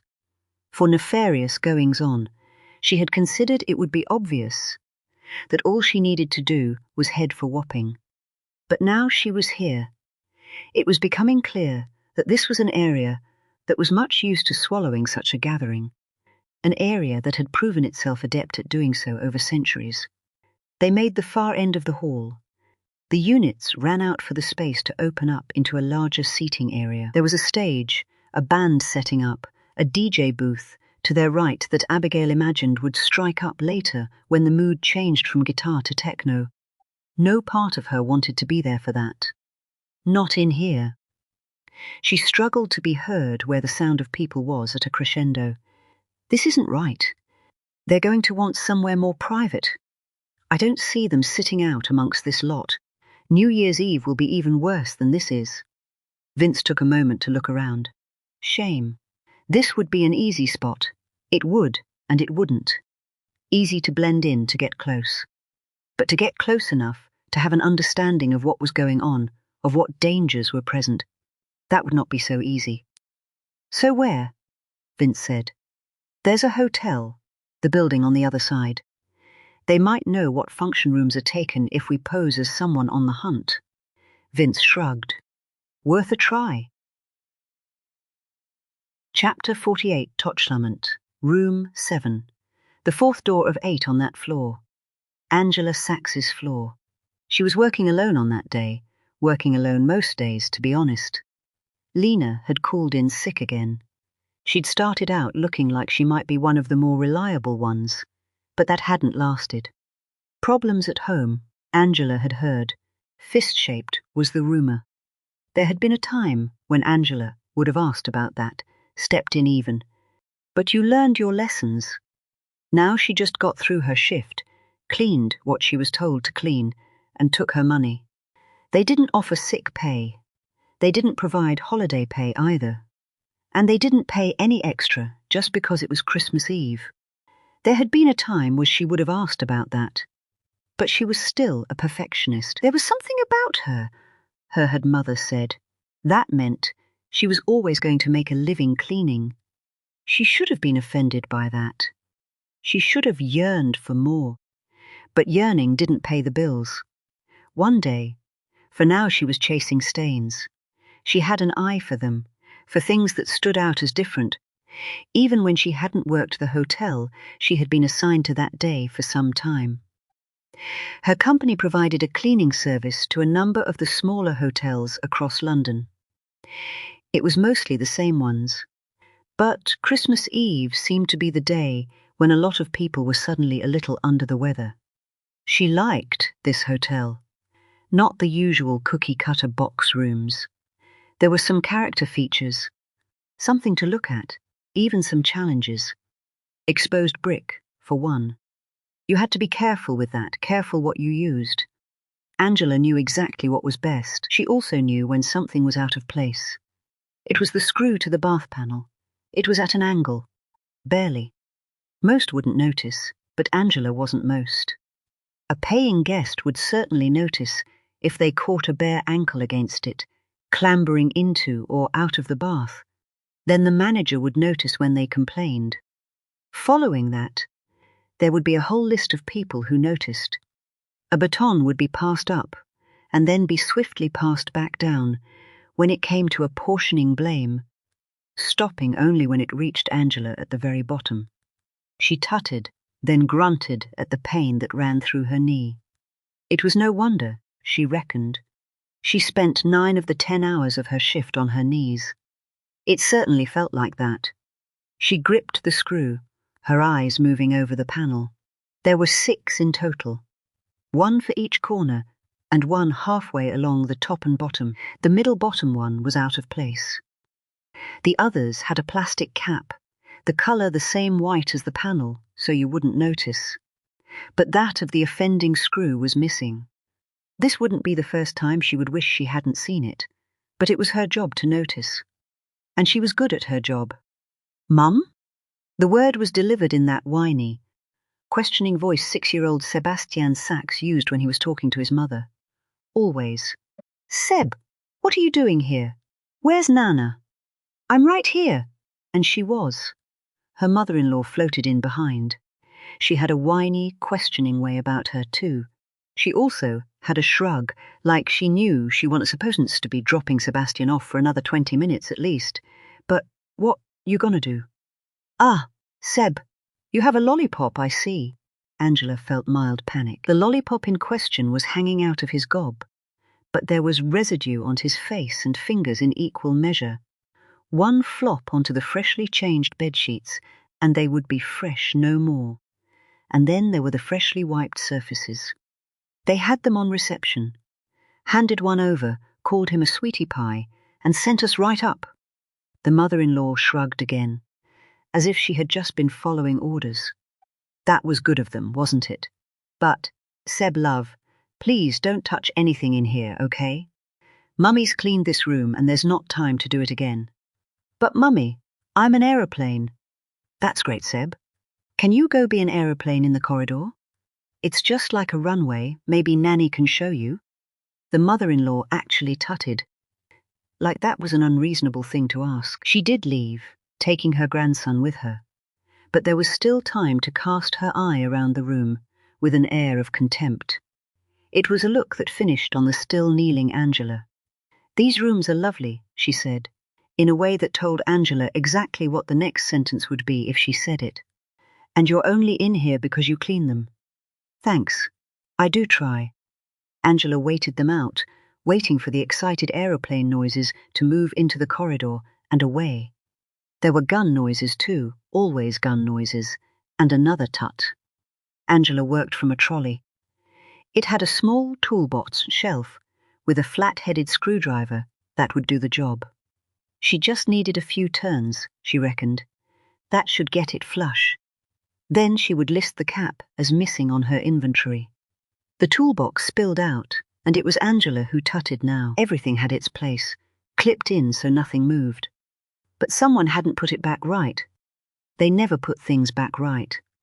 The screwdriver was on the floor, and she left it until last, picking up everything around it to snap them back in place. The screw in the bath panel wouldn't turn easy. It was at an angle, cross-threaded perhaps. She swapped the screwdriver out for the ratchet version and gave it everything she had. 2 goes at that and it popped, then turned easy. The screw came all the way out. She blew the dust from the hole it had left, and the problem was obvious. The hole behind wasn't quite in line with the one in the panel. "Fuck's sake," she muttered under her breath. This was now one of those jobs she regretted starting. She should just screw it back in, leave it at an angle, and get on with her life. She was pretty certain no one would ever notice, not a punter, and not anyone who was tasked with cleaning it after her. But when she pushed the screw back in, the angle was worse. The panel must have shifted slightly with the tension released. Fuck's sake. She would need to loosen all of the screws, enough to give the panel some movement, so she could put them all back in straight. She set to work, almost enjoying herself. The ratchet made a pleasing noise, and she was restoring order, something that always gave her satisfaction. She loosened each one 2 turns, then got closer, hunched further forward on knees that hurt worse than ever. She gritted her teeth, only needing another moment or so. Almonds, or something like it. Angela got a whiff. It was coming from the hole she had made, putting its source behind the panel. It was an artificial smell, like someone had tried to replicate almonds, like for a shampoo or a conditioner, which made no sense. "Fuck's sake," she said again. Probably a leaking bottle on the side of the bath, its contents seeping through to pool underneath. She stood up, her knees complaining. A quick check of the bath showed nothing. The seal against the wall was spotless. There were 2 rows of tiles before they gave way to brick. Again, spotless. The shampoo and conditioners were at the foot of the bath, Stacked neatly, she had made sure of that, in a wicker-style basket on top of a unit. They were all sealed, all full, no leaks. She was going to have to take a look. Maybe it was a leak someone else had concealed. She remembered a hotel. She didn't think it was this one, that used odd places to keep stock. They had used the voids under the baths in the rooms specifically, saving the stock from being pulled around on a trolley. Maybe that had once been the case here, and one had burst. She couldn't leave, not knowing that was a possibility. Meow. Sebastian returned with arms out like wings and making a noise like a strangulated cat. Then came the sound of machine guns. "Seb!" she snapped. "I'm nearly done here, then we can go. How long are you going to take? I thought this was the last one, and we need to get back to put a mince pie out for Santa."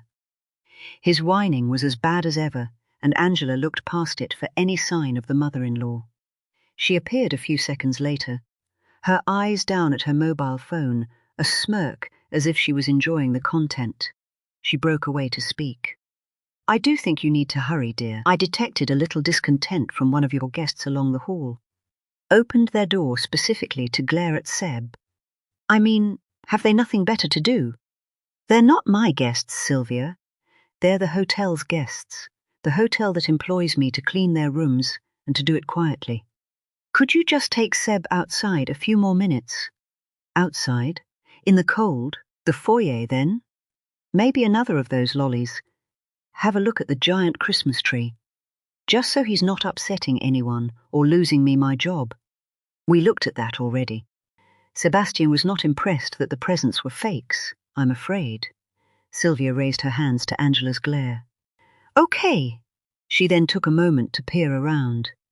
"We can't have you in trouble at work," said the woman, who had never worked a day in her life. She had somehow produced a son who worked every hour, God sent, however, which meant little time left for Angela or their son.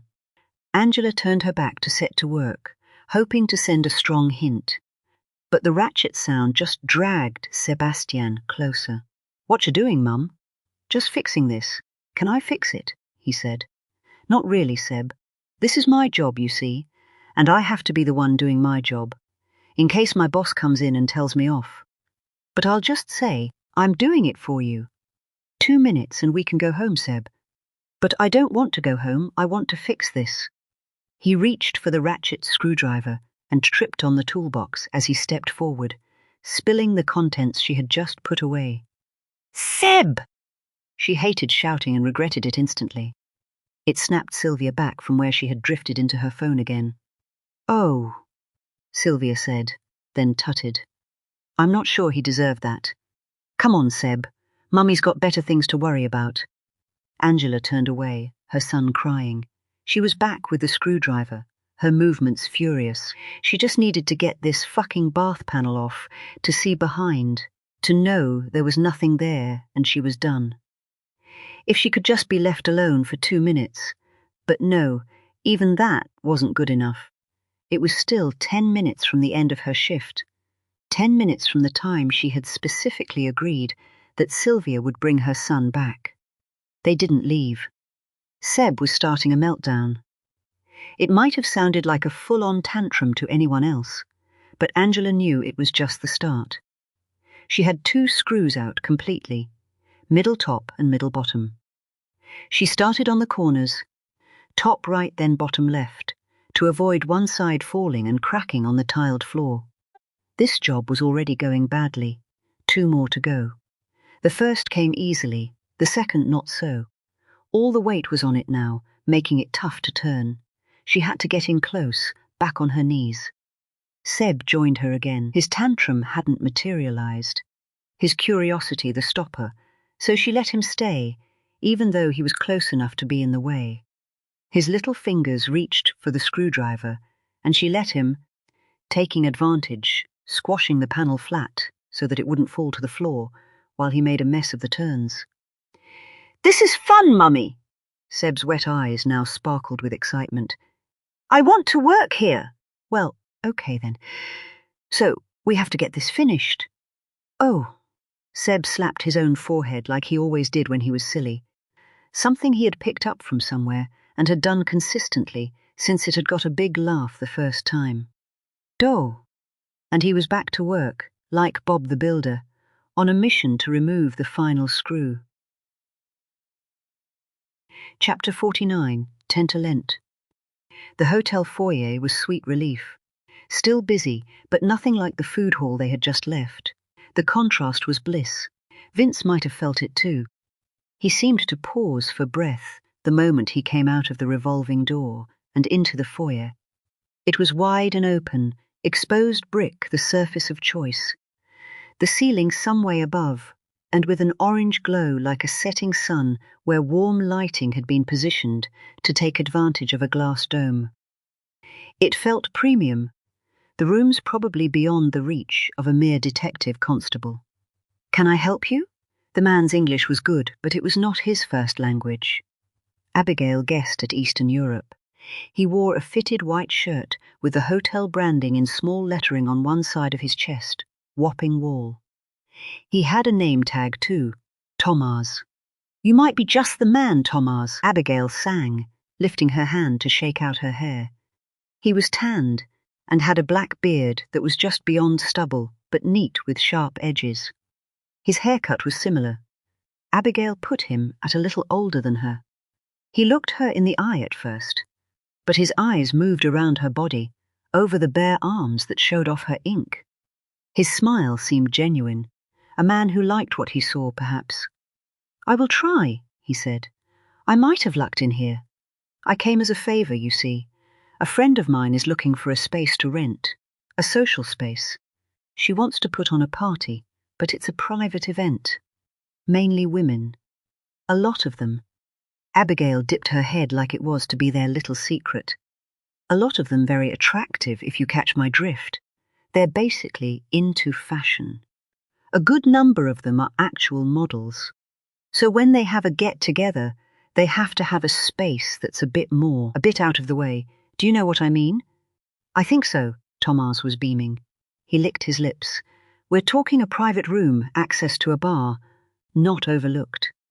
Any size considered to an extent.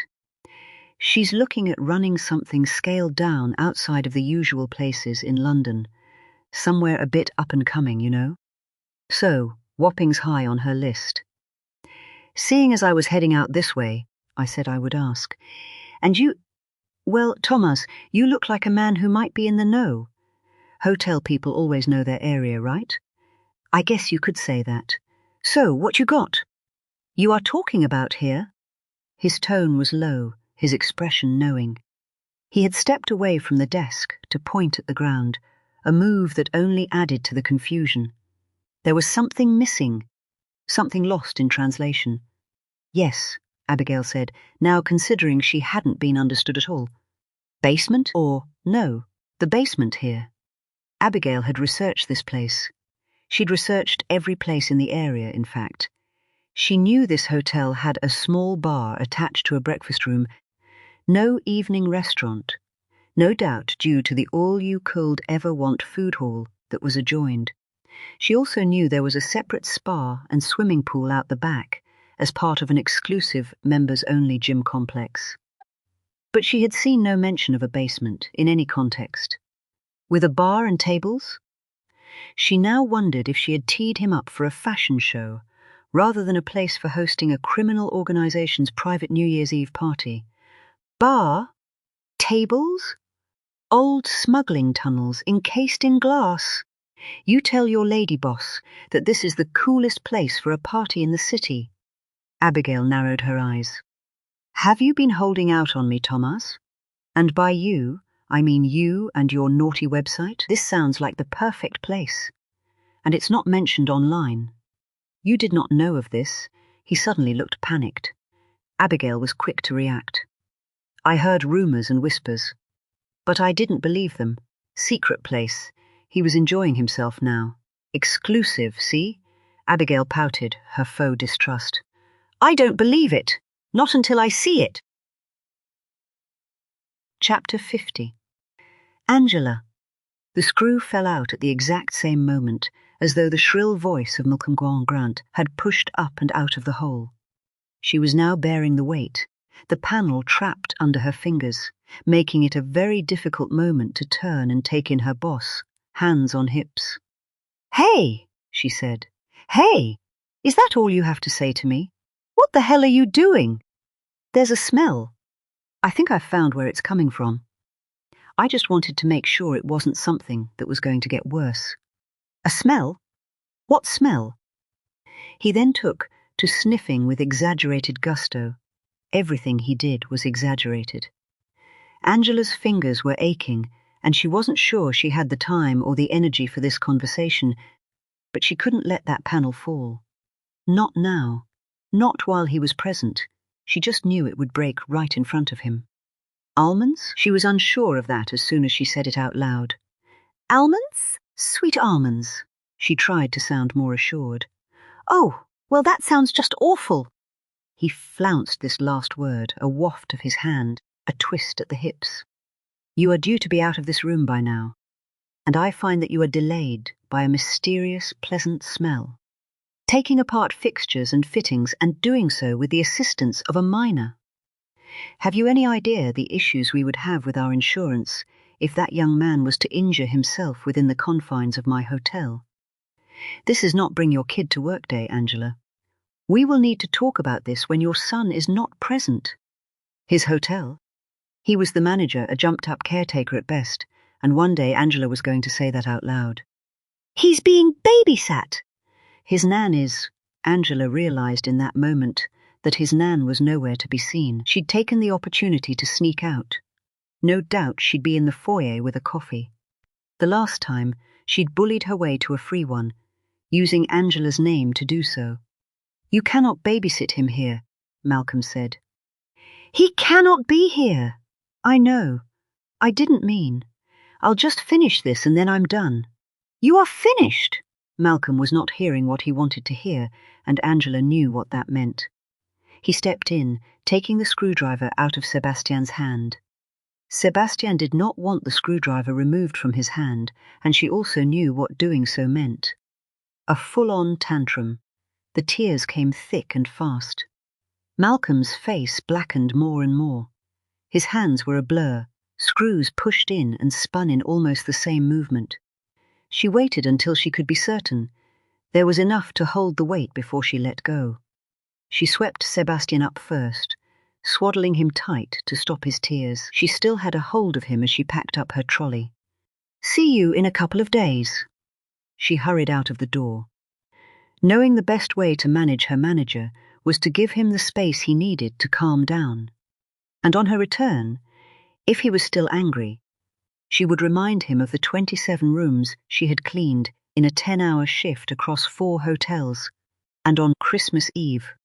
That was an average of 20 minutes per room, without a break, and each one was utter perfection.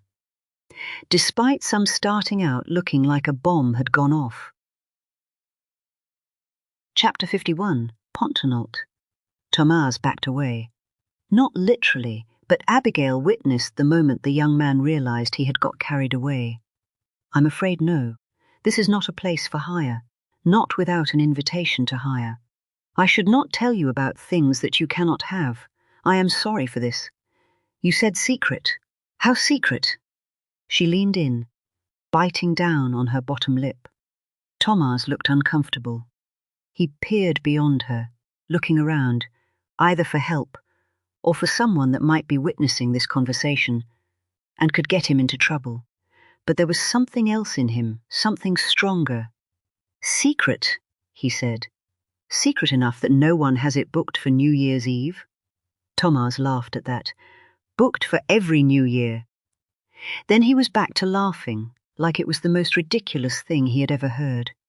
"We could book it out 100 times over, but always booked, always same." Abigail grinned. "Hey, a girl can try." "So how can I get myself an invite to book this place on another night?" Thomas was back to serious, back to looking around. He settled on Abigail. "Your lady boss, who wants a party, is she someone? Someone? You know, someone. Important. Money, but more than just this. You know what I mean?" "Ah, I think I do." Sure, I would put her right in that category. Okay. So, she email in, just the address on the website. She says who she is and what she needs, just like you told me. She asks if we know anywhere, but, this is important part, she does not say she knows, okay? It is my job, here. I thought you knew already. I thought you were here to talk about this place, but you did not know. Now you do, but you cannot. Then he tutted like he wasn't sure he was making sense. I understand. Abigail lifted her palms. Hey, Thomas, I'm not looking to get anyone in trouble here, okay? Okay. This was his widest grin yet. Big relief for Thomas. I am not here too long. This is a big secret, Abigail said. Very big. Very cool. I think this is why. They do not have to advertise this place. The people that know, they know. So, I'll get my boss to email in, and I'll make sure she doesn't mention your name. Excellent. Thomas's smile got even wider, for just one small favor. The smile dropped away almost entirely. All you have to do is show me around it. Show you. He looked horrified. My boss. She'll ask me questions. She'll expect me to know. She'll expect me to have seen it. And if I haven't, she'll come here herself. You know what these people are like. These people that are someone. She won't care what you've said. Won't care what I've said or what I've promised. She'll be in here asking to see what she shouldn't know about. And she'll say that Thomas spilled the beans. Thomas! Thomas said. Exactly. So, I just need a little look around and then... I cannot! Busiest night in year. Even if I wanted to, even if... So tomorrow? Abigail shrugged. Christmas Day. Abigail had forgotten about that. I go back to work on the 28th, Thomas. That's when I'll next see my boss. That's when I'll have to have some news. That is when I'll need to tell her about what might be the most exciting place in the whole of London. Perfect. And if I haven't seen it by then, she will come, yes. Okay, 27th I am here. 27th, Abigail said, pleased with herself. 2 p.m. there will be changeover. I will be here, but if I not on desk, please do not say why you are here. I'll just hang around. How about we meet under the Christmas tree? Abigail pointed at the rather impressive feature she had passed on the way in. She got a glimpse of Vince, who might have recognized that Abigail was doing rather well as the lone female, and backed off. He was sitting on a ledge right next to the tree, a present in his big hands, held like a football. 2 p.m., the Christmas tree. Thank you, Thomas. Abigail then looked thoughtful, holding the look until Thomas asked her if there was something else. You need staff. I saw the sign. I was going to offer my CV. Reception? You want to work reception? He looked surprised. You work for Boss in Fashion and you would come here? Abigail shifted gear to somber. She's quite the bully, Thomas. And I stand on the bottom rung. Maybe it's time to work somewhere else. I worked in a hotel before. I miss it. You miss this. Meeting handsome strangers under Christmas trees. Secret basements. Who wouldn't miss that? I'll bring my CV when I come back, okay? Thomas's smile was the parting confirmation she needed. This was on. Vince waited a minute or two before he came out behind her. The expression on his face suggested there was something wrong. You okay? Abigail asked. He shrugged. Suppose, what's the matter? Her mind replayed what had just happened, how she had taken the lead, headed off without him, and how that might have looked.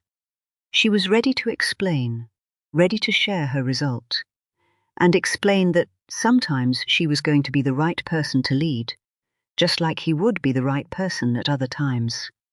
Vince shrugged again like a sulking schoolboy. Presents a fake. Chapter 52. Pont Clant. Christmas came and went in the same way as the last few had passed for Abigail. It was a void into which everyone else disappeared. A happy place that she heard tales of, like rumours of a party to which she knew she would never be invited. She never felt more like an outlier than on December 25th, which meant she was delighted when it passed, and she could get back to normal, back to work. On December 27th, Abigail walked back into Wapping Wall at 1:45, the daylight still holding. The energy on the streets outside had been markedly different from just a few days earlier. It wasn't just that the footfall was far lower. It also felt like the place was hungover, still in recovery from the night of her last visit, which probably wasn't far from the truth. The daylight hours meant that she could appreciate the glass dome directly above her, even if on that day it showed a slate-grey sky with scribbled-on clouds and the mist that she'd seen hugging the surface of the Thames. Being early meant an opportunity to use the toilet. The public washroom was in keeping, more exposed brick and steel, with the juxtaposition of modern tiles, bright white and oversized, acting as a splashback behind large bronze taps. Overall, the style fit with the history of the area in which she stood. And if wasn't obvious enough, there was a plaque mounted on the wall to remind her. Abigail stared at it for a few moments, then laughed out loud. Well, I'll be fucking damned. Betsy's plaque. She was sure of it. This was the one from Betsy's story, of how Betsy had made her excuses to go tidy herself up on her first meeting with the man who would go on to be her husband and father Alex and Josh Winters. She'd seen the plaque and stormed back out to ask him just what the hell he was thinking, bringing her to a place like this on a first date. Her test, she'd called it. Abigail could picture her doing it, even more so now that she was standing in the exact spot that had been the genesis of that interaction. Can't be! Abigail peered around. There was no way of telling if it really was the same spot, but she was damned sure it was the same plaque. Round and blue, the paint bubbling back from the edges to reveal the metal beneath. This was it, not just the spot where a love story had begun, but the venue where the Winters were due to host a New Year's Eve party. For anyone who was anyone in their organization. Getting eyes on that crowd was one thing, arguably invaluable from an intelligence point of view. But there was more at stake than that. Betsy was going to be there. Robert Allison too. Maybe even Joseph Allen, better known as Ganja MC. All together in a basement, a melting pot of egos, secrets and bad intentions that was due to be stirred up by the abuse of alcohol, and who knew what else. Abigail's desire to see that room had just increased tenfold. Thomas was right on time. His uniform and haircut identical, even if his expression wasn't. He looked uncertain, scared almost, and Abigail sensed that there was work to do to get what she wanted. "This is it, Thomas," she greeted, full of enthusiasm. "There's nowhere else. And trust me, I have looked all over Christmas, all across this city, all the up-and-comings, all the hip places, all the cool and uncool. I thought I had a place in Shoreditch. Private members, pool on the roof. But no, fell through, Thomas. So this is it, my friend. You are it. I cannot be it." Thomas's eyes darted over the steady footfall of the foyer. "This is not a place for hire after all. I did not know, but you cannot have. Health and safety say no." Abigail narrowed her eyes and suppressed a smile. "So there's no party here in a few nights' time?" He had no immediate response, and she upped the pressure. "I think if you are a somebody, health and safety don't matter. Am I right? I can still see, surely. I can tell her this is not a place that you can hire, unless you are somebody and she can ask. This has nothing to do with me or with you after that. I cannot make a promise here, okay? You can see today, but that does not mean you can book tomorrow. Okay? I understand." Abigail sustained her air of dizzy enthusiasm. That's what makes it cooler, see? Nowhere worth booking is ever easy to get. But my boss, the woman I told you about, you have to trust me when I say that she gets what she wants. You'll see. And if, when we all pitch up here, I'll make sure she knows who was responsible. Yeah, on the down low, though. Don't worry. She looks after the people that look after her. I mean, she's tough on me, tough on the people that work for her, but get it right. Get in her good books." Abigail just puffed out her cheeks at that point. Thomas still wavered, was still on the fence. Abigail had one final play. "Oh, and I brought that CV." She pulled an envelope from her back pocket and waved it. The CV inside had made up details that would hold up to all but the most diligent of scrutineers. "We could be working together, Thomas, and I would owe you one." "We go, but we go quick," Thomas said, and Abigail pushed the envelope back into her pocket. Even the stairs down were hidden, just off the foyer, but through an unmarked door, painted to blend into the wall. The stairwell on the other side immediately felt out of sync with the rest of the building. Bare stone, the smell of damp, wrought iron banisters worn a deep shade of grey. Abigail had the sense that this was going to go one of two ways. Either this was indeed the coolest venue in London, or it was due to open up into a dingy death trap of a basement that the Winters and their clan would be very much welcome to. Each turn in the stairs was marked by a solid metal torch, the sort that would hold a flame and give a whole other ambience when lit. The basement itself was unremarkable at first glance, a low-ceilinged expanse under emergency lighting, and Abigail was leaning towards calling it dingy and lifeless. But Thomas found the house lights, and her impression changed in a moment. There was more iron, this time in the shape of whale tails sticking out of the brick, which Thomas explained was a smaller version of the anchor points once used on the bank to tie up ships. Here they were used for lashing ropes, but beer barrels, machinery, or even horses had also been trussed up to them in its long history. The wall was marked, a darker line scored into the brick, everything below it dulled like a shadow had fallen upon it. Abigail ran her fingertips over the surface of the closest wall. "Flooded," Thomas shrugged. "In the past the river has risen enough to flood basements here. Don't worry, it will not happen for your party. Watch this," Thomas, still standing beside the switch for the house lights, reached out to turn them back off. The emergency lighting was blood red, Thomas the colour of an emerging bruise, as he moved through an L-shaped bar at the far end. She saw him duck out of sight, presumably searching for another light switch. She was aware that it felt lighter, but couldn't pinpoint the source. "Here!" Thomas called out, moving back from behind the bar. The floor comprised well-worn cobbles, Abigail assumed from footfall, but a tidal river would smooth it down over time too. She had to watch her step as she made her way to where Thomas stood out in the centre, over the source of light. "A well," Abigail said. She was looking straight down at where the cobbles were interrupted by a deep round hole. The lighting was from modern LEDs in a warm yellow placed equidistant downwards. An iron ladder ran down one side, long since turned a beautiful shade of brown by oxidation. "Tunnel!" Thomas was excited, as well he might be. "Smugglers and pirates! Wow, that is very cool." And it was. The opening was covered by clear glass, and Abigail knelt on it to look closer. She noted how the stone that made up the lip of the opening was smoother than the others, worn away by people clambering up through the space and maybe the ropes they had used to haul their loot behind them. Abigail loved it, the sense of history, the stories that had played out with this room as a central character. "Coolest place in London." Thomas crossed his arms in the manner of a man who would accept no argument. "Smugglers and pirates!" she gasped. "Perfect place for a party!"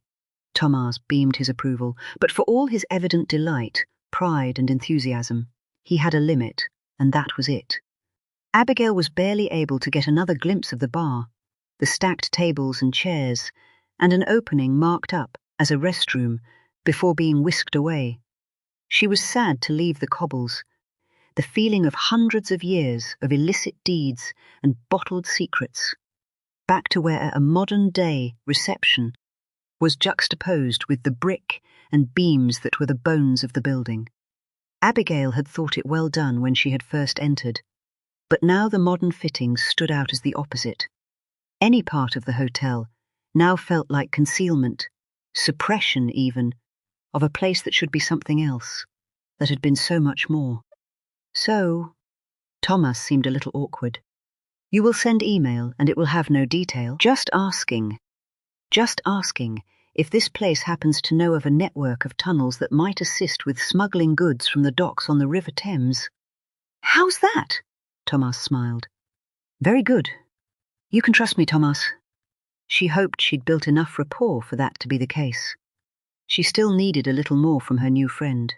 He cast his eye over at the reception desk.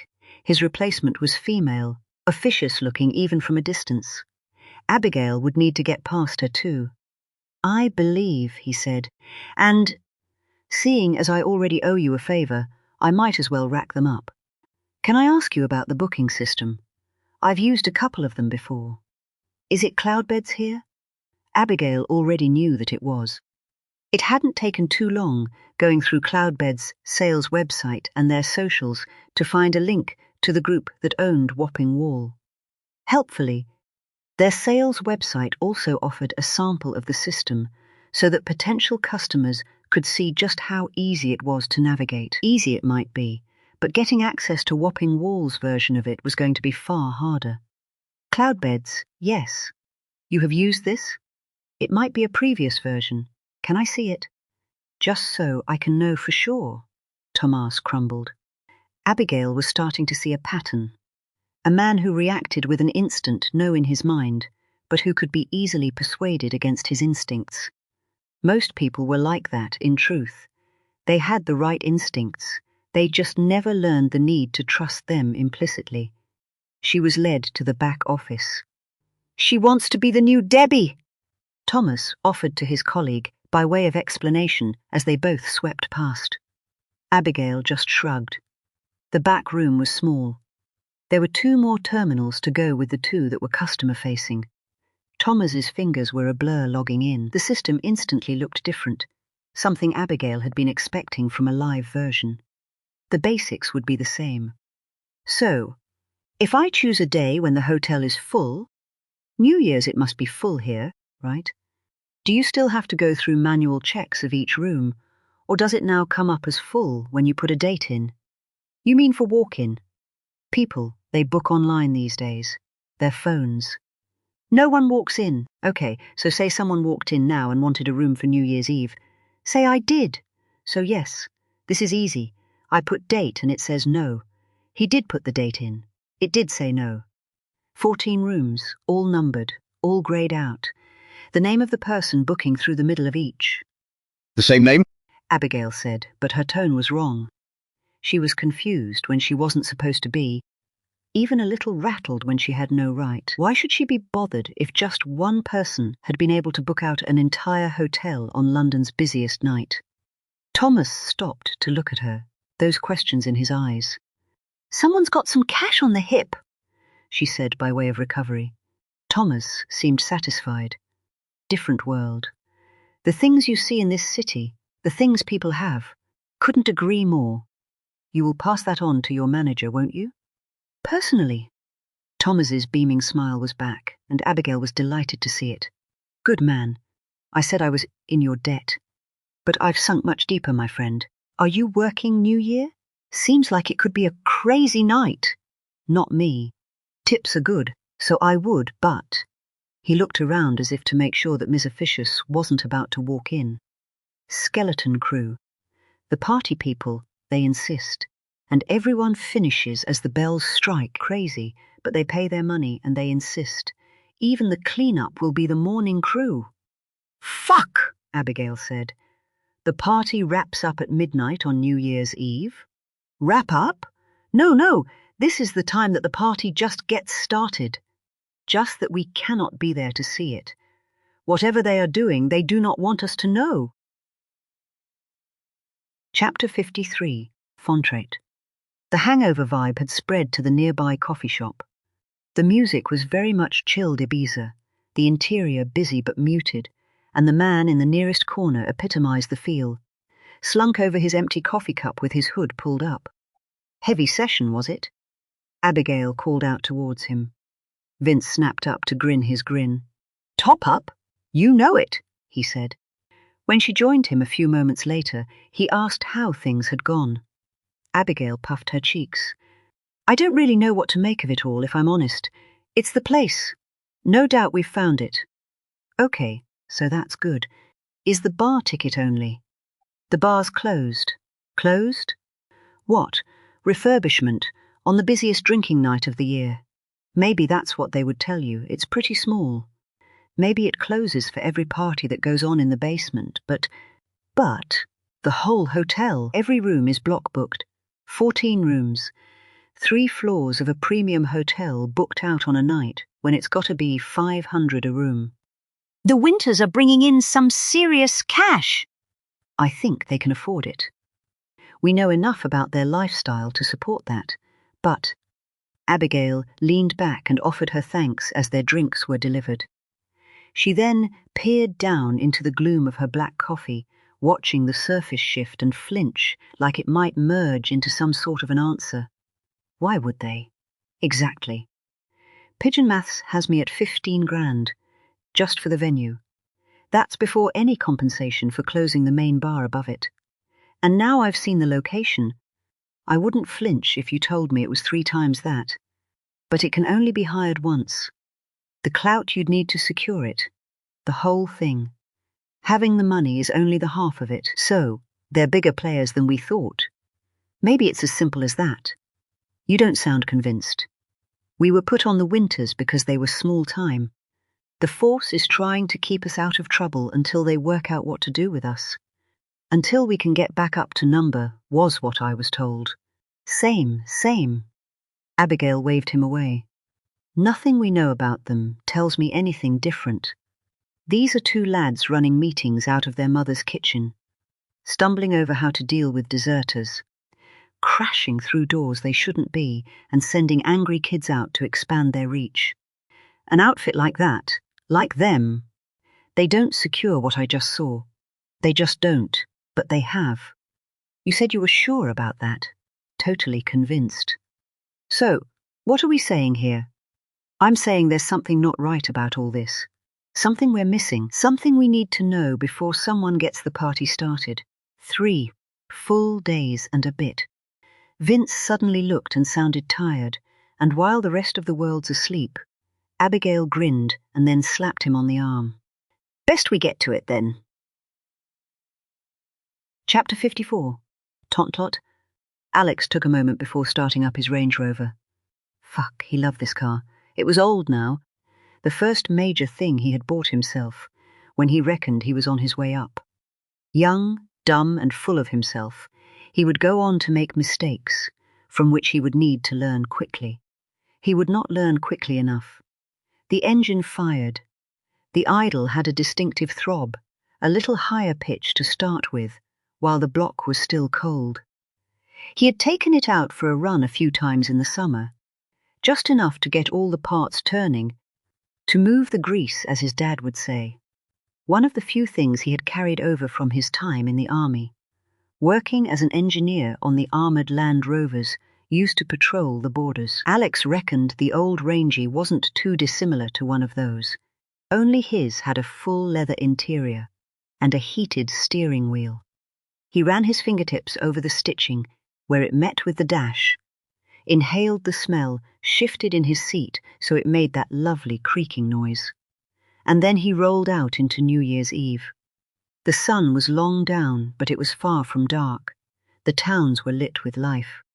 The turning of the year wasn't just about street lighting, bright windows, and shop fronts. It seemed that everyone was carrying something that glowed, flashed, or sparkled. Kids with glittery wands, teenage girls with short skirts and light-up spaghetti headbands, even dogs with light-up collars. The feeling was of a party already in full swing. The mood was high, even through the solid glass windows. There was an energy about that evening that he could feel as well as see. That, combined with Josh's arrival, could only increase Alex's anxiety. Josh would know something was up. He would know from the fact that he had been called out of the blue, called away from where he was having dinner with his wife. It was a ritual he carried out every year. Josh and his wife would eat together before Josh left for the office party. His wife had accompanied him once. Never again. Josh had never made excuses for her, and Alex had never asked for any. His reaction to the call that night had been to argue at first, insisting that whatever it was could wait. But Josh must have picked up on the desperation in Alex's voice, as his resistance had quickly faded to nothing. "Where are we going?" In the car, Josh's first words came wrapped in tension. "Like I said, bruv, we got a meeting." Conversation was stilted. Alex was fixed forward, aware that he was sitting rigidly, unable to loosen up. He could sense his brother looking around the interior, and he waited for the question as to why they were in that car when he never used it for business. "Special occasion, bruv. Happy New Year." This was the response he had ready, one he had even practiced in the mirror, when he had pulled up outside his brother's home. He would not have to use it. Josh held in his questions, even when the tension had Alex driving into bends too hard and braking suddenly for red lights he saw too late. His mind was ahead of their position on the road. Already in the multi-story car park he knew was waiting. It was his second visit that day. The first had been to pull black sacks over the ANPR cameras that recorded all vehicles on entry and exit. The council had agreed that the top 3 levels could be used for free over the festive period. A drive to try and fill the coffers of the pubs and feed the local economy, which meant the basement floor would be empty, at least to start with. Alex had been expecting 1 car, and that would have been enough. There wasn't the need for the dramatic motorcade that unfolded in front of them, but even in those moments, Alex understood the need to make an entrance. Tonight was all about statements. His bosses making it very clear that they did not accept rats among their people, and Alex intended on making it clear that he was the rat in question. Despite the doubts that swamped him in the same moment as those headlights, he consoled himself that this was the only way to keep his brother safe, to get him out. But his plan hinged entirely on timing. It could be scuppered with 1 word out of place, 1 moment, and then they would both be dead. The first part would be carried out with a baton, extendable, the exact same weapon that the police on the beat would carry. Alex had put it in the boot so that he could call his brother out of the car. This moment had to be lit up, fully visible to anyone approaching. They had to see him angry. They had to believe that he was acting out of vengeance for being exposed by his own brother. And it had to leave Josh unable to speak, at least for a little while, which meant that Alex couldn't hold back. He waited for the lights. Then came the blows. The first one was the worst. Josh seemed to watch it come at him, no hands thrust up to block, no flinching or bending away, just a slightly bemused look that Alex would see frozen in time for the rest of his natural life. The second blow took his brother off his feet. He managed a couple more before he felt his arms being grabbed by those that had rushed from the approaching cars, followed by digs to his side and forearm to force the weapon from his grip. Then came a blow to the kidneys that quite literally took his breath away. Alex was taken down. He made a token effort to fight back. The pain from the blows barely registered. His focus was on keeping Josh in his eyeline, silently celebrating the fact that his little brother was unconscious, then praying for him to be all right. Alex got a glimpse of his brother's eyes rolled back in their sockets, of the rise and fall of his chest, of blood in his hair. Then he was aware of shoes planted right in front of his face. Formal shoes, expensive, with a shine like it mattered. One of those shoes rushed forward to kick him in the face. It was more like a poke, but excruciating all the same, Alex. The voice was deep and gruff, and it came from above. Alex knew the source, knew the size and capability of the man too. Even if he hadn't, it was made clear with that word. The shoes shifted a little as the man squatted down beside him. A gloved hand appeared, holding a mobile phone, a received message on the screen. Alex had to blink moisture out of his eyes to read it.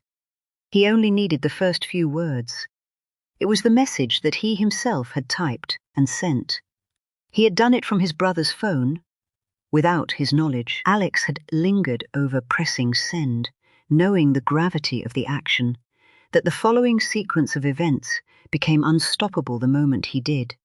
One of those events was him being face down in a car park at the feet of a man who would show Alex no mercy. His brother, lying unconscious next to him in circumstances contrived so that Josh received that mercy instead. It was a massive gamble. Alex had known that a storm was coming, and his only chance was to bring it on so that he might limit the devastation it would cause. The word was out on the street that the Winters brothers had a rat. Word was that it had to be close, real close. Standing in the kitchen of his family home close. And that had left just one candidate. It didn't matter that Josh was the leak, not to Alex. This was his fault. He had dragged his little brother into this world for selfish reasons, the irony being that he needed someone he could trust. Once Alex had Josh, everything had got so big so fast, and they'd both been sucked deeper. And this life, this world that had them both locked in tight, had finally come for Josh's son. Alex would be the one to answer for that. It was only right. This was all his fault. Chapter 55, Pop Tontlet. I love this place. Abigail cooed, taking in the interior of room 9, first floor of 3, middle end of the hallway, left out of the lifts. It was at the center of the hotel, almost directly above the reception desk, by her estimation, which also put it directly above the mouth of the smuggler's tunnel. Weird how you can just feel a connection with a building. Vince did not look convinced. He was in the bathroom, his face contorted in confusion, his big hands rummaging in a wicker basket, plucking out a small white bottle to scowl at. This is just called serum. What the hell does that even mean?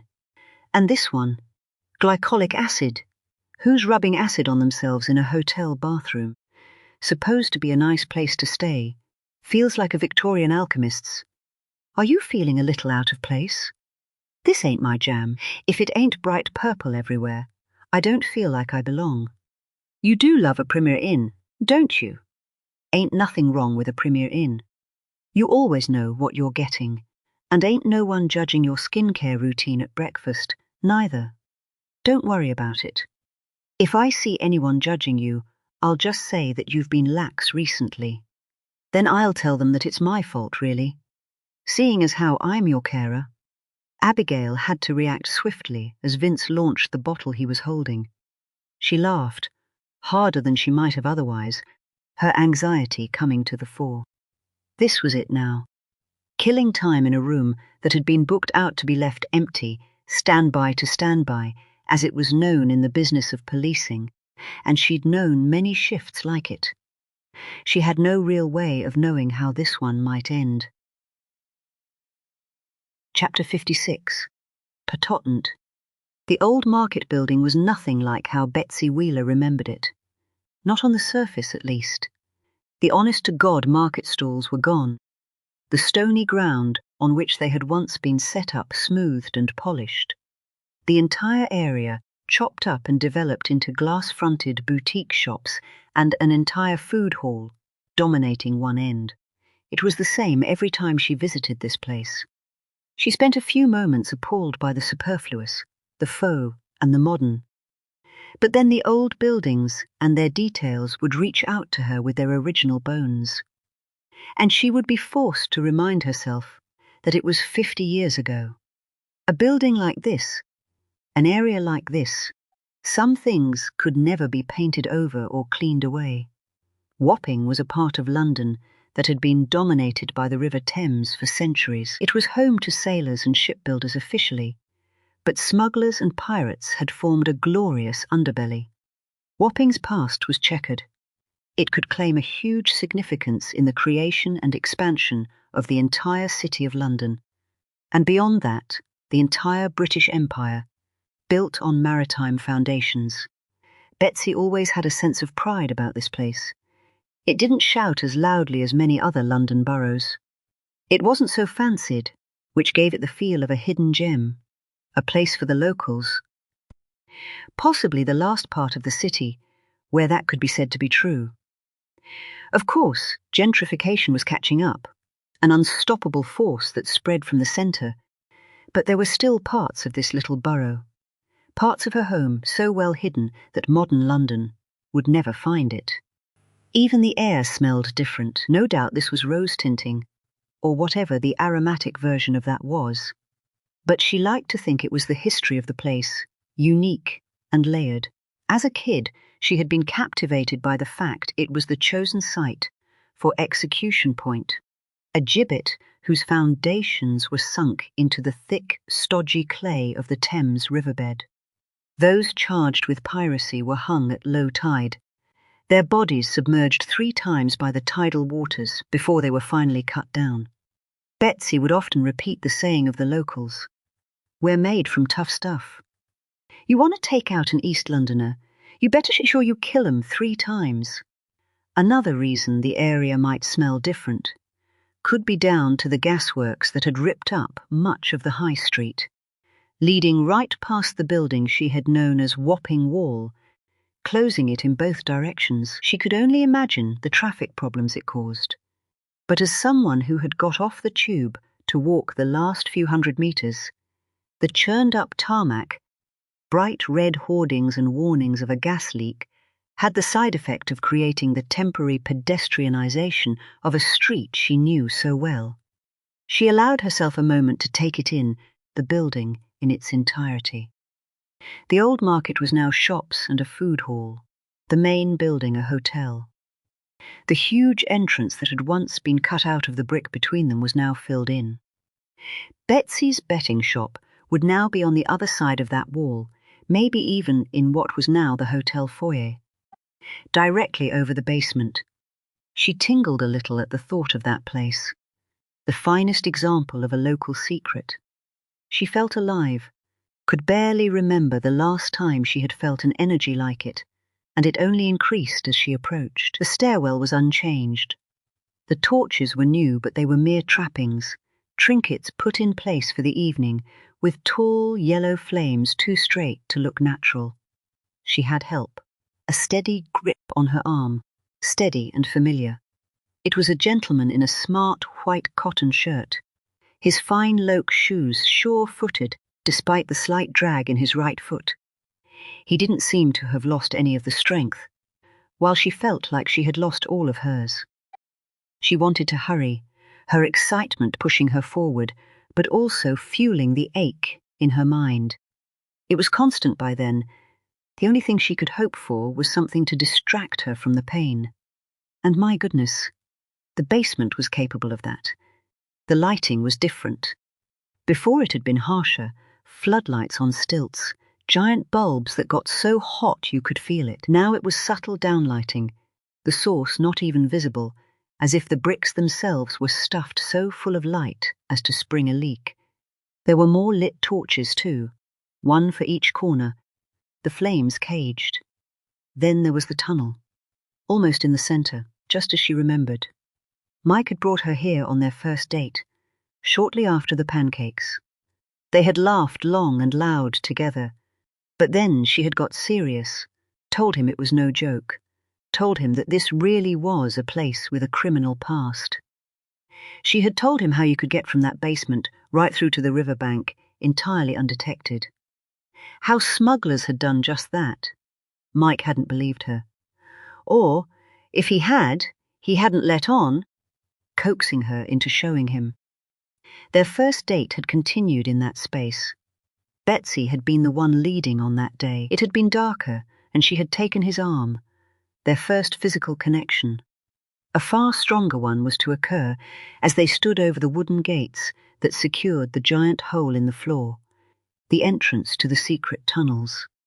Mike pulled those gates up, the padlock long since broken by curiosity. It was a storage area shared by any number of units in the building. Only later would a hotel move in and claim it solely as its own. They had dared each other into its pitch-black throat. Mike had taken her up, started his descent on cold metal rungs, as Betsy begged him to stop. No one knew what was really down there. Myth and legend swirled up from its blackness. The only truth known for certain was that the tunnels occasionally flooded, and that it could happen fast. She had begged him, then pulled him out of that hole when she could reach. He had stepped up, out, and then into her. Their first kiss was inevitable, and the rest of her life was begun. Since then, New Year's celebrations had been her only cause to come back to this place. She couldn't say how many it had been now, but she could do 100 more, and still her memory of it would be of that messy old storeroom with its wooden shutters and broken padlock, and of Mike finding her lips under harsh lighting. There were additions since then, a bar, some soft music, and even soft seating against the walls. That was where Betsy chose to sit. "I thought my boys would be here by now," she huffed. "Of course they're late." She took her phone out, checking she had turned the damned thing on, and then huffed again when there were no explanatory messages or notifications of missed calls. It was 9 p.m. Betsy herself was later than she had anticipated. She knew from experience that the party filled up late. The attendees would make the most of being in the capital, moving from bar to bar throughout the afternoon. This was just the place for the finale. Maximilian arrived shortly after his nan. Tyrell Caddy was with him, having recently been released on police bail while investigations continued. A man with the street name of Z was there too, and Betsy noticed how quiet he remained, choosing to sit for long periods at the bar on his own.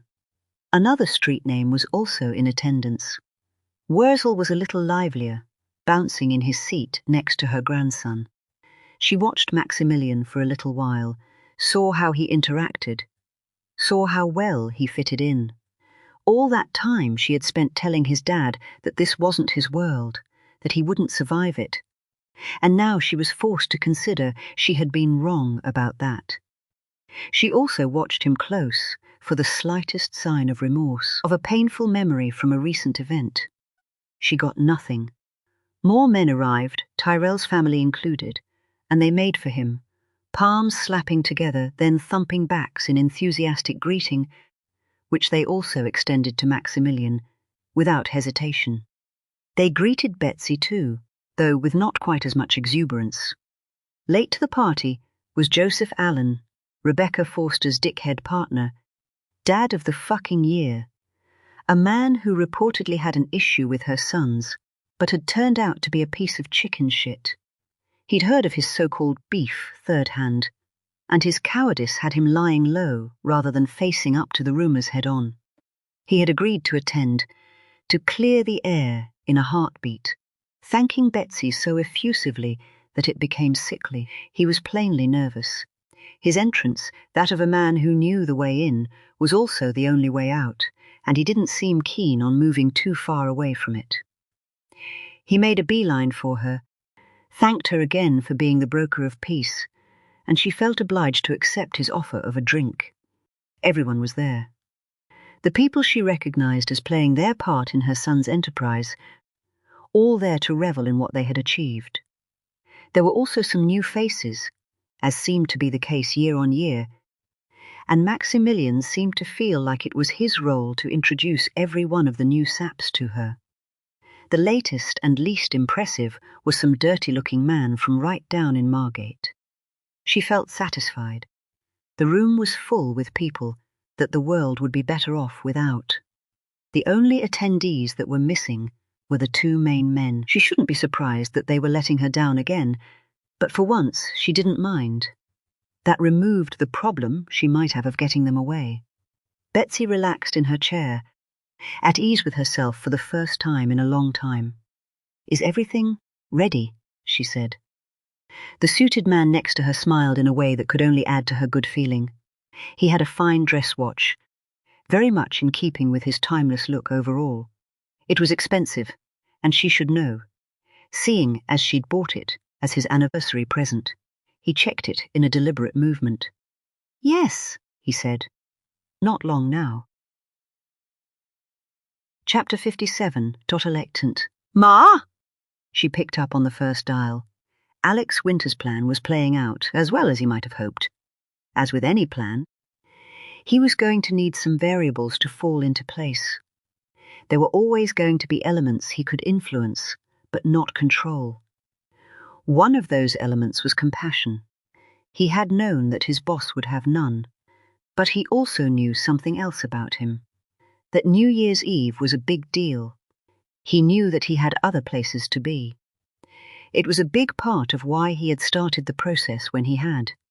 Sure enough, he declined to deal personally with what he called his rat problem, leaving a group of 4 men to fill a car around Alex. Alex had been beaten, the focus on his torso. His kidneys ached, his back too, and he was pretty sure his collarbone was broken. He'd dislocated that before, but this felt different. Worse, maybe his pain had added something to his appeal when he asked for compassion from the men around him. Maybe it was the reason they'd relented. They all knew where he was going. They all knew he would not be coming back. At least 2 of the men in that car had been in Alex's employment at one time, and he'd been good to them. He'd been good to them all. His first request was that they help his brother. There had been a lively discussion about leaving him lying out in that cold car park, but Alex was able to involve himself enough to effect change. He highlighted the increased attention that would come from the discovery of an unconscious man found beaten in a car park, and how that attention would be tenfold if he died. From there, it wasn't too difficult to make them see that it suited everyone for Josh to get medical attention. There was a hospital not too far away. One of the goons had a contact on security, a way to get in past the cameras. A man with ambulance technician, displayed on green overalls, showed up with a wheelchair and took Josh away. The man in green had to strap him in because his head was lolling about. The same man looked concerned after a quick inspection showed that Josh's head was still bleeding. He asked what the hell had happened and then quickly remembered his place. Doesn't matter.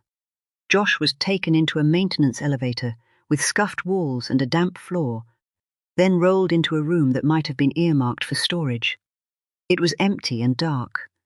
In truth, Alex got to stay for longer than he could have hoped. The ambulance technician was adept at skipping queues. He would leave for just a few minutes, then return with someone looking hassled in a white coat. The third such individual got Josh moved somewhere more suitable, and at this point it seemed visiting time was over. But Josh was starting to make noises, little movements too, his eyes fluttering like they might focus at any moment and scour the room for his big brother. Alex flared up, insisted he see Josh one more time, promising to behave, to make it easy if he did. He bundled through the doors just in time for New Year, judging by the sudden eruption of the skyline outside. The windows flashed with an irregular pulse, but Alex was only focused downwards. While the world exploded, Alex could only hear the update. Josh had some swelling on his skull. That they couldn't be sure wasn't a fracture. They would need to keep him unconscious and watch over him for any change. And he would need a head scan to check that there was no bleeding on the brain. Once the swelling had gone down a little, the drugs to keep him under hung in an upside-down bag. He'd already had one squeeze, but he was still fighting it. "Don't try and talk, bruv." That was what Alex had said. And he had felt certain that Josh had known it was him. He was also certain that his little brother would remember that Alex came and said goodbye.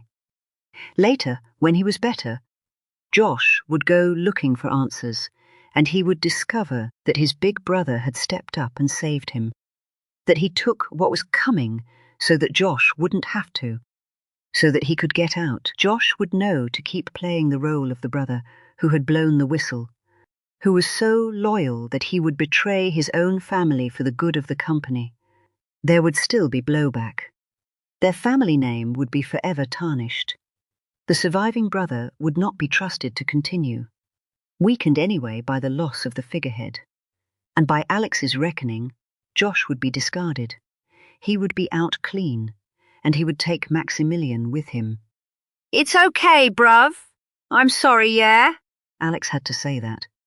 The goons on either side would think his apology was for lashing out, for putting his own brother in hospital when he realized he had been betrayed. But it was a sorry that ran deeper. It was one that would register later, when Josh was sitting up, when the events of the night came back to him in fragments. That was how Alex pictured it. No way could be sure of anything.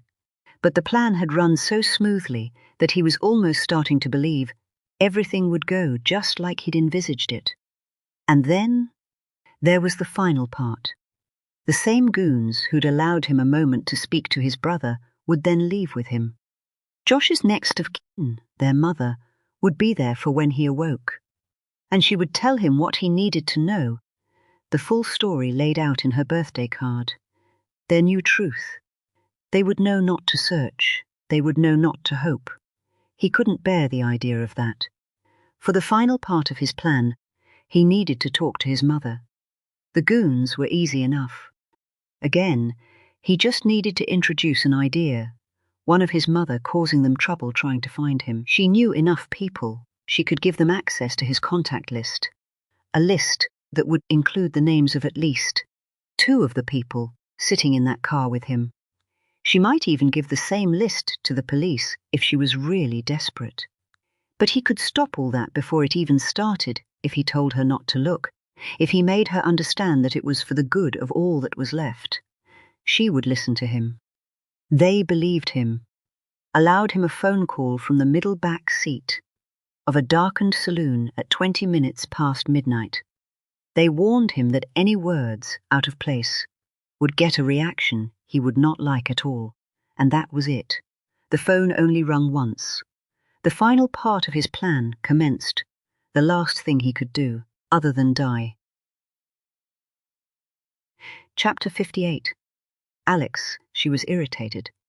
You're late. You missed midnight. Are you with your brother? I just left him, Ma. Listen, he's fine. We're both fine, but we're not going to make it. Your own party. He hadn't known what to expect. Anger had seemed the most likely, but this sounded like panic. You have to. I know, Ma, but I can't, and one day soon I know you'll understand. What? Where are you? Too far away.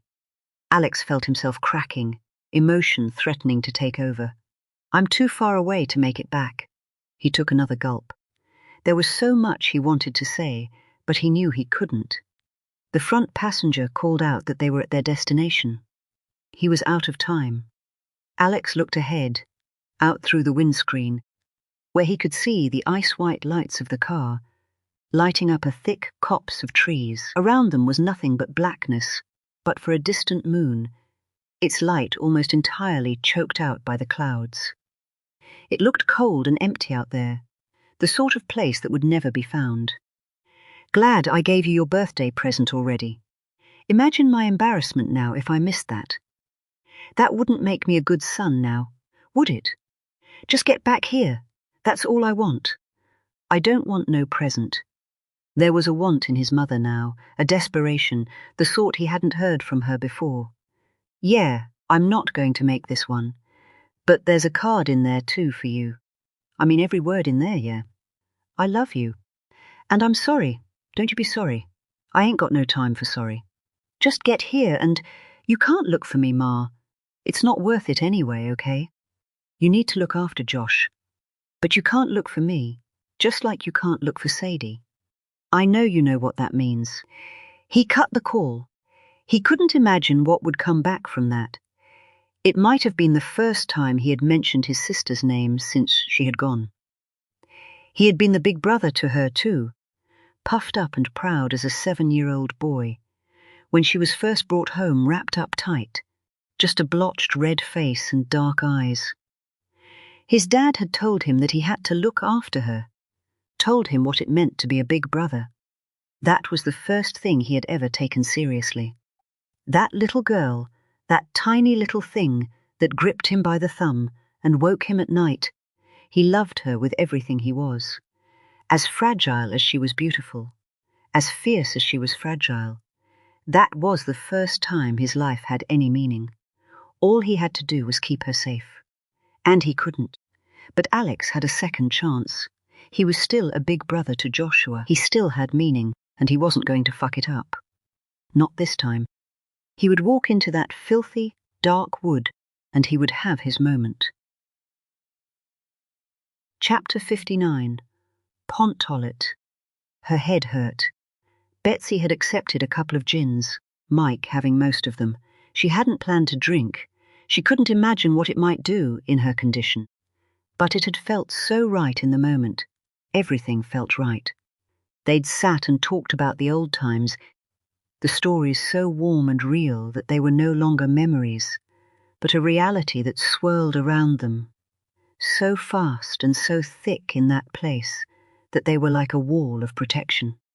Raucous laughter spilled out from the surrounding tables, and there were hoots and whistles when a troop of young women turned up that Betsy was damn sure was hired. They did nothing to pull her from her fantasy, from her past. She was 20-something again, working her first real job for no other reason than for spends at the weekend, for a nice new dress, or I'll Never Find Another You by the Seekers on LP. Everything was so simple. Good health was something she took for granted, and the whole of the East End of London was her friend. Rose-tinted, no doubt, but that was what she remembered.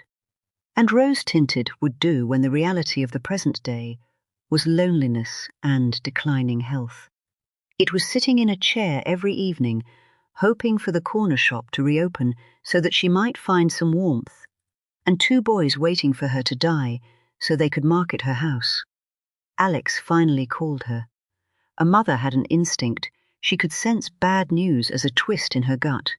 Betsy felt that before a single word was spoken. "We're not going to make it," Betsy argued. She got angry and sad all at the same time. She would demand it not to be true, but she had known instantly that it was. She had also known that there was nothing she could do about it. There was something in his voice too, something in the nuances of his language, maybe something only a mother would pick out. When he said he wasn't going to make it, he wasn't referring to the party. He meant back to his mother's side. But Joshua would. She got that message too. She tried calling him and it went straight to voicemail. "We need to go." Mike seemed calmer than he should be after she had relayed the message from their eldest son. That battle instinct, perhaps. There would be time for emotions later, time for everything else. First, they needed to get safe.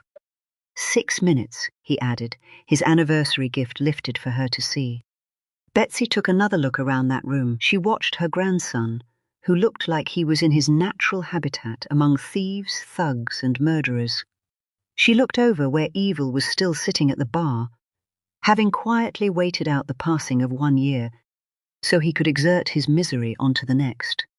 She watched the Caddy family and their extended entourage telling stories of the part the girls had played in the evening's entertainments, exaggerating and salivating in equal measure. Tonight was their reward. Betsy took another moment to consider herself, her place in this room, how everyone had been introduced to her, like she was some sort of queen bee. Maybe she was. Maybe that was right. Without her, this room would not exist. Mike stood over her. He picked up her bag, the bag that held her birthday present from her eldest son. She could see it. The paper was silver and caught in the downlights. 75. None of her friends had made it that far. And what did it mean for her? The only thing she knew for sure was that it was going to be a downgrade on 74. Mike extended his free hand. She was supposed to take it, let him pull her to her feet so that he might accompany her on the painful walk up those stone steps, so that she might shuffle away from what she had done. "I think I might stay." Mike's eyes flared as wide as she might have ever seen. He wasn't a man for big reactions any more than he was a man for panicking. They held eye contact, both hesitating, both nervous, both waiting for the other to make the next move. It was 50 years ago, all over again. He sat down. "I think I might stay with you." She felt his warmth when he took up her hand. "Not Maximilian, though," Betsy said. "He can go and pick up his dad from the other side of the city. He can take a taxi. Joshua? I thought you said we don't know where he is. We don't. But Maximilian needs to be driving away from here. Mike squeezed her hand. She watched his slight limp as he made his way over to their grandson. Then she saw Maximilian's face change. He wasn't happy. He might even have the beer in his belly to argue. But Maximilian knew better, they all did. He wasn't about to argue with his grandfather. Maximilian was up the stairs before Mike made it back. Just the rats remained in that basement. Everything was in place. Chapter 60. He might just be the smudgiest man to ever exist. Vince had moaned about Abigail's choice of channel for the build-up to the big New Year's moment. Then he had moaned about the guests that had appeared, the constant clapping and whooping from the crowds. But most of all, he had moaned about the host. It was fair to say that Vince was not a fan of Jules Holland. Abigail couldn't claim any affiliation. But the other channels were hardly any better. It was all Z-list stars with no better place to be. An ironic statement, considering Abigail's New Year's Eve had been 6 hours holed up in hotel room with a work colleague, waiting to see if something happened elsewhere. It meant that she had welcomed midnight with more gusto than most years. Vince took his place by the window. "Do you think we'll see the main fireworks from here?" "No chance," Abigail said. "The bend in the river and the buildings, we'll be lucky to see someone stood out with a sparkler." Schulder brought a sparkler. He slapped his forehead like he was a big idiot. "This is London," she said. "People everywhere. Stay by the window. There'll definitely be fireworks somewhere around here." Chapter 61. Docked. 1 minute. That smart dress watch had a hand that swept rather than ticked, and it swept past 29 a.m. without taking a breath. Betsy's breaths were fast by contrast, her heart beating so hard in her chest that her husband might have been able to feel it through the palm of her hand. His grip tightened. They turned towards each other as the second hand continued its sweep. Betsy considered last words, but just the idea of that was so immense it was crushing. They had never talked about their parting, never given it a reason, or even made it official. He couldn't cope, not with a family and not with himself. She had spent some time trying to convince herself that he had just decided not to, given into the demons that had accompanied him back from that last tour. But life was never so simple. She had hoped that one day they would talk, that there would be a right time. But in that moment, she felt like they both understood each other better than they ever had. All that they were, all that they had ever done, every facet, the perfect last words were none at all. All around her was revelry. People clinked bottles, danced and saluted each other. The men that had disappeared with the women came back without them. Betsy was glad about that. She'd done what she could to minimize collateral damage, booked up all the rooms, insisted the staff were long gone. Then she filled up the basement with the worst that there was, with all the rotten pieces in her life and in the lives of so many others. Rebecca Forster was one she had seen firsthand, but she didn't need to look around that room to know that there would be so many others. The idea had sparked from a memory she had from her time in that betting shop. She had only been there a few months when a spring tide had coincided with a freak amount of rainfall, and this place had flooded. Betsy had been a part of the aftermath. She recalled clearing up the bodies of hundreds of rats. They were good swimmers, by all accounts. But this room had filled to the ceiling, ridding them of any chance of escape. What they deserved! That was what she had heard at the time. To a young woman surrounded by so much death, that had sounded harsh. But now she was older. Now she had some life experience. Now she realized what it was to live among rats. And they had been right. 10 seconds. Michael Winters smiled his ageless smile. Betsy's head didn't hurt. The constant pain, the pain that had been building with every passing moment since her diagnosis, had gone. Betsy Winters wrapped herself up in her husband for the final time, in the place where it had all begun, and for the second time that night, she counted down from 10. Chapter 62. The explosion damn near ripped the glass out of the window. At least, that was what it felt like to Abigail in a hotel room with the lights out, so that they might see the displays better. The lights and pops had been almost constant since the main display had finished on their telly. The whole city seemed to have the same idea. Let that have its moment, then launch their own direct reply. The revellers almost directly below them seemed more determined than most to voice their reply very loudly. Vince was grimacing. "I did tell you there would be fireworks," Abigail said. "Jesus! I thought that one was coming in." Well, Abigail was loudly interrupted by more pyrotechnics a few meters outside their window. "We do seem to be at just the right height here. Happy New Year. It's past, Dopey. What are we doing now?" "Same thing we have been doing," Abigail said. "We wait." Chapter 63. Pot-on light. Mike stood up first. Betsy looked on as he checked his watch, then lifted his phone from his pocket to check the time on that, then made eye contact with her, eyes laden with confusion. "What happened?" Betsy said. "I need to go up there." "The timer. It can't have let me down. But... There's a failsafe, a switch, easy enough. I just need to pull a panel off, and it'll deliver." "In the room?" "Yes. I'm coming with you." That warmth again, his hands could have been warmed in the oven. He was still strong, just like she remembered, as he pulled her to her feet. The party was still raucous. No one looked like they were leaving any time soon. No one had any idea of how it was going to end. Betsy made it to the top of the stairs. It was a struggle. They seemed to wind further and steeper every year. The foyer was ghostly quiet, the lighting down to emergency levels. The reception nothing more than a glow from a computer screen. Mike called the lift. He kept pressing the button, despite it lighting up on the first go. The door parted to a mirrored compartment, the lighting harsh by contrast. And Betsy had a moment to study herself. She looked awful. If the events of that night had transported her mind back 50 years, they had done nothing for the body. She looked older than ever. She looked ill. She turned away from herself, facing the door, trying to control her breathing, inhaling the scent of carpet and glass cleaner. The journey upwards was short, their stop the first floor of 3.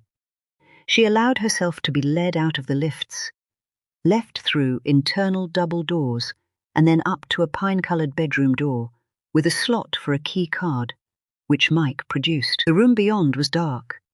The window at the far end went off like a camera flash as they entered, the sound of a mini explosion a millisecond later. Betsy found the light switch. Mike pushed through, heading for the high-end bathroom at the far end. Betsy was aware of her exhaustion, every step feeling tougher than the last. She was tempted to rest on the big fluffy bed, but she wanted to be with him, with Mike, the moment he brought the house down. She did find some rest by leaning on the door surround that led to the bathroom. Mike worked fast.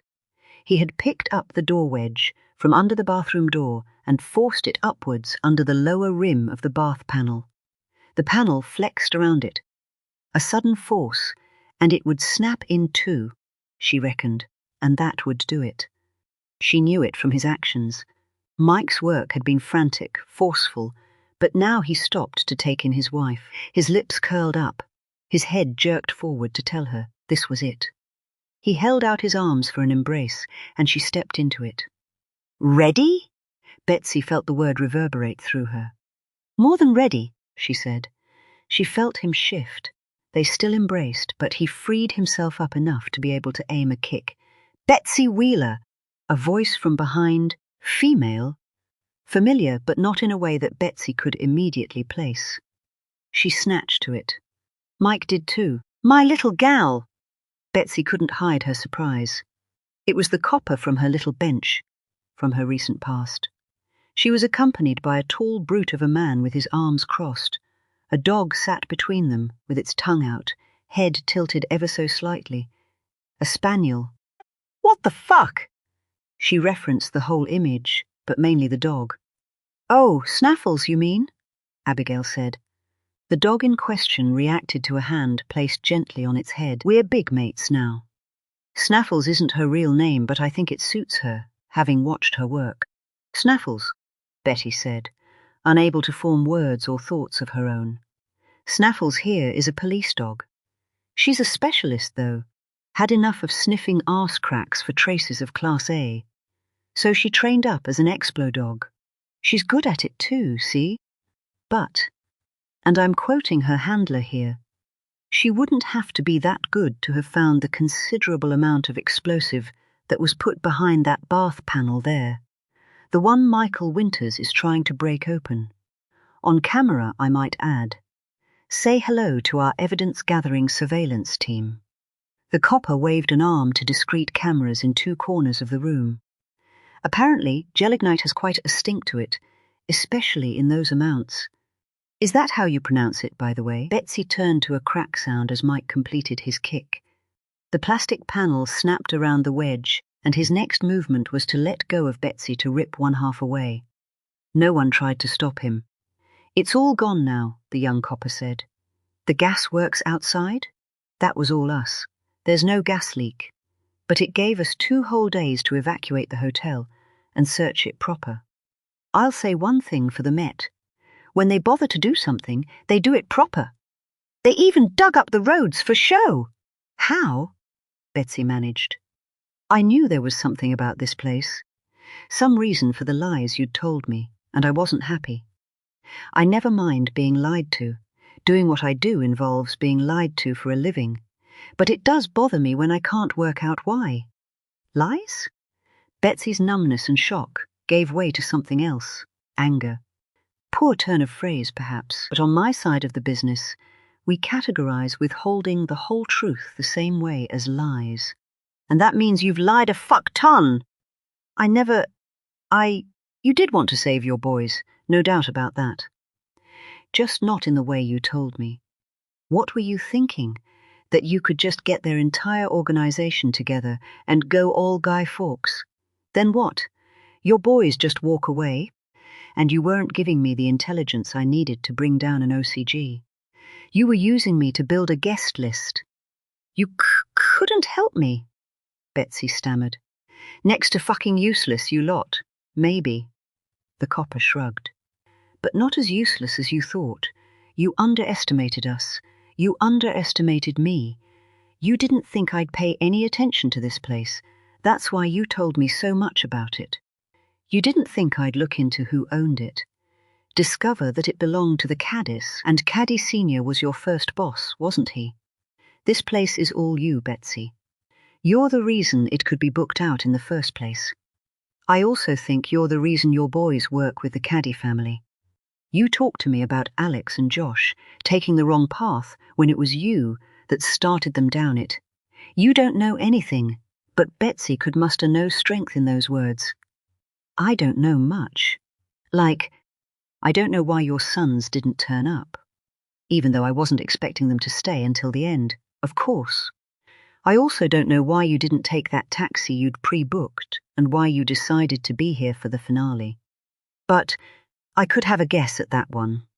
It doesn't matter, of course. In the next 24 hours or so, I'll get a much clearer picture.